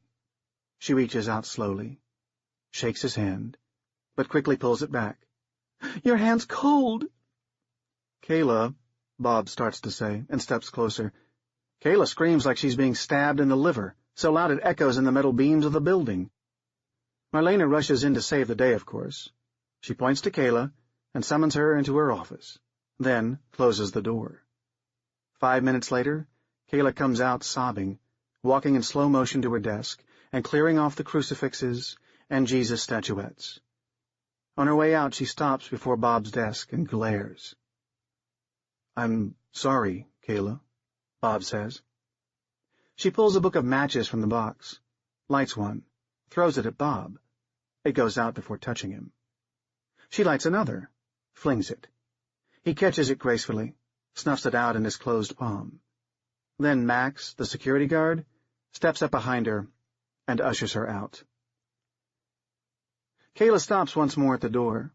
"You people are in league with the devil!" she shouts, just as Max gives her a little shove. And then she's gone. Monday. The air smells faintly of smoke as we pull into the parking lot. It is early May, too soon to burn leaves, but we think nothing of it. When Bob arrives, with Charlotte on his arm, he looks like $1,000,000. Electric blue pinstripe suit with a black button-up shirt and no tie, hair trimmed neatly up around his ears, handlebar mustache close cropped and sleek, bags gone from his eyes. There is no sign of the Y incision scar beneath his collar, as if his transformation into a new man is complete. Charlotte is giddy as she clings to his arm, the smile practically glued in place, a rarity that usually causes us unease. But this time, it's nice, comforting. By 9:30, we hear chanting in the parking lot. We pay no attention, fixated as we are on Charlotte using her phone sex voice on sales calls, until Roger finally gets up to investigate. Guys, he says, peering out the glass door, you'd better take a look. Outside on the sidewalk is a crowd of 50 or more, holding homemade signs that read, "God hates the undead," and "Zombie, go back to the grave." A few hold makeshift torches, broom handles, and baseball bats with flaming rags attached to them. When Bob comes over to see, they shrink back a little, pointing their torches like spears. Marlena locks the door. "I'm calling the police," she calls from Roger's phone, then waits. "I don't think it is a peaceful protest," she says. Another pause. "No, I don't think it can wait until later." She sighs, slams the phone down. "They'll send someone when they can." A shrill, familiar voice outside echoes through a megaphone. "You know what we want!" Kayla shrieks. "Send out the zombie, or we torch the building!" Stupid Kayla, we think. This building is made of brick. Then, two of her minions lay torches in front of the glass door. The clear pane blackens, then cracks, and black smoke starts seeping in under the door. The old gold diamond carpet begins to singe. "Okay," Marlena says. "Everyone out the back, calmly." We rush en masse to the back exit, a metal double door with a rusty frame and peeling brown paint, nearly trampling one another. All but Bob and Charlotte, that is, who calmly follow Marlena. But when we get there, the door is hot, the smell of smoke and kerosene hanging in the air. We panic. Anyone would. Our eyes wander to Bob, hanging back behind the throng, holding Charlotte's hand. Marlena notices. "Absolutely not," she says, voice raised just enough to cut through the noise. "We're not sending Bob out there." Our shaky chatter stops. "Of course not. We have a genuine miracle in our presence." "I'm calling 911, Marlena says, and runs to her office. This, we know, will solve the problem. Sooner or later the firemen and cops will arrive, douse the flames, disperse the mob. 5 minutes later they have yet to arrive. One of the drawbacks to working in a business park 10 minutes outside of town.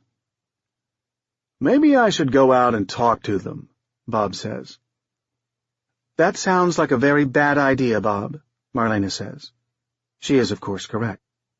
Then, someone lays a couple more torches by the front door and the glass goes completely black. In a minute it will shatter, the mob will enter, and the whole place will burn. Because of the smoke and the panic, it's not clear who is the first to seize Bob, but someone does, and then we all grab hold, and we hoist him over our shoulders and begin to carry him toward the window. He does not struggle or even object. Charlotte does, screaming and swatting at us from behind. "Stop!" Marlena shouts over and over. We barely hear her. Someone opens the window and pops the screen, and out he goes. We close the window and watch. Bob picks himself up off the ground and limps around to the front of the building, creeping toward the mob with his arms raised, and for a few seconds they just stare. He says something to them. We can't hear, but it's working. People lower their torches and signs, and we swear a few of them smile. Then, Kayla grabs a torch from someone and sets him ablaze. His suit goes up like flash paper. Only Jeremy has the fortitude to watch further, reporting what he sees. The rest of the mob, horrified, like they didn't really expect her to do it. Kayla, staring blankly as Bob writhes on the asphalt, as if she doesn't understand what's happened. A state trooper tackling her. The rest is chaos. The parking lot full of squad cars, fire engines, and flashing lights. Bob isn't moving by the time they put him out. We stare at the smoldering heap until the EMTs zip him into a plastic sack and drive away. Then we think, when Bob comes back tomorrow, he'll have quite the story to tell. Tuesday. We show up to work uneasy and fretting, though we make no mention of the reason. Marlena is locked in her office, lights out, head in hands in the shadow of her computer screen. The contractors have already put in a new glass door, and by the time we step over the threshold, 2 men from Carpet King have almost finished laying down the new rug. A dark, jewel blue number, with a bubble pattern. It is, we agree, one hell of a nice carpet. This is what we discuss as we pour our coffee and prepare for the day. At 7:55 we all look up at the clock. No Bob. No Charlotte either, though she usually takes her sweet time. For all we know, they'll come in together, Charlotte laughing as she drapes her arm over Bob's, singed bits peeling off as they go. We will take comfort in this and forget yesterday's unpleasantness. By a quarter after, we are still waiting. It is unlike him to be late. Our eyes drift toward the new glass door that Bob will eventually walk through, then down to the new carpet, glistening like a sapphire in the morning sun. We have to remind ourselves to exhale. And we keep thinking, as the seconds tick away, it really is a fine carpet. Stemming the Tide by Simon Strancis. Marie and I sit on the wooden bench overlooking the Hopewell Rocks. In front of us, 100 feet below, the zombies walk on broken, rocky ground. Clad in their sun hats and plastic sunglasses, carrying cameras around their necks and tripping over open-toed sandals, they gibber and jabber among themselves in a language I don't understand. Or, more accurately, a language I don't want to understand. It's the language of mindlessness. I detest it. Marie begged me for weeks to take her to the rocks. It's a natural wonder, she said. The tide comes in every 6 hours and 13 minutes and covers everything. All the rock formations, all the little arches and passages. It's supposed to be amazing. Amazing, I repeat, curious if she'll hear the slight scoff in my voice, detect how much I loathe the idea. There is only one reason I might want to go to such a needlessly crowded place, and I'm not sure if I'm ready to face it. If she senses my mood, she feigns obliviousness. She pleads with me again to take her, tries to convince me it can only help her after her loss. Eventually, the crying gets to be too much, and I agree. But I regret it as soon as I pick her up. She's dressed in a pair of shorts that do nothing to flatter her pale, lumpy body. Her hair is parted down the middle and tied to the side in pigtails, as though she believes somehow appropriating the trappings of a child will make her young again. All it does is reveal the graying roots of her dyed hair. Her blouse. I cannot even begin to explain her blouse. "This is going to be great," she assures me as soon as she's seated in the car. And I nod and try not to look at her. Instead, I look at the sun-bleached road ahead of us. It's going to take an hour to drive from Moncton to the Bay of Fundy. An hour where I have to listen to her awkwardly try and fill the air with words, because she cannot bear silence for anything longer than a minute. I, on the other hand, want nothing more than for the world to keep quiet and keep out. The hour trip lengthens to over 2 in traffic, and when we arrive the sun is already bearing down as though it has focused all its attention on the vast asphalt parking lot. We pass through the admission gate, and, after having our hands stamped, onto the park grounds. Immediately, I see the entire area is lousy with people moving in a daze. Children eating dripping ice cream or soggy hot dogs, adults wiping balding brows and adjusting colorful shorts that are already tucked under rolls of fat. I can smell these people. I can smell their sweat and their stink in the humid air. It's suffocating, and I want to retch. My face must betray me. Marie asks me if I'm okay. Of course, I say. Why wouldn't I be? Why wouldn't I be okay in this pig-pen of heaving bodies and grunting animals? Why wouldn't I enjoy spending every waking moment in the proximity of people that barely deserve to live, who can barely see more than a few minutes into the future? Why wouldn't I enjoy it? It's like I'm walking through an abattoir, and none of the fattened sows know what's to come. Instead, they keep moving forward in their piggy queues, one by one, meeting their end. This is what the line of people descending into the dried cove look like to me, animals on the way to slaughter. Who wouldn't be okay surrounded by that, Marie? Only I don't say any of that. I want to with all my being. But instead I say, I'm fine, dear. Just a little tired is all. Speaking the words only makes me sicker. The water remains receded throughout the day, keeping a safe distance from the Hopewell Rocks, yet Marie wants to sit and watch the entire 6-hour span, as though she worries what will happen if we are not there to witness the tide rush in. Nothing will happen, I want to tell her. The waters will still rise. There is nothing we do that helps or hinders inevitability. That is why it is inevitable. There is nothing we can do to stem the tides that come. All we can do is wait and watch and hope that things will be different. But the tides of the future never bring anything to shore we haven't already seen. Nothing washes in but rot. No matter where you sit, you can smell its clamminess in the air. The sun has moved over us, and still the rocky bottom of the cove and the tall, weirdly sculpted mushroom rocks are dry.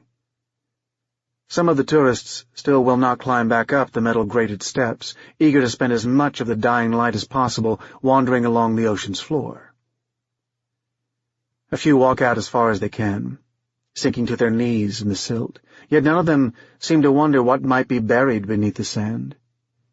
The teenager who acts as the lifeguard maintains his practiced, affected look of disinterest, hair covering the left half of his brow, watching the daughters and mothers walking past. He ignores everyone until the laughter of those in the silt grows too loud, the giggles caused by sand fleas nibbling their flesh, unmistakable. He yells at them to get to the stairs, warns them of how quickly the tide will rush in, the immediate undertow that has sucked even the heaviest of men out into the Atlantic, but even he doesn't seem to believe it. Nevertheless, the pigs climb out one at a time, still laughing. I look around to see if anyone else notices the blood that trickles down their legs. The sun has moved so close to the horizon that the blue sky has shifted to orange. Many of the tourists have left, and those few that straggle seemed tired to the point of incoherence. They stagger around the edge of the Hopewell rocks, eating the vestiges of the fried food they smuggled in earlier, or laying on benches while children sit on the ground in front of them. The tide is imminent, but only Marie and I remain alert. Only Marie and I watch for what we know is coming. When it arrives, it does so swiftly. Where once rocks covered the ground, a moment later there is only water. And it rises. Water fills the basin, foot after foot, deeper and deeper. The tide rushes in from the ocean. It's the highest tide the world over. It beckons people from everywhere to witness its power. The inevitable tide, coming in. Marie has kicked off her black sandals, the simple act shaving inches from her height. She has both her arms wrapped around one of mine, and is staring out at the steadily rising water. She's like an anchor pulling me down.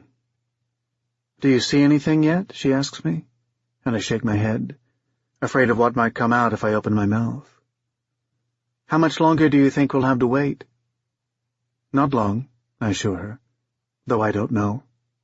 How would I? I've refused to come to this spot all my life, this spot on the edge of a great darkness. That shadowy water continues to lap. The teenage lifeguard finally concerned less with the girls who walk by to stare at his athletic body, and more with checking the gate and fences to make sure the passages to the bottom are locked.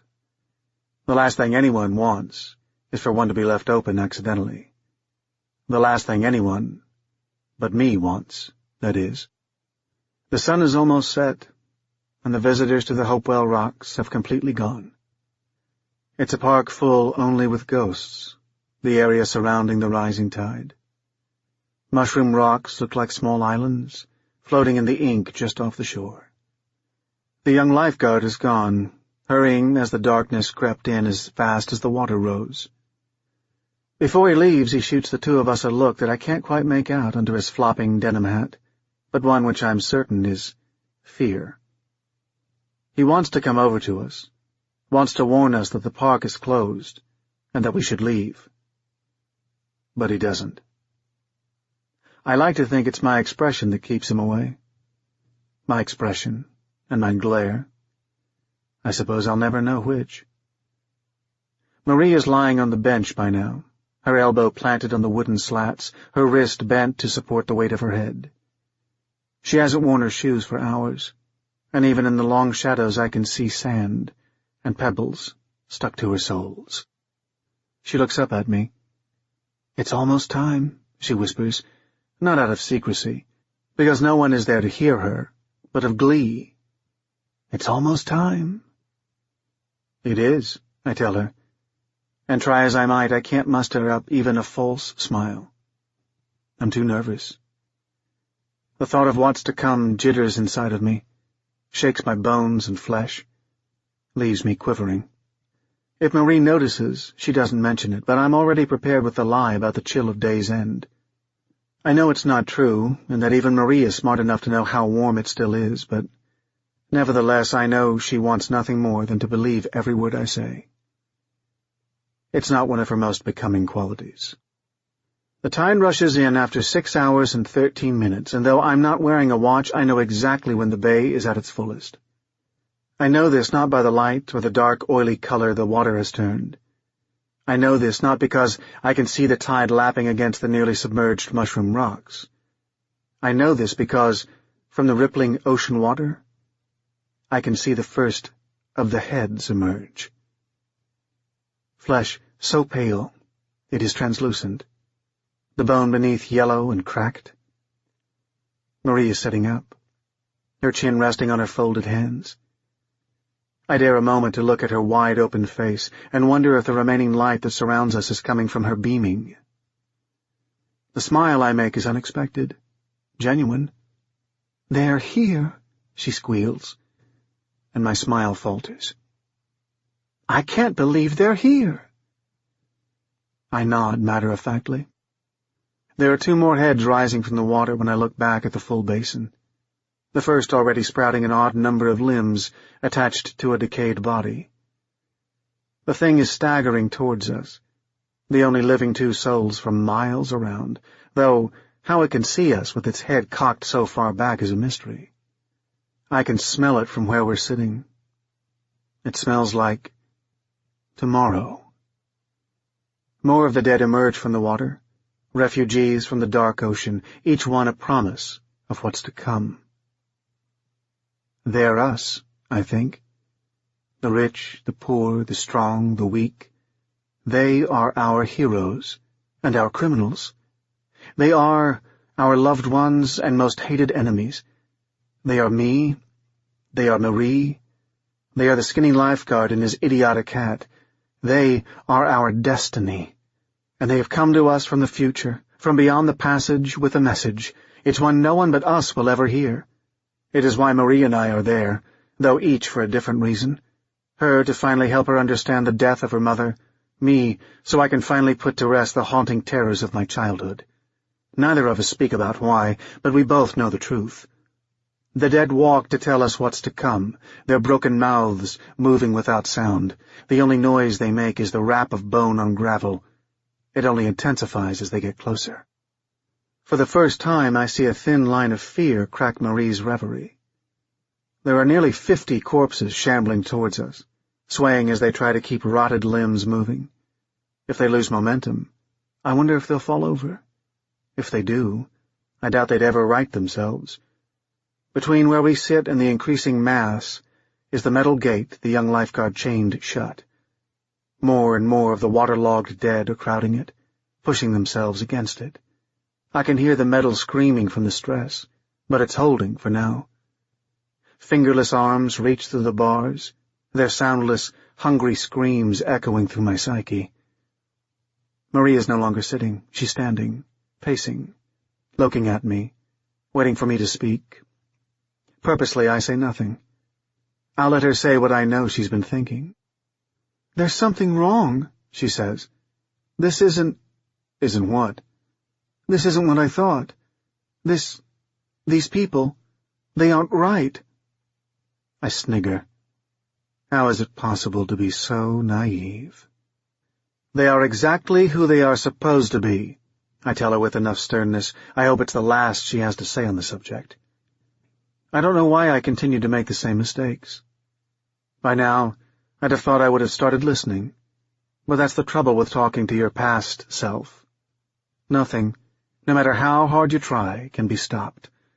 Especially, not the inevitable. The dead flesh is packed so tight against the iron gates that it's only a matter of time. It's clear from the way the metal buckles, the hinges scream. Those of the dead that first emerged are the first punished, as their putrefying corpses are pressed by the throng of emerging dead against the fence that pens them in. I can see upturned faces buckling against the metal bars, hear softened bones pop out of place as their lifeless bodies are pushed through the narrow gaps. Marie turns and buries her face in my chest, while gripping my shirt tight in her hands. I can't help but watch, mesmerized. Hands grab the gate and start shaking, back and forth, harder and harder. So many hands, pulling and pushing, the accelerating sound ringing like a church bell across the lonely Hopewell grounds. "I can't take it any more," Marie pleads, her face slick with so many tears. "It was a mistake. I didn't know. I never wanted to know." She's heaving as she begs me, but I pull myself free from her terrified grip and stand up. "It doesn't matter," I tell her. "It's too late." I start walking towards the locked fence. I can't hear Marie's sobs any longer, not over the ruckus the dead are making. I wonder if she's left, taken the keys and driven off into the night, leaving me without any means of transportation. Then, I wonder if instead she's watching me, waiting to see what I'll do without her there. I worry about both these things long enough to realize I don't really care. Let her watch. Let her watch as I lift the latches of the fence the dead are unable to operate on their own. Let me unleash the waves that come from that dark Atlantic Ocean onto the tourist attraction of the Hopewell Rocks. Let man's future roll in to greet him. Let man's future become his present. Make him his own past. Who we will be will soon replace who we are, and who we might once have been. The dead, they don't look at me as they stumble into the unchained night. And I smile. In 6 hours and 13 minutes, the water will recede as quickly as it came, back out to the dark, dead ocean. It will leave nothing behind but wet and desolate rocks, the color of sun-bleached bone. Those Beneath the Bog by Jacques L. Condor, Makatai May. Pruny Stefan, wearing a plaid shirt and men's trousers cinched at her waist with a rope, toiled at flensing a fresh moose skin. Her hair was in 2 braids tied together across her back so it did not fall in her way. Her husband, Martin, trimmed sinews from a moose carcass hung on a crossbar in the forks of 2 trees.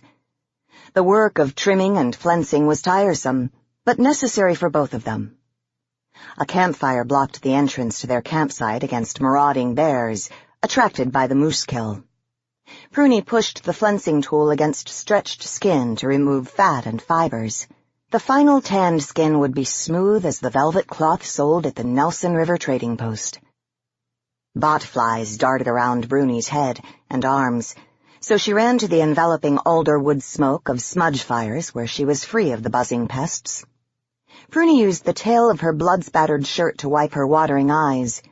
She left the smoke and walked to the riverbank 50 paces away. Pruny scanned the lake.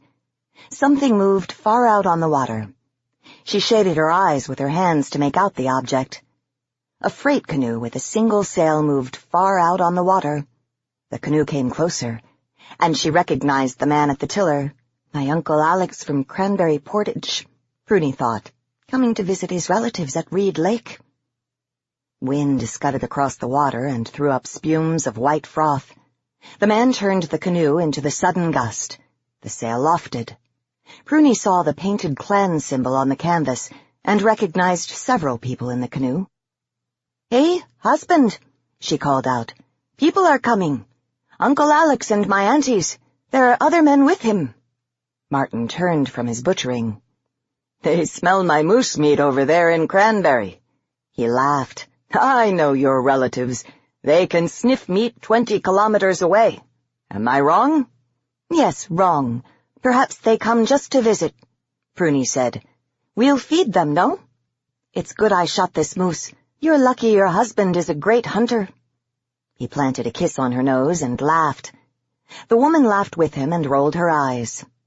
"You should get to cookin'," Martin said. With a knife as long as his wife's forearm, he sliced through the carcass and pried loose a section of ribs. "I'll roast these over a slow fire," Pruny said, "but I need meat for stew. They'll need hot soup. It's cold on the lake." Martin cut several lean strips from the belly of the moose. Pruny went to her cooking fire with her arms full of meat. Martin walked to the rock ledge boat landing at the river's mouth and waited for the canoe to nudge into shore. He saw the guns and the backpacks and knew the relatives were not just visiting, but hunting. Old Alex climbed from the canoe bobbing in shallow water. The old man waded to shore. As tribal elder and leader of a hunting party, it was his duty to be the first ashore. The old man shook Martin's hand. "Hello, my relative."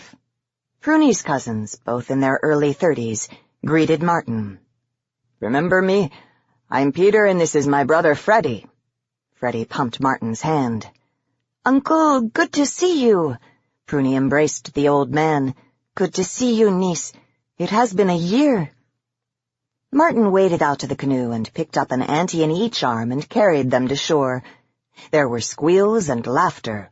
"Don't drop them," old Alex shouted. "They are the only ones to cook and take care of me." Peter tried to help the third and eldest of the aunties ashore. The old woman waved him off. She crawled out of the canoe, lifted 2 layers of long skirts above her knee-high rubber boots, and plodded through the water.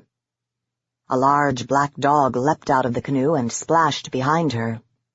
One of the strangers whistled a shrill command. The dog dropped on his belly on the gravel shore. The visitors followed Pruny to her campfire, where they drank hot soup and warmed themselves. The oldest woman stirred the ashes of the fire with a willow stick before she dropped in a bundle of tobacco, cedar twigs, and red yarn. Her offering flared for a moment, and the fire smoldered as before. "I had to do that, Pruny," the old Auntie Rose said. "That's my prayer offering to Manitou. I've been praying since we left home. That lake is dangerous with the crosswinds rushing in." "Oh, Sister Rose, you worry too much about everything. You're always praying for something or other," Alex said. "Somebody's got to do the praying, or we wouldn't have any protection at all." "I'm glad you pray, Auntie Rose. It makes me feel safer," Pruny said. "Do you pray too, Auntie Sophia?" "I sure do, but when Rose tells me I ought to be praying to the old ones, I get peevish. I'm a good Catholic, Pruny," Auntie Sophia said. "Well, I wish prayers could kill these pesky bugs." Young Aunt Nettie swatted at a circling ring of black flies swarming around her head. "Hard freeze works better than prayers on bugs," Uncle Alex said. The youngest of the aunties made a sound like pish and walked downwind of a smudge fire and let the smoke discourage the pests. "We haven't seen moose on our side of the lake. Don't know where they gone to," Alex said. "Alex is too old to hunt moose," Auntie Sophia said. "I am not too old," the old man replied. "If I say you are, then you are," Sophia replied. "That's why these 2 boys came along, to get some moose meat for us. Forgot to introduce them." "These boys are from our village," Auntie Rose explained. "The tall one is Nicholas. That black dog is his. It's a good duck dog. This skinny one is Ephraim. They is good boys. And good hunters, too," Sophia added. The man called Nicholas whistled again, and the black dog came and crouched at his feet. "This is River. I call him River 'cause he takes to water every chance he gets. Never go any place without him," Nicholas said. "You never go any place without that silly cap, either." Auntie Sophia pointed to the leather hat the man wore.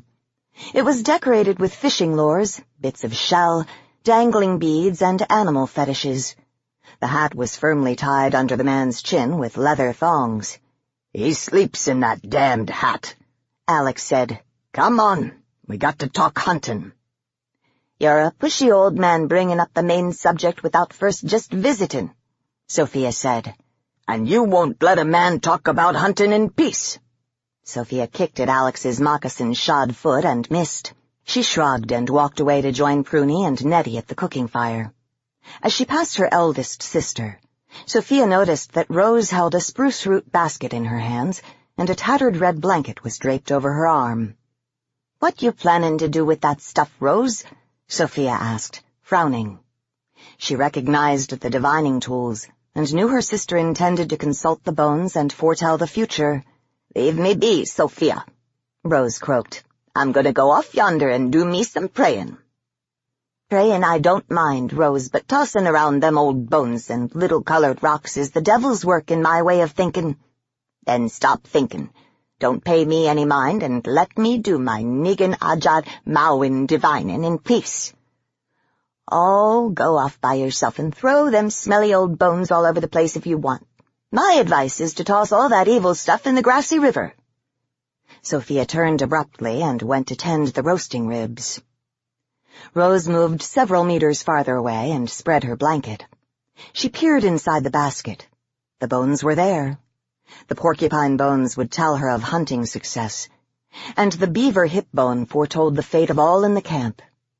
The other tiny bones and colored agate stones, and the Pinjigo's san medicine bag, helped old Rose with vague details of her divinations. She covered the opening of the basket with her hand and shook it 7 times. She sang divination song prayers before she turned the basket upside down and let the contents spill on the worn red blanket. Rose bent to study the pattern the bones made. She read the message. 3 moose will be taken, not by these hunters, but by others. Danger surrounds this camp. 2 hunters will die. Ka! Gawin! Namawia! Ka! Ka! She cried out. No! Oh my! No! Oh no! And slumped to the ground. Pruny saw her old auntie fall and rushed to her side. "What is it, Auntie?" Pruny asked. "I think she fainted," Nicholas said, hurrying to their side.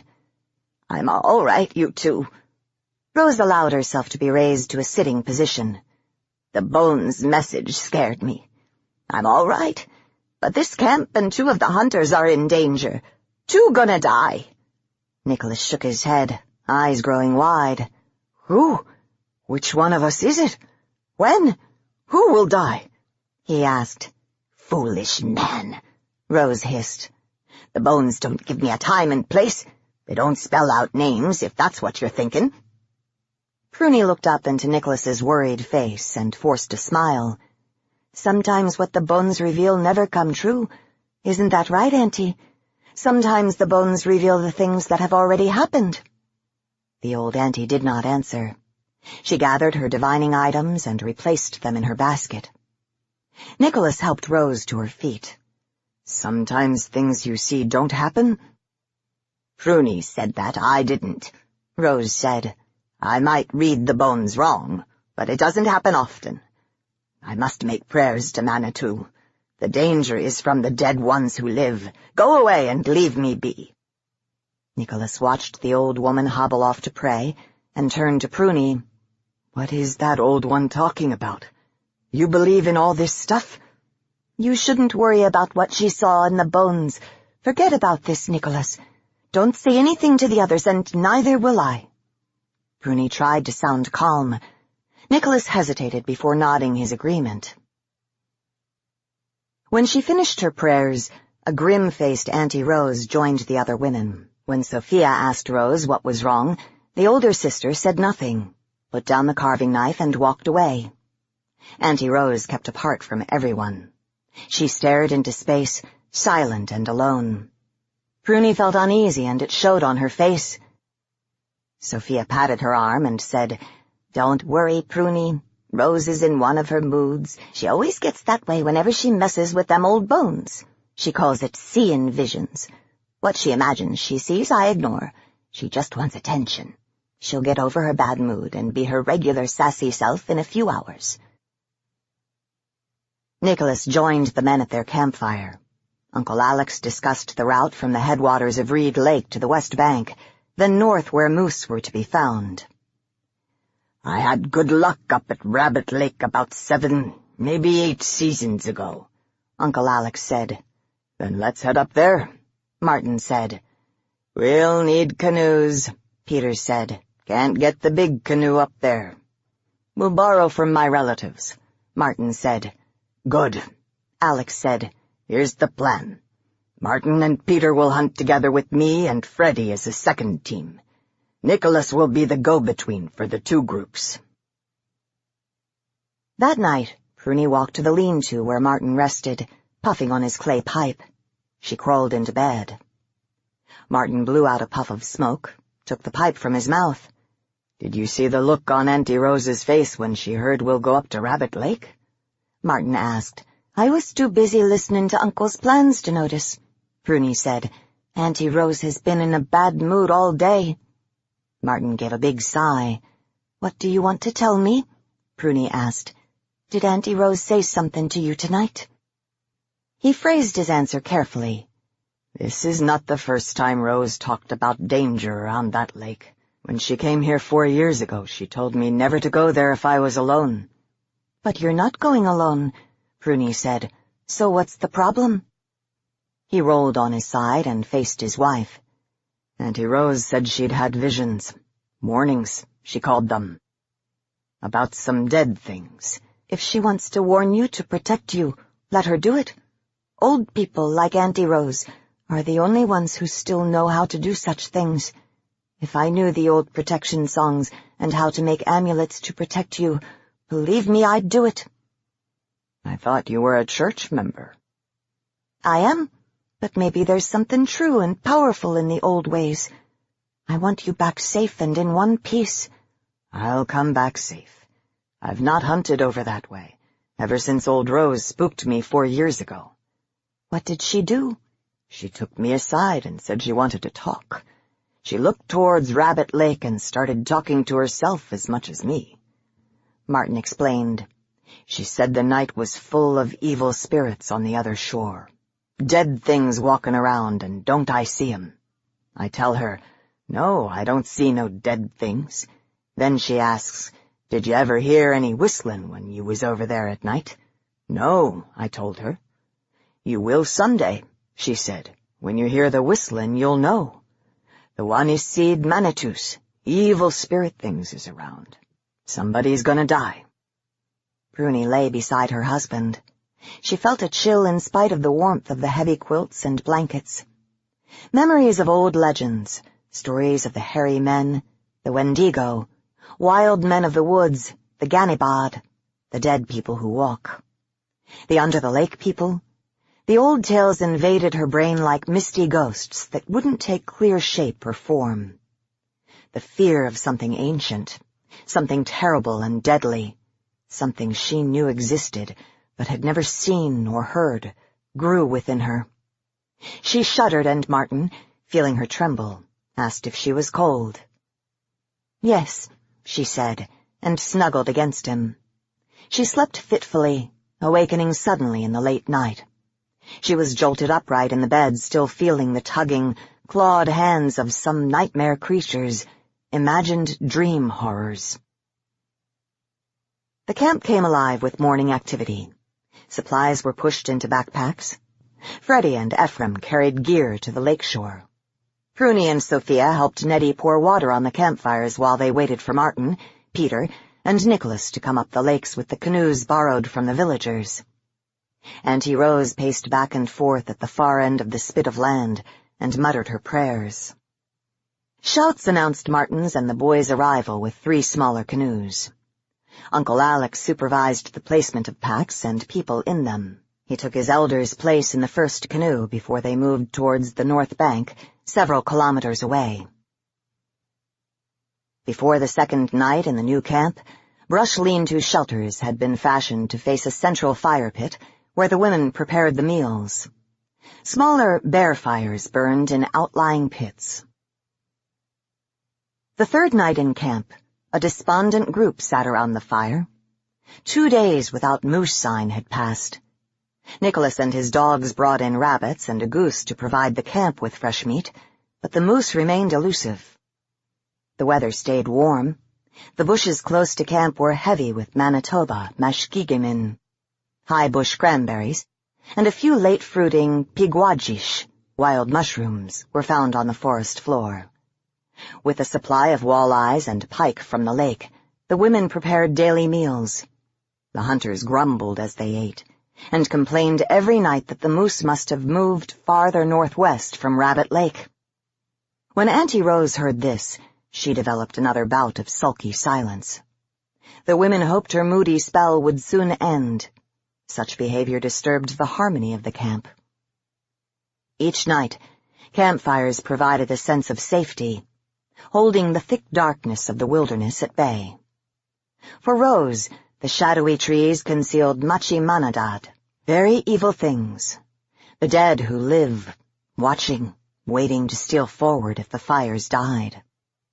The nights in this part of Manitoba were cold, silent, and, to Rose, threatening.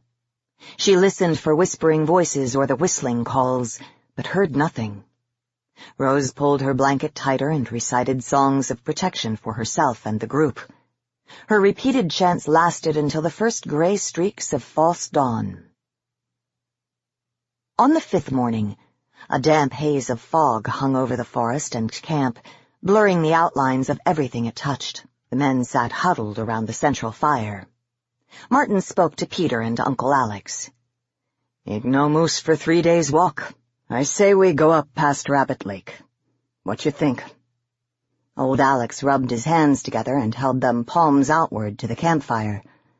"Good idea," he said. "That lake has a big bog at the north end. There's a big sinkhole in the middle of the bog you gotta watch out for, but it's a safe enough place to camp and hunt."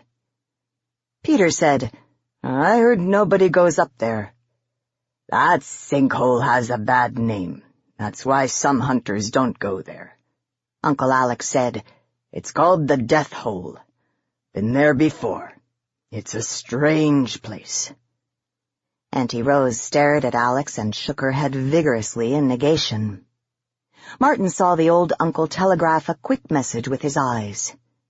Auntie Rose slammed her hand down on the earth and shouted, "No! Never! You can't go there! Something bad will happen!" Pruny was surprised when her auntie spoke out with such emphatic anger. When Rose disagreed with anything or anyone, she usually turned silent and never shouted. Alex turned to Rose. "Not the time to speak of visions and deaths." To the other men he said, "It is nothing. Get ready to leave." Uncle Alex acted as if the harsh exchange had not taken place and said, "We will leave when the sun stands directly over us, and camp out by Rabbit Lake." It was obvious that old Rose did not like this plan at all. She went silent in her sulky manner. This time her silence seemed to convey something more than just disapproval. Pruny saw a different expression on her auntie's face, a look of fear. It flashed quickly like a burst of flame from bear fat dropped in a campfire. The old woman's expression filled Pruny with a sense of dread. At noon, the men packed their gear into 3 small canoes. When the hunters started paddling away, Martin shouted to Rose, who stood apart from the others, "Keep praying for us, and we're all gonna come back." Martin could not hear the words the old woman whispered to the wind. The hunters arrived at Rabbit Lake before nightfall. Peter built a large fire. The bright blaze illuminated the shelters made from tarps and branches. They ate smoked fish and talked. Nicholas sat close to the fire ring, squatting on his haunches, his arm draped about his dog. He stared north in the direction of the bog. "Uncle Alex, you said people didn't come up here. Is there something you didn't tell us about this place?" Alex swallowed the bite of smoked pike before he spoke. "Your Auntie Rose is a superstitious old woman," Alex said. "There was a flat space where the bog is now, a burial site for murdered Cree and Ojibwe people. Generations ago, the Dene people from up north fought our people over that flat place, good hunting land. The Dene pretended to leave, but came back before dawn and slaughtered all the men in the camp. Old ones say they left the bodies unburied and put a Dene curse on the corpses. The spirits of the dead were unhappy." "What did our people do?" Martin asked Alex. "Stories say our people came up here and buried all they could find and built spirit houses over the graves. Maybe it was too late to calm the spirits of those dead men. I don't know. But no one from our tribes ever came back here much after that." "But that happened years ago," Nicholas said. "Yes," Alex said. "Right after the bodies were buried, A big fire came through and burned all the trees and brush as well as the grave houses. The rains and heavy snows created high runoff and filled the creeks to overflowing.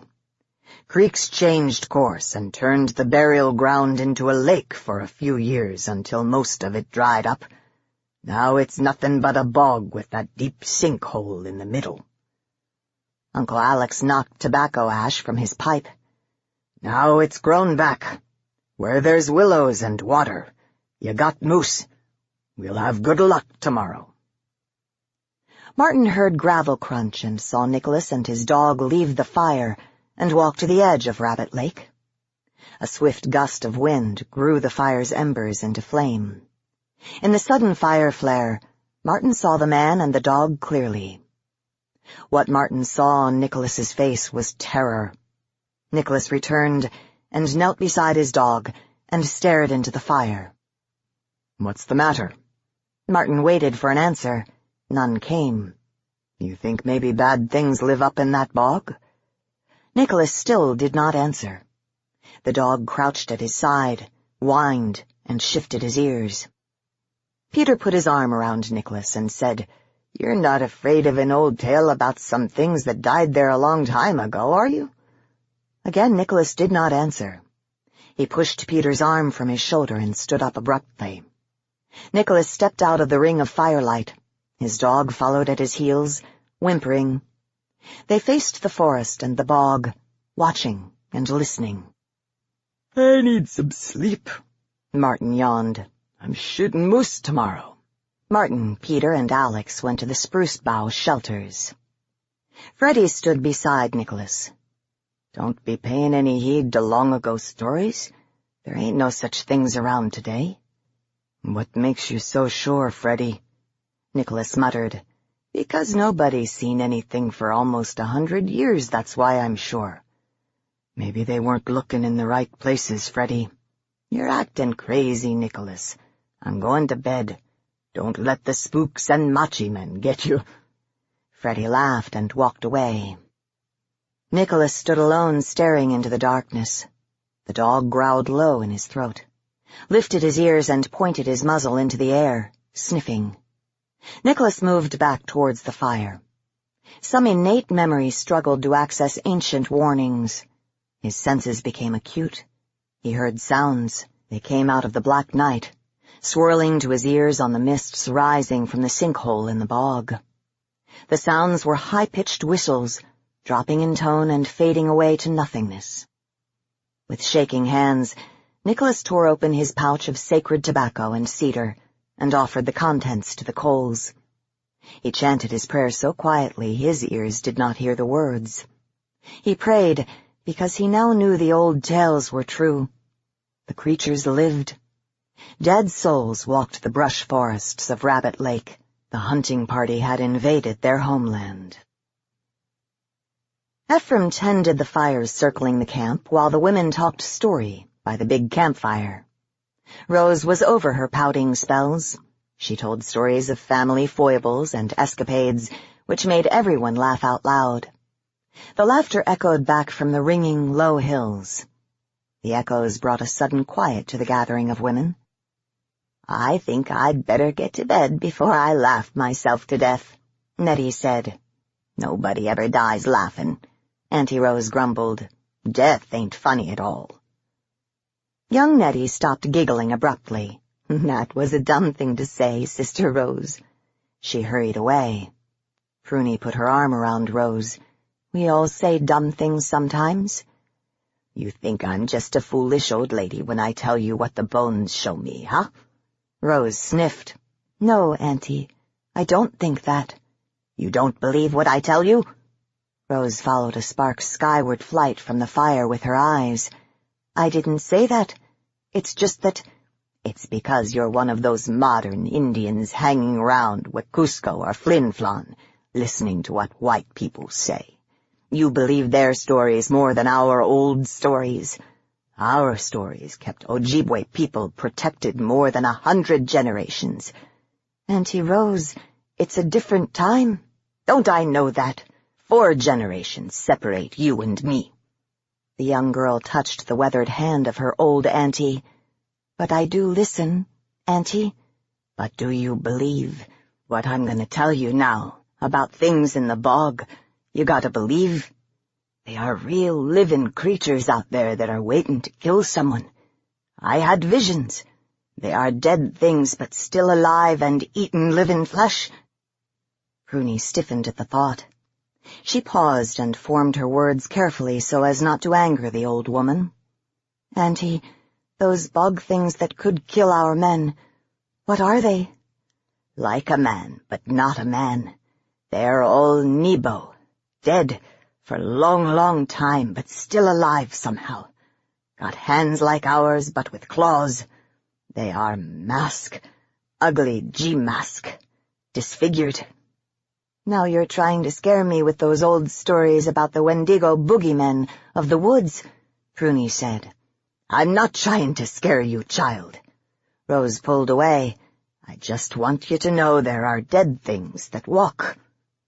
Pruny whispered, "Auntie, don't you think if something like that did exist, we would have seen them?" "They've been seen, but those who saw them never lived to tell about them. The dead men live in the cursed bog by Rabbit Lake."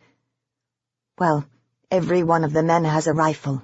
If they see any of them up there, they can shoot them and kill them." "There are some things that can't be killed, by guns anyway. It'll take more than bullets to kill them bog creatures." "Why do they live in a bog?" Rose leaned toward Pruny.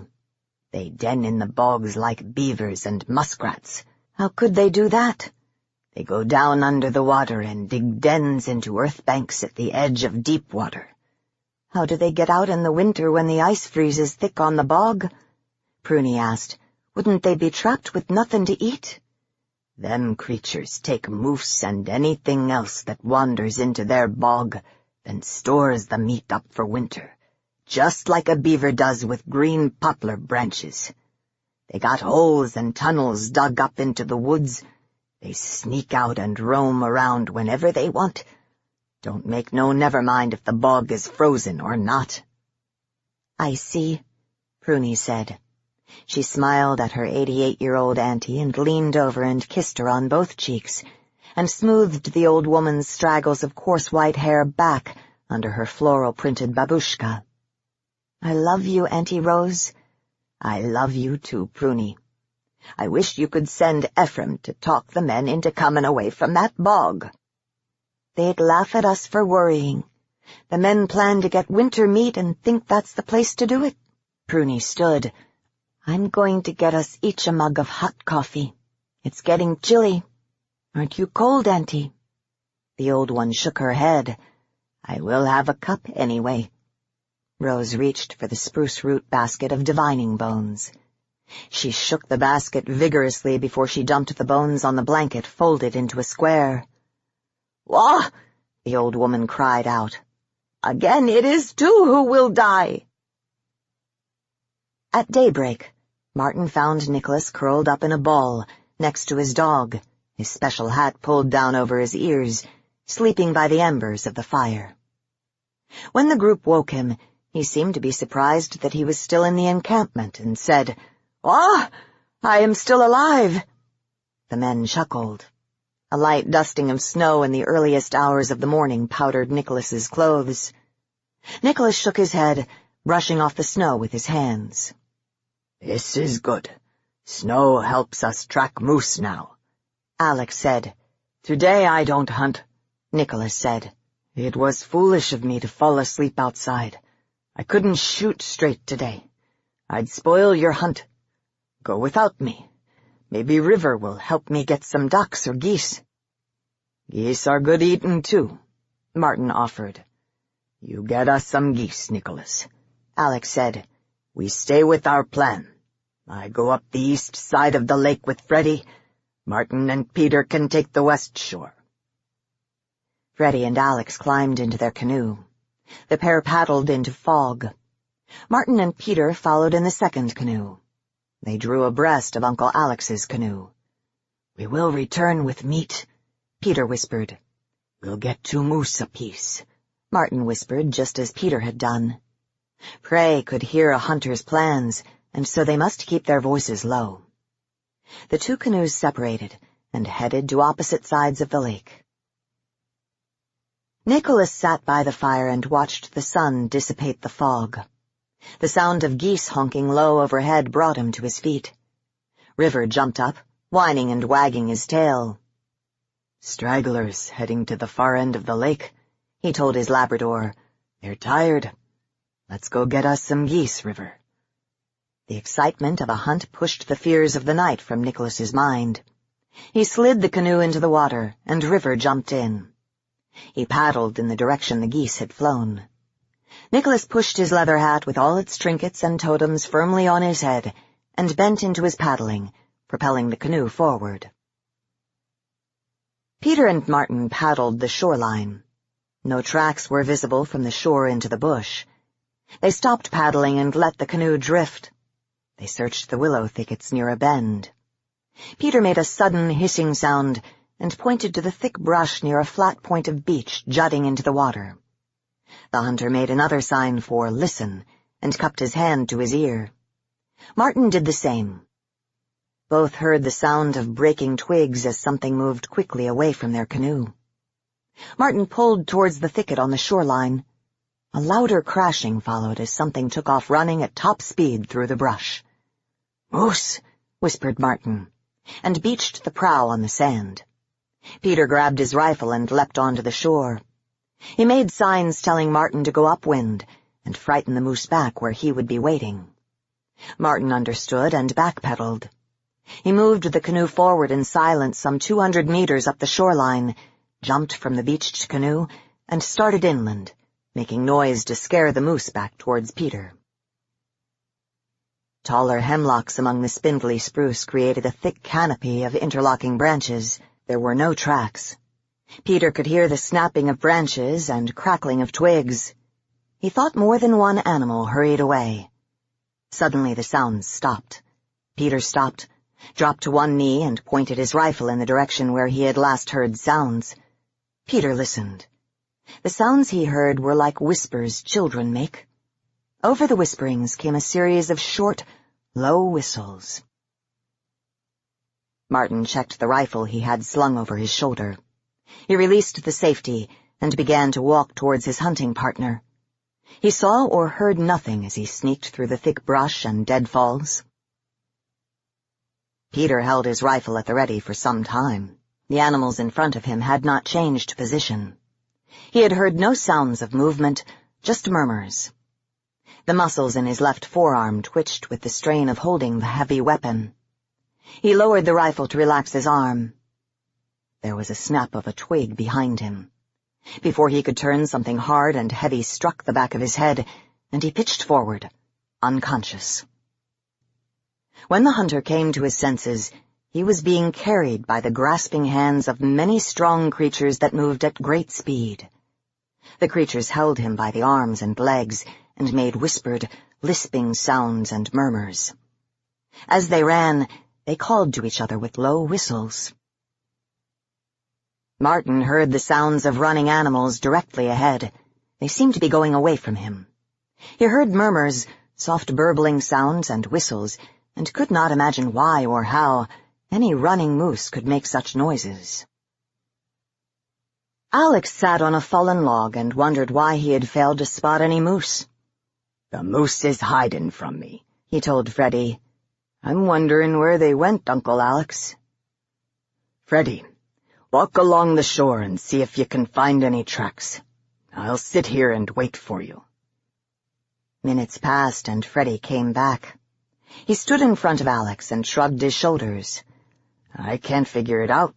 I saw moose tracks and they all led up to that bog, the one with the big sinkhole in the middle. Didn't see any moose, though. I did see lots of moose bones and 3 sets of skulls and antlers all bleached out white."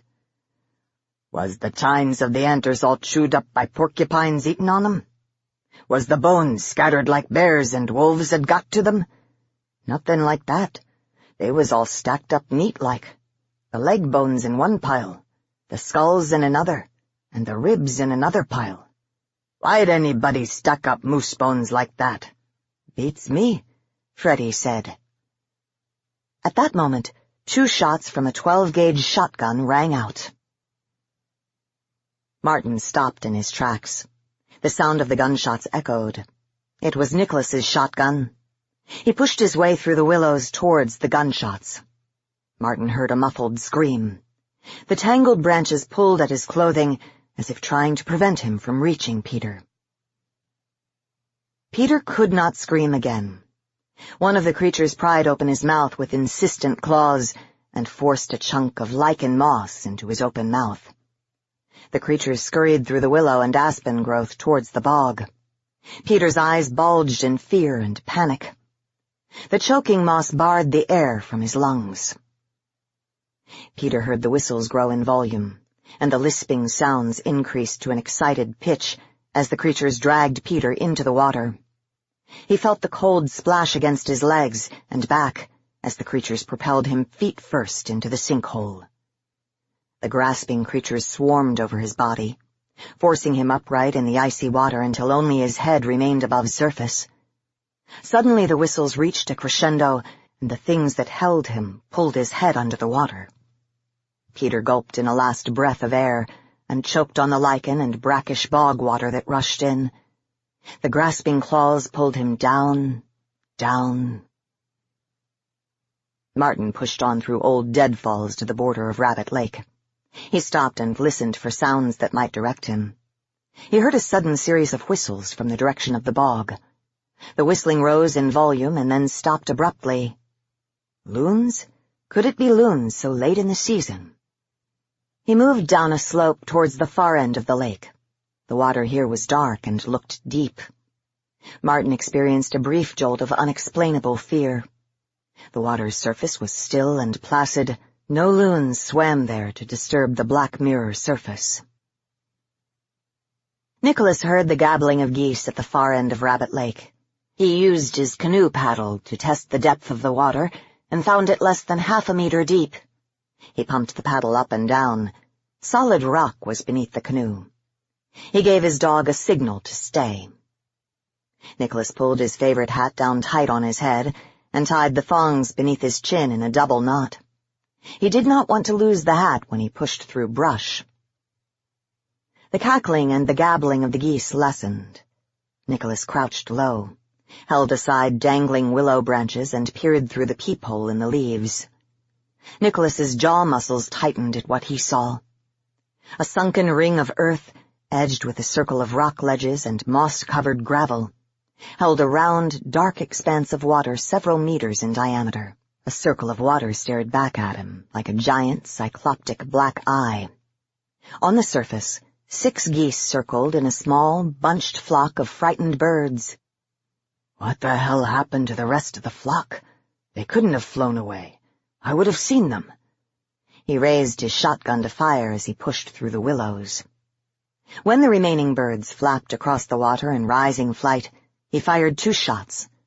Both shots hit the targets, and 2 geese fell into the dark water of the sinkhole. Nicholas whistled to the waiting dog. River came bounding through the willows and leapt into the water to retrieve the geese. Nicholas watched River swimming at his top speed towards one of the birds. Now what in the hell happened to the other one? The damned bird is gone. Geese don't sink when you hit them. Not right away, anyhow. Before Nicholas could concoct an answer, he saw River falter in the middle of the sinkhole. The dog let the bird fall from his mouth and gave a terrified yelp before he was pulled under the surface. "River!" Nicholas shouted. "River! Hold on, boy!" The man dropped his gun and slid down the mossy incline across the wet gravel and fell into the water. He swam only 3 strokes towards where the dog had gone down when something clutched at his ankles. The swimming man was held fast in the water. More and more clutching hands tugged at his legs and lower body. "Oh, God!" he cried out just before he was yanked under the black surface. When Martin heard yelping and sounds of splashing, he turned to his right towards the sounds. He ran up a slight incline and skidded to a stop. Below him yawned the death hole. He scanned the area in all directions. The first thing he saw was Nicholas's hat floating 2 meters from the pool's edge. Then he saw the dog cowering in a stand of willows. The animal quivered with fright and gave out a keening wail. Martin hurried around the rim of the sinkhole to the dog. "Hey there, boy. Where's your boss?" The dog raised itself on its bleeding forepaws and bared its teeth in a menacing snarl. "River, what's got into you? What chewed you up like this?" The Labrador dropped on his belly and did a wiggling crawl backwards through the willows. Martin pushed through the brush and saw the dog, tail between his legs, howling and running as fast as his wounded legs could carry him, down the trail to the camp. He moved back to the sinkhole. Nicholas's hat had floated to the very edge. Martin knelt down to retrieve it. It felt heavy in his hand, as if snagged on something. He set down his rifle and used both hands to pull the leather hat from the water. The hat gave way, suddenly, and Martin fell on his backside onto the slick moss and gravel. Nicholas's severed head, the hat still firmly tied to it, fell into his lap. Martin scrabbled sideways away from the horrible object. He raised his head and yelled as loud as he could, "Peter! God damn it, Peter! Get over here! Quick!" Martin moved backwards through the willows just as the dog had done, and ran as fast as he could down the same trail. 15 minutes later, Freddie and Alex knelt looking at moose tracks leading to the edge of the circle of black water. "Uncle Alex, this is what I wanted to show you." The old man looked down at the mud. Freddie pointed. Alex saw 3 sets of tracks, one set made by a big bull. "That's a big moose. See how deep he sinks into the mud?" Alex said. "That other set of tracks is a cow moose. Her hooves ain't as pointy as the bull's." He moved a few feet to his left. "Look here, Freddie. The cow had a yearling with her, too." Freddie studied the bull's tracks. His mouth felt dry and he moistened his lips with his tongue. "Something ain't right here. Come and look at this." Alex looked where Freddie touched the slurred tracks with a willow stick. "These tracks are real deep and messed up. See how they are bunched up close together with the dew claws showing in the prints?" "I see that," Alex said. "What does that tell you?" "It tells me it was a damn big bull moose and that he was pulling backwards trying to get away." "Trying to get away from what?" "From whatever was trying to pull him into the sinkhole. Whatever was pulling him in had to be monstrous big," Freddie said. "Maybe it was several things all pulling together," Alex replied. "What?" Freddie scratched his head at the thought. Alex studied the other tracks. "Something pulled the cow and the yearling calf into the water. Look around. You won't see no tracks coming out." "What do you think happened?" "I think something got the 3 moose we've been hunting before we did." "What?" Freddie dragged out his question. "And now I think we best get away from this place fast as we can." "What about the canoe?" "Forget the canoe. What killed them moose will kill us too. Let's go. Rose knew what she was talking about." Old Alex started down the trail away from the bog at a wobbly trot. "What are you talking about, Uncle Alex?" "I'll tell you when we get back to camp. You'd better get a move on if you want to keep living." Martin heard the padding of feet behind him. When he turned, he saw the willows were shaking. He cocked his rifle and held it at waist level, the barrel aimed at the spot where the willows moved. Alex and Freddie came through the willows and stopped in their tracks when they saw Martin in the trail, with his rifle pointed at them. "Martin, don't shoot!" Freddie yelled. Alex saw the fear Martin struggled to hide. "So you know about the bog things," Uncle Alex said. "Something killed Nicholas, in the death hole place. Let's get as far away from here as we can. Come on, it's a long way to run." "What about Peter? We can't go off and leave him up there." "Pretty sure the thing's got Peter, too." "Why would you think that? We gotta look for him," Martin said. "Old Rose said 2 people would die on this hunt. It's too late to save Peter. He's gone. Them dead flesh-eating things. Those damned creatures took him, or we'd have heard from him by now. Martin, let's go. I want to get out of here.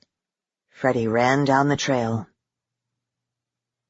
Rose sat staring up the trail. Uncle Alex hobbled to his sister.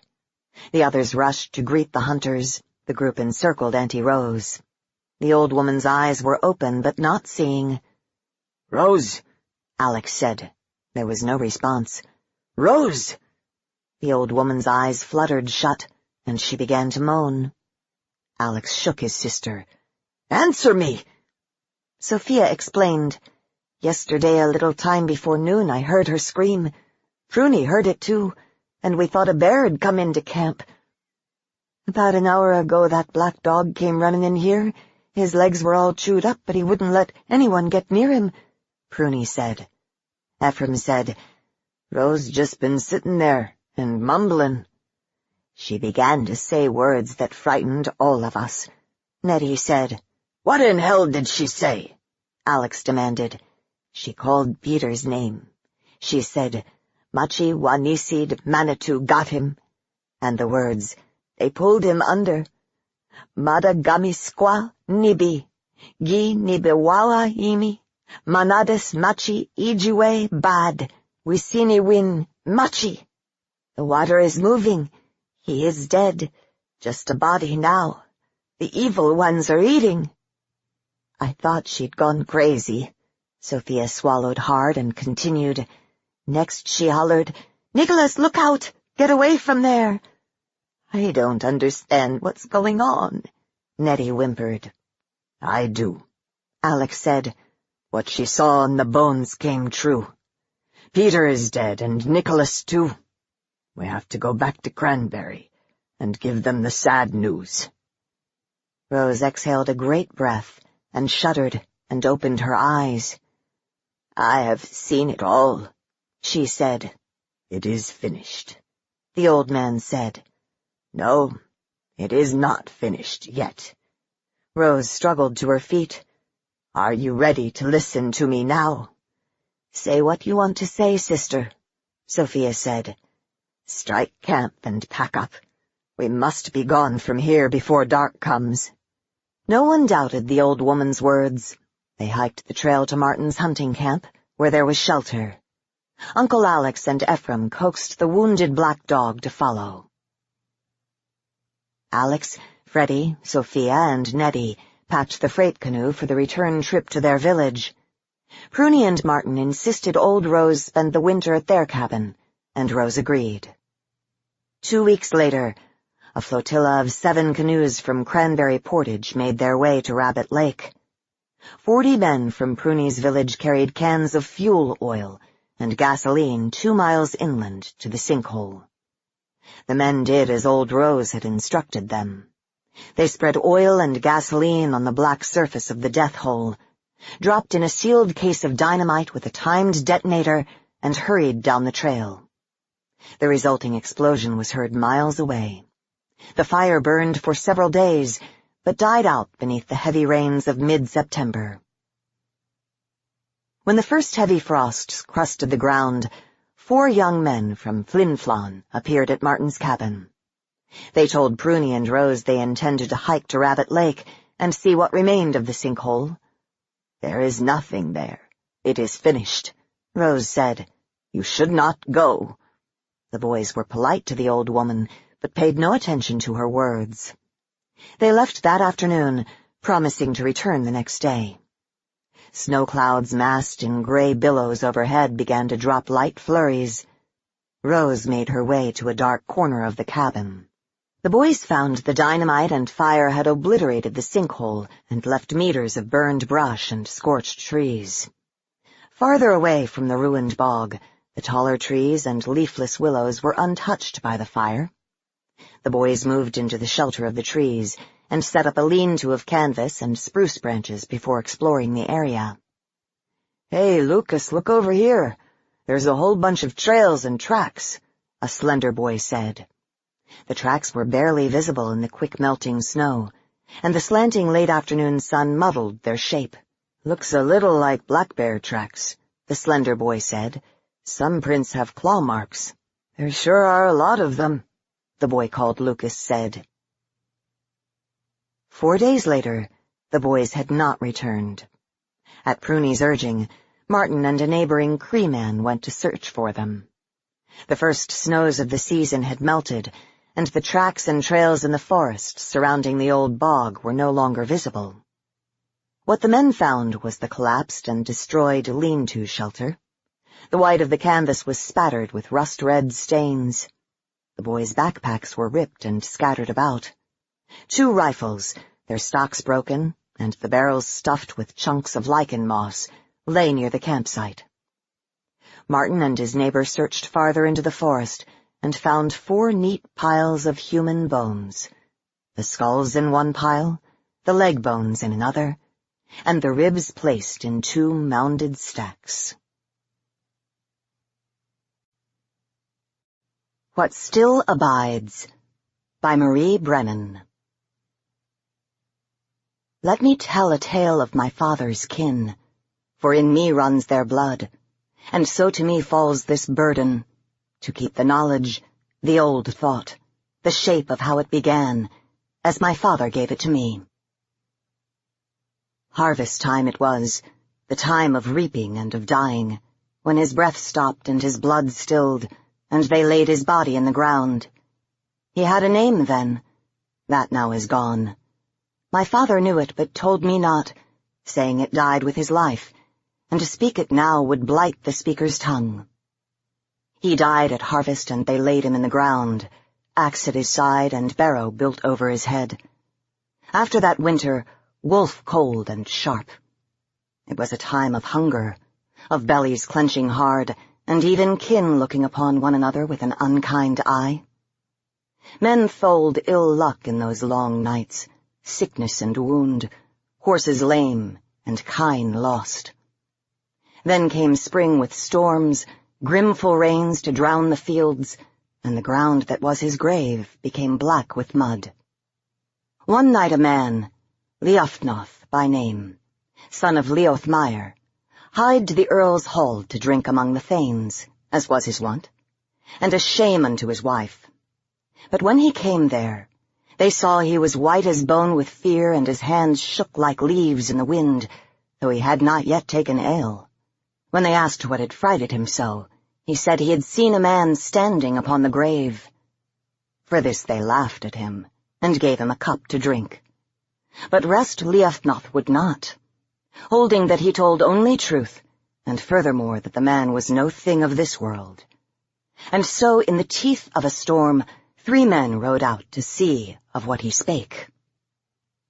Stood a dreig upon the brow of his barrow, feet mud deep, neither shifting nor breathing. Warriors they were, bold thanes of the earl, who had seen that man buried, and would swear their oath that he was dead. Yet there stood the like, frost shrunken his limbs and grey as old snow, like a curse upon the ground. Bold they might be, but near him none would go, for fear of this unearthly thing. Instead they settled that they would fetch a god-man, whose holy words would lay the white once more. But when came the god-man with them to the barrow at the mist-shrouded break of day, cast down he could not what had risen from that earth, for the thing was mightier than he. Whatever words said he, the bone-home neither shifted nor breathed, nor gave any show it saw the thanes and the god-man. Dead he had been, and so was he still, even upon the height of the barrow, instead of in its heart. The first of the thanes set himself to undertake what the god-man could not do, and bring low this weird thing. Fastened he his feet upon the ground, and put the heels of his hands upon the body, throwing against it all his weight. So might he have struggled against the mightiest tree. What little harvest had he for his work? Sought then the next of his fellows, and then the third, and then the 3 together, but all their strength could not shift the life-left flesh so much as the span of a hair. Unrestful were their hearts at this, but they hid their fear with laughter, saying that the white wanted only the freshness of the wind. And so they left him there, for they could do naught. Came the children of the town to scorn at the thing, daring one another to feel the dreg's dead hand, and their mothers pulled them away. 7 days after, there came a rider upon a horse, an errand man for the Earl. As it went by the barrow, his horse bolted in fear, dashing up the slope and hurling its burden to the ground, but struck the horse's hoof against the head of the man, and came thus his blood, soaking the loam at the like's feet. When came the thanes to gather up the errand man's body, the dreg was not as he had been. Thick now were the arms withered by winter, ripe as the beginning of rot. But not like life was this. Sick swollen was he, full with the foulness of those who dwell with worms. Among them there were none with will enough to strike the wight. Frightened, left they the errand man where he lay, and rode back to their hall. Then went out word from the Earl that he would give rich gold to the man who rid him of this wicked thing. To this call came Aeswulf of the East, a warrior bold whose deeds men heard in tale and song, and said he that his sword would cut down what the godman's words could not. Therefore went Aeswulf to the top of the barrow with his sword in his hand, to meet the risen wight. Dry was his mouth and cold his blood at seeing dead flesh stand, but held he to his meaning and his end, lest he shame himself and his good name lose in the eyes of his fellow men. With keen edge he cut, striking at the sticks of the wight, and meat and bone gave way before the blade, but fell to the sword from Aeswulf's hand. Stopped had his heart at the start of his strike, and now he lay dead beside the dreg. For Aeswulf was great mourning and great thanks that he had freed the folk from their fear. To his kin gave the Earl the plighted gold and mead besides, for the loss of their fellow in so worthy a work. The wight his men graved in the ground once more, and gave yield to the gods that he should not leave another time. But when waned the moon, stood the shape again on the height of the hill, the dreg as he had been. Darker then were the days, grey the sky with clouds, and colder waxed the wind even as the summer grew. Came again the godman, and 4 strong men with him, weaponed with whitethorn. For then it was the month of 3 milkings, and with the wood of that month they might steal the strength that fed his soul. At the godman's reed bound they the bone home, and broke it from the earth, and once more laid it down where it should keep. But in this doing, pricked the thorns of the wood into the men's hands, so that their blood fell onto the skin of the wight. Drank the grey flesh these drops, and thereafter grew white, shining like sick as they steeked the barrow shut. Still darker dimmed the sun, so that churl and thane and earl alike dwelt in grave gloom. Came then the rain almost without halt, drowning the home of seeds, killing the year before it lived. Empty were the keeps of corn after winter's end.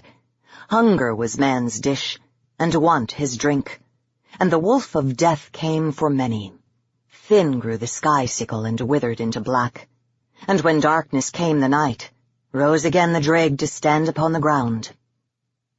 More gold gave the Earl, and clubs of the crab-apple tree, for the boldest men to bear. Now this is the sole strength of apple, that it is the tree of life, whose wood is bane to things of death. Hewn was this wood from a holy tree, and marked with runes by the godman, to give it might against the dreg. Rode forth 6 men who climbed the hill, and with reckless hearts put themselves against this threat.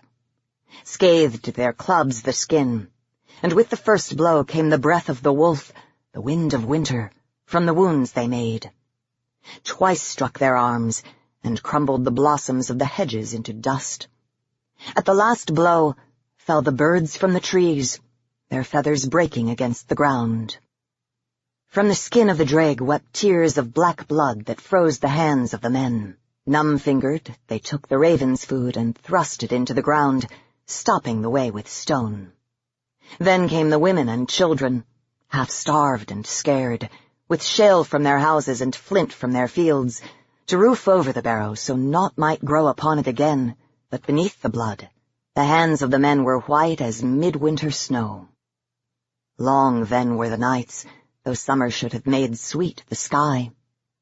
brought the day little sun and no hope, and dwindled horse and kine for lack of grass.